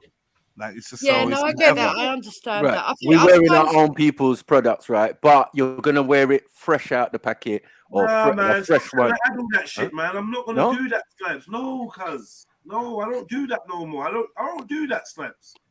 If I don't, I just don't, bruv. I just wear what I got, and that's it. Yeah, but once it's clean and tidy, who's gonna know if it was brand new or last year or 2 years ago? Clean and tidy is a must. Yeah, that's it. Whatever and that's do. the most important thing. I've never seen Sarah not look clean and tidy, cuz. Yes, so that's I know what sister's saying, but all his shirts and whatever, I thought he's not my kind of thing. He looks like a bit He looks clean and tidy, yes. That day he wasn't. That day he wasn't. When he was working, he was clean and tidy, especially. I don't know what she's trying to indicate this brother was wearing, but it wasn't. Everyone, hello. Do you know what he did to me though? When I went to meet him, right? This is the truth. When I went to meet him, we exchanged emails, right? You wore a ball gown. No, listen. He told me dress up. Listen, he told me dress up. Go. A specific email he sent us. He said dress up. He wanted the men in suits looking smart, and he wanted the women in proper like going out clothes, like proper clothes. When I got there, everyone else was in tracksuits. Matt, he set you up. Yeah, you feel pissed. I do think that he set me up. Yeah, I do. On that That's why you probably was the best dressed in the video. And my son, who went there in place of his father, his father couldn't go. Right. People them's channel or whatever, you know where to find us. You know where to find us. Shouldn't be able to find you on here, but you just move like a fucking little fucking pagan, man. Why don't you just fuck off? Let me help you, man. Hey guys, hello. Bitch, man. Fuck off. Don't come back around here as well. Yeah, stay over there. Hello. Blocker. Let me Hello. get this E that gal blocked, man. Just fucking Hello. jar me. Little bad mind, little pussy out energy. Yeah. Hello. Listen to me very good, Lady D. You're not the baddest person on the internet. I let you talk, but don't get carried away. You understand me? Don't fucking ever get carried away. Yeah. What happened? You know, it seemed bad. I don't read the comments anyway. I'm talking to someone in the chat, Rick. Sorry, 1 second. Cause it's like the whole time I've been hearing, you know where to find us. You know where to find us. Yeah. Find yourself in your fucking mother, pussy. Sorry. Go on. I had enough, man. I don't know. Like, Listen, everyone, listen, yeah. It was a pleasure speaking to you guys and chilling with you guys. Big up, Rick, man. Big up, Rick, man. You guys Bye, take care. Rick. Yeah, man. Do you come back again, man? Pleasure to meet you. Yeah, thanks for joining us, bro. Lovely to meet you Come guys on, man. too. I leave my information in the chat anyway. So if you guys, No, wait, right, let's do this properly. Cause I did go over there. Yeah. So just tell them, Rick, where to find you and whatever, man. You yeah, my channel is my YouTube channel is PTBM TV. Obviously, stand for Protect the Brand Music TV, and yeah, my IG is Rick20JB. Yeah, Rick20JB. Yeah, that's Can you put the link in the back for me, please? I don't know to do all of that, but I'll put it in He the put chat. it in the chat. He put it in the chat. Rick, Yes, Rick. Auntie J. You can find me at home tonight about 10 o'clock because I still blocked my phone. I don't know what I've done with it. The new one. All right, then. See you later. Yesterday, I blocked it. Bye, everyone. Bye. Big up, Cuzzy. Blessings. And then there was definitely no threat, Emmanuel. Yeah. There's definitely no threat. You're another little hater. Another one who needs blocking, bro. Another little hater. Yeah, because you went to your grandmaster and asked him about me. They told you to go fucking mind yourself. You get no paperwork for me. So you have to lie. Say, yeah, I've got some paperwork and you're another little hater, bro. You hate to see people just doing anything better than you. Tramp. Yeah, you absolute tramp. You have to go and put on a Masonic apron for you to get anywhere in life. Yeah, so you can go suck your mother too. Straight. So, sorry. Yeah, so we were saying, yeah, we talk about clothes, yeah? Yeah. Yay! Yeah. Now I think that whatever clothes that you're wearing, be presentable. Right, Make sure that you look after them, that they're clean when you go out, especially your shoes. Exactly. 100% correct. Your shoes. Yeah. That's why I look at a man, is his shoes. Yeah. She's right though, because we're old school, and it used to be look at the shoes, look at the belt, and look at the watch. Yeah. Right. And that's how you tell if a man's worth dating as well. Is it? The shoes and the Now watch. it's like, look at this boy and look at his bum, look at his wallet. Yeah. But I mean, what's more important, his wallet or his shoes? For me, his shoes. For real? Yeah. Because his shoes shows whether he's disciplined or not. And if he's disciplined with looking after himself, he's going to be disciplined with his wallet. Yeah, that's correct. You know what? You're dropping some game on me still. You're dropping some game on me. My shoes are atrocious. Yeah, my everyday shoes, they're horrible. I know I shouldn't be wearing them. Even my friend said, "Are you wearing them again?" I should have took the hint. I'm a man. I like comfortable trainers. My comfortable, but these new trainers are not comfortable. Everything hurts my foot. So when I find some trainers that are comfortable, I wear them into the ground. I don't business. You see, what you should do is when you find trainers that are comfortable, you buy one pair that you need, and then you go back. And when they're on sale at 50%, you buy more than one pair because your feet ain't gonna grow, and they work for you. I hear you, man. You're dropping some game on me still. I have to accept that and listen. You know what I mean? I might have to step my foot game up. You know what I mean? Cause everywhere we go, we will take off our shoes. So someone's probably judged my foot like, is that Jedi's shoes, yeah? Fucking hell. Would have expected that a quick little secret video to release it. Yeah, look at Jedi's shoes, lad. Primania now. Man was in the party. He felt so weird that he started recording. Yeah. Like, secretly. That's weird. That's weird. I feel so violated. Yeah, that's kind of funny still. Precog. Yeah, I don't know, bro. All right, we go.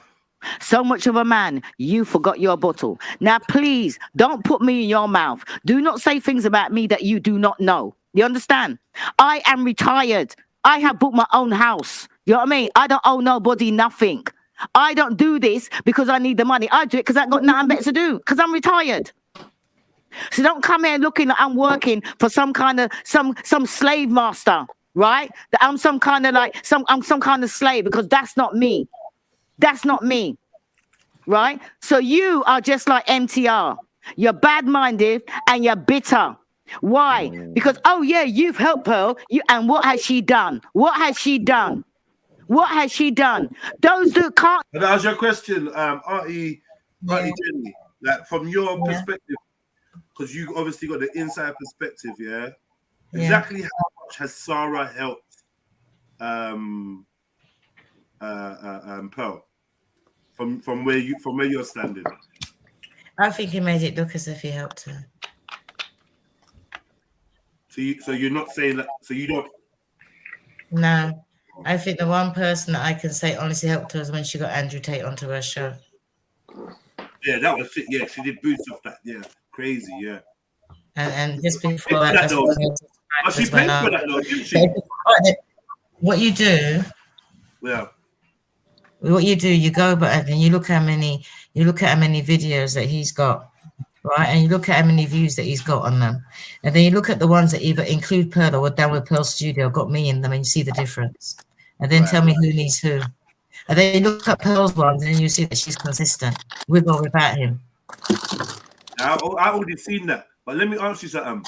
Did obviously Andrew Tate was paid for his time, right? His time was paid for, and he was flown out. I think she even made a thing. She even spoke about it publicly that she flew him out or something. Or have I got that wrong? No, you got it wrong. Do you know something? Pearl was actually going to fly out. Esther, Denalva, and some people. She was actually going to fly them out to Dubai to have an interview to do a podcast with Andrew Tate. Yeah. But she didn't realize that she had less than 6 months on a passport, so she couldn't go. So she had to cancel. So he was coming in to do what's that guy that he's always arguing with? Piers Morgan. Yeah. So he was coming in to see Piers Morgan. He said, well, as you were going to have me anyway, I will pop in and see you, but you can't put it out live. Number one, because of security. And number two, because he's live on Piers Morgan. Right. So that's what he done. So she lost a lot of money with hotels and bookings and flights and stuff like that. Oh, was it already all booked? Yeah. I guess what I'm asking is, he did that free of charge. He came over and done an interview free of charge. I'm asking as a content creator. Yeah, he did. Because he knew how much money she spent doing it in the first place. Right. Okay. Well, that's fair play, isn't it? Yeah, and like I said, I've been subscribed to all these channels, right? So as a content creator, I've seen. So I see when she said, "Oh, we got a special announcement soon," and then it was like, "Oh yeah, we was gonna fly over to Dubai." I heard her. She said all that publicly, and when he came over, I saw the jump, I saw the numbers, and then by that, then she was like, "You know what? Maybe we can make it to 1 million before the end of the year," and she smashed that target. So I saw that. You know that she done a couple of 24-hour podcasts, so she actually fell asleep doing it. Is it? Yeah. Imagine streaming for 24 hours. That would be crazy. She's done it. Jesse's joking now.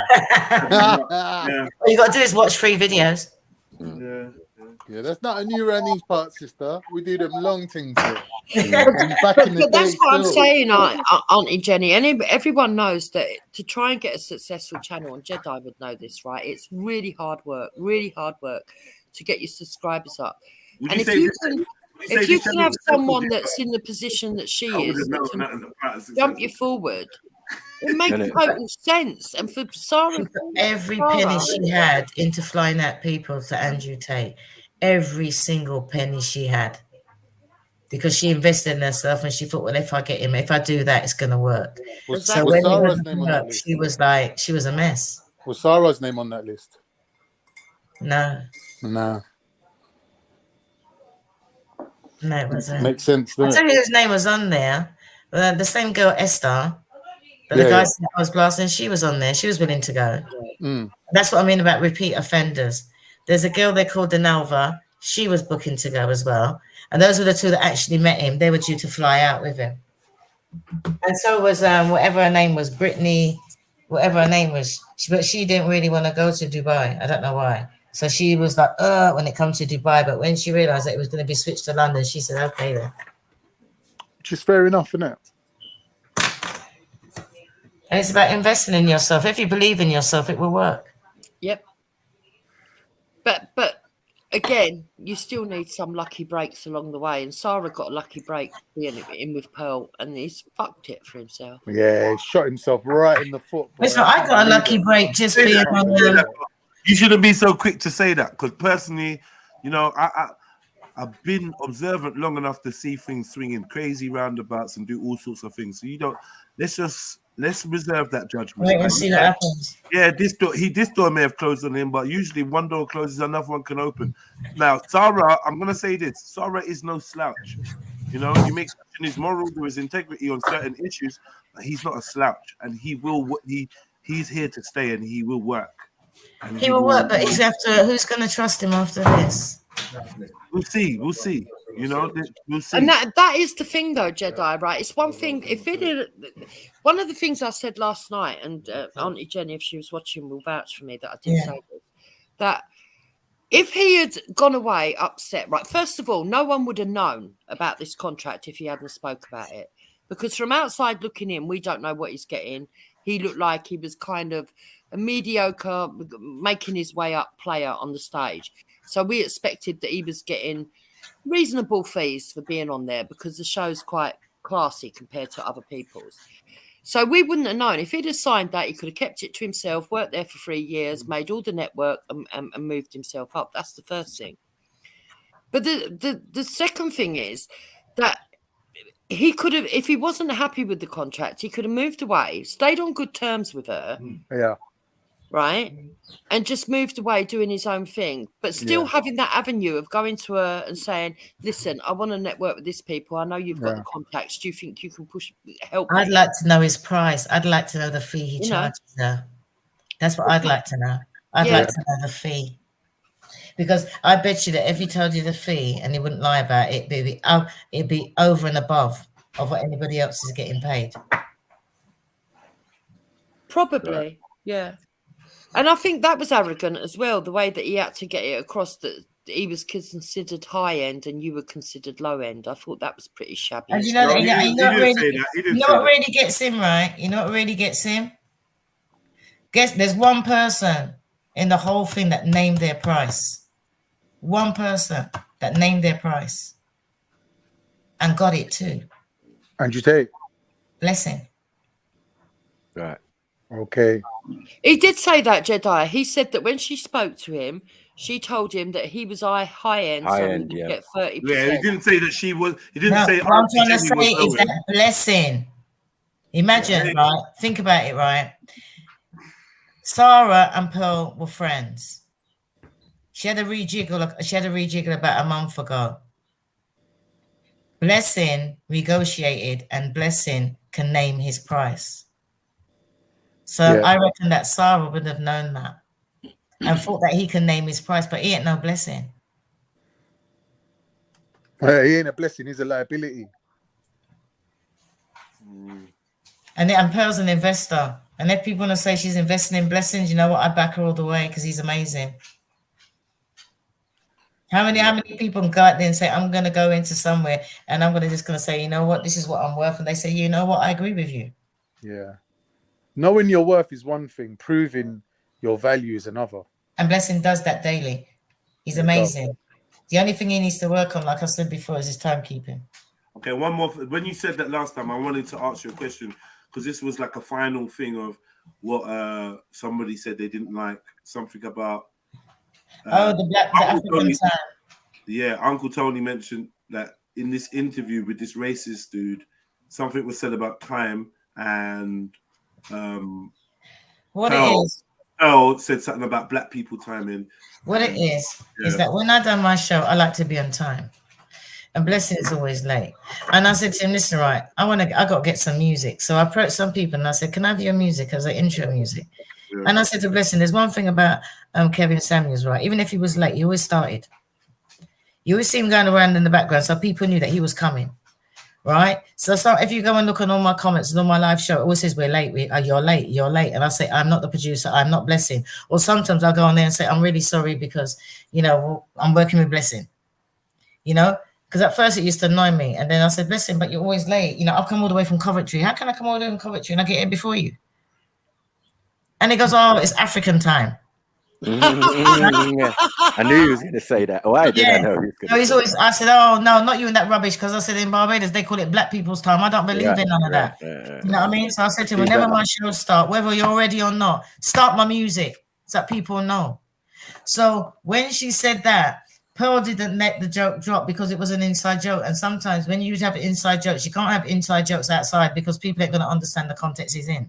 So what she said, he said something about time, and she looked at Blessing and shook her head and said, yeah, African. Meant to say African time. So Blessing laughed. And then Nick took it the wrong way also. And Nick said, and Pearl made a joke because we got dry sense humor. She said, offended? Yeah, he is. Yeah, he is. I bet he is offended. And he started laughing.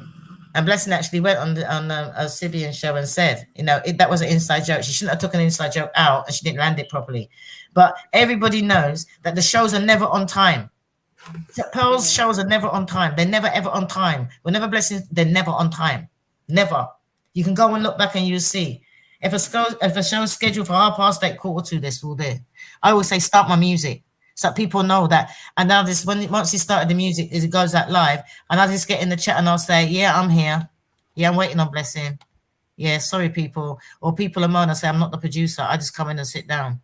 But at least you know that I'm here. So no, that's I 100% agree with that, because if I was to say black people's time and make a joke with a group of black people online, I would probably get castigated for it. And in my real life, me and black people that are really close to me joke about it all the time. But Pearl had never heard of black people's time. She'd only heard of African time because of Blessing. Yeah. So she could only say what she knew because I don't keep black people's time.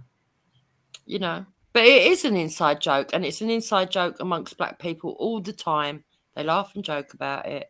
And if you're close to black people... me and my old man would have jokes, right? And then people come, we missed out one day and we had a joke outside. And somebody came up, one of his friends go, oh, I didn't know he was like that. I said, like, well, the way he talks to you. I was like, you serious? I said, he's messing about. I said to him, you know what, we got to stop doing this foolishness when we go out, because people are going to think that you're serious. He goes, what? I said, your friend has come up to me and asked me if I'm all right. He goes, you're joking. I said, no. He was really worried. He goes, what did I say? I said, when we was messing about. I said, but we took an inside joke outside.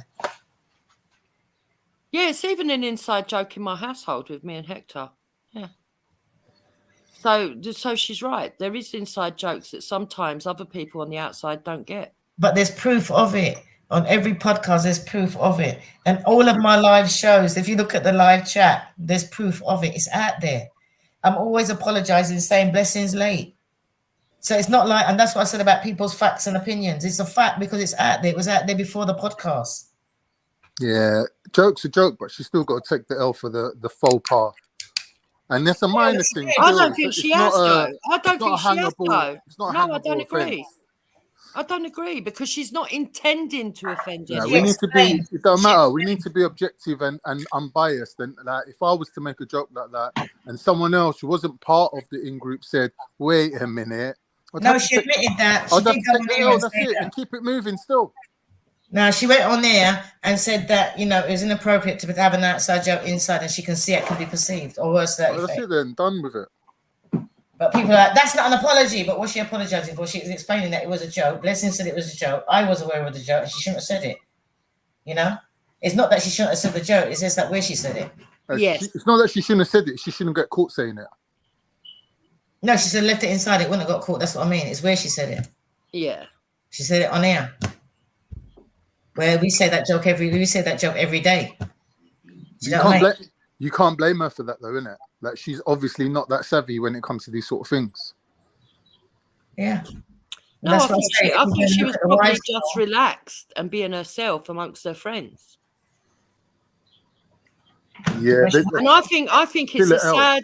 a sad state of affairs that identity politics has drove that wedge where people can't be themselves when they're different skin colors with their friends and It's not even about skin and for colors. people to understand that it is an inside joke and that Jupes. they've got to segregate even in public. Jupiter, rather let's than- say me and you are mates, right? And we run a joke with each other, and I'm like, oh, Yeah. shucks up, you fat bitch. And you're like, oh, you fat motherfucker. And we cuss each other, right? And that's just our joke. That's how we communicate with each other, Yeah. right?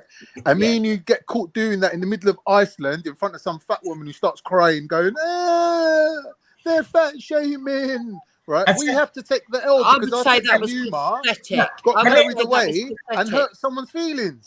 Let We me still have to explain take what the happened to L. me, right? I was on the course as stagecoach, right? And there were all of us from, they handpicked all of us from all around the country. And we were going out, and there was a guy from Wales. So we went and we always talk about sheep shag and everything. And at lunchtime, we was giving him a hard time, which we're all joking around.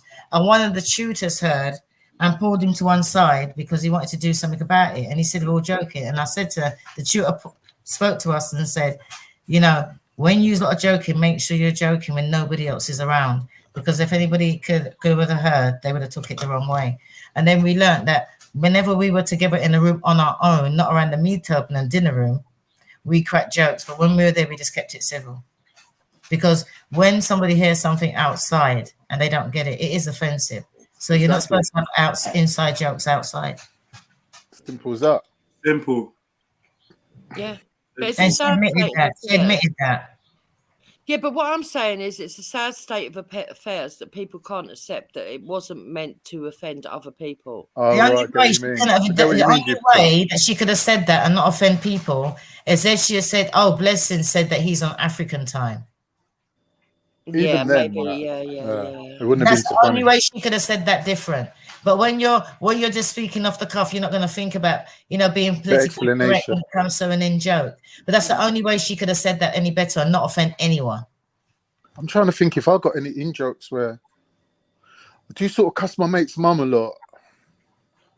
Listen, there's loads of in jokes. Let me tell you the amount of times that there's been something that. All right, I'll tell you this. Your mum right? jokes is one, isn't it? I'll tell Your you mum. this, right? I was working with colleagues in Southwark, right, when I was a parking attendant, and this bloke ran across the road, right, to try and stop himself getting a ticket, and he runs in front of a car, and he got hit. Right, it was terrible, and we had to call him an ambulance and everything else. Yeah. And someone, one of my black colleagues turned up and said, "Well, there you go. White men can't jump." It was a joke. It was a joke. I saw the joke. Everybody else saw the joke. I could have gone and reported him and said, "Oh no, this was racism," and got him in trouble. No, he was joking. You know, in front of the guy who was on the floor, like got run over. Do you know what I think the real point is here, though, Jupa? At the end of the day, yeah, if someone has said something, sometimes it's hard to unhear what you heard in it. So somebody said in front of this young lady, African time, innit? Someone said it, I'm on African time. So it's not her fault that she now has learned that terminology. It's just the way it was implemented. And obviously people not getting that there was an inside joke. Had they known, there wouldn't be a discussion. Yeah, that's all it is. It's not a big issue like that. And I think that we have to be mindful ourselves that, you know, when we say things like, I'm on black people time, or, you know, when you got black boys and females who use the N-word profusely, that other people might not pick that behavior up, innit? And then how can we really act so appalled and so shocked when we're the one who came up with the concept in the first place? Yeah. I think expecting other people to fall in line with your humor, to me, that's white privilege, isn't it? White people can get away with that. No one What else a load can. of bollocks. I'm just saying what I've... Blessing I'm was not trying to there. offend you. I'm just saying that's what I think, innit? No, but she was joking to Blessing. Blessing was there. No, I'm She was talking about Jupiter and her mate. Oh. Yeah, it's silly because what you do is try to point score. But the fact of the matter is this. I'm just saying what I genuinely think. Yeah, okay. So let me say what I genuinely think. I think that black people are not all the same mindset. I think white people are not all the same mindset. I agree. I think that there's people that will laugh at really dark jokes and there's people that won't. And I think that humor is, you know, personal. And if you're amongst a group of friends that understand the joke, other people outside trying to pretend that they didn't understand that it was a joke, but it was just a poor taste joke. Yeah. I'll be in No, disingenuous. but I do think that white people have this ideology that their understanding is the understanding, and everyone else needs to fall in line with No, it. that's misled, Carl. No, that's not what I'm saying at all. I'm saying people can Very say. misled. She understood the joke. She just Yeah, didn't she did understand. Definitely misled there, Khan. And I think it goes back to that old chestnut, Jupiter, that me and you had an argument about, you know, in the sense of, if someone called me, if a white man called me a black bastard, does that make him racist? If I called him a white bastard, does that make me racist? Not necessarily, because it is what it is, isn't it? Like, do you know where I'm coming from? What If are I you trying to call say? it It's all is about that racist? familiarity and what I'm you're not willing casting to any accept with aspersions each on other. anyone's mum, but is that what you're saying? That's what you are, yeah? I'm just saying, brother, at the end of the day, yeah, if we're cursing at each other, yeah, and we're saying things to hurt each other's feelings, and I associate your color to it, or your nation, you're a Jamaican, whatever, or you're a Turkish or whatever, that's not necessarily racist, bro. No, it's racially prejudiced language, though. It's racially charged language. Maybe you Like could, Gertie maybe in the you chat could, going, Turkish this, that. I could turn around and call him a P word, and he can't say you shit. could, exactly. Now, you could conflate Yeah, but it I'm with not your low. emotions. I'm not low No, like but brother, this is the thing. This is the thing. You could conflate it with your emotions and act like it's an attack on your entire race. But technically, there could be another Turkish person. They're perfectly fine with it. Oh, you're a good Turkish person. You're a nice Turkish person. So that might not be the only vernacular they use in relation to the word Turkish or Haki or Blackie or Whitey or whatever. So I think you'd be hard pressed to prove someone racist just because they said someone was on black time or someone said something about black Can we people. finish? Let's finish. Can we finish Artie's video at least? Right? Because it's not that long. Let's finish. Do better, do better, do better than her. You got so much, do better than her. Don't ride on the coattails of her. Do better than her. That's what you should be doing. So rather than go around and betraying somebody who thought that you were their friend, right? But all of a sudden you're there, you're there doing secret videos that you want to go and show everybody. Keep my, as Will Smith said, keep my name out your mouth. Keep my name out your mouth. All right, Zara, keep my name out of your mouth. Right? Because you and me are in nothing. Whatever you and Pearl's got. Nobody else that mention my name, but you want to come and mention my name. Do not mention my name. Man up. Don't just dress up like a black man when you want people to be there, and then in your £15 shoes. Your £15. Yes, I checked because I'm that kind of person. I'm into shoes. I looked inside and I saw Primark. No, I'm wearing Marks and Spencers. You understand? And Pearl never paid for this. So I can't see how you would expect to get a salary. Yes, she pays for all of this. You know why? Because what people don't realize, I come in here and I sit down and I chat. Right? I chat. I come down on the way to my grandkids, or I might go and see my man, or I might go and see my friends. I come down here and I chat. I come down there and I chat. I'm all slave masters. So slave masters going to pay for my mother's funeral. Slave masters asking me out. Slave masters knew my mum. Come on, Sarah, do better. Do better. Do better. You sound sad and bitter. That's what you sound. Sad and bitter because you didn't get your own way. Because if she fell for you last week and she listened to what you had to say last week, you would have been signed up for the same thing last week. So just because you got turned down, right, because you want a salary. No, everybody gets paid according to how well their channel does. And me, as you can see, I don't really give a shit about how my channel does. I like talking to people and I go out there. If it makes money, it makes money. If it don't, it don't. So don't talk about what you don't know. Whatever contracts you think that everybody else has got, talk about everybody else. But please don't talk about me about what you don't know. Because you're the kind of person that will go out there and be taking pictures of everybody. You should be a man. You should be a man. And right now, you sound pathetic. You sound hurt. You sound bitter. And you know what? You can tell it is because you're delayed. And you got to think to yourself, what kind of person, all the people that are going out there, what kind of person could go front up with somebody and then be taking pictures and using their stuff behind their back? You're a traitor. You're a snake in the grass. You're an embarrassment. And you're a fraud. Auntie Jenny, are calling you a fraud. Calling you a fraud. You are a fraud. You were coming on here and talking about, oh yeah, this woman does that. Don't go out. But no, you and that was a single mother. You got hurt by a single mother. You were raised by a single mother, and that's why you're hurt and you're bitter. So rather than see what Pearl does and slugging her down, beat her. Beat her to it. Do better than her. Do better. Do better. That's what you need to do. Because as people know, she can't tell me what to do because I come on there and I do what I like. You understand? So do not mention my name. Don't put my name in your mouth. It's too good to be in your mouth. You understand? Too good to be in your mouth. You want to talk about what you know about Pearl? You talk about what you know about Pearl. Because you know what all people are going to see you for as a snake in the grass. Because that's what you done. You infiltrated the team and now you're trying to say, oh, it's this and that. Talk about what you know. Talk about what you know. Talk about what you was drinking. Talk about what you was doing at the party. Talk about how you mingle with the guests. Talk about what you do, you nasty piece of work. Leave me out of it. I'm done. Well, it is a controversial topic on a Toronto University campus this month. Some people on the campus saying pronouns like Jedi, the he, thing's him, finished. or her do not represent them accurately. Now, Sorry, that was a Jordan Peterson video I had lined up for us. It's about 6 years old, where we debates this professor that's into the pronouns, and yeah. I was gonna show that for later, but yeah, all right, cool. We got through that. I feel like you're dropping some bars.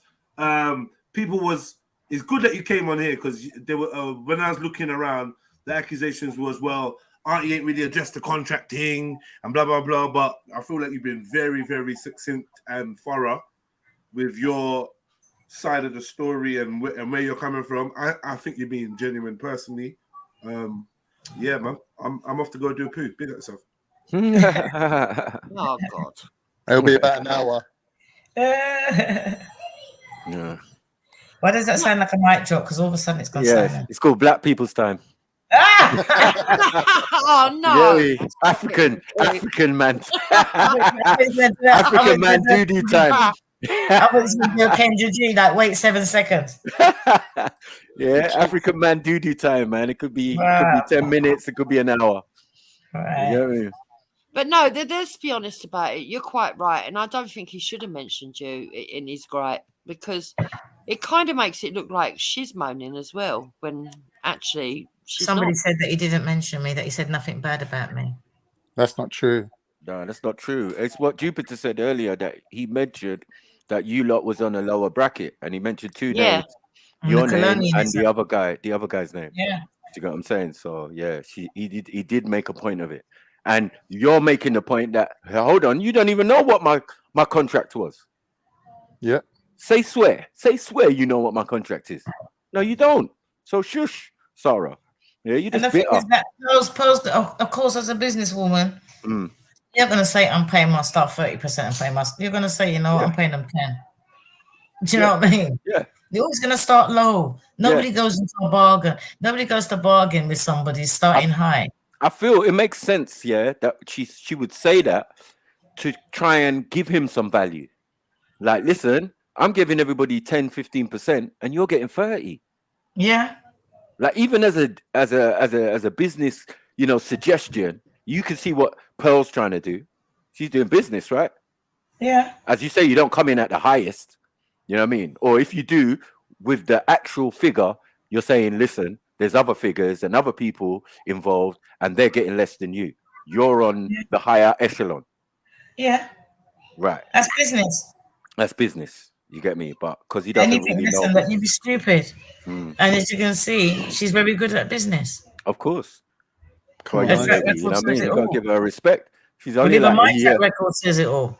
She's a year older than my daughter. You Yeah, get she's it? 26. That's the level. She's a year older than my daughter. So they're the same age group. So that's amazing what she's doing. Do you get what I'm saying? You got Even to as pick a her up. parent, yeah, if my daughter's doing it, my daughter has her own YouTube channel and all of that. And but- the other thing, what a lot of people took out of context, because I'm going to go to it, is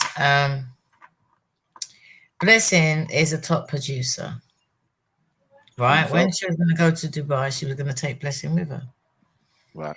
Right. When she was going to go to the US, she thought it'd be that easy to take Blessing with her. Mm-hmm. So when she says, no, don't be a grace, I want my Africans to come in because she's trying hard to get him in. She didn't realize that the paperwork for somebody from Africa would be so hard. Yeah. So behind the scenes, she's been trying to get his paperwork up to scratch so he can tour America with her. Yeah. So that's why she said, I'm trying to get my Africans into America, because she is. But it's upsetting that she's hired so-called her Africans, right? And how many of you hired Sarah? You know what I'm saying? How much have you hired? No, you ain't brought none of us in. We've been with you the longest time. supposedly friends. I got you on Facebook. I got you on thing. You email me back in the day. All sorts. Now he's bringing Tommy 99% Robinson, of bro. Pearl Let's see who he's staff. bringing in.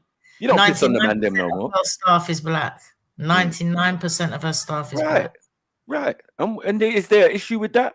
That means some black people are getting paid. And look at the work and they're that getting they're paid doing. on merit. Right. Look at the work that they're producing. Because, like I said, I just go in, sit down, talk, and come out. Yeah. That's what we say. We want equality, right? If you look at all the channels and how they've clipped it, and I'm like, wow, how did I get that from what I said? And these people are professional at clipping stuff, Right. just because they know how to clip stuff to get the likes up or whatever. Yep. You know what I mean? Your best quotes, your da-da-da. I do a little podcast with the gambling thing, right? And I made a little joke about a particular ex-footballer or blah, blah, blah. Man, clip that and use that as, do you get it? Yeah. If you want to promote the channel, oh, this bar that you dropped, Mike, was great. I'm gonna send it to you. So what he does, he clips it. I was even use my clips to boost his Right. channel. He's like, Auntie Jenny said this. Yeah. And he's used clips and put Right. on his channel. And if you look at how I've done well on his channel. Right. You know what I mean? So it's a disappointment, you know what I mean? But again, he's just showing his ass. That's the bottom line. He's showing your ass, bro. We didn't need to know the ins and outs of you lot's personal dealings. And I was a regular calling on his channel too. Right. But I must admit, once he moved over to Pearl, I unsubscribed. I'm not gonna lie, Auntie Jenny. Yeah, I don't know how much hours of work Sarah put in with your team. Yeah, but I've only seen like 1 or 2 little snippets on TikTok, and that's basically on his own TikTok. So I don't think he's really gifted with the one-liners or with the sharp wit as he thinks that he is. Yeah. But if you look at what they put on YouTube, because you find that most people nowadays, because it's been monetized, they tend to go on YouTube. So he will take the clips and he'll put most of them on YouTube. He's got me all over his YouTube. Okay. He's not smart. But yeah, man. Boy, that's a deep subject, man. I was watching some bad advice. I'm not even gonna lie. I was watching it. As I said, I fell asleep to one of our sisters playing the whole thing on the channel. Now, the reason why our sister was so aggrieved because they were dedicated disciples of Sarah. Yeah. And they even fought against us, on certain subjects when it came to Sarah. So now they turn around and they're cussing him. Yeah, but I hear you. I said, now they're cussing him. Yeah. And they're cussing you, Auntie, and everybody. You know what I mean? They're like, everyone got thrown under the bus. Everyone got thrown under the bus. Because that's the first time I heard of you. It's totally different from his. And that's why I started watching these shows, because he started cussing off women. And you're not this, and you're just a baby mom, and you're just this. Yeah. And if you look at me when I'm on the shows, even if they're all talking about that, I hold my own, because I don't go with the majority. I can't sit down there and talk rubbish for clout. Yeah. That's not what it's So about. if you look at what he was saying, he was bitter towards women. Yeah, it was spewing hatred. All of the things that he done with Pearl, you can just see it coming out of him. So if you look at his persona for being on Pearl's channel and mine, right, there's a big difference. You got to think to yourself, who was the slave? Because I go on there and I do my own thing. You go on there and you follow them. We got beef. We got beef, bro. We got beef. Yeah. Don't look And good. that was their thing. That they even had their own little catchphrase. Because he used to promote Pearl. If you haven't liked or watched two or more of our videos, what have we got, Pearl? And she say beef. And you say, what have we got, Pearl? And she say beef. And that was their thing. No, the only reason I say Sister Jeds, because I'm not trying to promote the sister's channel. You get it? I'm not trying to do none of that. I'm just saying what I saw. Do you get it? Like, just a little thing. She's making her thing. And for me, it's definitely hypocritical. You know what I mean? And there's a bit of I told you so, or we told you so, or whatever, right? Do you get it? So she's making these statements and all of this type of stuff. Go on. You know the sad thing about it, right? Is that if you look at these people's viewings before they mention Pearl and all of this, and you look at their viewings now, you see why people are jumping on the bandwagon. Right. That's what I kind of saw as well. I kind of saw that as well. Like, okay, this is a major topic, right? So I was just like, where have I been? I must have been you know, 24 hours off the internet, and this is all what's going on. Everybody's Like, jumping on it because everybody wants to talk about it. So it's money, isn't it? But we're in a privileged position because it's something we've always done. So no one can look around here and say, yeah, you lot are just jumping on the bandwagon. Hell to the no.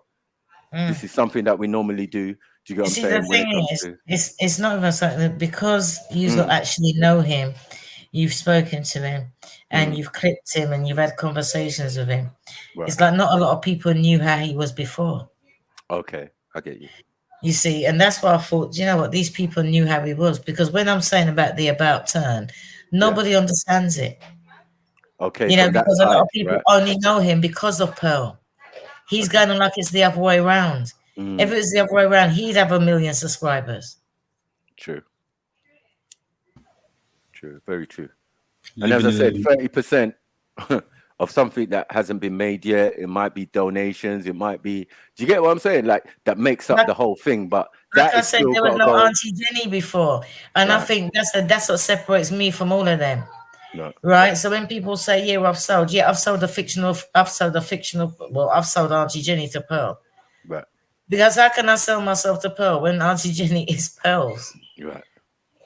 Do you know what I mean? Yeah, that So makes sense. from her creating, she liked me on her show and she said, you know what? I'm calling you my Auntie Jenny. That's what I'm going. I said, well, I'm known all around the world as Auntie Jenny. So she goes, how about I'll give you a podcast, you know, where you just come in and I get the guest on that and you just say what you say, like how you normally say it, because she likes the bluntness that I am. You know, and I said, you just want me to come in and sit down and talk? She said, yes, I can do that.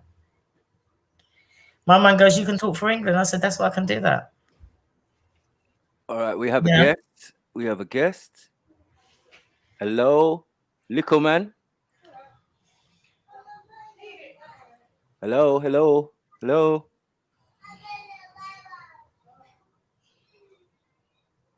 Hello, can you hear me? You jumped on. I'll go on for some people, man. Probably gone all starstruck and shy. Isn't it? So for me, 10% of nothing. Like I said, when I drive down to see the grandchildren, I pop into the studio and then I do it and I go home. So it's nothing for me out of my day. Anything extra, I'm not interested. And that's why I said that whatever she offered me, I tweaked it to suit me. So it's not like anything that you get is set in stone. Right. But business is business, man. And I just feel that he's I love her business mind. She's got a great business mind. Auntie, do you think She's a bit tweaking, but she's got a great business mind. And you see, when people talk about her dad, what a lot of people didn't realize when she first started, I think she had one camera and something, but I think it was just before COVID, and she said to her dad, "This is what I want to do," and her dad lent her $5,000, which she paid him back, and that's it. So she does get help with her dad. She gets financial help. Okay. You know, and it's not like, and I mean like financial advice. Do you think it's a UK thing where when people aren't winning, they make sure that they drag down as many people with them? True. And I find it's definitely a culture in the UK where if you don't get something, I'm gonna make sure I box it out of your mouth too. That's right. And I definitely think Sarah was doing that with you. I feel like because he's not getting what he wants to make sure he takes down as many people as possible. Yep. But you see, but even if there was no Auntie Jenny tomorrow, my life ain't gonna change. And that's what he fails to realize. Or sabotage other people. If they cancel Pearl tomorrow, my life ain't gonna change. Nothing changes for for culture in the UK. Sis, like I'm not gonna lie. Like in America, people support each other. There's big partnerships. You see their super chats. You see their YouTube channels. I don't know what is going on in the UK. I don't know what it is. I don't know what it is. It's a mess. And sometimes I think, as a people, I don't think it's UK in general. I think because if you look at other cultures in the UK, they stick together and they help each other. They support each other. Yeah, I don't know, sis. But yeah, man. I mean, there's no doubt. But she is from a well-off background. We have to agree that, though. Yeah, she's from a well-off background. She lived in an area where she didn't mix with a lot of people of other cultures. You know, and she said that. She said the only time she met them was when she played basketball when she was at sports college. Right. Sports college, yeah. Yeah, you know how they go and do, I don't know, whatever. I'm saying sports college. Yeah, but yeah. when they go, because she got a scholarship to go and play volleyball. Right. So that's how she came over. So he's saying that he brought her over. She came over to play volleyball. Did he say he brought her over? But I'm he's, not sure. I don't know, but the way he's going on is like, oh, Yeah, before like she he came did. here, I was doing this and she came over. No, she was doing it at home in her bedroom in America. Right. And then when she came over, she continued with it and just grew. But she was doing it in between playing volleyball. Randy, 5K is not normal. Sure. I know. Maybe to you, Randy. I know. Yeah, yeah, of course. It's going to For be the to you, average Randy. person, that ain't normal, Yeah? bro. Us black folks, we ain't got shit. Yeah, our parents, our grandparents ain't giving us shit. Yeah, everything we got, we had to earn ourselves. When my son was growing up, right? Because the kind of parent I was, because I learned from my parents. And that's why I said when it comes to Pearl and I, and I actually said to her, I gave it, because I only speak about what I know. Right now, I was one of these parents. I notice a lot of parents don't do it now. When they have children, they don't open up bank accounts for them. They're too busy buying stuff. Now, I never bought stuff for my son because I asked my son, he never got Christmas presents at all. You know why? Because he always got them from everybody else. I put the money into account, birthday money into account. When he was 18, I gave it to him. Yo, big up the man, them though. Big up, big up, He big was up. 18. Yeah, sorry, sis. I gave him his account. I thought, you know what, you're 18, yeah. Right. And he was the best dressed, all the name brands, everything, you name it, he was out there. But with Pearl, I gave my son more than what Pearl's dad gave her. But you can't fault her for investing it in herself. Boy, as I said, no parent that I know around these parts has ever had enough available money to give their child $5,000 for their business. No. And my mum done it to me, and I done it to my son. Yeah, that's a rare occurrence. In the main, it's not happening. We're not accustomed to such behavior, you know what I mean? Like, and we're not hating on anyone, but we're just saying. For me, when I hear those things, I feel that people grew up slightly more privileged than I did. Because I can't ask my mom now for any type of money. She's the one asking me for money. Well, see, I'm the other way around. If I think I'm different then. I'm different. Right. No, you are. You're definitely like. And you're very that's why I wise with your said. thing. Yeah, and that's why I said that when it comes to the way she was brought up, that I can understand because it's similar to mine. Yeah, but all of my friends could know because they always thought I was too white, too English. You know, when you get cold coconut, they develop into Oreo and things like that. But I just I am who I am. Yeah, it developed with time. And now in the last few days, I've been called Coon, I've been called Mammy, I've been called. There's all these other names that I never knew existed. Also, I was hearing it in my sleep. Can you imagine? I was hearing it in my sleep. I was hearing your little 6-minute thing. Yeah. And then someone give a commentary on it, and it's like, look at this cone, the cone.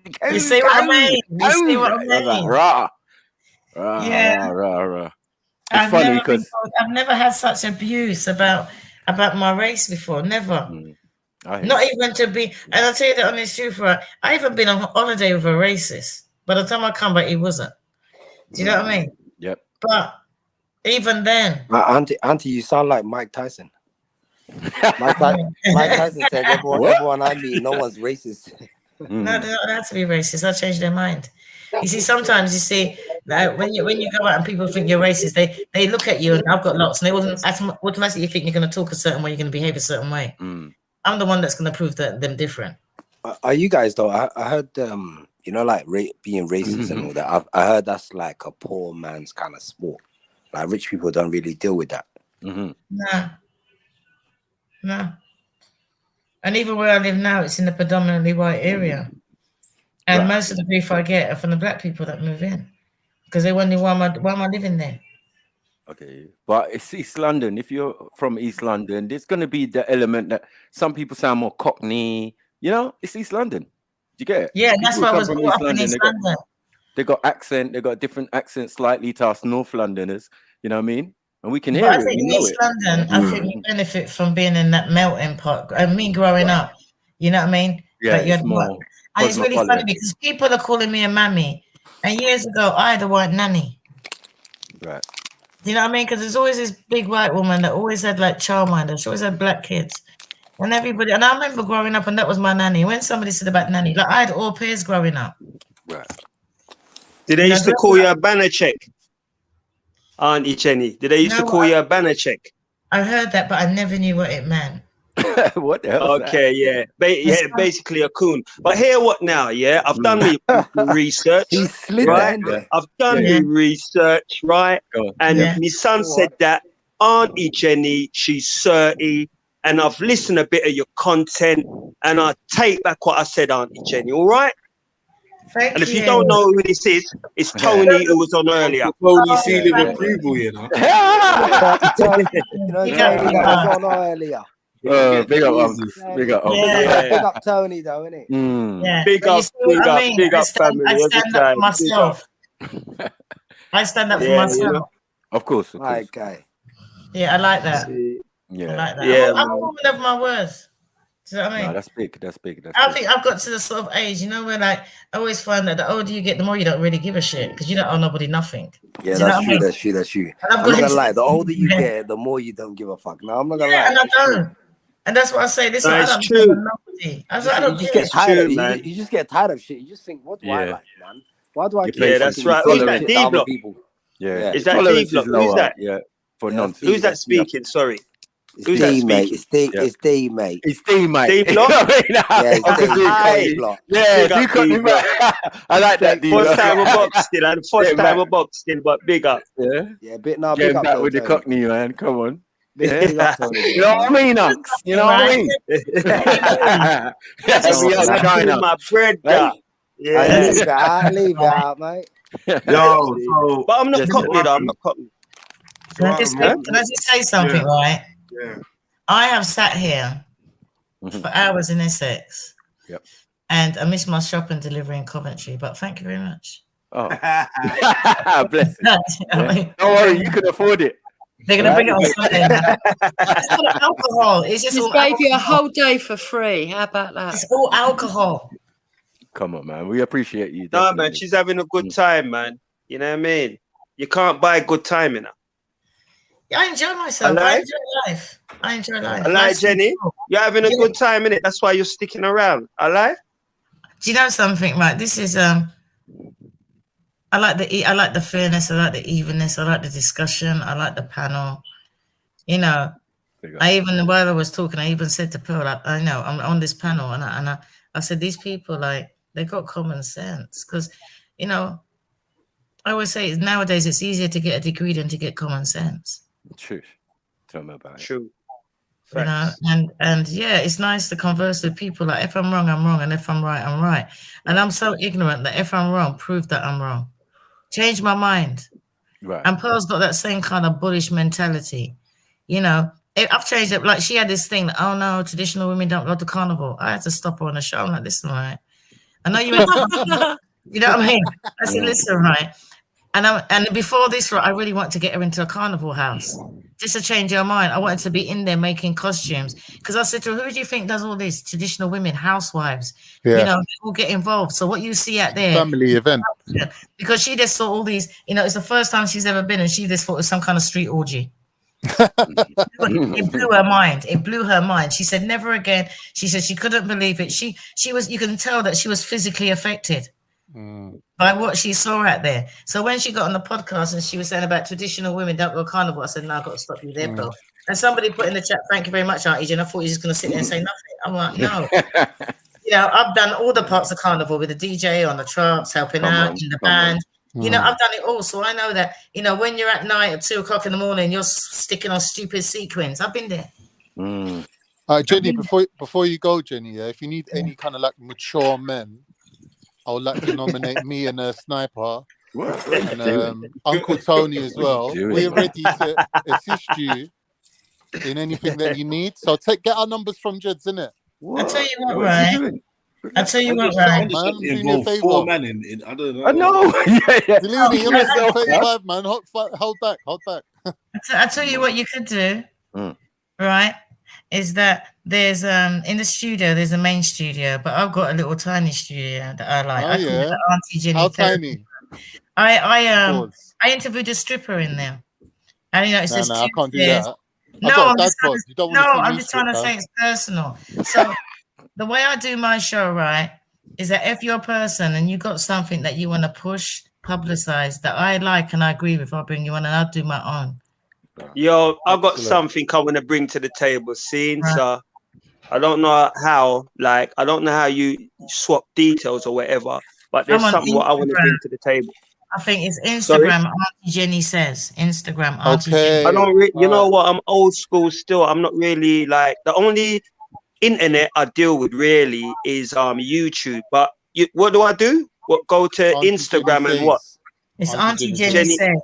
Auntie Jenny says with a Y. Auntie Jenny says. Yeah. Yeah. Okay, and you'll know who, if when I email you, you know, how would you know it's me? You can send me a message or you can use a voice note. All right. Yeah, Because my email is obviously different from my my avatar. My email is different from my avatar. But what I will do is put in my name, Tony Brown, so you know who you're talking to. They Anyway, can put a yeah? voice note, Tony. You can even speak on there. Yeah. Okay. All right. You can even call me on there. You might call me on the computer. You know what I mean? Because I always tell people, you know what I mean? I'm approachable. If you want to call me on Instagram, you can call me. If I'm free, I'll answer. If I'm not, I'll tell you I'm free. Simple. But I'll talk to anybody. All right, That's the cool. only way you learn Auntie about Jenny, people. put me on. Yeah, I want to come on. I'm going to bring my shoe collection. We can talk Your about what shoes. collection? My shoe collection. All right then. No, you know. I'll tell you what you can do, right? I can do a show, right, where you come on, where you know you get the kit and you show the before and after, and you show men how to really clean a pair of shoes. Yeah, man, we could do that, man. No problem. I'm serious, you know. Yeah, me too. Okay. All right, cool. I'll bring all my garms in it. I'll fill up the boot and I'll just pop down. Yeah. No Auntie Jenny, what if I come on there with my 19 grandchildren? Jeez. You really got 19 grandchildren? Yeah, I come on there with my 19 grandchildren and we have a conversation. With your 19 grandchildren. We can have a conversation. I will empty the studio. I have to. Yeah, and you can ask them what they think of their granddad and what I've done to help them and blah blah blah. It'll be a good topic, right? You sound really young. Listen, right, you got half term coming up. I'm serious. You got half term coming up, and if that's what you want to do, let me know and I'll book the studio. You let me know when you're free. So what is it? Auntie Jenny's spelled Jenny AUNTY SAYS.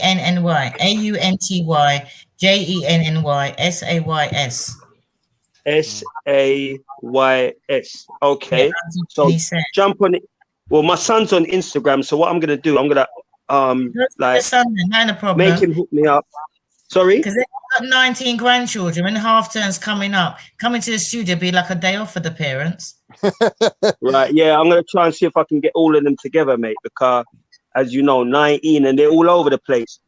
You know what I mean? Yeah. Some are in East, some are in Essex. Well, Gants Hill, that's Essex, right? Oh, because of my stuff, I would do my show. You grab those that you can, and then we can have a live call in, and they can always call in the others.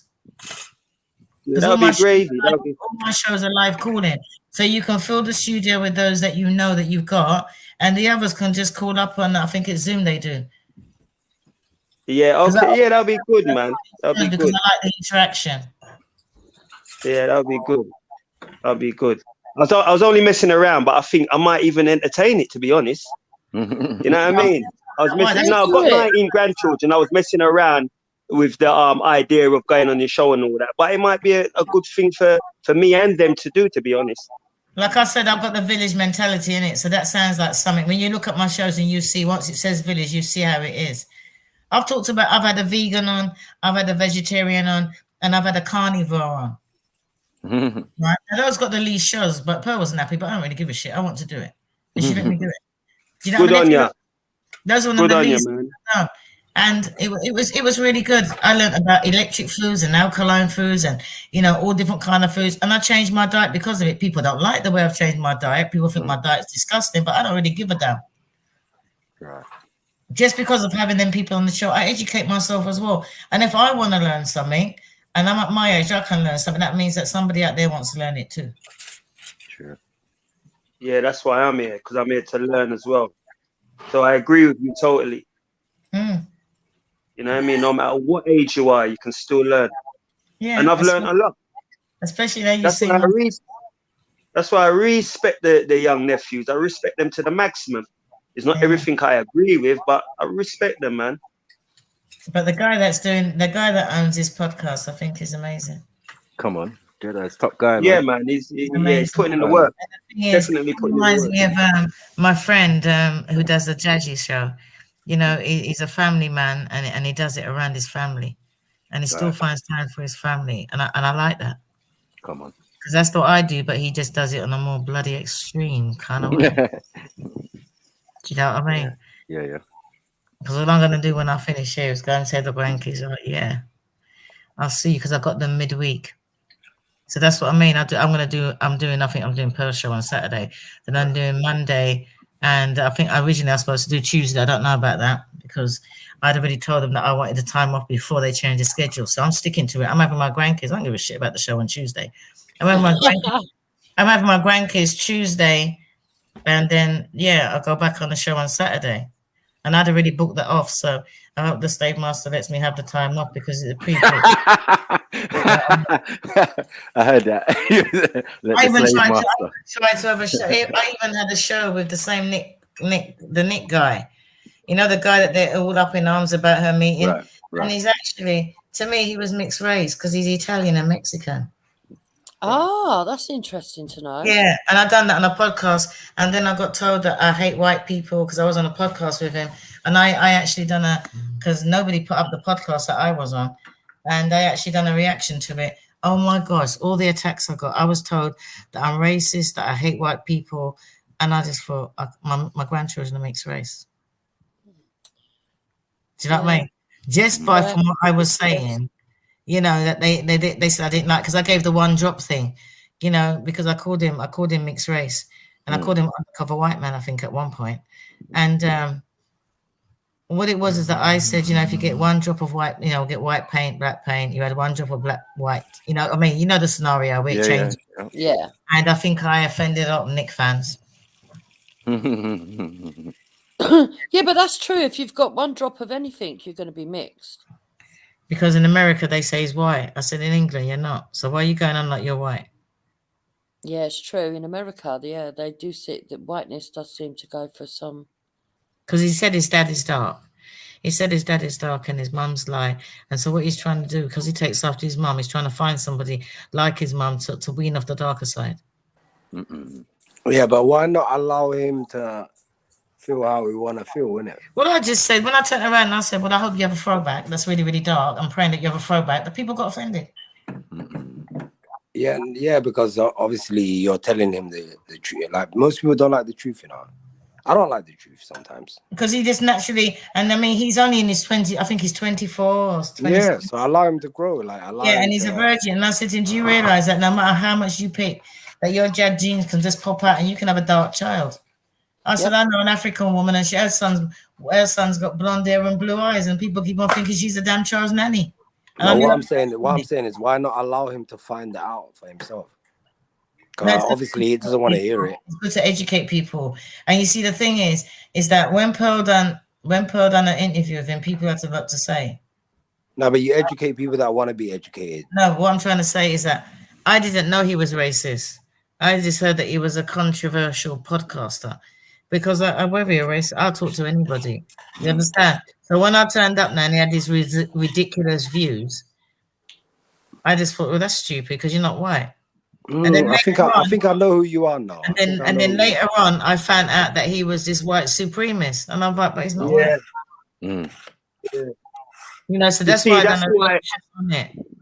And when I done a reaction on it, the white people took offense to it, and then a lot of people said that I've just come to stick up. How can I sit on a podcast? And I said, but you were just saying that Pearl didn't give enough pushback, but because I'm questioning him, you're saying that I'm a coon. Oh, that don't make sense. Because they believed the clips, what they saw of Pearl. But nobody mentioned that I was on a podcast with him. No, I get it now. I think you should put it out again.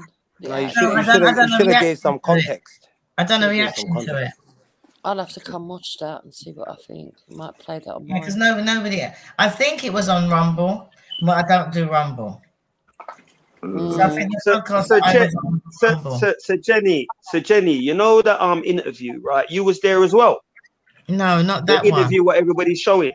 No, Oh, I not wasn't that. there. Right. Because what you see, what happens, right, is that Andrew Tate came on, I was passing. She goes, "Oh, Auntie Jenny, Andrew, all right then, whoever he is." She goes, "Do you want to come and sit down?" I thought, "Well, I'm here, innit? I'm passing through." So that's how come I ended up on there, because I wasn't supposed to be on there. Right. I wasn't supposed to be on there. I wasn't supposed to be on there at all. And then later on, and like I said, I pop in, I do my time, and I leave. When they're doing all these extra interviews, I don't care. I don't care, because that's my time. I've been told to come in for one come in, and I think King Richard was doing something with the same guy, Nick. And I said, listen, I was supposed to be here at a certain time because they wanted me to do an interview with him. And I just thought, you know what, I ain't got time for this. I'm late. I've got better things to do. And that was me. Done. And you will find that when they come in, if I'm there with a main guest, I do my time and I leave. Whatever they want to do afterwards, people will stay afterwards and do more videos and more clips. When Melanie King and the MTR came, they were there for like hours. At one point, somebody went and ordered like 30 chicken burgers and chips and fries and rice. That's clear. Do you know what I mean? And these Americans, like, they just sat down and they just woofed. You know what I mean? I'm gluten intolerant. I can't eat all of that. I like salad. So I just, and they carried on. They were doing all these different shows. But even though they'd been filming, like, I think Pearl and Blessing, I would say they worked for a full week for like, I'd say 18 hours a day.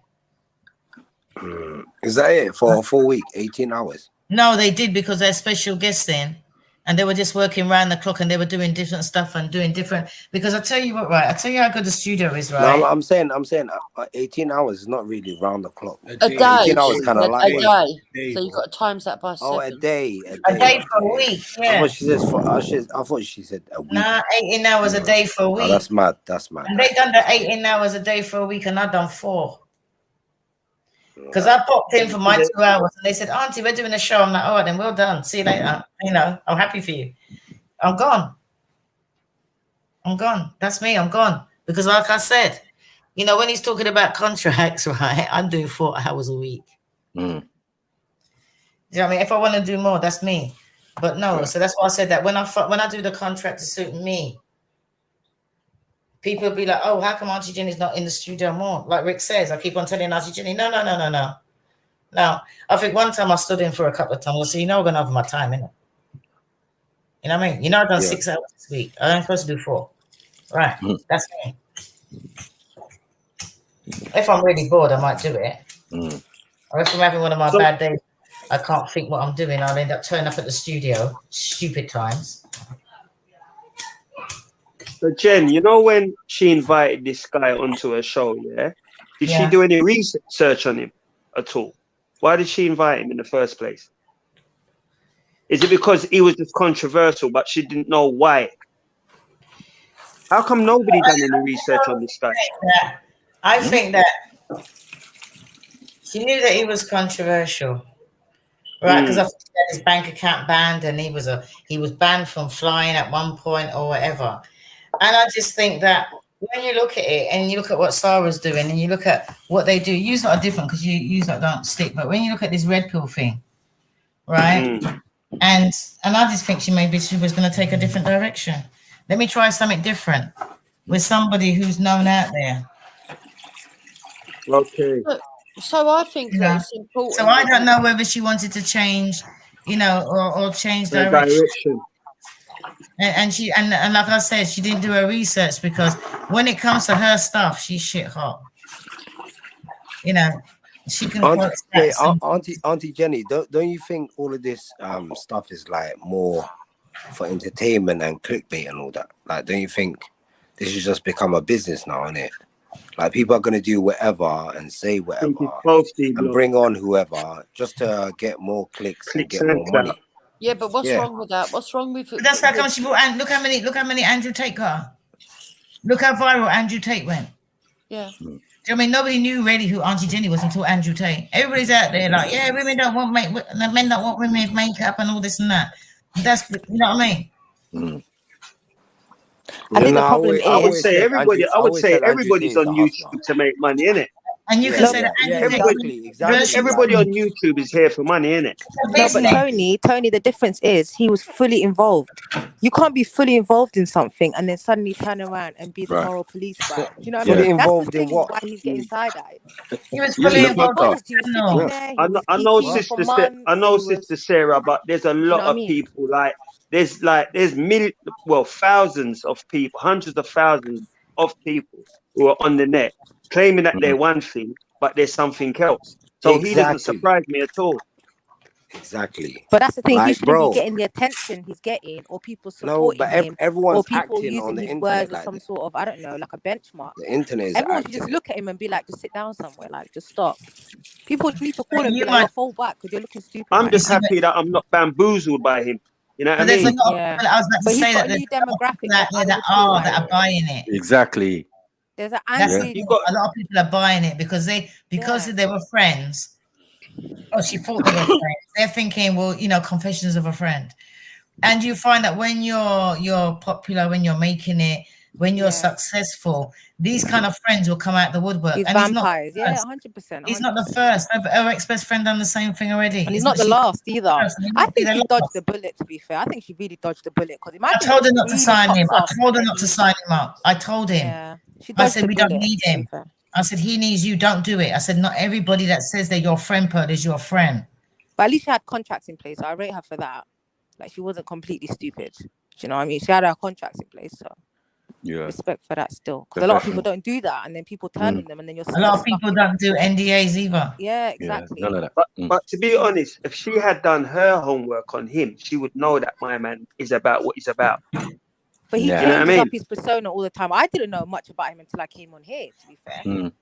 Do you know, I mean, I saw him in Speaker's Corner here and there in clips, but I didn't know his whole backstory till we that review on Well, that. I didn't know anything about. I know he said, "Oh, he's not wasn't that known famous. as an actor." That's what he said to me, and then he showed that. I think I've seen some clips, like when he was young. He done a couple of months ago. He put out there that he was an actor, but he never said this. Mm. You know, so I never really thought about, you know, having a look. I checked out Pearl, I must admit, and she didn't know. Yeah, I of course. checked her thoroughly.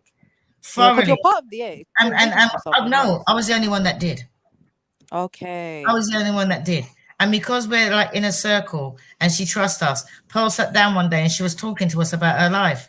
And she started and I finished. She goes, "How do I know?" And I said, "Because I checked you out." And everybody goes, "You did." I said, "You not sign up with somebody that you don't know about. Come on, I checked her out a long time." Yeah, respect for that, man. But a lot of people don't do that, I man. told her about that. I told her she started a song that her ex-man had written for her, and I finished it. She goes, "How do you know the song?" I said, "The album is madness." And she was shocked with herself. And I think that's why she trusts me, because I didn't just jump in there. Facts. But with him, I didn't have to like, she might have want to do it, but I didn't have to check him out because I have nothing to do with him. Yeah. You know, people are like, "Oh, you know, Auntie Jenny and King Witches, yeah, we're on the same panel." I say hi and I say bye, and that's it. Because I go people in don't there have these 2 basic hours and I skills of come vetting out. people out anymore. People don't vet people out. They just sit with anyone, do business with anyone. Then they be like, I checked her out thoroughly. I checked her out thoroughly. I told her about her family, her life, her man, this, that, pictures, this, that. I told her everything about herself. I said, "Pearl, I checked you out. I ain't stupid. I don't reach this age and have this life by being stupid." You know And she'll respect you for that. Like, the person will respect you. You know what I mean? I said before, it's a generational thing. I think any person with, like, you know, wisdom and knowledge and maturity, you're not just gonna make somebody like green come into your fold and you don't check them out. The thing is, right, is that you know what I mean? I know. Yo. What? Yo, let's keep it real. You don't do research yourself, Uncle. Yeah.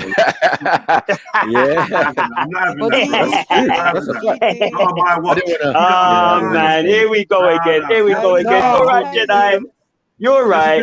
You're right, Jedi. Let me say what I'm saying. You have to do that on a whole new episode. I'm not one of these like that's gonna sit there while you just chat shit. Like, you're just chatting shit. You don't do your research, and I keep trying to tell you, and then you're barking at me and angry with me, and I don't really care what your opinion is, and all that energy you keep giving me, because I'm asking you to chill and do your research before you sound like this now, where you're talking about, oh, it's a generational thing and blah, blah, blah, blah, blah. Don't make no fucking sense. Do you know what? I actually liked? It don't make no sense. These things are the things that irritate me. After 8 hours of streaming, like, it's not a good look for us, Unks. Do you know something, right? Hold on a minute. So, okay, all right. So, obviously, this is bashing T Brown Day. Yeah, that's what it sounds like. Yeah, I'm having a banter.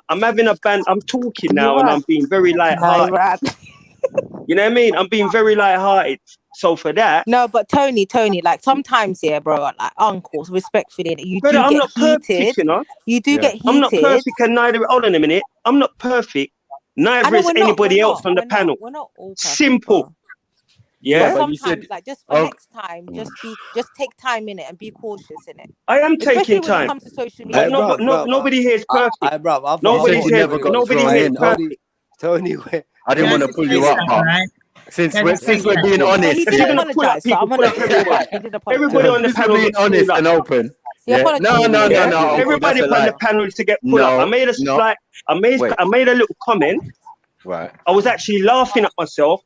I get pulled up. No, pull up everybody. No, but you don't just pull me up. We do, Unks. And just a minute ago, when you blatantly lied and said I never get drawn in by Sarah, but you did. Yeah. No, but no. I just didn't want to pull you up. Listen, Unks. I don't follow Sarah. How can I get pulled up about Sarah when I don't follow Sarah? I don't follow him. Bruv, it's the information he's bringing. He's bringing that she's an oppressor, she's and you lot followed it. You've got to accept that. No. I'm listening. It's not the Sarah vlog what got me bent out of shape. It's the girl, right? Max. Sorry? Yeah, it's the girl, right? It was no. It was a vlogger previous to his one. And Auntie Jenny knows who I'm talking about. TBA, you know TBA, Auntie Jenny. No. Right, so you know who I'm talking about then, right? No, I don't. And didn't he bring this up? Yeah. Jason Black, right? Oh yeah. Oh, she don't know what you're talking about. Yeah. What do you mean she don't know? I'm asking her. Let her answer her own question, innit? Yeah. Right. So he brought this up before, right? I'll tell you what, right? In defense of him, if you listen to Jason Black, by the time you finish, you're gonna hate Pearl. Like, what is it like? Okay, can you tell us more about him? Like he went out there. It was all the coons, the wogs, the raccoons cussing off people. It was just the worst thing ever, right? And if you listen to that as a black person, I don't know nothing about Pearl, you're gonna hate her. Okay. So I can understand where he's coming from because I saw that. Right. So I listened to that, right, and I got my opinion from that, which I'm now realizing, obviously, obviously now, right, I've realized that I had a wrongful view. What? I've made a mistake. I'm big enough to. Do you know what? Right, you got to give you all the props, right? Because you're very few people. You're like one of the few people that's done that. Because if you notice, right, he got like some ridiculous amount because he was the first one that put it out there. He's the first one that put it out there. When it went viral, it was because of him.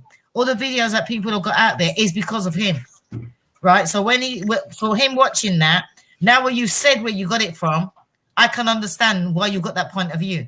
And has this guy ever like interacted with Pearl? And at the end of the day, because you've been out and you've checked me out, right, to see what I'm all about, right? And I know that you're half enough, and you're great with me. But the same way how you can check me out, you can go and check out that yourself. And that's what I say when people listen to clips, because he took a clip, right, and he done about 6 hours on one clip. Right, I agree. Seven. But Jen, 7? All right. Seven. Yeah. But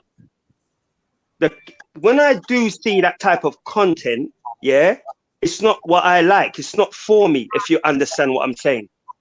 So I haven't viewed the content. So this manosphere, I don't even know what that's about. I don't care anyway. I don't need you to give me advice on how to deal with women. You understand? If I don't know now, I will never know. So that is not my flavors. You understand? So I've seen that. Yeah. And it's a different age group as well. Unks, are you saying that you heard this information from this brother and you took it as gospel? A lot of people did. Hundreds of Yeah, thousands from of what I people. saw of I can it, believe from you. I what can I believe you, yeah. But then you can't jump off the wagon and say, "Nah, you know, I'm not influenced by nobody. Nobody influenced me in making my You get decision." influence. You got Nah, influence. that's crazy. No, I've got influence. I'm not denying. When did Right. I ever deny that? You just said it earlier. You said you never got influence. Tony, I be think careful what glad you that Yeah? he's say, bro. admitting it. I I don't think know. it's glad You that get he's me? admitting it. And I said, since we're being honest, yeah, and thing, because it's Jedi who opened it up. I'm just saying that something I saw, a thing, and I fell back and said, you know what? Let me leave Uncle Tony, and then, you know what I mean? At the end of the day, we have to be honest with each other, right? Right? But So when I I'm have to hearing be you honest say with certain myself things, first. I have to be okay, honest with myself first. And I've held up my hands. I've come back on, you know, and apologized to Sister Jenny. We heard right? Well done. What more am I We heard supposed to say? You think every word, you feel that everything when me say I'm going to apologize for? No, I ain't going to do that. blood. I big I'm up not going to do Tony, that. man. Hey, Tony, let's just move on, man. But I don't understand what's going on there. Listen, I'm not Let's in just move nobody's on, court. G. No, just it's not move that. on. I'm not in As, nobody's court. as big people, yeah. Like if you make a mistake, it's obvious. You know what I mean? We saw as a big man should do it, right? But then you can't go making statements that you made an apology. But what's the apology based on? You making a mistake. You following other people and listening to what they say. So you can't just come and say, "No, no, no. I weren't influenced by Matt, hold on, nobody. I was just doing my own hold on a thing." minute, Matt. Yeah. Hold on a minute, Matt. Hold But on. you made that statement. Your That's the only problem. Hasn't somebody come to you, and said something about somebody, and because it might be somebody who you check for, you might look under somebody he's chatting about and think, right, you know what? I don't really check for that Nah, brother that's still. dangerous, Only, uncle. Sorry, uncle. but it don't live happens like all that. the time. You lot are going on like that. Don't happen to you lot. That is very No, You lot are it going on don't. like that. Don't happen to When? you lot.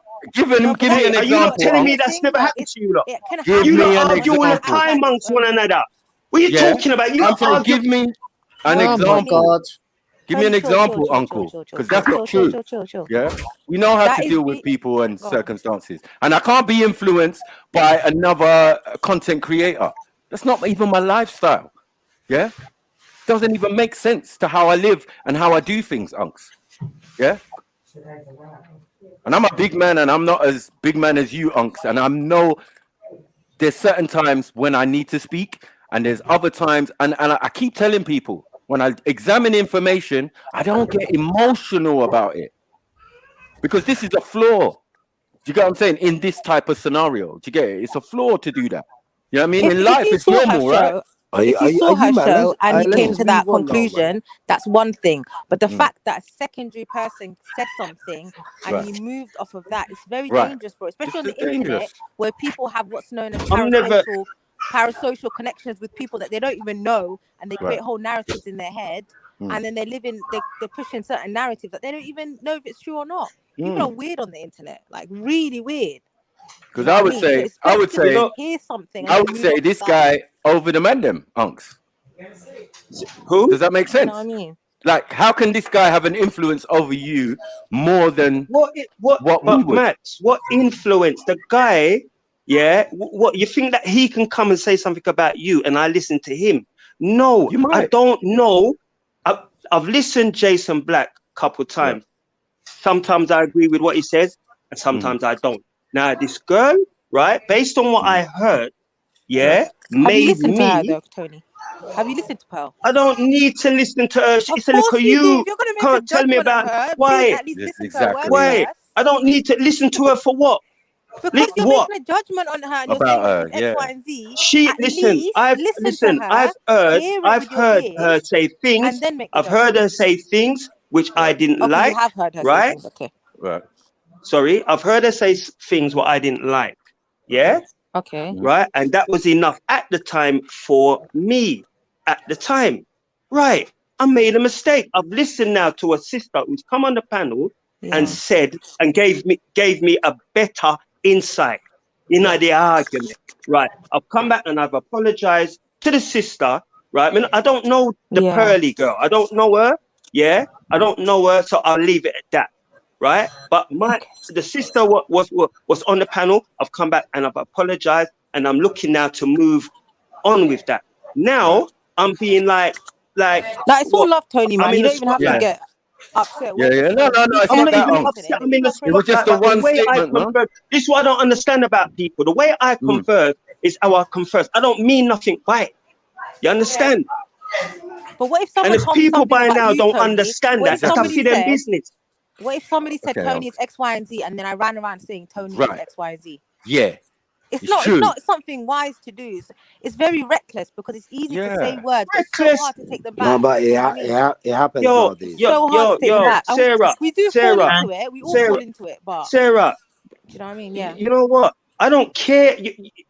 I'm being honest, you know. I don't really business, you know. I don't care because I don't know these people. I don't No, but you care. wouldn't like it If I done to said you, why would you something, do it to someone if I else?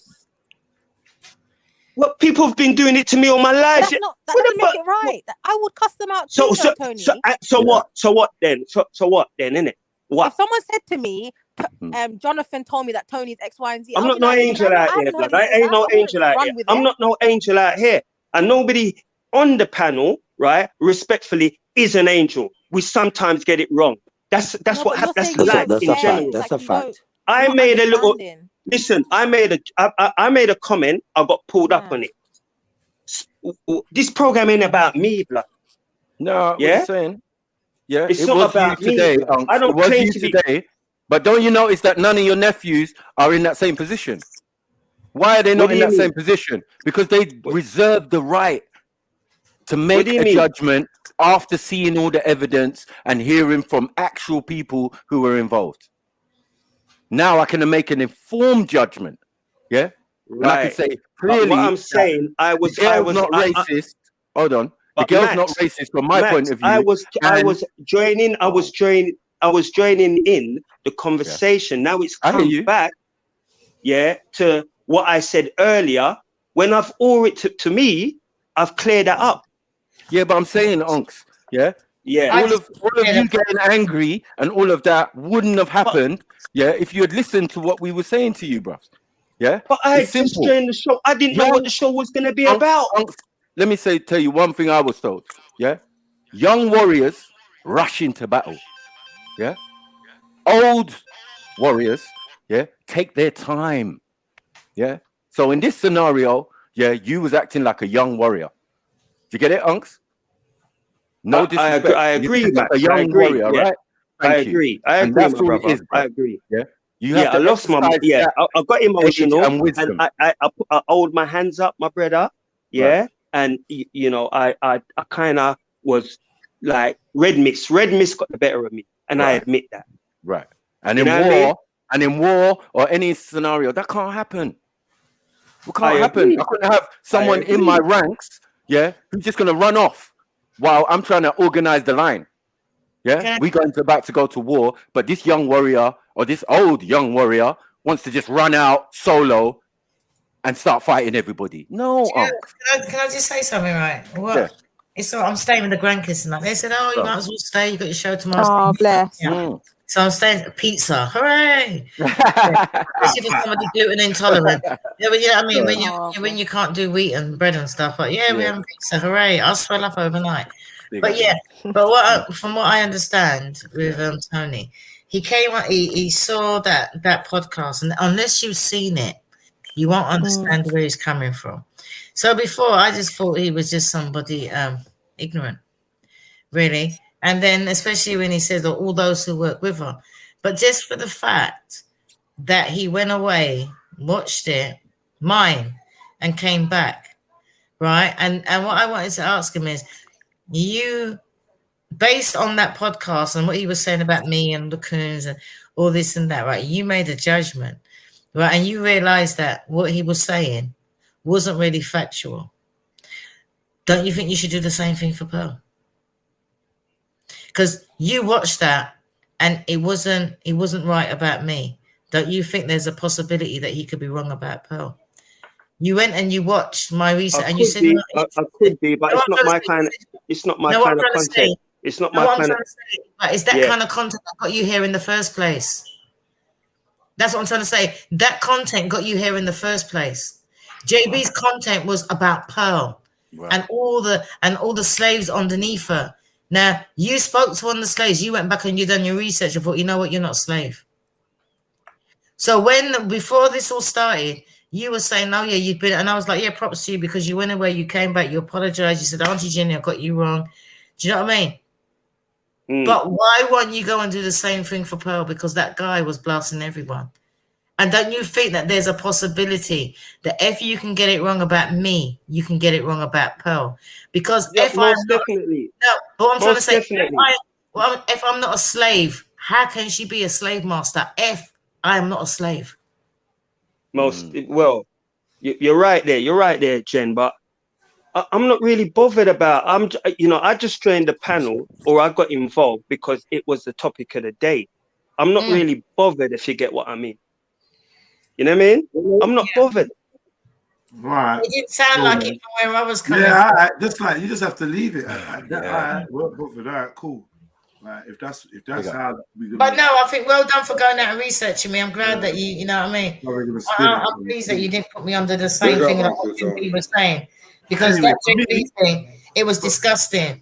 It was as an disgusting. educational platform, and as a place where like we call it Trilluminati, right? And I feel like there's some kind of meaning behind Yo, it. Jedi, come to the mic, please. I feel like there's some kind of meaning behind it. The ethos behind it is, you know what?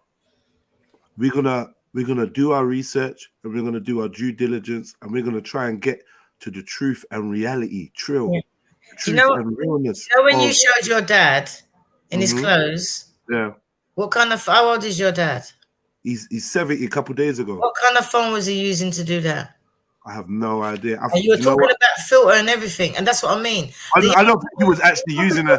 I think he got. I think those pictures were touched up by. But what I'm trying to say, but what I'm trying to say, right? Yeah. What I'm trying to say is that the young people nowadays, right? You see me, I can research any shit. You know why? Because I ain't gotta go and get an encyclopedia and start reading. I can just go and get open my laptop and press a couple of buttons. All the information's there, right? So you'll find that they will use their phone, which to me is a computer in your hand, to go and order food and to look at stripping nest, but to go and research something that's going to affect their life, they won't do it. For me personally, like we had a conversation a couple of days ago, and I think we was basically talking about. I had this thing called 15 rules for men, something like 20 rules for men, and one of the rules were to always want to better yourself.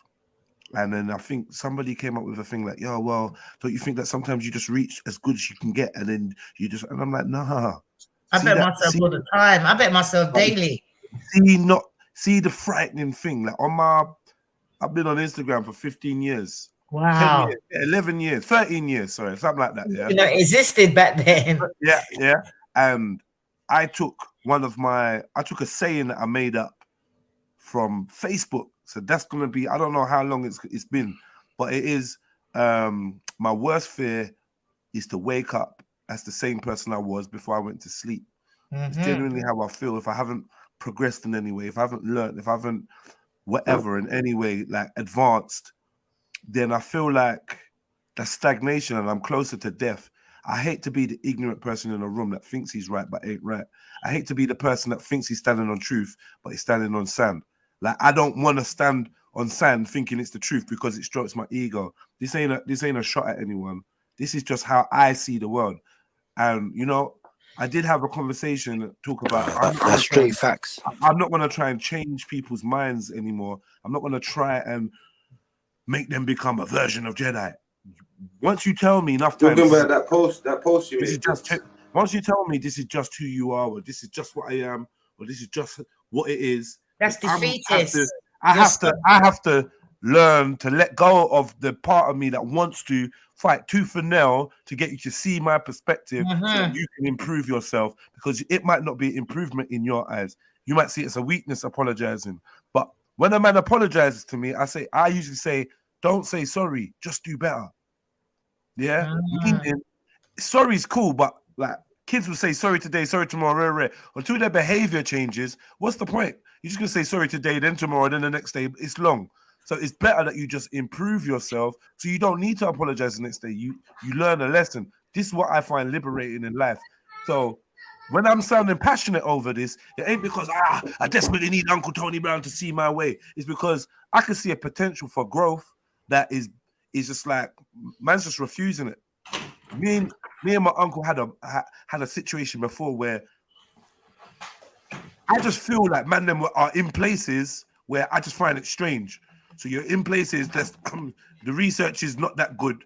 You're in places, then you're in situations where I feel like even if you take a heartbeat to find out who this person's talking to or what's going on, you might even realize, say, nah, so then you end up saying things that you end up having to say sorry for. And I'm seeing this pattern of the rage, the emotion. These are the things that fuel us to say and do things and be in places that ain't really for us. Yeah. And I want to see an improvement in that, but I can't force it. Yeah, because you lived a long time before me, double my age. You lived a long time before me, and you might even live a long time after me. Who knows when tomorrow is coming? So with respect, I just want to say, you know what, Unks, I'm forcing it too hard.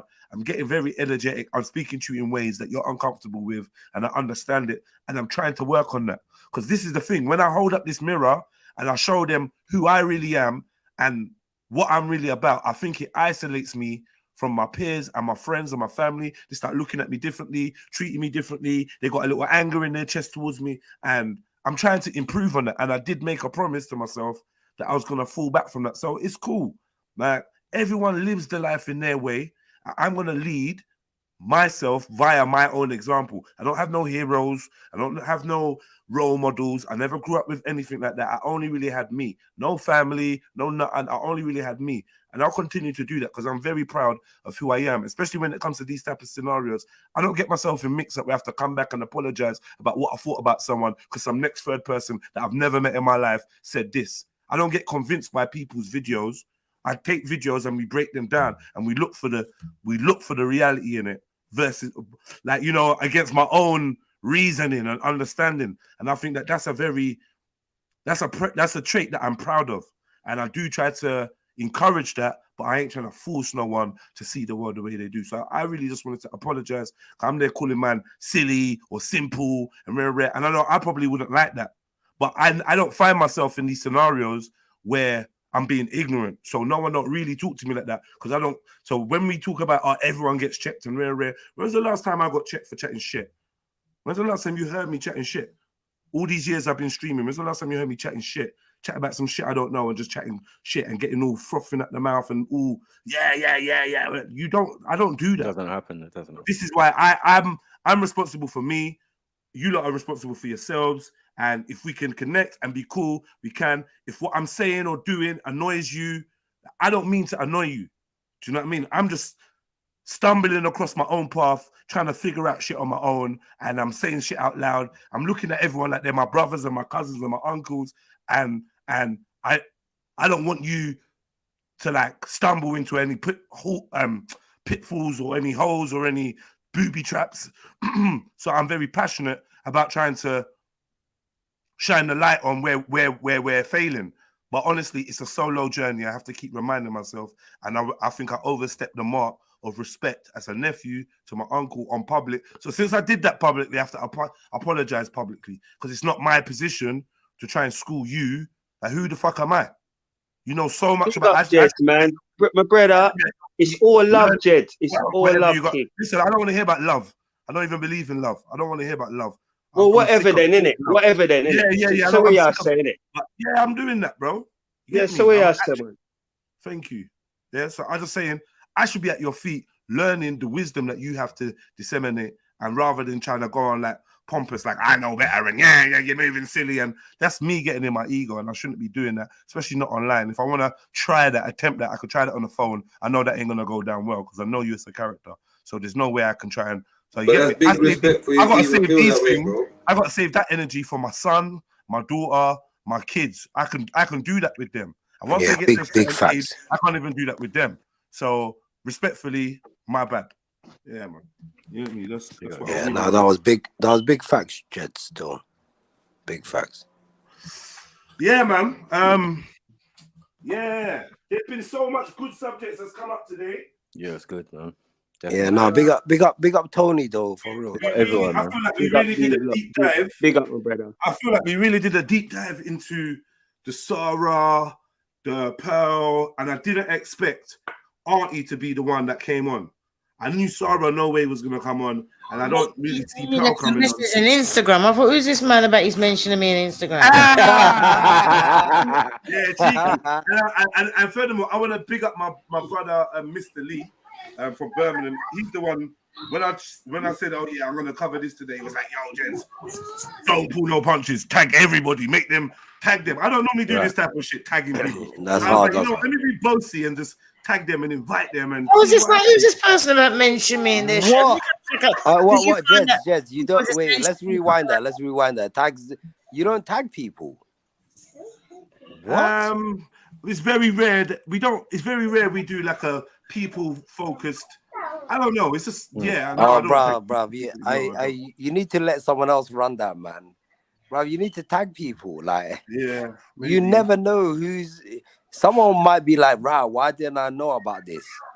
I would have like, been you know what, Jed? Yeah, someone gave me advice one time. Someone goes to me, yeah, I got a brother. Nike. I got a brother. You know what I got a brother that's dealing with lots of things right now, and he still had to give me some advice on. I'm just like, you know what I mean. So I'll big him up because of him. I tagged Auntie Jenny, and Auntie Jenny jumped on. And I'm sure we can all agree. I know other people got their own opinions. Oh, she's a sellout. She's this. Oh, she's working with a white woman. That's all good. You're all entitled to all your opinions. But for me personally, the show's been banging because Auntie Jenny jumped on. So thank you, Jenny, man. Respect Jenny. Yeah. You know them ones. We need you to happy get that that. grandma say it again? Yeah, the grandkids said thank you. They're happy that I'm staying. Big up grandchildren. Again, but I know what you're going to say, it's a good Jedi, show. I just thought, I hope Auntie Jenny's going to give us some sort of shout out at some point and help us on our way. I Shifa. Listen, Your voice and your face are two different people, bro. Can I just say, right? I had this woman right on Instagram, and my guy. Now respect, though. That's the jar in the flesh. On Instagram, Yeah, right? I had this woman contact me on Instagram, and she wanted, I didn't know nothing about no collaboration. Right, and she said to me, oh, I want to do a collaboration. I said, this one, break it down, because I don't know what that means. And basically what it means is that she sort of piggybacks on me on Instagram. So she goes, well, how much are you going to charge me? I was like, people charge you for this? So I just thought it was a trap. So I just said, you know what? This is a charity, this St. Vincent charity. I said, this is their site. I said, make a donation to them. And she did. So the way I do it is that if you've got something and you're on Instagram and I like it and you send it to me, you got to keep it simple though. You know when you can press that button saying add to your story? I will do that. And number two, because there's some people out there that they think that I could be like Rick said, I'm a brand. So somebody's actually running Instagram for me. Like your brand for real. Your Instagram can be more better. I'm like, I don't care. So they goes, can we take it over? So I said, sure, go ahead. He's in Portugal and he takes it over. If I was being honest, Auntie Jenny, if I was to be cheeky and ask you for anything at all, it'd probably be just to come back one day. Just come back again. You know what I mean?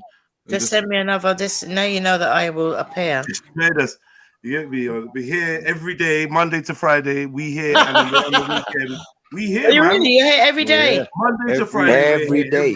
I work. 365 When you were fucking talking about days, them yeah. hour days and that, I kind of know about those days. Well, I only do mine. And how often, what time of night, what time of day do you do it? Well, sometimes I start at 9, sometimes I start at 10. Usually around 10, between 10:30 and 12, I've started the show. At And night? in the morning. Oh, until the average show, I would say, is about 13 hours. Yeah. 13 hours? Average, yeah. That's it's right. longer. Wow. Do you get it all day? What I will say, right, is that I do my podcast Monday, Tuesday, and Saturday. So any other day, I'll be at home. I can just leave the computer on in the background. I can just join in as I go along. As you go along, that's what most And people do. even though I've got the children, they're quite self-sufficient. There's 3 of them. They cook for themselves. Wow, yeah, you good then. Come on. Yeah, they cook for themselves. So even though I've got them, they be still at the garden doing stuff and planning to plant seeds and all that kind of stuff. So I can still do it. So once it's on my day off and you just remind me, send me a DM or mention me, or even put up, live tonight with Auntie Jenny, blah blah blah. Then I'll just sit in, not a problem. All right, big up yourself, Jenny, man. Or just give me something. Or if you want me to promote it and I'm gonna be there, just give me something. Like send it. Whoever knows about Instagram would know that when the people send me stuff, they send it in such a way where I just press the button. It says add to story. Yeah. So once I can hit up Auntie Jenny, network with her, communicate with her, see if you can bring some goodness her way, and maybe she could bring some goodness your way. And yeah, you lot this all. The more you give, the more you receive. That's my motto. I always say that to my and if girl, you can't do nothing with a little bit, how you? and if you can't do nothing with a little bit, how you gonna manage a lot? I also say that to the girl. Crazy. Can I ask a question quickly? Just a quick one, a real quick one. Auntie Jenny, if one thing in this world you could change, what would it be? I would have been a virgin until I got married. Baby. I like that answer still. I like that. Do you mean that? Do you genuinely mean that? I always say what I mean. Yeah. It sounded like she meant it, bro. I meant it. She said earlier, bro, I'm too old to be like to care what people think and all that. No. Because you've got kids, you know what I mean? But a bit of tongue in cheek, I just want to. No. I'm deadly serious. Yeah. I got 3 lovely grandchildren. If I can live my life again, I'll be. Everybody's like, oh yeah, you got one property. I would have had a portfolio. Right. Do you know what I mean? Me and my husband, we would have been like up there without social media. No, you're up there already. Yeah, but what I'm trying to say is that if there's one thing I can change, it'd have been to like settle down and get married early and be a virgin when I got married and build with my man. That sounds like a perfect person. I don't think this world has a perfect person though. Yeah, but it's not really up to us to tell her what she wished she had done. Nah, that's true. That's true. No, but what I'm trying, listen, let me put it this way, right? Because those who know me, those who don't. I've been with my man on and off for like 32 years. Okay. Right, I was a single parent. He's the man that I met when my son was, I think, three or 4. Do you know what I mean? 32 years later. So if I knew what I knew now, it would have been more than that, and my son would have been his. So what say the rest of you then? Auntie Jenny's given a really good answer. I really appreciate that answer. I think it gives me. People look back and say, "Oh, but you got 3 lovely grandchildren," and you asked me a question. I gave you an answer. Grandchildren ain't got nothing to do with it. I think Auntie's saying she would have married the brother first. No, what would you, if you could change something in the world, Ards, what would it be? If there's one thing in this world you could change, what would you change? Bro? Yeah, I'm asking you now. I've asked Auntie Jenny. I'm asking Ards now. I'd have been more of a pious Muslim. Okay, good answer as well. I like that answer. Anyone else want to give an answer to that question? Yeah, now what would I change here? I would change like people lying. I would say that no one could lie. Really? Why would you do that? Why would and you everyone would just tell the truth, innit? What it is. Like this is what it is. So if someone there's no lies, there's no nothing. If your girl said to you, "You think I'm pretty," and you really didn't, you just tell her the truth, like, "No, you're you're not pretty." But that'll be the least. She would expect it though, because we don't lie. We don't even know what lies is.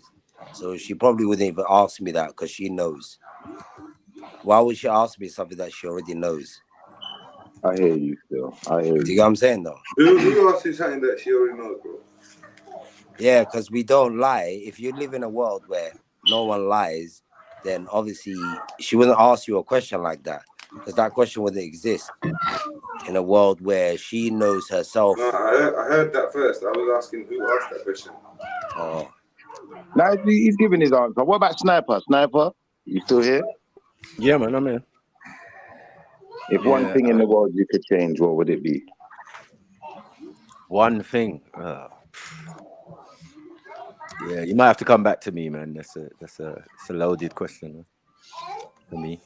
So my answer would have changed my whole life. That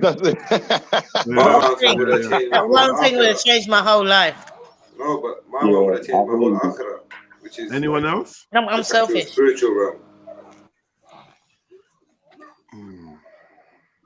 I personally would have. I personally, if I could change one thing, I would have. It's a bit deep here. It's hard to say. Would without it being involve emotional. auntie? Excuse me? Did you say No, what? not you, sister. Okay. What did you say? Jeds, would your thing revolve around auntie? Bless her soul. Bruv, just like, bruv, I don't know why you got this habit of just like, you said your thing, no one got involved, cuz I'm trying to say my thing, and I don't know what you're trying to do, bruv. I don't even like, makes me not want to answer now, bruv. Just keep your energy over there, man. Yeah, I'm sorry, bro. Move away, bruv, man. You're another little snake, trying to be all nicey nice and that, man.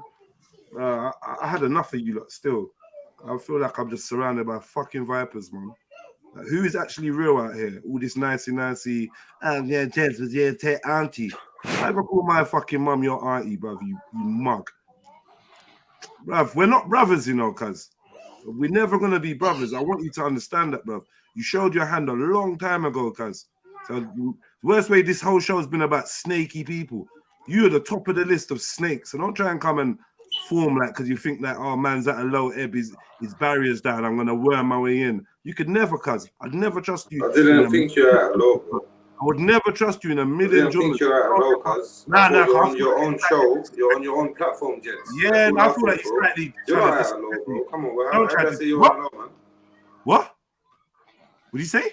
I said I didn't say you're on a low. It's your own platform. Nah. Come on your own platform. I mean, you're on a low. My defenses on that. You think that you're like about auntie? Your defense is never down, bro.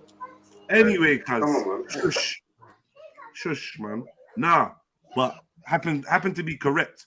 But yeah, I personally think about it now. I was like trying to think, I wouldn't change nothing. We're rare. But when I heard Auntie's question, Auntie's answer, Auntie Jenny's answer kind of made me think, you know what? Because I do believe in regrets, right? I know a lot of people say you don't regret them. I do believe in regrets. And I think my biggest regret, or my thing that I would have changed, would have been revolving around my mum and like the way that she left, you know? And if I could have changed something, I think the thing that would send my life in a different direction would be if I grew up with a mother. Because my mother was my only family. So that would mean I'd grow up with family. And then I wouldn't have been such a reckless person. I wouldn't have had all the anger and crazy issues that I had, which led me to go into jail and losing like majority of my life to like bad decisions, bad people, you know.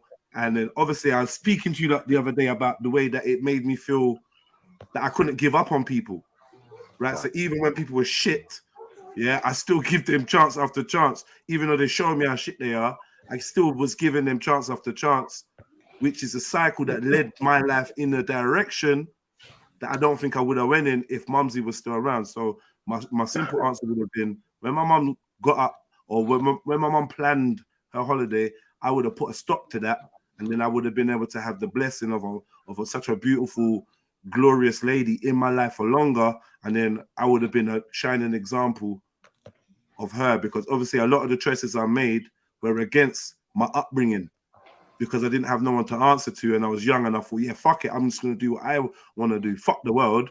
The world's handed me all these lemons. I'm gonna smash them. Do you know what I mean? So honestly speaking, if I could have changed something, yeah, it would have been letting my mum go on holiday, because she never returned. I did find that hard. I kind of feel you with that one still. Yeah, that was hard still. Yeah. And then I got this fucking lurch, this big Jack lurch. Bro, I'm sorry, man. I'm sorry, bro. I'm sorry. Fucking hell, I'm sorry. Yeah. Anybody else? What about Zellini? Is Zellini here? I think he's the only person. I'm madman sometimes, but sometimes you have to remind them that I'm just as mad as you. I think it's just Zellini and myself that haven't answered. Just as mad as you. Zellini's not here. I don't know where Zellini is. No, I'm here still. I'm here, man. Yeah, still. All right, Well, go on, yeah. Zelini. What would you change if one thing in the world? Um, Yeah, he's here now. I'll try to. I know this is gonna sound cliche, yeah, but I'll If you try could to. change one thing in the world, what would it be? Bro, shut up, man. If you let me talk, I'll answer you, bro. I know it's gonna sound a bit cliche, cause poverty, bro. Yeah, making sure everyone at least has a decent fucking meal at night, bro. You get me? Yeah, and a roof over their head, fam. All the other stuff is secondary to me still. That's kind of hard still. I'm not gonna lie.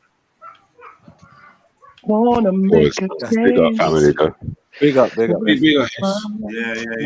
Yeah. Yogi B said, one thing you change could change everything. I thought about that, and I did consider that before I answered, because I had the opportunity to. I did think to myself, you know, like in Back to the Future or something, you change one thing, and then would you like the person you are? This is the honest thing. I love who I am. That's the God's honest truth. Yeah, that's that. But Yeah, me too. would you love the person you are had you made slightly different choices? Like, would it still be that person that you loved? I don't know. I'm hoping that I'd be some boffin dude living in a big house next to auntie and all them lot. And do you know what I mean? And I don't know. But I do think the pain that you experience from your bad choices is character building and grows you. So it's kind of like a question of just hypothetical, because in real life, if you do change one thing, you might not be you. And I don't know if it's worth the risk. Nice. Jed is kind of like, some people know. No, I mean, some people know some things in like theory, yeah. Some people know things in theory, and some people know it in like the practical sense, like in life. So some people actually experience it, and I get what you're saying. Like some of them experiences that you have, yeah, even though it was shitty, it's like you got to the depths of how deep or how evil life can get, if that makes sense. Where some people would never get that, but then there is the other side. Nah, there is like, far you know from, what I'm saying? like, I don't. No. I mean, depending on what everyone else has experienced, I'd be lying if I said like any of my experiences are the edge of how evil or how bad life can be. Because you know what, one man's floor is another man's ceiling, and I've even witnessed in my time people situations that maybe said, "Fuck, you know." I'm going through what I'm going through, and not going through what you're going through, or what they're like. Because you know, I've crossed paths with people from jail to the care system, and I want to swap my life with them for $1 billion. Like, you know, some things. Yeah, I hear that. That there's so many humans out there that have gone through the most horrific of experiences, and yeah. I was young, my mum died. Boo-hoo, isn't it? You know what I mean? It's a personal pain, but really and truly, in the scheme of things, your mum's meant to die. I'm blessed that I buried my mum. Or well, I'm blessed that, you know, my mum was buried rather than the other way around. Or you never know. Like, some people had some horrible things, lost their kids, lost this, lost that, blah blah blah. You know, my auntie had her husband, well, my uncle and my two cousins die in a fire. You know. Yeah. So, can we ask what would you say? Or have to look after them when they got a mad illness. Like, I've seen that before as well. Yeah. Yeah, that was me. Yeah, man. So, you know, like, keeping things in perspective, there's some people that's really suffered, and their suffering has made me question God, has made me question what is what. Do you know what I mean? Someone else is suffering. Yeah. No, I want. Can I have? Big up, Deb. Yeah, S is here, man. Big up, S, man. We ain't heard that. So what, Jed, what you're saying is you've experienced. Can I salute my uncle, please? Sorry. How are you doing, man? How's everybody? You've been listening to the show, Unks? Yeah, well, I've been on earlier on this morning, and it was about after 7 minutes to 8, so I had to get off and go get some things done. Yeah, you have to go and live a life, right? Yeah. So, Brother Schiffer is asking the question. I'll just quickly run it for you. He just said, seeing that you're a senior and you're in the autumn of your life and that. Run me again. Since you are a senior, the last part. enjoying the autumn of your life, Uncle. Yeah. Okay. The twilight. I don't want to say it's spring because I'll be lying, but this is I say in the twilight, man. You said that. Yeah, you're in the autumn and or the fall, as they say over in the Americas. We was just wondering if you could go back in time and change one thing in your life, what would that be? Ay, ay, ay. Let me see. And then I've got someone to introduce you to as well. After. Okay. I don't have many regrets in life, but It doesn't even have to be regret, just something that you would change. yeah.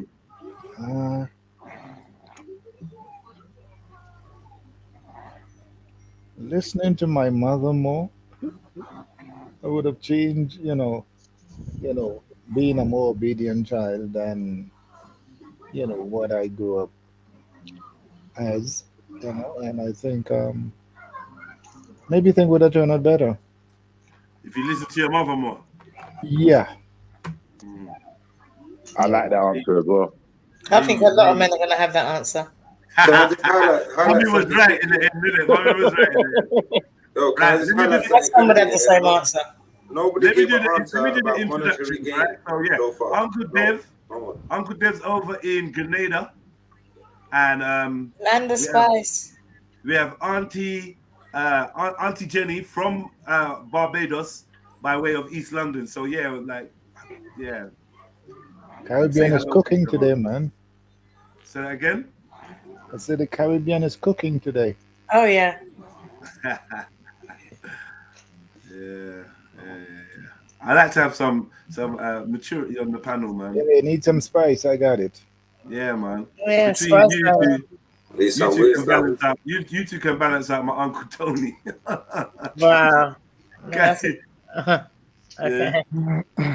Uncle Tony's 60, 60 plus, you know. No. Yeah, you don't think he's joking? He's young. Then again, what am I saying? No, I'm about 55. But Uncle Tony only looks 42 or something. He don't look older. He sounds younger. He sounds a lot younger. Yeah, all that anger, innit? Keeps him. Kissing All that fire keeps him young. Yeah. I'm in trouble with my uncle when I see him, boy. I'm in fucking trouble. You lot stay there. You lot are giggling. Well, there's lots of people out there with his same mindset. Yeah, he's old. And after watching that podcast, oh my gosh, I got called so many names. You see that picture that you put up of me now? Yeah. That was good. That was flattery compared to what they done to me. Is it? Oh yeah. The things that they called me, the things that they called me. It got to the point where I thought it sounded like a parody. I thought this can't be for real. Yeah. Because it just sounded like, like a mad rant and somebody behind, no face, somebody behind the screen. He's like, yes, I'm coming for you. I'm giving you smoke. Yes, the Coons are coming. Call the slave master. Hang the shoes up. It was like that. That's what it was. Uncle Tony was crazy. And it sort of got people riled up so I can understand where he was coming from. Auntie Jenny, what did you do? That was the whole purpose, right? What did I do? Yeah. I work for a white girl. Oh. A racist white girl. Apparently. The one we the one we reviewed with Sarah on the. No, I haven't seen. By the time you played it, I would think I was off already. No. We've reviewed her in the past. The ginger sister that talks with Sarah, chats to the women about that kind of panel thing. Chats to women. If you saw her, you'd recognize her. I know you've been there one of the times. You know who I mean when I say Sarah, right? Yeah, from High Park. Yeah, the white girl that he does a podcast with. The brother on the screen, the Jericho. Jet, you sound far away, bro. Like you're far from your mic. I'm not far from my mic. I just got a shit mic. Oh. I don't know what's happening with it. I don't know. It's like you can hear the room kind of thing. I don't know, man. What do I do again? When I first arrived on the panel, I thought that was Reggie with the straw hat. One sec, Shifo. When Is I it that first one? arrived on the panel. Mad. No? Sorry. What, the right-hand corner? Yes or no, man? Yeah. Yes or Are no? you That lot one. loud, thought man? that too, You you lot. know. Don't worry about it, man. Don't worry about it, man. Don't worry about it, bro. It's not that important. It's cool. I'll deal with it. People are mad. It sounds clearer now. It just sounded like you were far away, like you could hear the room. It's like it's not direct in the mic. You know what I mean? Everybody even can hear you in it, bro. Fucking hell. Yo, what one? yours is What's even it like worse. now? Yeah, it does sound more direct now, but these lot just seem That's intent better, on speaking every Nah, it's time cool. you Don't worry speak. about it, man. Seems to be happening all day today as I see well. what Every they're time on. you Yeah, speak, that's they what want they're to on. speak. It's Yeah. cool. Right. It's the nature of the beast, man. We just got to work with it. Can't get angry at it. Maybe he just got tired and leaned back in his chair. I've been leaning back the whole time, but how's it now? Better? It's a bit better still. That's cool. You're cool. I just need a new mic, I think. Actually sounds the same as before. What he does here is better, man. Yeah, how much does a new mic cost? I don't know what mic. Not much. Not much. Your And SM7B, your that's about microphone's the worst. $399 plus a stand, so about $5 Bro, bills. I'm on an But iPad. Andy, Jenny going to answer your mic. Can I just say though, Uncle Dev, yeah, what you said, I think Auntie Jenny's right. I think a lot of brothers will have the same answer as you, because even now it's burned into my brain now. I'm thinking about it, and you're right. You're right. Because when people ask that question, they just sometimes they don't think about, you know, what then? With me, it wasn't a regret. It was just a fact. Yeah. And you're not saying it's regrets. It's just facts.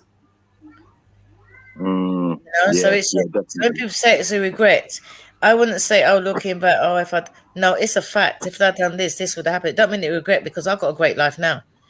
Yeah, I'm still with the same man now. So when you hear me say that, yeah, I would have been a virgin, would have married the same man, it's not regret, because I still got a good life.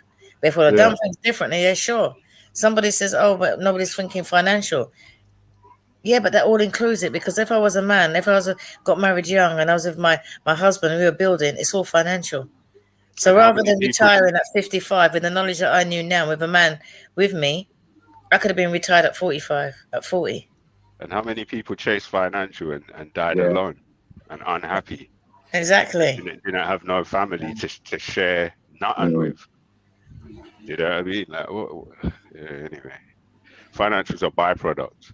Yeah, because I heard somebody say that nobody mentioned financial. But I'm trying to say that, you know, everything would have happened. I'm sure that if most of the men here listened to their mother, right, at the age they're in there now, they would have benefited financially. You know, so sister, that's a byproduct of that, right? But yeah, I'm agreeing with you. You see, what I meant to say was that nobody said that as the answer, as in the initial reason for changing something. And Just because you said that money's not important. I important. rated that about people because you could tell they're being genuine, not disingenuous. You get me? Yeah. Money's not as important in people's lives as they think it is. I think being happy and content is more important. Because some people are more happy and content when they have no money than when they do have some. Yeah, no. Very true. Family. I can't help. I can't help are but worth think. You know more than when money, you get me? I hear somebody like who was the last person I said? I think it was someone super rich. Mike Tyson? Was it Mike Tyson? Someone. And it was like, yeah, money doesn't bring you happiness. And I'm just like, you know what? I heard a lot of rich people say this. I heard a lot of rich people. I ain't heard a lot of poor people saying it, right? And I just think, but it's let me They're saying that. How many poor people that you know, right? Yeah. Have that say like got £1,000 and be happy, and when it's gone, they're miserable. They just get it. They just enjoy in this climate, what's £1,000? I can't even do the groceries. I do hear what you're saying, though. Yeah, I mean, it could be like a temporary kind of thing, but I think all joy is fleeting. All joy from its conception is designed to pass. It's not. I think a constant state of joy. I don't know what that is. That might be. That's craziness. Unnatural. Yeah, it's not. Yeah, you'd be crazy, right? Yeah. So joy is there to enjoy at the time. You know, explore, blah blah blah, and then crave it or look for it again or walk towards it again. You can see joy every day. I like hearing birds in the morning. I love that. Contentment is different from joy, you know. this feeling of yeah, I'm happy. That's like an extreme of the scale. But contentment is when you're in the middle. Yeah, you're just good. You're cool. Can I give an example of being content with yourself here? There's certain times that you might think about breathing, for example, right? And I've found myself in that situation many times in life, and you just think, right, I don't even control my own breathing. Like it's there. It's like timetable. It's done. When I need to breathe, I breathe, and that's just a blessing as well. You know, like these kind of things. You get me? I hear you. You know, when I was growing up, I always wanted to be rich. Can you speak louder, please? Because I love your accent. Oh. Well done, Jed. Well done. Jeez. When I was growing up, I always wanted to be rich because of where you came from and your family background, etc. But it's when I got a bit older and I went into the rich area to live. And I see how these people are so miserable. I see how these Are they miserable because they're born rich, uncle? Are they miserable because they're born rich or because they come into money? I feel like the ones that come into money, are they going to be miserable? The born rich ones, they got nothing to attain to. They got nothing to. You're right. You know, no the feeling ones of that achieve achievement, money being from rich, nothing, just born they're there. not going to be like miserable. You're right. But once you've earned it and you weren't rich, then of course, damn right, you're going to enjoy your fucking money, man. They end up binding out their rich parents over but nothing. you got to remember, it comes with a certain power. So they don't even come with a what? A certain authority, a certain power, certain, status. Yeah. And if you don't know how to manage that status, you tend to lose the value of it and lose the value of yourself. I hear you. I mean, I can't say I've experienced it, but I do. I have experienced it.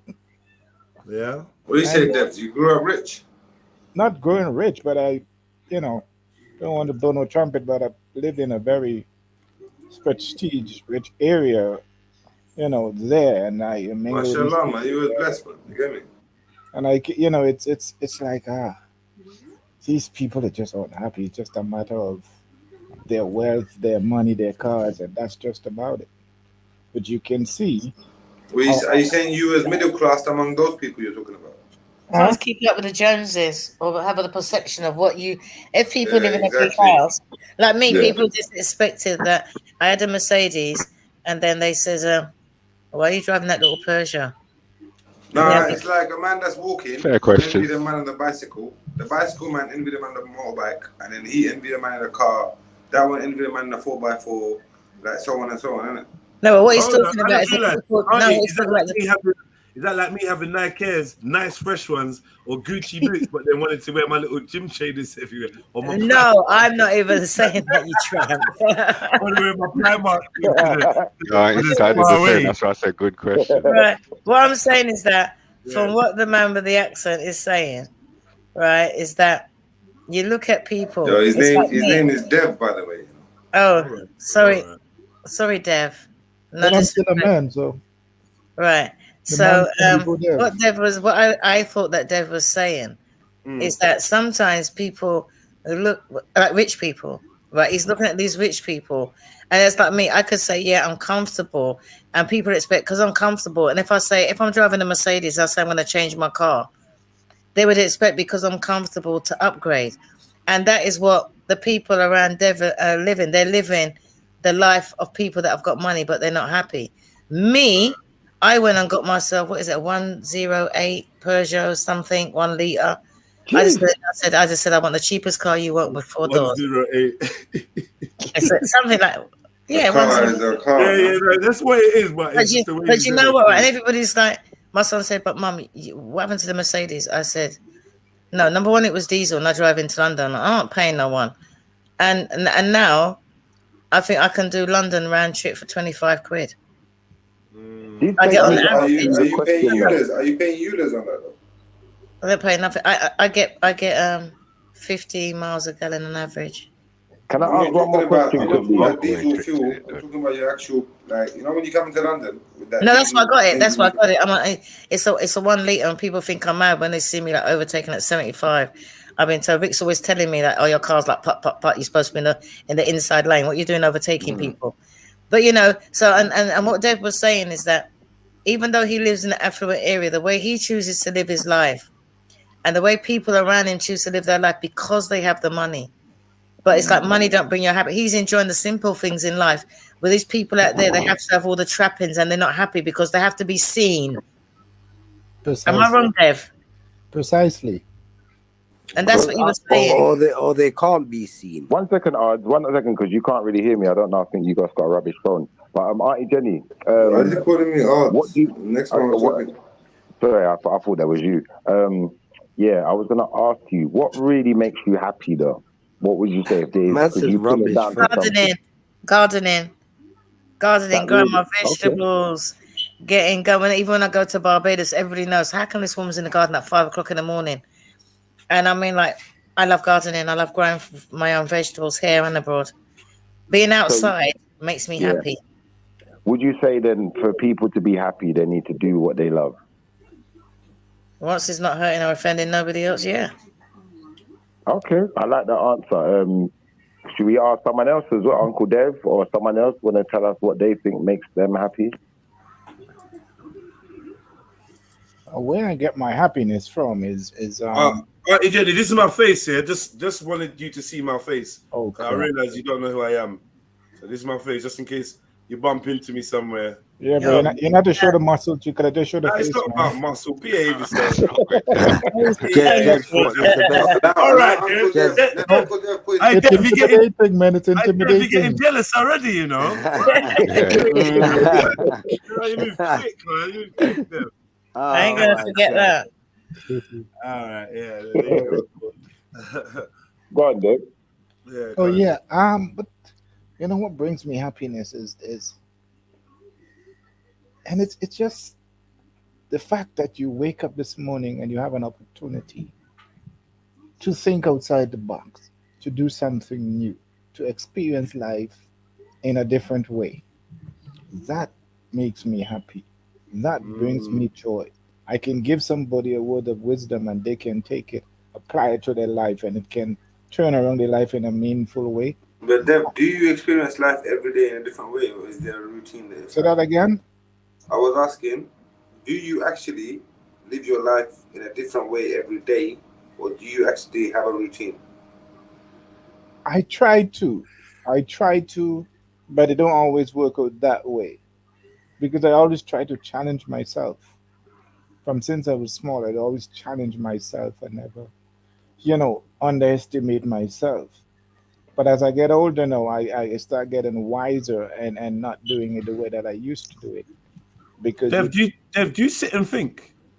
Do you sit and ponder? Yeah. A lot. Well, you do? And meditate as well. And meditate as well. Okay, I wanted to know. Because sometimes I wonder whether we in the West, we have too much time to think or not enough time to think. I can't decide. Meditation is good. I used to meditate every morning from I think it was 5:30 for an hour. Do you guys consider praying as a meditation? What is it you do? I do my own thing. I just joined up with some people and done an online thing. Praying is a meditation. All I did for me, it was just breathing and just learning to withdraw. Just being aware of everything around you, but because I am a very, what's his name that was on here? The man that went and came back. I'm terrible with names. Tony Brown. Tony Brown. And just from somebody, I might be wrong, right? But you see, when you get agitated, you will find that if you consciously think about it, you hold your breath. Yeah. To calm myself down, I just learned to breathe properly and calm myself down. So sometimes, even before I think, you know what, they're getting on my nerve, I was just like, you know what, let me just take time out and just breathe. And I think the meditations help me. You know, when you breathe. Where did you say you joined the group to learn this meditation? Yeah. Do you mind just asking what kind of group it was? I'm a bit eccentric. Now there's a group of people called the Pineal Foundation in Portugal, where there's a group of people and they've bought their own land and they're doing their own thing, and they're trying to do their own sovereignty and things like that, off the land, off grid. So you think they're gonna be like or country. You know what? Sometimes it's like it's just better just to let people talk than constantly keep interrupting with questions that they're already gonna cover. Just let the sister flow, man. Please. And what it is, my theme tune, I actually got it from them. And then we was talking about, because he noticed the same thing that I said about, because I used to do it before, but sometimes you forget. And the difference is that years ago, every morning I used to get up and pray and do the same thing. Now I get up and I was doing the meditation, but I was still praying. Sometimes it was like, oh, please God, just let my legs stop cramping me. But God understands, because I'm just real even when I pray. Oh God, this has been going on for half an hour. Please let the time go faster, because I really ain't got time to meditate today for like an hour. And I'm just real with my prayers as well. But I find that in the mornings when I meditate, it just calms me down. And this person realized that when I was losing it online, I wasn't breathing properly. And we just came to the conclusion. He goes, oh, I do meditation. I said, what's it all about? And he said, oh, you want to go into the second stage? I said, no, thank you. I'm quite happy where I am, because I don't know what that involves. I have to do my research. I researched into the breathing bit. I can manage that. Let me research again. And so that's what I do. And they're a nice group of young people. And I'm due to go over there, I think May or June, to spend a few days off grid out. They want to put me in a house, but I want to go in a yurt. They got some really great tents out there, and I think I can do it. And it's a lovely place out in Portugal. So that when he does, like the young guy does meditation, I think he's about 36. So I just joined him. I think they do this new moon or whatever, but it was from one date last month. It was from the new moon, some 28-day cycle. I just done it, and it was good.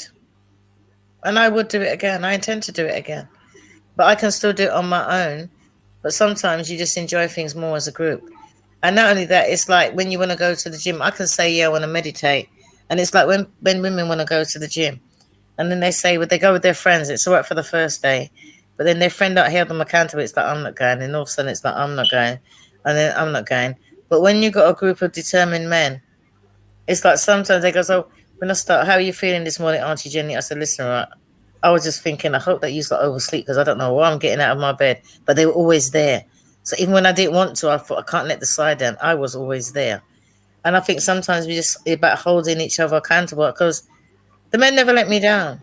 They always turned up. No, big up for that. And I think there's one question that I have to ask you, Auntie Jenny, only because of where we are and the kind of discussions we're used to having over here. We like to talk a lot about spirituality, religion, and stuff like that. Are you of any faith at all? What do you subscribe to, if anything, or do I you would not say subscribe? I subscribe to my own version of Christianity. Okay, big up, big up, big up, big I've up. been a Sunday school teacher. I've done my own Sunday school. Could you explain your version of Christianity, please? If somebody's speaking in tongues, I'm out of there, because I believe that speaking in tongues is everybody of our own language. So if there's somebody there, I went to a church and I took my friend, and she didn't speak any English. She was from Ghana. She had a Ghanaian Bible. And when the pastor, when they asked somebody to read, after that, he said, everybody with a different Bible, stand up and read the same thing. And it was amazing that you had all these different people in there who've been following it in different languages, all stand up and read the same passage in their own Bible. For me, that's speaking in tongues. I've been to churches where I've seen people falling down on floors, and what a lot of people don't realize is that I've got Asperger's, so to me, there's no gray area. People find it hard, but the way I am, but I am what I am. How did you Asperger's? How did you deal with, like, what is it? I don't know. Is there severe and then there's mild? I'm assuming, right? I'd say hypersensitive, hyperfunctioning. That's why when I wear the glasses, people wonder why they're tinted, because I'm light sensitive, and because some bugger stole my darker ones out of my car thinking they were sunglasses. Wow. You're hypersensitive to light, sound, water, sands, gluten. There's not gluten. They thought I was a celiac once, wheat and stuff. So yeah, there's a lot of things. I just found out lately, chicken, certain meats. So what you really like? You got some kind of savantism with it as well. What you really good at, abnormally good at, or is that just a myth that everyone with Asperger's is really good at What do something? you say I'm really good at, Carl? As a person, I know I'm into my food. I think I'm just good at anything. You see, with me, right, is that anything I do, I make sure I get qualified for, because I was tired of growing up with people saying, "Oh, she thinks she knows everything." So when I talk about food, I'm a qualified nutritionist. When I talk about people and medication and that, because I've trained to do that, so I can issue out medication in like homes and stuff like that. So there's nothing that I haven't done. When I talk about autism, because I specialize in it, because I trained for years. And so anything that I do, I always back it with a certificate. Then no one can tell me shit. I know somebody I know somebody that I know someone doing. And I don't know, and I think, and what I found really hard as somebody is that I remember going through all of my school years, and I remember coming to an examination, and I didn't like being put in the top. Coming from the West Indies, it was always like you always pointed out. Nobody knew the answer, but they always pointed out to you. So they didn't realize that you get bullied as a child because she was the one that knew everything. Especially when you're wearing national health glasses. You know what I mean? You've got buck teeth and a big head. It really didn't help. And I remember going to the exam room, and I remember them saying to me, I don't want to be in here. I don't know why you expect me to do this. It's stupid. Everybody's in the room. I didn't get it at all. And I remember the teacher saying to me, Jennifer, you have to write your name and the date. So I did. That's all she told me I had to do. Nobody told me that I had to do the work. So I didn't. So then when I realized what it was as an adult, I just went, and I realized that I'm ignorant. I hate people telling me what to do. I walk out of classes as well. If I think the class is stupid, I walk out. I ain't got time for that.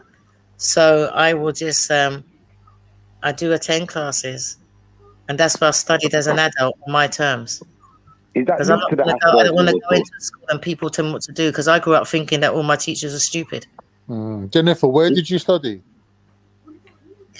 I studied, what's that place in Mere Street? There's a Hackney Community something. They done courses.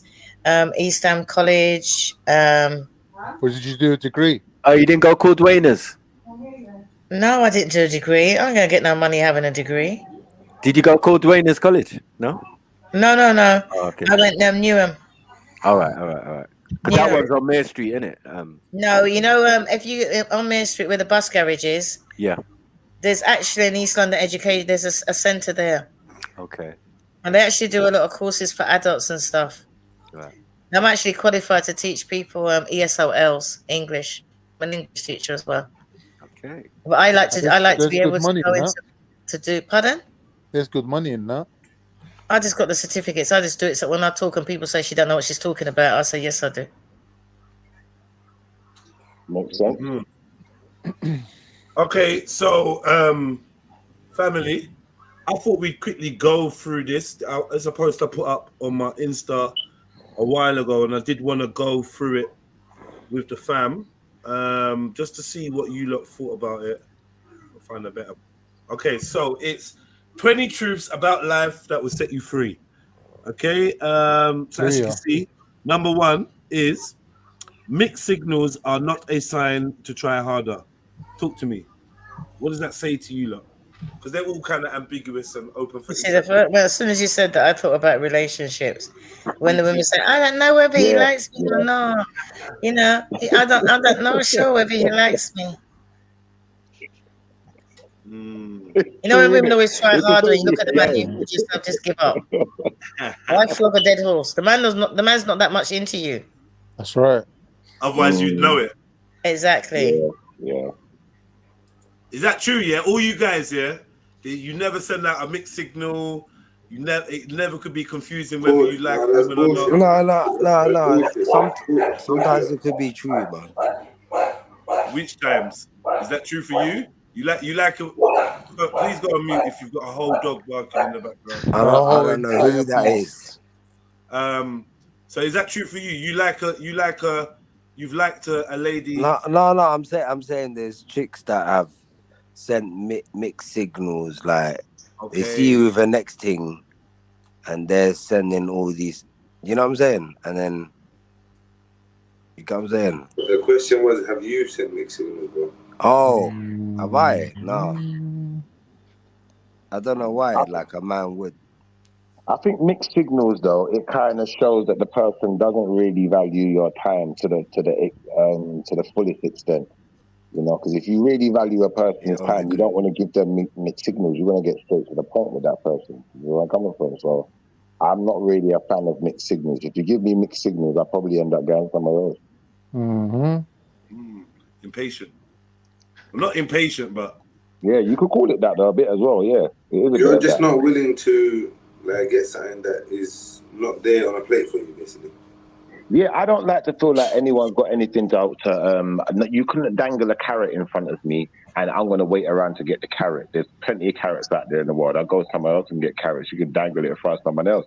That's my mentality. Yeah, like same, bro. Yeah, but sometimes shift it to the woman. Most women, you know, want to have that feeling that they are the prize, but not easy to get.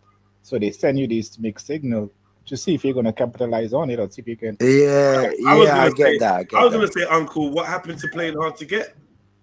Nothing wrong with it. It just that you got to read between the mixed signal. You just I don't know. I thought that was part of the fun though. Like, have none of the men ever like said to a bird, like, not said to a bird, like, you know, like sometimes when girls like you like a girl, and then you act like you're not really interested. You know what I'm trying to say? You act like you're not really interested, but really you are. So that's mixed signals, no? Yeah, I don't believe I did that. I've never acted like I'm not interested when I was. I've never really done that. No, I can't say I've done that because. you know what I'm saying? Yeah, that's your opinion, yeah. I don't think I've ever done that, you know. To be honest.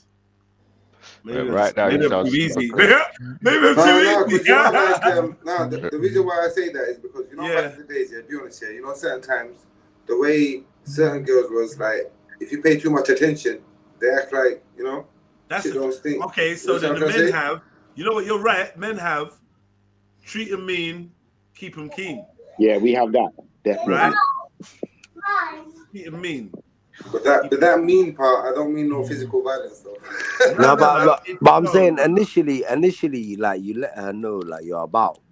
What you say? You're about there. What you I'm saying initially. I'm here. Like, I'm on it. Yeah, exactly. But I'm not like them guys to run you down. You kind of got to make that be known, especially if you might think maybe it's a woman that's had a lot of attention or a lot of suitors. You know, so you just listen. Yeah, I know my worth. I know my worth, and but Jedi, the woman could just be polite, and we can take it. The woman could just be polite to us and just be friendly, but sometimes we take it because of how we see the woman. Because remember, we operate by vision, and we might see her and she look attractive. Good point. You know, and she may be friendly and answering all your questions, and to you, she flirting and she's sending mixed signal, but she probably just being herself. But because the way we think and the way how we operate as men, we see a nice young lady, we're going to approach her. See what I'm saying? And we're going to talk to her, and we're expecting subconsciously or consciously a good reply from her. And depending on the reply that she gave to us, how we take it is another story. Right, I hear you. All right, MJ, where you at? Is there space for you? Oh, got a full house, man. And obviously, if you're not really in the chat, I can leave. No, I never said. Listen, cool. If you want to leave, then that's up to you, bro. You know. Yeah, I feel like I might feel like someone's playing mind games with me if they was playing this, especially if I'd already got the wrong idea, or you know, or it'd been made out to me that this person is having a particular type of interaction, and then you know you're playing hard to get or whatever it is. I feel like that's mind game. I hear you, man. Okay, so I'm gonna move on. Shiva. Sometimes it's fun though, man. I'm gonna move on to the next point because I'm just gonna. It's only fun when two are playing. Ooh. True. I'm saying no. I like True. that one, you know. It's only fun when two are playing. I like that one because a lot of people playing their own little mind game and on their own. They're like, oh, I know what you're doing, you know. I'm like, no, I'm really not doing that. And like, it's really, Yeah. It's awkward. that's very awkward still. I've experienced that a lot of times. Nah, everyone has it, bro. Everyone. Nah, it could be, but when it matches though, innit?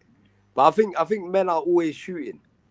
I think men are just trying to do this 3-pointer thing at all times. Some men are trying to do the dunk. Some man can do the dunk. Okay. All right, brother. Yeah, Thank you, man. Thank you. All right. Number 2. Sorry, Emzalini, are you there? Sniper, what's going on? You lot got all mutish and that. I wish I had the power to kick you two off, man. I'm here, bro. Sorry, I'm just ending a phone call. I'll be back. 1 sec. No problem, brother. Because you know I've got the chicken finger gets itchy. All right, cool. Let me go to number 2. It's on Friday still. All right. Money is not a reflection of worth. Definitely. 100. 100%. Rich people look like tramps. Does anyone disagree with this? No, I'm agreeing with it. It's not a reflection. I said, does anybody disagree? Money is not a reflection. I realize my mic's not loud. Does anyone disagree? And I agree. I disagree. You're lying. You don't disagree. You're lying. You're lying, bro. Sound different. You're lying, it, bro. Yeah. I don't believe it. Now you know what I was thinking about, yeah. Yeah. What's my mic like, by the way? Better now, yeah. Got a bit low again. It's gone low now. Yeah, it's gone very low. Okay. But this is better, right? Yeah, better. Yeah. Don't move. Just stay right where you are. That's what she said. That's what she said. Yeah. Right here. And he moved. Right there. Yeah, exactly. Don't obey instruction. Good. Okay, so D-Block, are you being serious? Do you actually disagree, or you just? No, I disagree. I'll tell you why. Yeah. Go on then.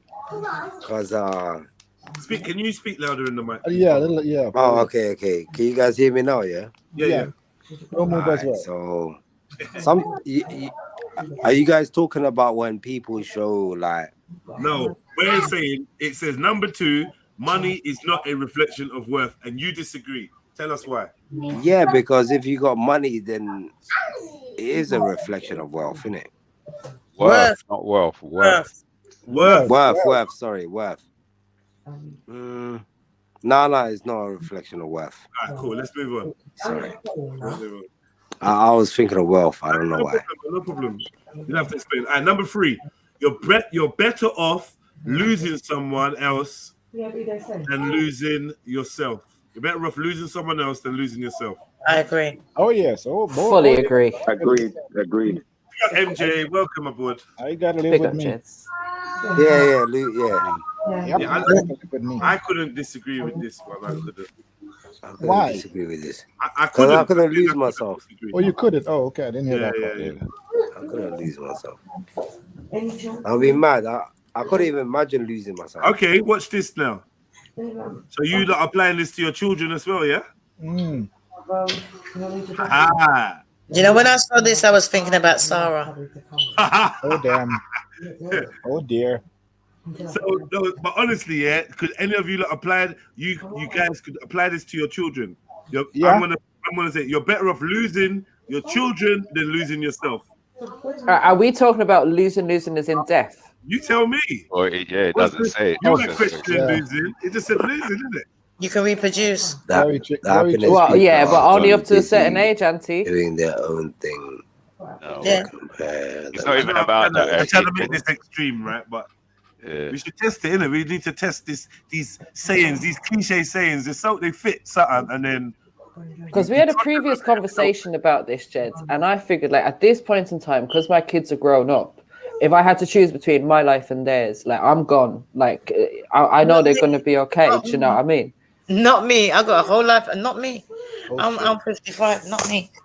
So you'd allow one of your children to die so you could live. I've only got one.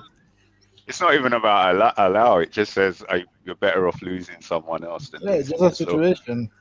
No. But what does I would losing say, mean? yeah, losing yourself, for my opinion, losing yourself is It's definitely like not losing your about mind. Losing your moral values and One these things. second. Yeah, but let me just give my one.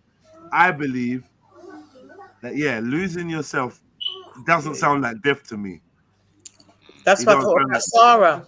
This sounds like What about Sarah. losing someone else? Does that sound like death? It could be. Yeah. Rather than just let her go, he lost himself. Morally lost himself. Ooh, never gonna let you go. I thought about that. On your podcast. And number 4 goes for him too. I'm keeping it on topic. Number 4's all to do with him too.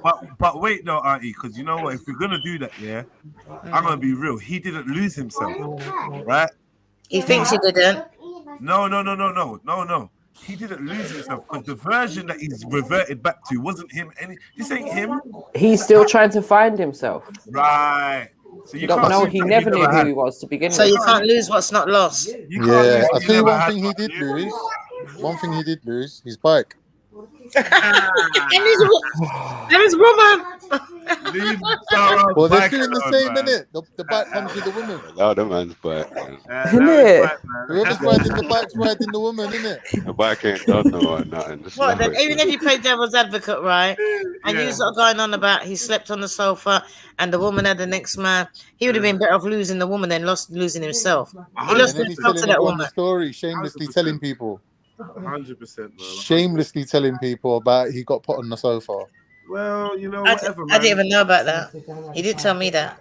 It doesn't necessarily go that he got put on the sofa. He slept on the sofa because he felt like he'd caught his gal in St. Lucia. Right. And then it transpired that she was engaged to this dude in St. Lucia. So when she came back, he was supposed to bounce, but because of housing and stuff like that, he just ended up sleeping around on the sofa for a bit. No, he didn't tell us none of that. This is really what it was. Yeah, but he said this on the whole podcast, the Baby Father podcast, his episode. He tells the whole story. If you want to watch it or review it or react to it at some point, it's there. I think you should. Yeah, that'd be mad interesting. If you react to You're that, not making me feel a bit sorry for him now. I'm gonna be honest. You're Make it a making me feel a little bit collaboration sorry for him. review. I mean, the personally, balance, I'm not as harsh on Sarah as a lot of these lot are. That's I'm what just I was saying. realistic. These lot are very harsh. I think for Khan, he's I don't know. It feels a little bit personal. I don't know what it is. Maybe to do with Islam or what. But he's not as egregious to me as he is to some other people. But it really rubs them up the wrong way. You know. That's why I said me and him have never been enemies. I never really despised him. I just feel that he can be dishonest, and he's obviously a hustler, and he's a manipulator. You know, but like, who isn't in today's day and age? You don't hustle, you don't manipulate. I could just call it out. You must manipulate something, even if it's yourself, your environment, something. Like, you know what I mean? It's not always a bad thing. Though. My the word manipulation is not a bad thing. This is true stories, yeah. This is like I don't know, man. It sounds a bit cappy, but if you're telling me 100, I believe you, man. I said to you, go to the Baby Father podcast and you can watch his account for himself. He tells you, you know what I mean? Out of his own mouth. Yeah, Sarah condolences to other, not condolences, but yeah, Sarah, man. It's a deep story. It's kind of deep, you know. The story's kind of deep. Like, you know, we was on that note, doing all kinds of laughing and bants and whatever, because we kind of cold. But I did say at the time, the story's kind of deep, man. And you know, but he sounded like he was simping a little bit. But in a way, does he, like, not to say that he deserves it, yeah, but if you're the kind of person who's not loyal, you're not loyal to your friends and the people who put their trust and faith in you, then maybe you can't expect so much loyalty out of this world. Maybe that's why things are done the way. You're gonna have to judge his loyalty to his friends based on who he considers a real friend. Now, who's to say that whoever Pearl or whatever else to come up? Because to me, it seemed like he could still come up. Yeah, possibly. Opportunity. So we can't say that he could be the most loyal friend. I don't know that. We can't stop making these assumptions about man. Yeah, true. It's just, man. You know, obviously, Auntie Jenny's telling us that Pearl considered him a friend, and we have to take her word for it. We don't know what was in Pearl's heart. When I read Pearl's tweet, she said maybe she just put it on a brave face, but she said basically this is business. I don't know if that just means the contract. She's not really talking about the personal relationship. She's just talking about, you know, the YouTube and that's business. But you don't bring your child into business. That's what I was saying. I met his son in Pearl's house. I hear you. You don't. I don't know. Some kids work in the family business and that. Yeah, I don't know. No, don't forget, right? He only has his son on visitations. He co-parents, he says. Yeah, he does. Yeah, because of everything. I think she even tried to Did she try to pass off for you as his? No, she wasn't. She's not sure about her child. She's pregnant, right? Well, he did tell me that. All I knew is that he met her and she already had a child when he met her. And then they had a child and they got engaged to, and then she cheated on him. She had a whole next man and a different life. I think it was in St. Lucia or somewhere. Yeah. She was engaged to a guy in St. Lucia, and then when she came back, she started doing a thing with somebody, and he caught her car parked up outside of some yard. He phoned this gal, and she said, "Yeah, I'm on my way back from work." This is where he realized, well, go on. So he said he booked past, got his car, or he whatever. He went and got his car, and I think he said he followed her or something like that, and whatever, I don't know. That's how it came on. Nah, the geezer dropped the girl home. He saw her car. The geezer pulled up outside his yard. He saw her car with his gal and dropped her off. And then she said to him, "You're changing living on the sofa thing ain't working out." No. He saw her car somewhere it shouldn't be. He phoned her. And she was saying she's somewhere she's not. And then he either went to get his car, bop, whatever, and come back, or something like that. And that's how he established. He basically done a little bit of a stakeout, innit?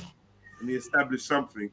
I must have missed the part about the stakeout. I remember him saying when she came home, he confronted her, and she turned around and said, "Look, the stain on the sofa thing ain't working. Pack up your shit and leave." Yeah, that's right. I don't know about her getting dropped off home and that. But yeah, no, he pulled up. He was outside the house though, innit? The guy in his car. I don't know. Anyway, okay. Number 4, the happiest people are too busy doing their thing to compare themselves to others. Facts. Yeah, miserable people watch what other people do. No, I don't know actually. No, in fact, you know what? No, not necessarily. Not necessarily, because it depends on what makes you happy. I think after listening to the answer to that question earlier in reflection to what Auntie Jenny said and what Dev said, I feel like if you're a certain type of person, you might be more happy looking at other people and pointing at other people than looking at yourself. Some people would say that's not really happy. Yeah, but that's a happiness. Comparing yourself. Is that happiness, though? That's not happiness. That's comparing One's like insecurity. to somebody They else. could be happy though. They could be happy. I don't know. I don't really know. But if someone really enjoys that and that's really their thing, maybe. Happiness is subjective. It becomes subjective. It depends on who and what they're looking for and what they define of that their happiness. Yeah, do you see it? That's where I'm going with this, in the sense of it being subjective. Because if you know Shipper, you know that Shipper's like this. I don't believe in the word happiness. I think it's a falsehood that we live in, and we have these delusions of happiness. But what we're really feeling is satisfaction. We're either satisfied or unsatisfied. That's just my opinion, though. Yeah. I mean, look, I've got a pizza going out. You could probably do it. I agree with that anyway. Because I think it's like when you're in your lane and you're just happy, and I think that's why I just stand out, because I don't compare myself to anybody because I'm interested. I'm interested. So I mean, not in any competition with anyone, whether it's how they dress, how they look, what they eat. I don't really care. When you say happiness, you can change it. Don't change that word to the most contented people. Auntie Jenny, would you allow someone to make you happy? Nobody can't make you happy. They can make you happier, Yeah. but they Yeah, can't make there's you actually. happy. That's why women, And I even had that on my show when the women come and say, "Oh yeah, when I get my man, I'm gonna be happy." I said, "Why does a man want to be? You're supposed to be happy before you have a man." Exactly. I said, "I was happy before I met my man. My man makes me happier. So If they I should wasn't with him, contribute to your I'll still be happiness, not happy." Right, and how are you going to get a man if you're not happy You know, anyway? it's like one of my pet hates is when someone says, "Oh, they complete me." That means that you was incomplete, incomplete, and then you get into Yeah. relationships. You fucker, yeah. There's some stupid things, man. But people mean it, and you know, it's like I don't know, man. Do you guys not think that some people have a more naturally competitive nature though? Like I feel like some people, like people who are into sports, whatever. You could say me, but I'm just saying some people I believe have a more competitive nature. You get some people like I'll be honest with you, I've got a brother, he's very I know you passive, got like, some he people don't that think like that to they can win see- any arguments. We know, Schiffer. That's We definitely have met a few of those people. Okay, fair enough. I get you, but seeing as we're not going down that No road at need this to moment, argue the we're having points. a We agree cordial with you. conversation. MJ, you trying to smoke is not a good idea. Yeah? I'm gonna go on mute for a minute and let her calm down. Go on. Thank you, Schiffer. I appreciate you. You know when that man said that he lived in a rich area. Now I'm terrible again. The man from Guyana. I'm never gonna remember names because I'm terrible like that. Dev, Uncle Dev. Dev. Grenada, not That's it. Now Guyana. I see him up there, Dev. Yeah. You know, without my glasses, unless it's right in front of me. But that reminded me of him. Right. In the area that he lives in, what he was saying about the people. Yeah. You know, everybody else is comparing himself to everybody else because they all got money. Yep. He's just happy in his own lane doing his own thing. Right. He's too busy doing his own thing to worry about what they're doing to compare himself, even though they might all have the same kind of house, all have the same kind of money. And But that's what's the root cause of you ever comparing yourself to anyone for any reason? What's the root cause? jealousy and insecurity. There you go. Yeah, because you're simply not happy within yourself and you're looking at other people that you see to be better and comparing yourselves to them because you don't feel like you're good enough. All right, let me ask you a that's question, yeah? When your mom says to you, do you know how much kids ain't got this? She's teaching you to compare yourself to others, is she not? How many of us say give it to them then? Send the food to them because we don't want to eat it. I would Or never thought it have at least. bravery. That's a clap. That's an instant clap for me, you know. Yeah. I would have clapped instantly. But I don't think that's obviously it's a comparison thing, but I feel like when parents say that, it's more to make you feel guilty. Look what you have and they don't. Right, but the point what I'm saying is even people that appreciate what they have often use what other people don't have to find that gratitude. I was saying what you said about the food and that, right? Yeah. How many people are out there fat and overweight because of that? Do you know what I mean? Because they always compare themselves to hungry children. I'm thinking I can't leave no food back because they never had it and I've got it. How many people you know that force themselves to sit out there? No, I'm serious. Force themselves to finish a plate. And you can see they can't eat anymore. There's people out there that are conditioned to finish a plate. Do you know what I mean? I'm conditioned to finish a plate. I feel like it's cultural. I was just raised that way, innit? And I raised my children the same way. No, I tell them leave it behind. And what I do, I try not to. My rule is, right, when I have the grandkids, you put it on your plate, you eat it. So you best put a little bit at a time. So what about, you see someone's like a basketball player, then, yeah? And then they say that they're not going to be happy until they're the best at the game. They've won everything. They're not going. That's what would make them happy. Would you say that they live in a falsehood? No, they're just well, not obviously, happy. but they have a competitive nature. So they're happy when they're competing with others. Until they reach that goal, then they're not going to be happy. So they're not happy. Simple. They're not happy, innit? Okay. You could be hyper competitive as well. What if they are winning? What if they're like a LeBron James? They've won everything and they're continuing to win, and that's what makes them happy. Like, would we say that they're living the You're falsehood then? confusing us, bro. Are they happy or they're not happy, cuz? Well, this is the thing. Some people are happy when they're winning. If they're No, but losing, this they one might not you're be. But talking LeBron James is winning right now. He's winning right now. So would we say that if he says that winning is what makes him happy, would we say that that's incorrect? LeBron James is out with injury, so he's not winning nothing right now. Can't even play. And Yeah, and but he has you've no got all idea. the envy things, brother. You want everything. That's what I mean. All right, bro. Chip, fix your mic as well, please. We can hardly hear you. Now, I'm just But then saying, you some can say people, that's yeah, temporary some people seem to be happier when they can compete with others. Is the point I'm trying to get across. And obviously, that's not everyone's nature. But would we at least agree that some people that might be their nature? I think if there's something that they're competing in, then they deserve to do that, whether it's weightlifting or a sport. If you're competing and you're in a competition, you have to compare yourself with others. But some people spend life in a competition when nobody's in competition with them. True. I hear that. Yeah, makes sense. Yeah. And then they're just like, yo, why are you always trying to compete? Oh, you're not happy. You're not satisfied. You're not content with what you have. Yeah. Because you can go out there and you can buy outfit, Caribbean, right? no? Somebody's gonna go and try and buy the same outfit but put themselves in debt. Yeah, it happened. Yeah, it happened over here a lot. Or match you. And what they do over here, they're gonna match you bottle for bottle. Oh, you bought 2 bottles. I'm buying 4. Oh, right. Yeah. It's always like competition. I hate people that's constantly in competition. It's a very uneasy vibration. You know what I mean? Because we can't definitely. We can't just be easy with what we have. It's just always something. And then I feel like when you should just be looking at me as a brother, you're looking at me like, oh, what, you got that? Yeah. And just, I don't know, man. I don't like that. It happened in December over here. People went to courts and different places and take out stuff to please the neighbors who don't give a shit about them. Put themselves in debt for foolishness because they want to impress for the season. They want to do TV. Keeping up with the Joneses. Go and credit Joneses have got everything. But it hype up around the December time, Christmas time.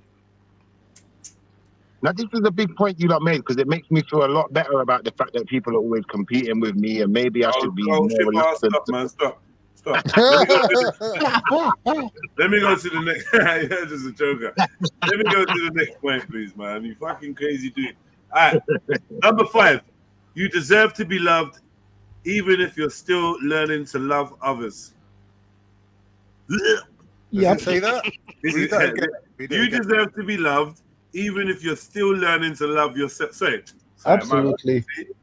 You deserve to be loved, even if you're still learning to love yourself. So apparently, if you can't love yourself, how can anyone else love you? This is what you deserve to be loved, but not by me.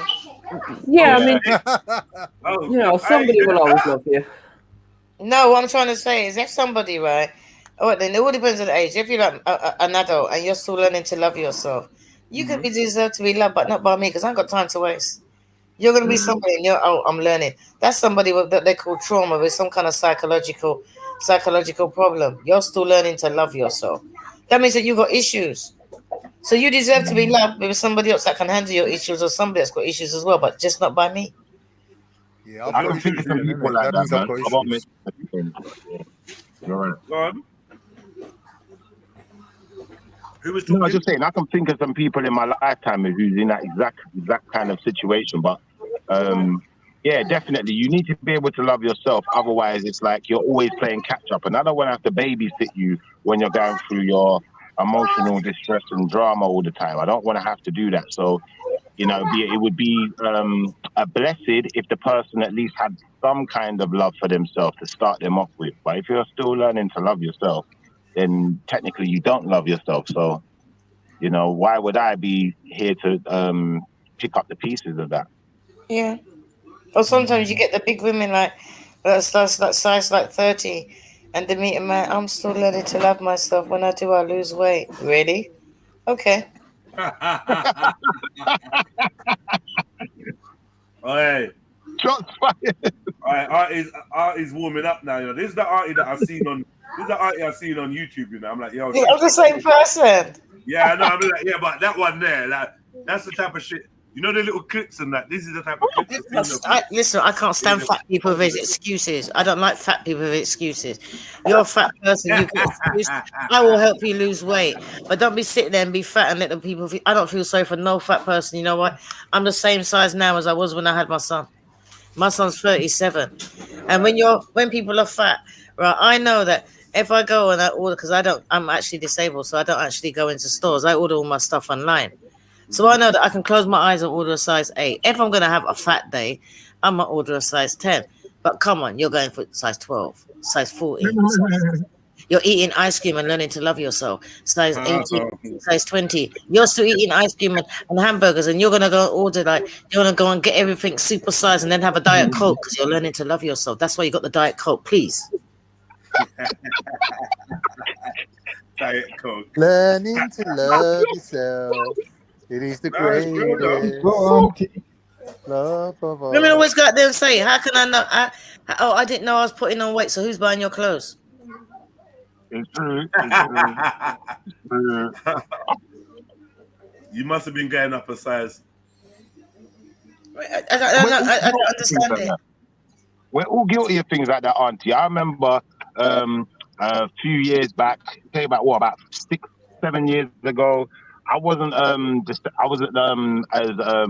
active as I am now. I was recovering from an injury. I got really, really skinny, and people started like, and you don't eat. You're not taking care of yourself, and it's like I had to make a calculated effort to say, do you know what? I'm gonna go to the gym every day. I'm gonna make sure I eat at least 3 to 5 times a day, every day. And if you don't put in the work, you don't get the results. So I feel like, you know, a person who's not putting in the work, can you really say you love yourself like that? Or are you just making excuses for yourself? You see, and you were like that, but on the opposite, I went through a stage where I didn't really care. Maybe I was learning to love myself, but I was just being a pig, right? I was just being a pig. And I went to Barbados and I put on weight. And everybody's like, oh, you look really good, but you know, in the heat, like, and then you realize that when you get up from a chair, it's like you wet the chairs, you know what I mean? All the sweat, your legs are rubbing together, all underneath you put on a t-shirt and then you got all the marks. Do you know what I mean? And then people are like, when I came back, people lie to you. Oh, you look good and healthy. Yeah, size 12. I look fat. I was uncomfortable. Do you know what I mean? It was horrible. So then my man said to me, like, you know what, right? You're getting a bit fat, ain't you? I said, yeah, and I weighed myself. I said, I put on 4 pounds. He goes, nah, you put on more than that. Listen, I lost that 4 pounds. I'm back to my size 8 to 10. I ain't never going back up to a size 12. If I go up to a size 10, that's like a red flag for me. That means like, hey, you know, after that it's size 12. And just for the fact that size 12. And not only that, because I decided I ain't buying no clothes for a year. So for me now to go and put on weight, that's a waste of money. I still got stuff when my son was little. So why am I going to go and waste money buying more clothes? Why? Because I can't control myself. Because I'm still learning to love myself. I love myself. That's why I try and keep myself in the best nick that I can. Ladies, I hope you're listening. But yeah, man, I think that for me, it was one of the sisters. In fact, it was one of my older sisters that got onto me and was like, you know what? You weren't like this when you was younger. You didn't look like this. You don't look like the same person. You don't look healthy. And it's like, I feel like you have to kind of know yourself a bit as well and know how you're supposed to be. Because some people, I don't know, I feel like they kind of lose sight of themselves and what they're supposed to be and how they're supposed to present. With me, all of my family are big. And I'm the smallest, flattest one. So everybody expects me to be big. But no, I'm happier as I am. Now they realize that, you know what, you're not really big, are you? You're tiny. I said, I'm glad you realize that. I just wear baggy clothes. Yeah. Yeah, I appreciate that answer, man. That was a big answer. So, okay. Next one.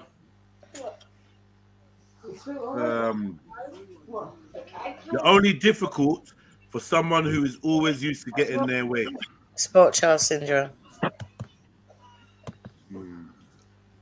Only difficult. Yeah, I suppose it could actually be a thing. Yeah, definitely. Some people are definitely difficult, man. Some people are just super hard work. You can even put that down to children, especially when it's half term. As a glamour, when they come over, do you know what I mean? Then when you say, oh, it's like, oh, but glamour, I don't really care. This is my house. You know, but I don't care what your mum does, but I don't care what your dad does. So now they know that you might think I'm difficult, but this is my house, my rules. You're here. Deal with it. And sometimes that's what it is, that when you're being, it's just because somebody's just spoiled. Somebody is spoiled that's entitled to everything. And when they don't get it, or as the young people call it now, when they get pushback, you see, because I'm learning the terminology. Pushback, when they get pushback, that's when you're difficult. But when you don't give them any pushback, it's all right because you love them, innit? Because you're letting them do whatever they want to do. Whatever, yeah. It can be dangerous to a child. Yeah. That's super dangerous. Yeah, definitely. I get that with my daughter sometimes. She might ask me for something that's ridiculous. and I have to remind her, you're not a baby no more. You're an adult now. Like, you can do things. You've got hands, feet. You know, if you want things, you can't just expect to just always just get it and put no work in. It don't work like that in life. So, 100%, Big up, 100% Shells. I agree with you. Big up, Shells, and good to see you. Glad you came along, sis. He's doing it. Come on, big head. Go on. I'm even like that myself, though. I have to check myself because I like to get my own way. Like, even today, because you're here, Auntie Jenny, and I thought, you know, we've got a new guest. I've been on my best behavior today. Listen, I've been on my best I'll behavior catch you in a today, bit, man. today Big I up wanna everyone. present Big up myself Auntie. particularly Big up well. everyone, man. I'm gonna get my way. Yeah, I'm gonna get my way today. This guy. Wow. Nah, man. You see, because I'm used to My dealing with behaviour's not small always children as an this good. ex-foster carer, it weren't gonna happen. It weren't gonna happen. Not with me. If you're a sport and you want to get your own way, be around somebody else. I can hear it. Because it's never gonna happen. Makes sense. They're probably gonna ask you to be around more when I'm around because I will behave when you're here. If you ever knew this guy that's talking to you, man, if you ever knew who you was chatting to, yeah, how he goes on, I'd love to meet him in person. I'd love to sit down and have a coffee with him. Just meet him on here another day. You'll get to meet him again. This conversation is different. I reckon he might have a little bit of Asperger's going on still, but be a teacher for. Yeah, I do actually diagnose people with it. Yeah, you got to listen to this guy, Schiffer. He's on his best behavior right now. Who, auntie? If you heard him 24 hours ago, it was a whole maniac, different man. story. Trust me. That's why I said that. Why are you trying to do put your tongue away? That's why I said that. Because this guy. Sometimes they just stick. You'll find that sometimes people just stick on one topic. They stick with what they know, and because they know it and that's what they believe in, they just stick with it. And that's why with me, rather than I'm on these people Asperger's, rather than do that, I go and get qualified so I can talk my rubbish because I've got a certificate to back me up. Yeah, Schiffer's got the power of freestyling. Anything I'm interested in, and with me, I never go and learn something if I think I'm gonna fail, because I can't take failure. So I only go and learn subjects that I'm interested in. I'm very much like that as well. It makes sense as well because it's not that I'm scared of failure, but it's like I feel like it's good to know your own limitations and know. I think it's a waste of time if I do you don't want to waste your time. Yeah, that's it, exactly that. And obviously, these guys don't know me that well, but anytime the auntie's around, you know, there's big people in the room. I try and put my best hat on and present myself a certain way. When the kids are in the room, all right, well done, Schiffer. Big up. It might be a bit different. Hello. Big up. Hello. Hello. Juices of growth. Hello. Hey, what's up? Hey, what's up? I just have a quick question for Auntie. I would like to know about those. First of all, where are you calling from, boss? I'm calling from the US.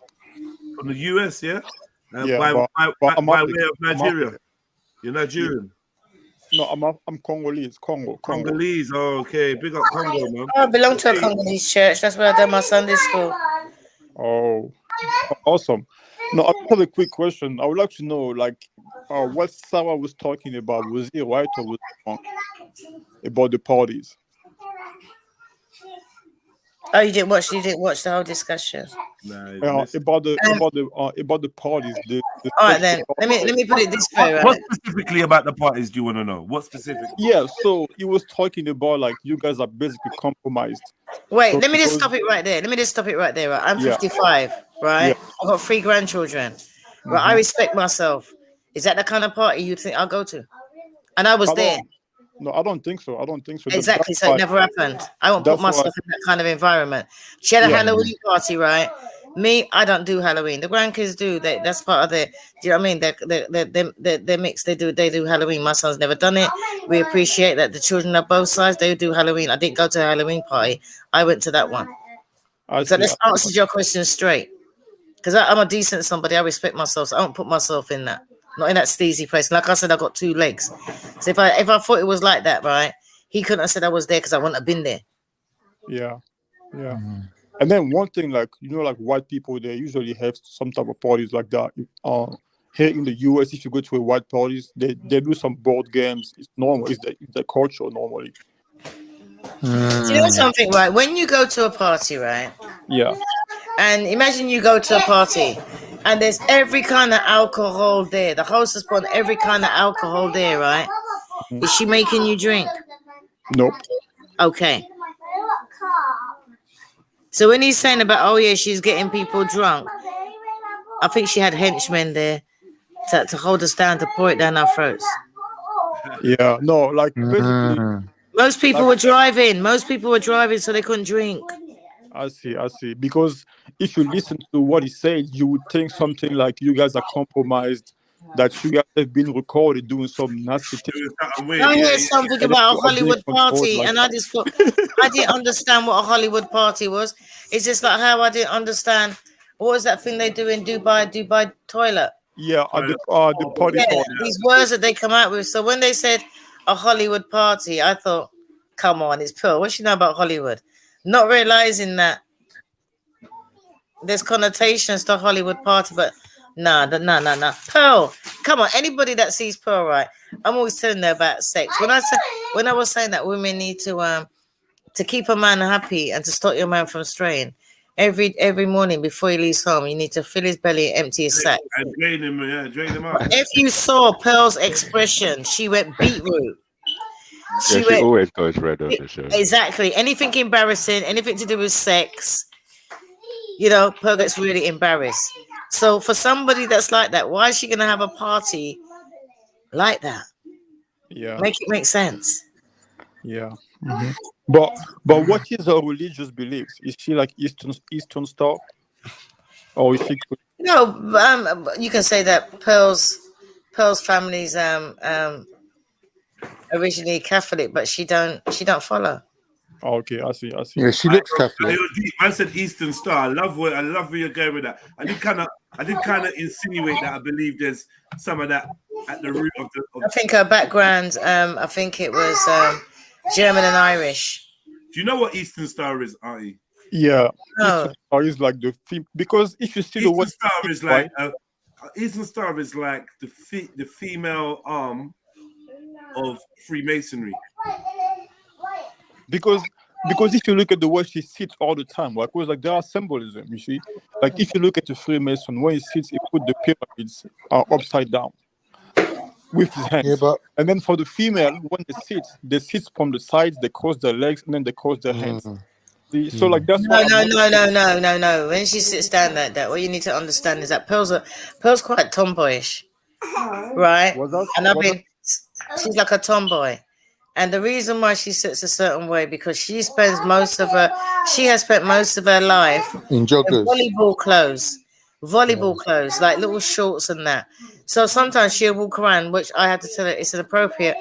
But this is someone that's used to being, like when they're playing volleyball, what they wear? Sporty. Right. She's used to wearing sporty clothes.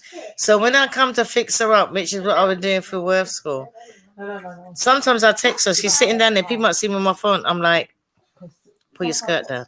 No. Yeah, I see what you're talking about. Put your knees together. And if you notice, in the early videos, how she sat, and now I said to her, put your knees together, your ankles together, and swing to the side.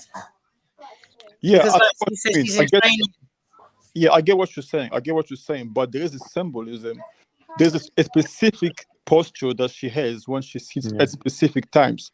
Yeah, but you're teaching us about that now. We don't know about that. You're showing us. Okay, I know some that makes I'm not going to go deep into it, but just know that those people... but who should we be scared of? The one who knows about it or the one who don't know about it? Okay, no. Okay, so I don't know, don't bother me. When it comes to things like that, you see, I'm strong enough to defeat anything, right? Because I walk with God. I don't walk on my side. I don't walk on my own. That's how I can walk anywhere and take on anything. And when I walk into somewhere, I don't walk in like a victim. I walk in because I don't walk in on my own. I walk in with my shoulders back. I say what I like because God has given me the authority to speak, not man. No. So what I'm trying to say is, so whatever you believe she's doing, if she was doing it, my faith and my God will defeat that every time. No, of course. That's right. You can hang around the Freemason, but he's not going to force you to do what but Pearl like that deep. Trust me, Pearl ain't that deep. What's that? Pearl is not that deep. Yeah, of course. Of course, she's not deep yet. Or at least she's not. Yeah, okay. Anyways. Pearl's not a Mason. Is that better? Pearl's not a Mason. Pearl's not part of no clout. Pearl don't do no symbols. Pearl is just a gawky person that's got long legs and long arms and long legs and sits awkwardly. That's it. Yeah, I see what you mean. No, I mean, it's not an awkward position, but it's a specific position at a specific time. You know, like that sends signal to the sisterhood or the brotherhoods. But I know what you mean, though. I'm not saying when she's on the podcast, she's got her chair over to the right with a computer desk, and that's the same one that I have when I do my show. Yeah. I mean, anyways, I'm not gonna, because like it's hard to understand those stuff. Like if you don't really do stuff, but. Listen, right, different symbols. You can put a thumbs up to somebody in one culture, it might mean something else to somebody else. So sometimes people see what they're looking for. No, honestly, I'm not looking for anything. Yeah, definitely. Right? 100%, Whatever you bro. think you see that ain't It's there. about perception. Yeah, it's definitely about perception. Like honestly, like there are some things where I'm not looking for anything, but because like if you know, it's gonna catch your attention. But at the same time too, even in Freemasonry, there are some good and some bad Freemasonry. Even if she was maybe that's just what you're used to, though. Maybe that's what you're used to. Yeah, some people will see that, and it's just not. It's not something that they acknowledge. Said that there's such a thing as good Freemasons. Yeah, we need to know. I know Freemasons. I go to Freemason stuff. I know Freemasons personally. Yeah, that's what I'm saying. Like there are some. There's a lot of black Freemasons around. A lot of elder men like in the 80s. I know. Well, is it a good thing though? Is it good? Is there any good in there? Yeah, there are some. Oh, me? Oh. Your YouTube in the background, please, Rick. There are some Freemasons that are doing the good work. So I'm not gonna say that she's bad because she's the East or she's a Freemason. But I'm just like saying like there are some things that I notice about her. But I mean, it's not a big deal. It's not a big deal. She's still like her good deeds still outweighs her bad. Apart from the sitting, what else is there then? No, I mean so far it's just the sitting, just the position, the posture, and then after. I always tell Pearl you need to sit with your back straight. Yeah, hold on. No, after the posture and the symbolism, and then after what Sarah says yesterday, and then seeing at how fast she grew in under a year, she even passed fresh and fit. So I was like something, I was trying to connect the dots. Because those people, they actually do some rituals like that, Because if what Sarah says is completely true, that means she might be into something. She might be into those dark stuff. Right. If that was true, that you think Sarah would have exposed her because he's a very intellectual man. Okay. No, after I heard what he said. No, after I heard what he said, right? The formula that he exposed is a formula that only a Freemason or those Eastern Star will use. But if you say so that it's not completely right, then I'm not going to believe that, because I even heard him speaking to Anton Daniels. Anton Daniels this morning. Do you know something, right? Look how you are going on the back. Look how fast Pearl's grown, right? And so you just come on, right? Look how fast I grow on. What am I into then? Who's Anton Daniels? So Sarah Garvey, he was on the show this morning, like a couple of hours ago, on Anton Daniels on YouTube, and he was explaining the story. So when he was explaining, like when Anton was asking him questions, I can tell that like there is something that Sarah is now, like that she paid Anton as well and had a consultation with Anton. Yeah, that's what I'm saying. Like you had a paid consultation with Anton. No. I'm talking about Sarah. He went on Anton, and Anton was questioning him. And after listening to what Sarah was saying, now I don't really trust him 100% anymore because, like, just the answers. You gotta watch that interview. That was he went on the wrong person's show because Anton don't take no prisoners and he ain't stupid. So if he thought he was going on there, remember what I said? She paid Kevin Samuels and she done a consultation. She also done the same thing to Anton. And not only did she say that to Anton, every time she wanted something, she'd phone Anton. And as her channel grew, she said to Anton, this is what I'm trying. If you do this if you do this, and this, then it will grow because I've tried it and it works. If you go over to Anton's thing, just on a side note, you go to Anton's page, his live stream starts with £100 donation. Americans are just built differently. Differently. Do you know what I mean? So you're saying that is it the 4 hour long one? That Yeah, the 4 hour, but it was you're there saying, during the last Sarah, hour. I'm about to go to the gym, right? No, but it was there, like it was there at the last hour, like Okay, cool. yeah, You're last saying, hour. so you're saying, I'm going to listen to Sarah, and you're saying that based on listening to him there, you don't trust him anymore. Anton's going to batter him. Anton's going to 100%. expose him. I think there was a motive. There was some motive behind his video. I don't think it is. Is like, I think there is something. There's like he's like and there was a reason why he uploaded a second episode and then deleted it today. Can I say something? Like, you see how you're doing your show now, right? Yeah. You see how you're dissecting it and how you do your show now? Yeah. That's Anton, but he's an older man and he don't take no prisoners. Yeah. And she's one of them people that she admired, and she actually flew over to America to have a consultation with him. She paid for a consultation with him. Because the way I see it, right, Sarah, okay, like she asked him to take 30% and to keep 70%. But if you think about it, right, even if he was doing his own YouTube, he's still gonna have to pay people to edit his videos, to do the thumbnails, to do everything, even the electricity, everything. But now he only has to go somewhere, sit down and talk, and that's it. And then everything else is handled for him. That's so much free time for him. So of course, if you take 70%, that means you're gonna pay the other people, the editing team, the production team, pay the electricity, pay all the bills, and then she gotta make profit for her business. Yeah, he got too big for his boots. He got too big for his boots. I bet Anton brought that up to him, innit? I bet Anton said it, innit? I think he talked about it at the beginning, but now when he was talking with Sarah, because he done a show before when it first came out. He done a show, and he actually said there was a girl, and he said it was a black girl that come on like how the women like to do and go in the chat and talk their rubbish, right?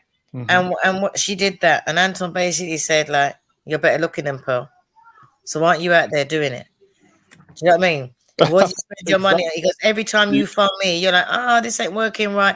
When Pearl phones me, Pearl's like, this is what I found out, Anton. Try this, this, and this, and this, because it worked. And I've tried to do this and it didn't work. What do you suggest? He goes, that's the difference. But you're here cussing her off when you're better looking than her and you can go and do what she's doing. Exactly. Like you can't, because like, okay, I'm not trying to simp for Pearl or something, but there is something about a person's aura or a person's presence in a certain place that makes her special or unique to make that YouTube channel. So you can do better than her, but it doesn't mean that you can do better than her. You know, I'm just saying. Oh, it's called the Millionaire Morning Show with Anthony Daniels. Yeah, that's him. But no, he don't mess about. And then like honestly, because I have a YouTube channel, it's called What I See. I'm gonna make a response to Sarah. You're gonna see, but yeah, okay. Anyway, link in the private chat for me, please, right now, for me, please, boss. Yeah. Because there is something, right? Okay, you guys are you're gonna see what I am about on my channel, but I expose some stuff. Okay, anyways, yeah, I put it in the chat. You guys can go and check it out when you guys have time. But I'm gonna make a response once I have time. But anyways, like to make those YouTube, like me for example, I have a small channel, but guys, I do it on my own. But it takes it takes so much time. It's very time consuming.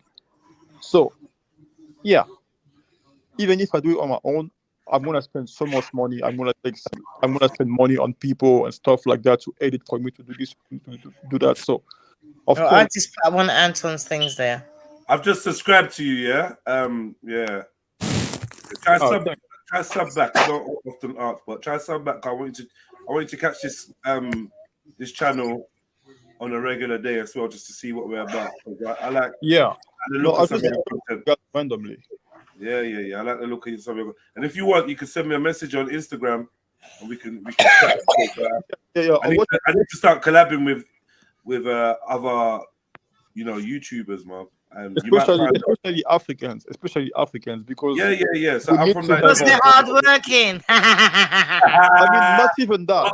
Not even that. No, everybody knows that was tongue in cheek.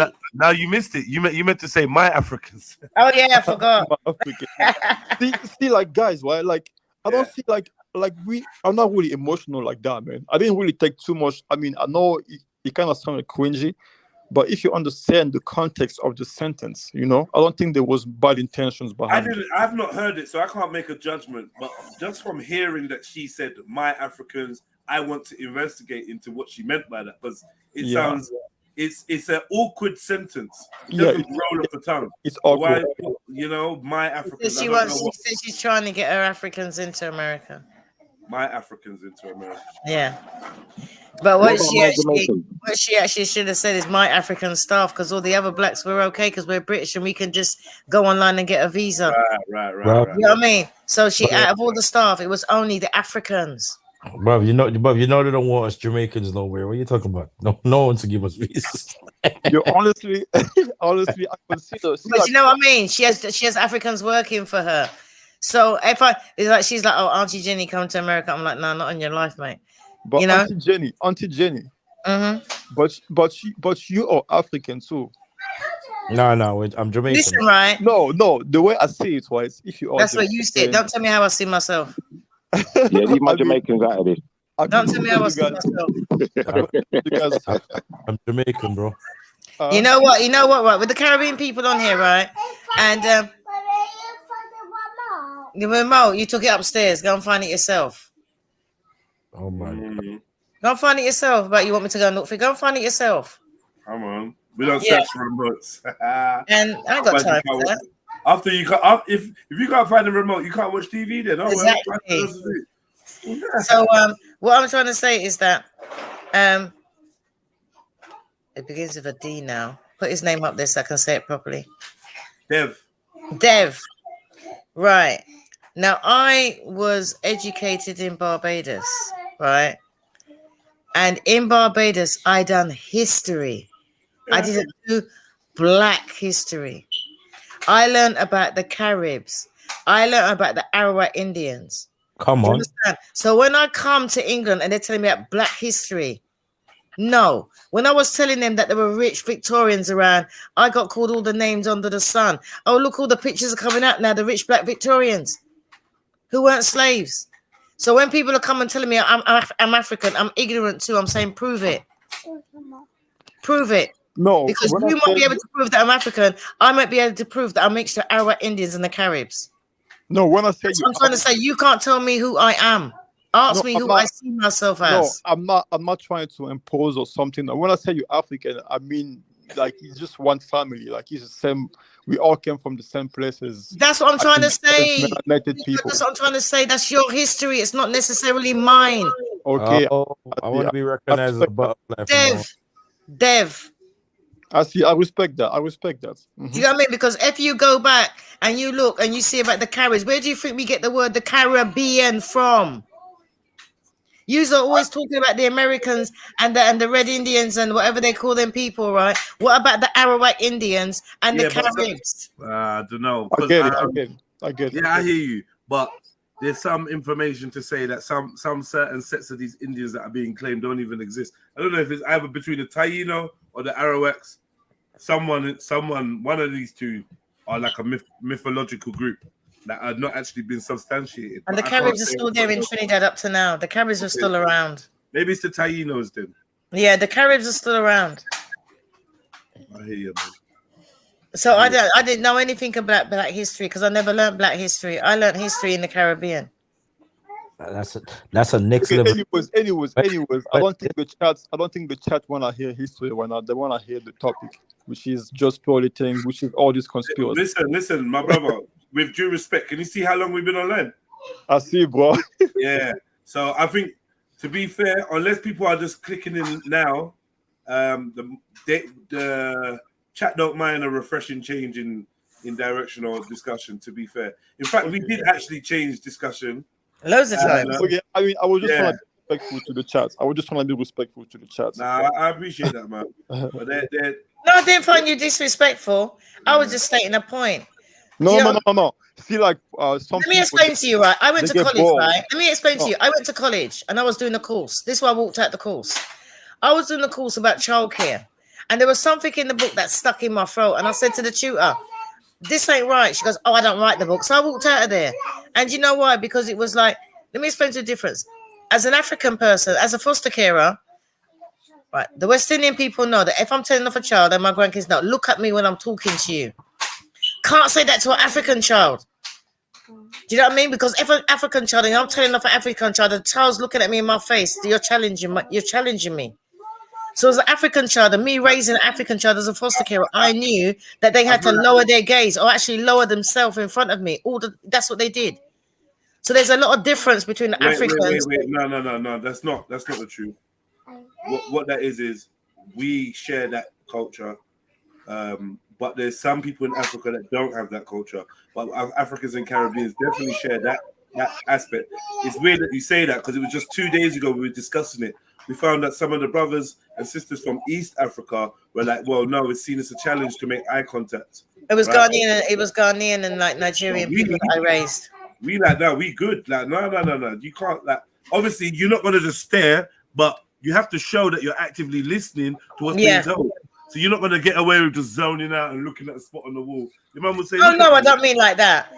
I mean, like, as a black person, you say, look at me when I'm talking to you. If I'm telling a child, they're looking at me eye to eye. Eye to eye. And the knowledge that I've got, especially with the children that I've raised, and don't forget, I'm not African, so I've had to output from their society. And they're like, no, auntie. You know, because I was like, why is it when I'm telling him off, he's standing in front of me and he's just like not looking at me in my face? Do you know what I mean? And there's a guy now that I had on my show, and he still finds when people are talking to him, you know, he finds that direct eye contact. And a lot of people didn't realize why he found that difficult, because he always thought that it was a challenge, because that's how we grow up. I like what this person on the chat say, Victoria West. She say, when the background of things are known or understood, see how dangerous presumption can be and order convinced of their opinion. Brilliant. Yeah, Victoria West is a racist, man. She came for any. She came. She's a racist. She came for anything. Like, trust me, man. She's very thorough. She always comes around there, but man, she's always caping for the racist stuff. Like, oh, how do you know, or how do you do this, or rare. Anything that like homogenizes our thing, she's down for it, man. She takes something minute and blows it up to like, listen, I'm just saying, if a white person comes here and starts talking something and we're like, rare, she's gonna side with them. She's gonna side with them. I don't know what it is. That's why it's very easy for her to condemn Sarah, even though she probably fucked with Sarah more than we did when he was supporting Tommy Robinson. She's probably down then for Sarah. Oh, you guys, you just don't like it when the black guy's different. But now Sarah's going against a white woman, Pearly. She's definitely going to be on Pearly's side. Don't even question that. We know how Victoria West stays, man. And if I'm lying, she could hit me in the. She could say Jedi, you're lying, and everyone in the chat will be like, Jedi, that's unfair. But I'm not lying because it's true. She's notorious, man. She's a simp. She's a simp for racist people, man. Pick her up though, because she still comes through. I hope she hits the light, man. But do you guys think Pearl was wise for giving Sarah 30%? Like, do you think Sarah is entitled to a bigger contract? Well, in my opinion, I don't know enough about the industry of the game, but from what I do know, I think that it's a typical kind of split for that type of scenario, and I do think that Sarah has the ability to negotiate, or has the right to try to negotiate for a better starting rate, and maybe a chance to earn more should his worth increase, right? Yeah. But I think for a starting rate, 30%, knowing that she's going to take her 70%, automatically start giving other people percentages to pay for the work done, to pay for the rent, to pay for whatever. It's not like she's putting 70% in her pocket, which would be like, oh my god, she got staff. Yeah, and then like it's a risky endeavor. Like, we don't know if it's going to be successful or not. Exactly, and you could flop tomorrow. Some shit could come out about you, and no one wants to watch your videos again. And she's locked in for 3 years with you. So she said, you get 30 30% of whatever your videos gross. Do you know something, right? When you think about it, right? Yeah. When you think about it, she's lucky because he could have signed up. Wait a minute, darling. He could have signed up, right? And then dropped this if he had got his way and he was on a salary. Then he wouldn't have been making any money. And he still would have had to, she still would have had to pay him. Exactly. Ooh. See? So when you think about it that way, he could have done it. That could have been his plan. Because when you think about it, he was videoing that long time. And like he said, they sat down and have a conversation. So how do you know he didn't want to sabotage from the inside? Because he could have bled her dry technically. Technically, he could have signed up with her, put that podcast out and said, you know what? I'm on salary. Yeah, and then like if you think about it, right? They started working together. I think it was sometime in the beginning. Yeah. I think Pearl had about 40K subscribers, and then Sarah only had like 30K, or even had more than Pearl. I think Pearl only had 20K, something like that. That was even before she started the podcast. And then she went from 20K to 1 million in under a year, but it only went from like 30K to 95K in his whole time. So this shows that it's all a business. It's all a business move, isn't it? And before you came on, what does it show to you, brother? Yeah. So this, like, even if he was working on his own, like even if he get the 30%, it would be more than what he would be making if he was working on his own. Exactly. Right, and then like, look at his channel. He's not posting content. What do we call you, brother? Something of growth. Is that him talking? Yeah. Right, before you came on, right, what we were actually saying. You want us to call you Juices? Yeah, it doesn't matter. No, Juices. No, 1 second. We answered. I'm asking you directly. What should we call you? What should we call you? Oh, I mean, Juices of Go is fine. Yeah, Juices is fine. Man, I call no man Juices. Me not care nobody say. He said deuces as in gamblers in cards. Deuces. Not juices. It with a D. Listen. Deuces, right? Yeah. You didn't hear earlier. Now you just said how you've seen, you've done the numbers, him growing and Pearl growing, right? And as I said before, but I'm just refreshing for you. I've only been doing this since September. I didn't have a channel like that before September. Pearl created a channel for me and created this new Auntie Jenny, American Auntie Jenny, I call her. That's what I know her as, right? So I've gone from September. Now look about Pearl and her growth. Look at him and his growth. Pearl took me on in September, and I've got over 40,000 subscribers. I see. See, so basically, all these things he would have been watching. Yeah, and then look at see, and then look at Sarah, for example. All of the contents on his channel that have a lot of views are the interviews with Pearl. That's right. The clips from the podcast. From what we said, yeah. Yeah. So what does that tell you? That he's an idiot. Even though he said, I am not an idiot, you lied to yourself, mate. You're an idiot. I mean, I don't want to call him any offensive name, but... No, he said, I am not an idiot. And I'm just saying he was wrong when he made that statement. I see what you mean. That's why he didn't join up, because he said, I am not an idiot. Now, after explaining what was on the table for him, I am coming to the conclusion that he was wrong about himself. You are an idiot. Yeah. And I think I like what you said yesterday on your video. You said something like, Pearl is too naive and trusty to the point where she tells everyone everything, and then now it's backfiring on her.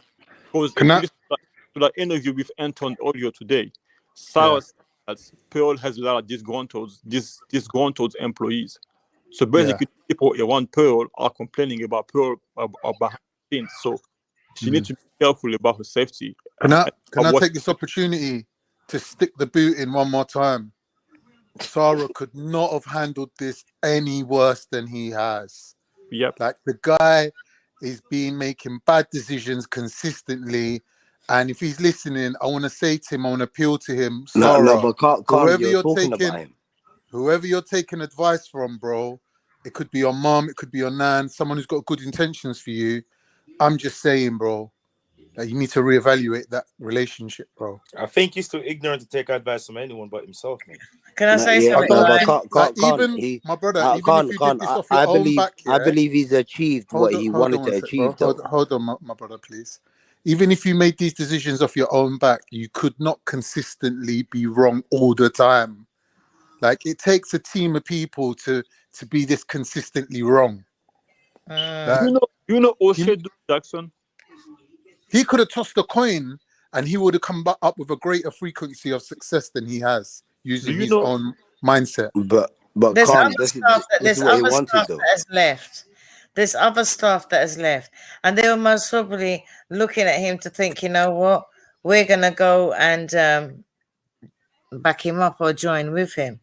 But they're all going he to ain't be offering contracts. But what I'm trying to say, they're all going to be bitter, because if sometimes you outgrow people, sometimes you're paying people a salary and they're not up to scratch and they got to go. It's just a business decision, but people take it personally because they got on with their employer. Yeah, I'll have to say that God definitely intervened on behalf of Pearl. She definitely got saved a great misfortune. Yeah, because you know O'Shea Jackson, right? Yes. He made a video about no. Yes, it's been the right. It's gone worldwide. Everybody's done it. Of Pearl. Yeah, so he made a video about Pearl and Sarah Garvey after Sarah made that video yesterday. And then he said something like, no, like he already had inters. He was talking about some people in London that work with that know Sarah Garvey. So basically, like they already have inters about the video that he was making. So I feel like there's a mafia on YouTube that's against Pearl, that's telling Sarah to make that video to expose Pearl, because disgruntled ex-employees. Disgruntled ex-employees.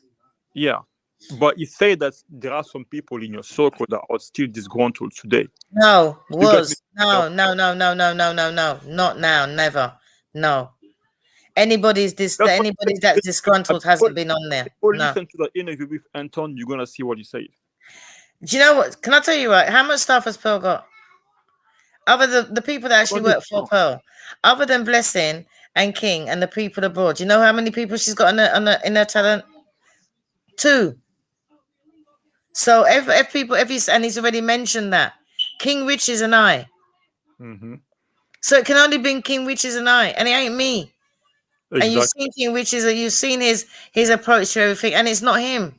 Mm-hmm. So what he's trying to do, what he realized that without him we're tight. Yeah, no, I think without him we're tight. So people might come in and say, yeah, there's somebody in there that's giving me information. You know what I mean? We can all play mind games. We know what, I'm too tight to fall for that. Because now he's not there, we got even tighter. So when he thought they were all gonna fall apart, because what he first realized that I don't like. Everybody knows that me and King Riches, we got, you know what I mean? I can't say this, I dislike him. I just say he's young and we clash. He knows that. Do you know what I mean? But what he's actually done made us tighter. That's true. Made us tighter. And you know what? They're saying about, all this colonialism, you know what? I'm protecting her. Bro, it's not colonialism. No, I'm telling you, I'm protecting her. You know what? Because from protecting her, I'm protecting myself. Yeah, that's true. Yeah. There's nobody on the inside. Everybody on the outside is trying to perpetrate now to say, you know what? This one said it and that one said that. No, we're in close contact with everyone. Yeah. So there's nobody that's there in-house. There's nobody that is there in-house that's got issues. Because there's only 2 of us that do podcasts, because she was going to sign more talent. And I already said to her, I said, you know what, you wanted him to do the newscast? I said, I've got a spare room, put a studio in my house. And I'll be, you know what, who's that sexy Indian one that's on BBC One? You know what I mean?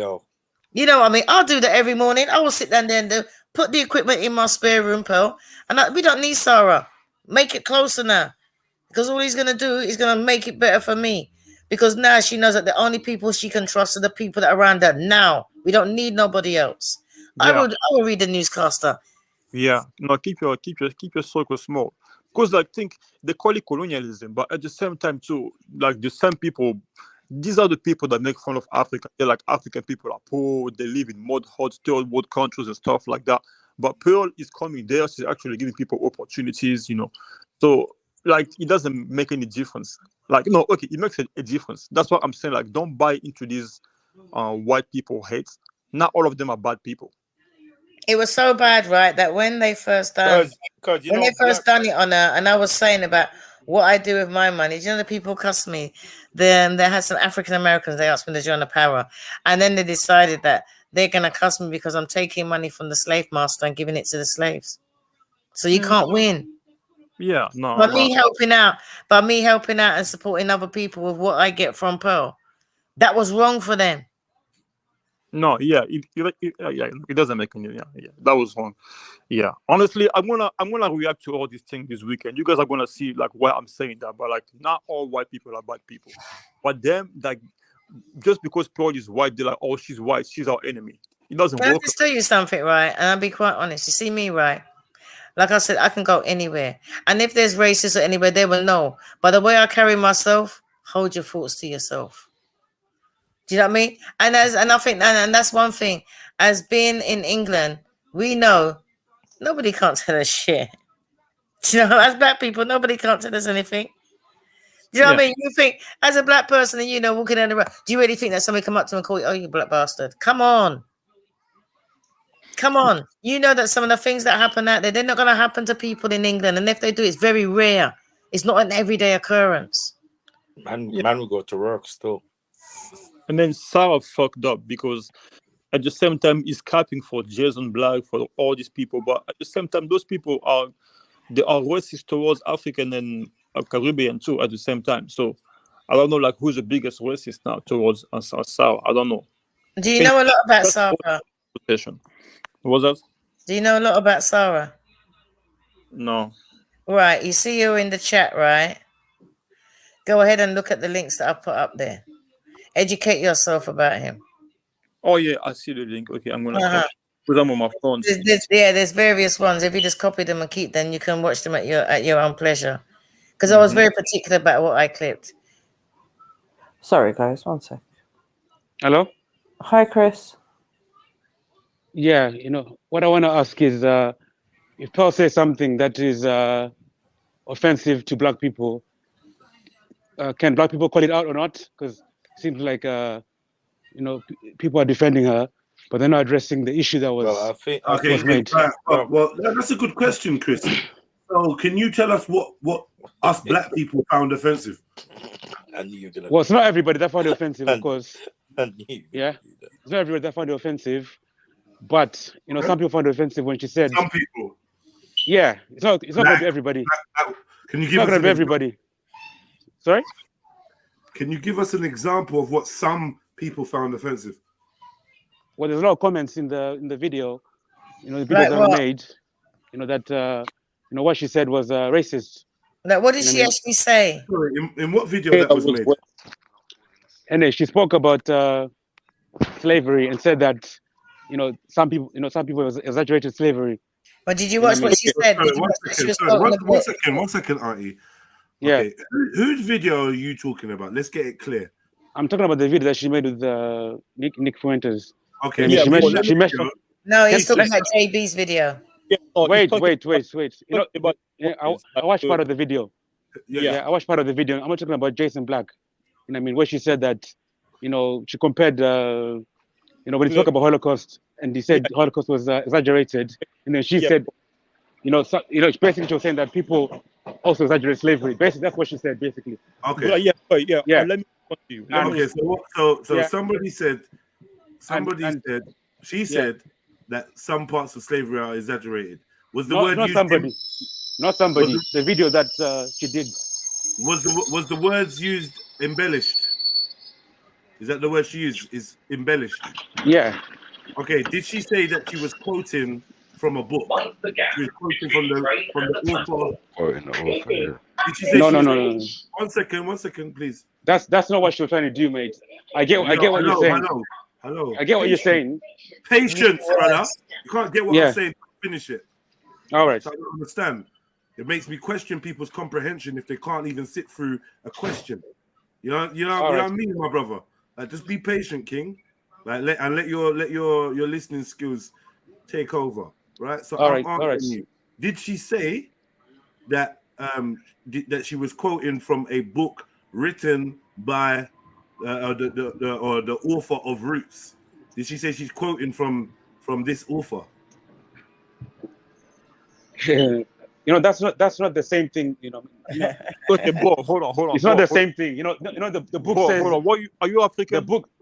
Bo, are you African? Wait. Can I say something? Let him answer. Yeah. Let me say something. Of course he's African. The book was talking about. He's African. The line that she said from the book apparently said, from what I understand, was that the author said, "I want a myth, I want people to live by." Yeah, something to that. Yeah, I get what you say. I get what. Yeah. What and I'm saying to you, I don't think the author was talking about how slavery was embellished. I mean, I don't think that's the same thing. He was saying that he embellished the story.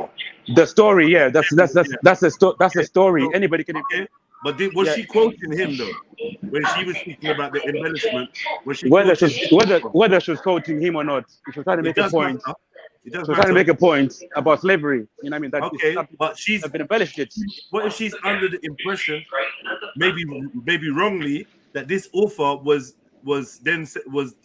trying to say that parts of slavery were embellished? Maybe she misquoted him, or she had the wrong idea. One second. Yeah, possible. Like from what I'm hearing, like I haven't heard this quote for myself, so I'm not gonna tell you you're wrong, bro. I'm just saying, can we explore the possibility that when she's being quoted at saying slavery was embellished, she was actually saying that the author of Roots, said embellished, which therefore she maybe took for being that there's facts about slavery that need to be embellished. Maybe she took that. That could be a misunderstanding. I'm not sure how. No. Well, let me say this. If I tell you that as a black man, I believe parts of slavery have been embellished, and I don't know if you're new to the indigenous movement or ADOS or FBA, but a lot of them would agree. Do you know what I mean? I've done my own research. It seems to me, brother. Can I answer, please? You're in a rush for me to finish speaking, I see. So I'll go mute to satisfy whatever need you have to talk, because it's obviously greater than one to converse. I'm not gonna ask somebody twice to let me finish my sentence before I realize. Okay, finish, please. What I'm saying. So go on, please go on. Please talk to your heart's content. I'm going to the gym. Yeah, the point. Yeah, the context is very important. The context of the environment where somebody says something, and she was talking to a known white supremacist, the guy admits that he's a racist. And for her to say that in front of him, when he spoke about the Holocaust, it showed that she was parroting to support what he was saying. By using slavery, as a means of saying I agree with what you're saying. And I'm saying to you, that's why I think it's mainly offensive. It's not just she said it out of the blue. She was saying it in front of somebody who is well known, for saying very offensive things. Do you understand what I'm saying? Yeah. Okay. I see. Yeah. It's not like she said it, out of the blue. The context is very important. The context of the conversation is very important. Yeah, the context that the guy was talking about how he doesn't believe the Holocaust, and say, "Oh, the same thing. I read this book about slavery, and I don't believe it was as bad as you said it was." So sometimes, the powers that be use certain things to fit certain. So, but think about it. Right? Are you African, bro? You African, right? Yeah, I'm African. Yeah. So there's one. If you look at the African American, at the Black American, for example, they believe history is just about them. It's just about them. They were the only slaves. They were the only one that have suffered. They were the only one that have built anything. and then they call African people cowards, lazy. They basically just our whole history. And then when we explain to them that we went through colonialism and that we are still enslaved to this day, that we are still going through some stuff that actually benefit them themselves, what do? They dismiss us. Sarah knows. Sarah went on it was fighting against last year. So what is the difference between what Pearl says to us and what the Black Americans do to other Black people? If anything, Pearl has said the truth. Because the truth is that there was some Black slave owners too, but the Black Americans are trying to disregard that a part of the story because they want to be the only victim. They want to control people. They want to manipulate people. Can I say something? Yeah, go ahead. You know, if Pearl said the same thing about Pearl wouldn't have said the same thing about Jewish people that their Holocaust is embellished. You know what I mean? She wouldn't have said that. Didn't someone just say that's what Nick was talking about? Can I finish? Can I finish, please? Yeah, Pearl wouldn't have said that about the Jewish community, but she had the courage to say that about the Black community. So it says something about. Wait. It says something about the way she views Black people. No, because wait. Can I finish? The social because she knows. Can I finish, please? That's us. Can I finish, please? She didn't know anything. Yeah, one second. Can I finish, please? You can, but it is though. Yeah, let me just finish, and then you guys can. Can This is answer. why nobody respects us and respects our boundaries. Cause we ain't gonna do shit. The only thing we're gonna do is say, hey, pal, she's the bad. Why we got the Jewish community then? Yeah. Why don't we support Kanye West? Yeah. Why don't we support Kanye West when he's going at the? Why don't we lobby and petition and riot and demonstrate when somebody speaks about our collective history? How we don't do that. So we all know it's easier to slap a Black person than a white person in the street. It's easier to call a police on a Black person than a white person, and it's easier to talk negatively about Black culture than it is to white culture, culture, anyone's culture. This is the way of the world. Pearly things did not invent that.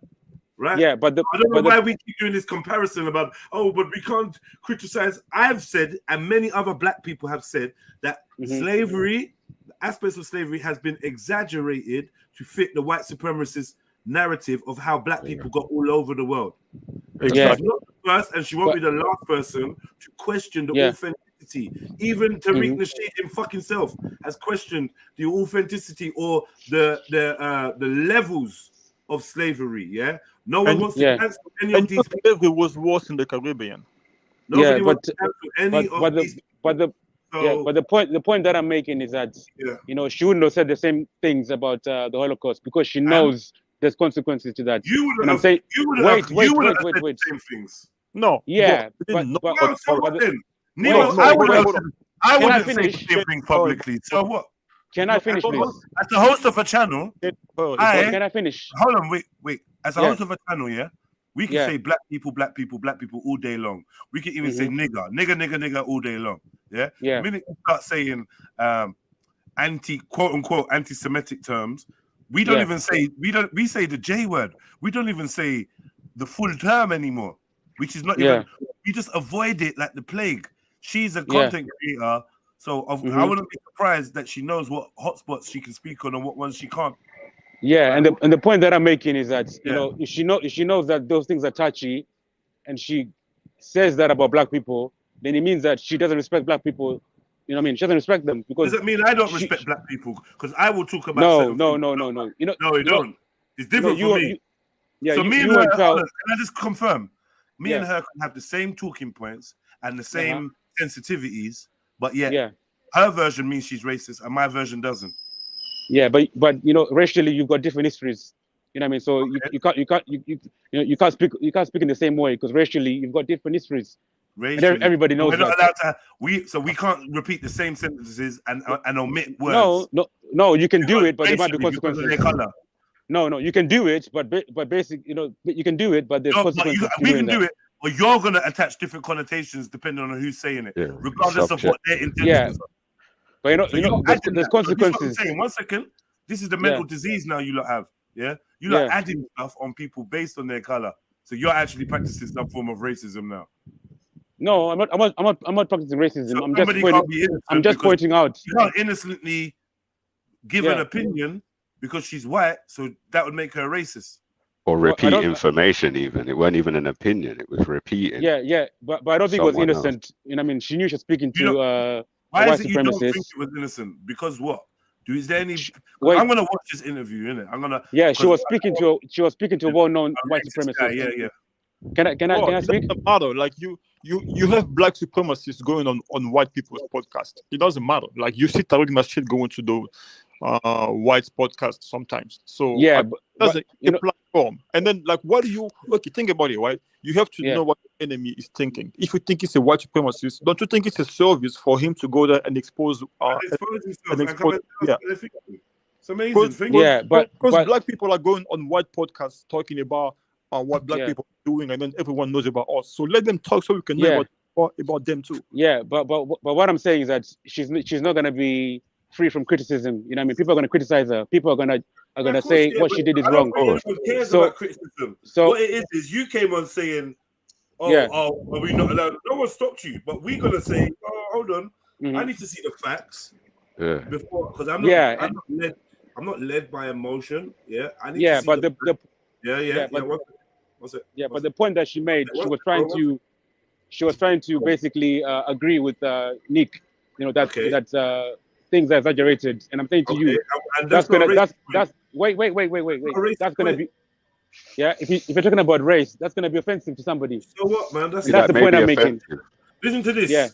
Chris. Yeah, offense is taken, never given. Mm-hmm. So it doesn't matter if it's listen, I'm telling you, have you had conversations with racists in your life? Welcome aboard. I have, yeah. You've had you know on a lot of their points, you guys have got common ground. You recognize that, right? Common ground. What do you mean common ground? You can agree on some of their points. You can agree with a racist on some of their points. Mm-hmm. Can you not? Well, it depends on points. Well, yes, of course it No, does. but just some, Depends on any. what point. Yeah. But I'm saying there's points that you and a racist can agree on. Maybe something to do with racial purity, maybe something to do with nationalism, maybe something to do with whatever. But there's points that you can agree with a racist on. You're being difficult and obstructive. Like, just be free and honest, bro. Yes or no?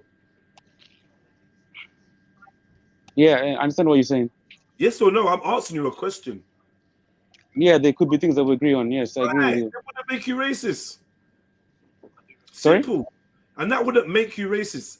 Yeah, because honestly, a lot of people's rhetoric has to have compelling truth sandwiched in there for it to even have any traction. So there's going to be some truth that they're going to utilize to make their points. Right? Yeah, but so if you go on a black homosexuals podcast, or I don't know if you are homosexual yourself, but let's assume you're not, right? If you go on a black homosexual podcast, there may be some points that you agree with them. Doesn't make you homosexual, brother. Yeah, just because you're both black. So likewise, if a white woman has a racist white guy on her show, and she agrees with them on a point or two, does not automatically equal that person being racist. This is simple math. I agree. There you go. That was a good math. That was a good point. Yeah, but you know, the context is very important. That's what I'm saying. You know, I mean, you know, she can agree with things on him, but the context of what she's agreeing upon is very important. Well, which context? I feel like people just want there to look for something. They just want what they want, bruv. Like looking for. I think it comes down to the offense that people take. Educated. That's what it's about. Yeah, the guy was. People take offense and they call it racist. Exactly. You've got to be more objective than that. Do you know what I mean? You have to be more objective. Because think about it, right? The guy was educating her about his theory on the Holocaust, and then she said, "Oh, wow, this is true. Oh no. Oh, okay, this kind of makes sense because I heard there's something about slavery too. Slavery was done like this, and that. That's what she said. So which context? No, she's talking about. So then you. Yeah. Even like, I feel like once you talk about us being late all the time, I don't see why people got offended for that. This Okay. is all that people want. Apparently, People because we want have Auntie Jenny on the panel right now. Apparently, Auntie Jenny let us know that this was part of a in-house joke with her colleagues, where they have Yeah, a but running joke about black lateness, and she made a public joke. She made a private joke public. This does not necessarily make her racist, because we don't enjoy or want to hear her private jokes in public, and we take offense. But we're taking offense. Doesn't mean she's trying to give offense. We are hearing something and taking offense, which could have a context that can dispel our dis-ease. But without the context, we're taking a gamble, and we're making a judgment on something we hear. We're not being objective. I don't know why. There used to be a time where I used to think that my black brothers and sisters just wanted to be balanced, fair, and honest. Nowadays, I think we're so caught up in the point scoring and just pushing our own agendas. Maybe because we had so much agendas pushed on us, is that we can't see how hard we fight to push an agenda that may not be there. That's what I'm saying. It may not be there, and it's like we don't even. It's like we don't even want to consider that anymore. Exactly. Yeah. We are now approaching. No, people were consider the fact that maybe not racist. We're just not gonna. We're not gonna stop. We're gonna be relentless until we've proven this woman is racist. And I just find that a shame. No, I don't think she's racist. I don't think she's racist. Honestly, I'm saying that she could be. I'm not going to vouch for her and say she's not racist, but I'm saying based on the information that's being brought over, I'm not convinced. They say in court, they say beyond reasonable doubt. This has definitely not been proved beyond reasonable doubt that she's racist. It hasn't been proven. That's a fact. Yeah.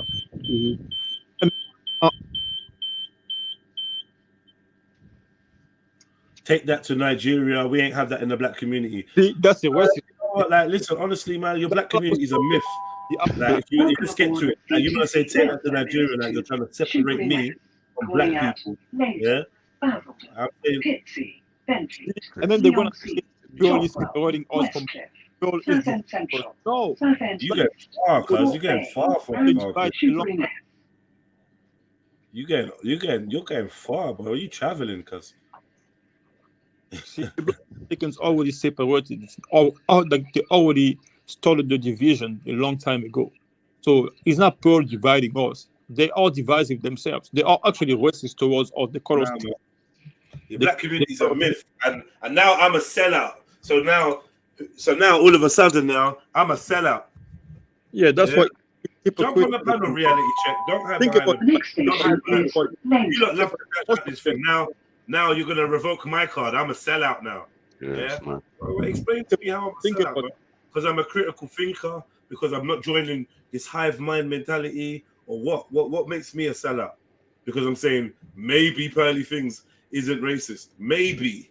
I'm not even saying she's not. I'm saying maybe there's context to what you're saying. Maybe I've spent 11 hours discussing this, but now all of a sudden I'm just a sellout. And it's the thing, your capital letters and all of this just lets me know the level of insecurity you have. You can come and talk to me. You don't have to be calling me names. You know what I mean? All I'm saying is, take that to Nigeria. We ain't have that in the black community. Well, unfortunately, in the black community, there's Nigerians, and you will never be able to tell the difference between us. Well, you know what they say some of your so-called black community are Nigerians. Bro, not only that, sorry, let me go quickly because I ain't said much. I haven't said much, but let me go quickly. Manosphere. That's okay. Let me tell you something. Look at my name, Famosphere. Any man that's interested in a manosphere or a man circle or man cipher, batty man. Yeah? Manosphere. You're talking about where's the women in your thing? Where's the children? Yeah, go hang around with men. Go hang around with men. Manosphere. And not only that as well, people got if you want to fight for black legacy, that's all good, but there's bare people who deserve smoke, not some 20-odd-year-old white chick. If you like, there's bare people you could bring real smoke to for real reasons. This is just foolishness. Do you know what I mean? There's enough. You can look at enough to know enough to find a real someone to bring smoke to. It's just dead. It's just ridiculous. Over a quote in an ex-man and she's there sitting with someone. It's just dead. None of it makes any sense. Bro, I I think actually find it laughable. yeah. No, yeah, no. I see what you mean, bro. Like, there's so much going on. You know what I mean? I don't want to start ranting because it's just a negative for the channel, but there's so much going on. Nah, but you might as well do it because I'm literally about to Yeah. go gym, so I'm gonna be maybe out of I'll action. talk. I won't even rant on. I'm just saying there's so much going on. I'm not even going to go specific, is what I meant, because it's not good for the channel. Do you know what I mean? And if you wanna bring another thing up, Andrew Tate has been released from prison. Fuck off. You're lying.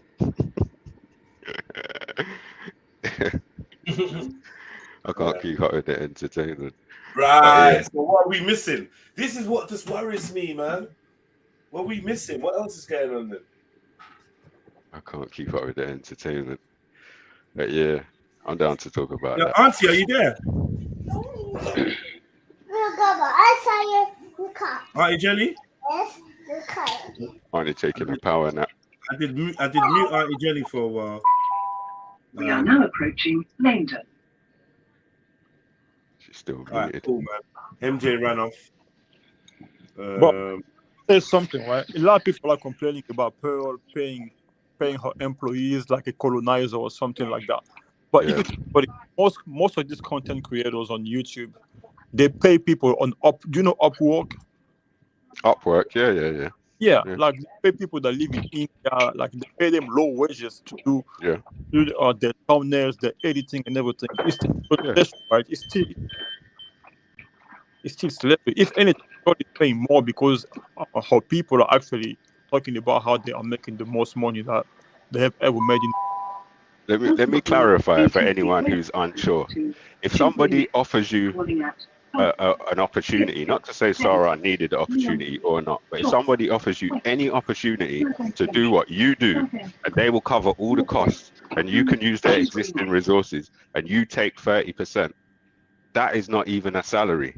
That's a partnership, and 30% under those circumstances, I would say is generous. It's probably somewhere right around the right kind of balance. But if anything goes wrong, the 70% person's going to take all the hit, and the 30% person don't take nothing except their same 30% all the time. So it's actually quite a generous offer. I'm not saying he had to take it.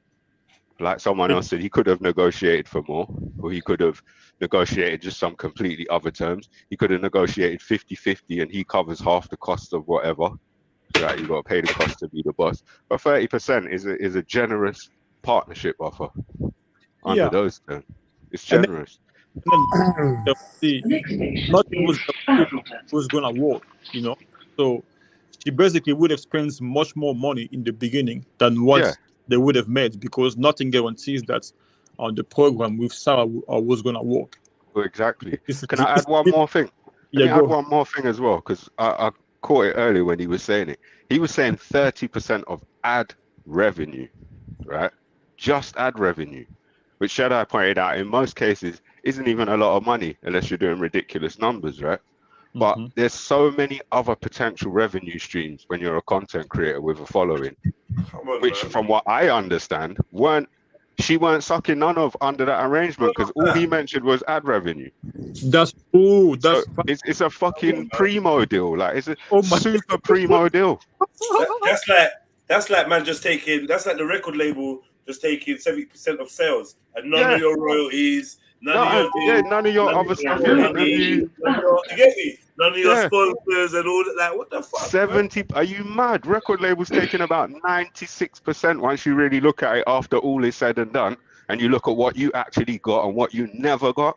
They're taking 96 to 99%. Wow. Yeah.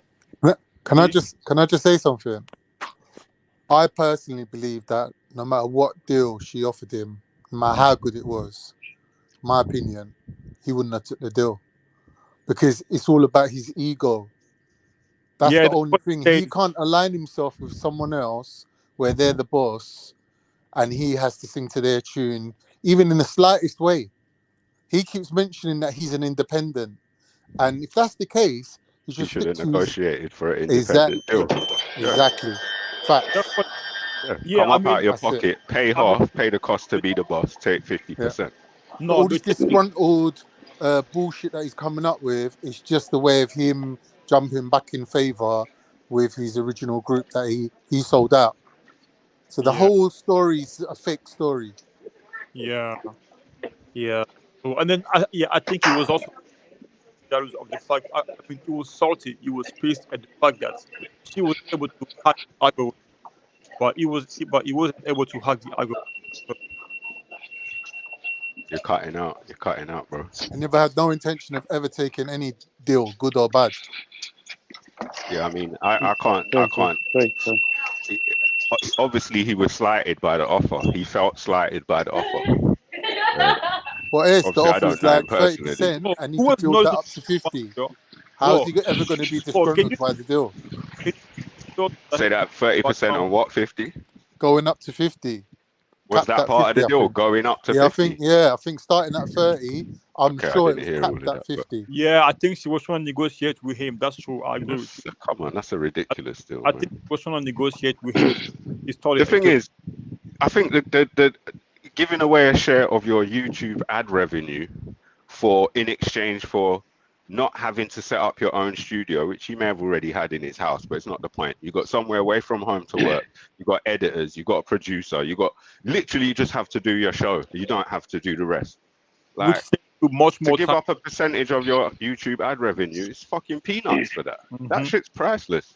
Yeah. Like, people have heard me say on here from years ago, if I had spare disposable income, the first thing I would be spending large amounts of money on is a personal assistant. And after that, other members of staff. So I don't know, man. It's a good deal. I don't want to talk about the brother personally, but looking at it from a business perspective, it's a generous offer. Especially if it's true that all his other revenue streams weren't part of it, then it's a generous offer. Yeah, I mean, like the sponsorship deals, all these things, that would have been his. It's like, let's say, let's say a basketball player. No, okay, let's say someone, even a music artist like Jay-Z, for example, he signed. Okay, let's say he signed to a lab, like J. Cole, he signed to a label. Of course, the sales from his album all go to the record label, but it shows when he goes to it, that's his money. When he has a deal with Nike, with all these things, that's his money. Yeah. So That's right. because That's right. if the record label is able to take 90% from the artist, and the artist is still rich, that shows that was it. Like, you see, like, yeah, that shows that there are many ways of making. Yeah, I mean, anyways. I think, Can I ask one question, please? I just think it's a generous offer. Mhm. Coming from who Can I ask she one is, where question? she's at, it's a generous offer. Yeah, go on. Sorry.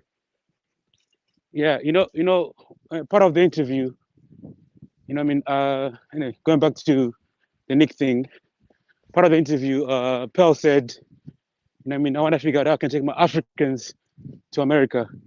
You know what I mean? Yeah. People referring to white people referring to a black person as my African. Yeah. And do you guys find that to be offensive? I definitely find it to like an awkward statement. I've heard her say things before I felt were awkward. And I'm saying to I you, don't want to cape for her. Yeah, and I didn't see her say it, but hearing you guys repeat it, I can see her saying it. Yeah, and what I'm trying to say is that see her saying it's not just. Can I speak? Yeah, go for it. It's not just about Pearl. You know what I mean? It's about her being white as well. You know what I mean? If a white person says to me, "My African," you know what I mean? I'm gonna think, where is that coming from? You get what I'm saying? So if I was to say if I was to say my white brethren Tom, is that but you see, should white people get offended by that? Maybe not, because the history is different. You know what I mean? The history I between get the history is different, but I'm talking about levels of sensitivity. When did black people become so wet? No, but the point I'm trying to make is that the history is different. You know what I mean? So if the way black people are reacting is also because of the history that they have with white people. You know what I mean? So it's not just about Pearl. This is not just about Pearl. Yeah, it's true. You know what I mean? I agree with that point. It's not just about that Pearl. she's even a little bit white. It's not just about Pearl. She's you know what I mean? white. I understand the context of and the I'm history, saying to you, it's but not just about Pearl. If I'm let me at work, answer. Sorry. Go on. Yeah, if I'm at work and one of my white colleagues says to me, "Oh, my African," you know what I mean? I'm gonna think, where's that coming from? It depends what I on mean? which. Say that white colleague was your friend who you grew up with from when you were 2, and you like, had a joke like that. Like he called you but his you African see, pause, but and you you see called now him you're your adding Viking other pause. stuff. You're adding Right, but context to exactly, it. You know what I mean? exactly. And I'm saying to Right. you, yeah, we don't know, you know, and I don't know Pearl personally. Yeah. Do you get what I'm saying to you? So I'm gonna think, where is that coming from? You know what I mean? Yeah. Of course, yeah. Of course, And I'm saying to you, I don't know the people that work with her, the black people. Yeah. But It seems like are they're they all all black people, as far as I can see. wait, can I finish? Yeah. Are they all cool with calling them my Africans? You know what I mean? But And I'm even saying if to they you, are, so what? and what I'm trying to say is that, you know, just because Pearl thinks it's appropriate, yeah, doesn't mean everybody that she's talking about, you know, thinks it's appropriate. That's fair enough. I get that. Yeah. I get that. I forgot what I was going to say to you before you went on. Yeah. What was it you said? I was going to answer you about something, and you went and you carried on about if you're at work and your colleague says this or says Yeah, that. I said context. I said about context. Yeah, the context. Yeah, the context. I get about the context and the history, but yeah, that's what I was going to say. I was going to say, look at this. Right? Let's just say, for argument's sake, that not you, because you're not saying she's racist, but these people who were calling her racist. Let's just say, for argument's sake, they're right. Then that would mean that her racism has manifested in the exact opposite way of how we've historically recognized some of the institutional racism. So, for example, the institutional racism has meant that black people have been afforded less opportunities, right? Yeah. But in her organization, it appears to me from the outside looking in that every single opportunity in her organization has been taken by a black person. Right? Yeah. It appears to me from the outside looking in that this young white woman who came over from America and started a podcast from very early days when she was still in the tens of thousands of viewers, it appeared to me as an outsider looking in that she was quite fond of black people. Yeah, but that's the way I viewed it. Yeah, can I respond? Yeah. You see, I don't think that really matters. You know what I mean? I don't think that really matters. You know why? There's football team owners in America. You know what I mean? Their own football teams that have been caught saying racist stuff. You know what I mean? Yeah. So they forget employ the black racist people. stuff. They're just out and out racist. You're making most of the workers are black. You know what I mean? Most of the talent is black. You know what I mean? But they'll still say, you know, these niggas. You know what I mean? So I'm just saying to you. Yeah. I don't. You make a good point there.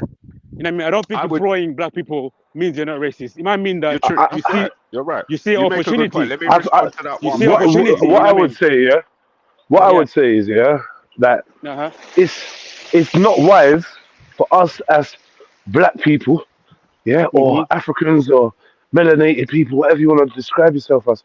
It's not wise for us to start theorizing on whether somebody isn't racist. Yeah. The fact is, the claim has been made that she is racist.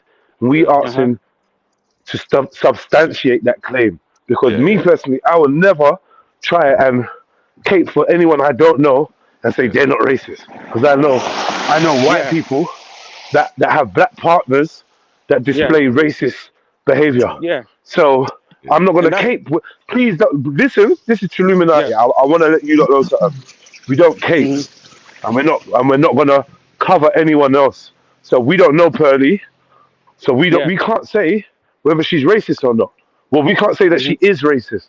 That's it. Yeah, but you know, based on what she said, you know, saying about Africans, people then suspect. You know what I mean? Okay. People then suspect that she might be. No, you know what so I I'm saying to you. Cool. You suspect him. You know what You're allowed to suspect. Yeah. But you know what I think? What I think is what I don't. Okay. She may not be racist, but she grew up around racist people. Maybe her parents are racist. Right, possibly. Her community is definitely racist. So all she these may have people, racist thoughts and beliefs.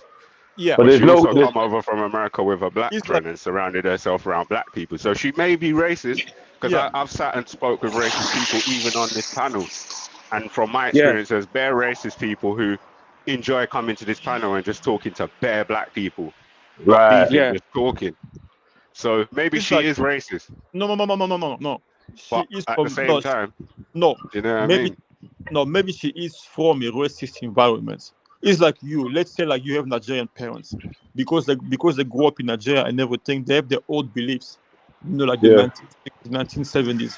But you, the kids, this new generation, you're like, oh, no, fuck what our parents. Yo, who is noise in the background? Can you mute that person? You're mute Say him. that Like, again. Sorry, bro. You got bare can you background can noise. you can you mute the person that has noise in the background? Oh, I thought it was you. Yeah, someone got a lot of street noise. Yeah, Yeah, yeah, that's it. see, like now the show is much better now because it's See, sorry, I didn't mean to You're belittle any. good, man. Go on, continue. Yeah, so it's like you have parents from the 1970s, early 1960s. They have their own beliefs. They believe that no, you have to go to school, you have to do this, you have to behave like that. They believe that smoking weeds mean that you are a completely evil You're a person. You know, dropout. Yeah. drop out or something like that. Not like that. Not that I'm encouraging that, but just like those type of beliefs. Yeah. So Yeah. I think she grew up around racist people, but I think her as a child, she was like, oh, I don't want to be like my parents, you know. But she has those racist brainwashing, like the way she was raised. But I think she's rebellious against her family generational curse or her family generational beliefs. She speaks so highly of her dad, though. Like her relationship with her dad seems to be an important thing. That's So what the I believe. rebellious part. So the rebellion. So be the hanging out with black people as a rebellion. Like her relationship with her dad doesn't seem strained in any way. She still seems like daddy's little girl from the way she talks, right? Okay. So, Have you ever heard of what's called the golden child? In a family, there are children, and then there is a kid that's really like close to the parent because that kid performs really well at school and everything that they do. yeah, that'd be Yeah, me. yeah. Okay, but at the same time, that same kids, it's like deep inside his heart, he's kind of like abused because he has to do everything to please his parents. So when he's in front of his parents, he has a different identity. But when he's Yeah. outside in the world, is completely different. Yeah. I get that concept. See like me, like if my parents would think I'm a saint, like I'm a holy person. But when I'm outside, my friends know like I'm not a saint. See? No, you're So like so we right, all bro. So do you think that when Paul talks to her dad's like, yeah, you're still my, Can I just say something? you're No, still. Ez, Wait, Ez. one sec, bro. One sec. You think her dad's like, yeah, you're still my princess, baby, but I don't like you hanging around with all these niggers. You think that's what it is when she's talking to her But dad? the thing is, Ez, can I just quickly make a point? I Listen, think that most women live this double life where they're daddy's little princess, and daddy never knows about the amount of dick that they're getting. And their mums educated them from a young age that men cannot take the pain of the truth of the matter. I get Don't that, ever yeah. show your dad how much dick you've been through. No, but her dad And I sees think her that channel, double right? life, women have been her kind of forced into it. Her dad sees her channel, though, Khan. I fully get what you're saying, but her dad sees her channel. She brought her family on the channel I'm and all just, sorts. So, yeah. Maybe, I get what you're saying, though. Her parents, About the dad and the door, fully. her 100%. ex-boyfriend. Bro, like if it's about her dad being against her, like with black people, listen, I think she already rebelled when she was in high school because her ex-boyfriend was a homeless big black person that she met on the streets. Can I add something as well? And then he moved him in her house. Can I add something? Let me say something quickly, moved him bro. in the house with her parents. I know people who are very staunchly racist, and they don't kind of put their views on their children, whether it's religious views, racial views, any views that they have. They allow their children to live in the generation that they're born into, and they don't put their own old school beliefs on their children like that. And this is very weird with us because we stamp our authority on our children and how they think and religiously and everything. Like we want our children to carry on our lineage and our thought patterns because we're few in number, and if they don't take up the mantle of our fight, then the fight's lost, right? So as immigrants or as foreigners or as a minority, we have a different relationship with our children. And these whites who in general have lots of children, well, these Western European indigenous people who have lots of children, right? Even if their children don't have children, they know that there's enough other people to carry on their kind of culture, so there's no pressure that much on their children. Do you get what I mean? On the West, Does that not make on sense? on Western Europeans, I thought it was the opposite. I thought they were the one people who are declining population-wise. I think any kind of country where you go where the indigenous people are the minority, the majority, The majority, yeah. yeah, Oh, I they see what have you a mean. more Yeah, yeah. relaxed. In They their have a more setting, relaxed yeah, view with their children. So, like, yeah. obviously, me being Turkish, growing up in London, having Yeah. Turkishness rammed down my throat. When I went to Pause. Turkey, I was like, huh? These Because lot you are trying to be wrestling growing up, European. yeah. Yeah, and it's like their Turkishness didn't mean nothing to them. And I was like, rah, these lot don't have to fight every day for their identity the same way we do. Yeah. Do you see what I mean? So But I'm not there gonna is lie, that bro. dynamic as well. I There is would that prefer. dynamic that I've I seen would. that, like, because obviously my partner or my partners have been white women, and some of them have been from racist families, right? My partners, and Yeah. like sometimes I felt, why are they with me? Is it like they're trying to kind of like stick it down their racist family's throat and say, look, I can fuck who I want? Is that what they're doing? And I was thinking, are they using me? Am I Maybe being some of used them here? are, but maybe some Do of you them get me? are, but. Maybe All right, some of so them are, innit? let's say you got with one of those them partners. He came from a racist family, right? Was any of them Yeah. like they were with you and they just still like whatever, their dad's racist in it, but he don't care. He's cool. His daughter's just whoever she's with. Yeah, yeah, yeah. Right. So Okay, it's so not. Is that So really sticking it to him then? no, Do you see what I mean? yeah. Like I don't It's know. a strange dynamic, but it does Yeah, exist. it does. 100. if you think she's racist, right? Let's say in the US, for example, during the time of slavery and all these things. See, okay, because people forget that Nick Fuentes was talking about he was against immigration because by the year 2050 or 2100s, they're not going to be enough white people in America because they're not reproducing. Yeah, and then Pearl say, what did she say? She said, I don't care. Like, bring more Yeah. Africans and work together. Yeah. She said, because why? Because she went to London, she got exposed to African people, and then they built something. See, because her channel, I remember, she went from 20K to 1 million in under a year. Because I remember she was struggling on TikTok. She kept getting banned and everything. And then when she went on YouTube with those Africans, she was able to build something strong. Like, they were working hard. So But it was all happening side by side. But look, prediction. I think Pearl's gonna marry a strong, strapping black African man. Why not? Yeah, like That's what I think is gonna happen. Okay, no. Get me? Hold on. The thing is, she either marry a white person or an African man. I'm pretty sure she will. Or like, because like, see, like her parents, right? I'm not gonna say I don't think she's attracted to white men, but I think she's attracted to big, strong black men. Yeah, I think she always said it herself too. And you know, Oh, well, like, there you when go. you know, like, I think her parents, right? Her parents, I don't even think they are against her dating a black man, but I think Of course not. I think her parents want her to date a conservative, like Christian Catholic black. I'm black sure man. they would love that. Maybe, yeah, maybe. That's what they would Yeah. love. Why It doesn't not? matter which I would race. prefer for my children to preserve the blackness to some degree as well. I'm mixed. Yeah. My kids are mixed. So you know, but to some degree, I would prefer my children to preserve the blackness. Yeah. But I'm talking about but like, even if but the thing is, if she brings a conservative, like a Christian Catholic black man to her parents, they're gonna be happy for her. Of course they would. They'll be over the moon. They can sigh a sigh of relief, like, oh, fucking hell, that was close. I thought she was going to end up with a big, strong, strapping African man. But, do you know what I mean? It's strange to me, yeah. I don't know if you agree with me, but you'd think these two things are juxtaposed with each other, but they're not really. The fact that some people are racist and think that their race is the best race, and the fact that they also don't really have the desire to, or the pressure to preserve their racial purity. You'd think that those two things go hand in hand, but it doesn't.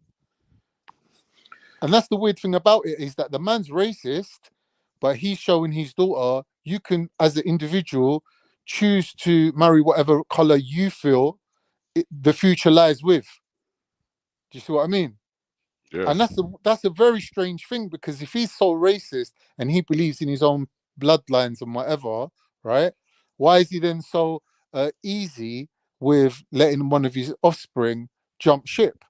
And It's just that in our minds, those two things are opposite to each other, but in actual practice, it's not. It's actually not, because he does not Hello, have guys. the desire or the fight in him to preserve his racial purity. Yeah,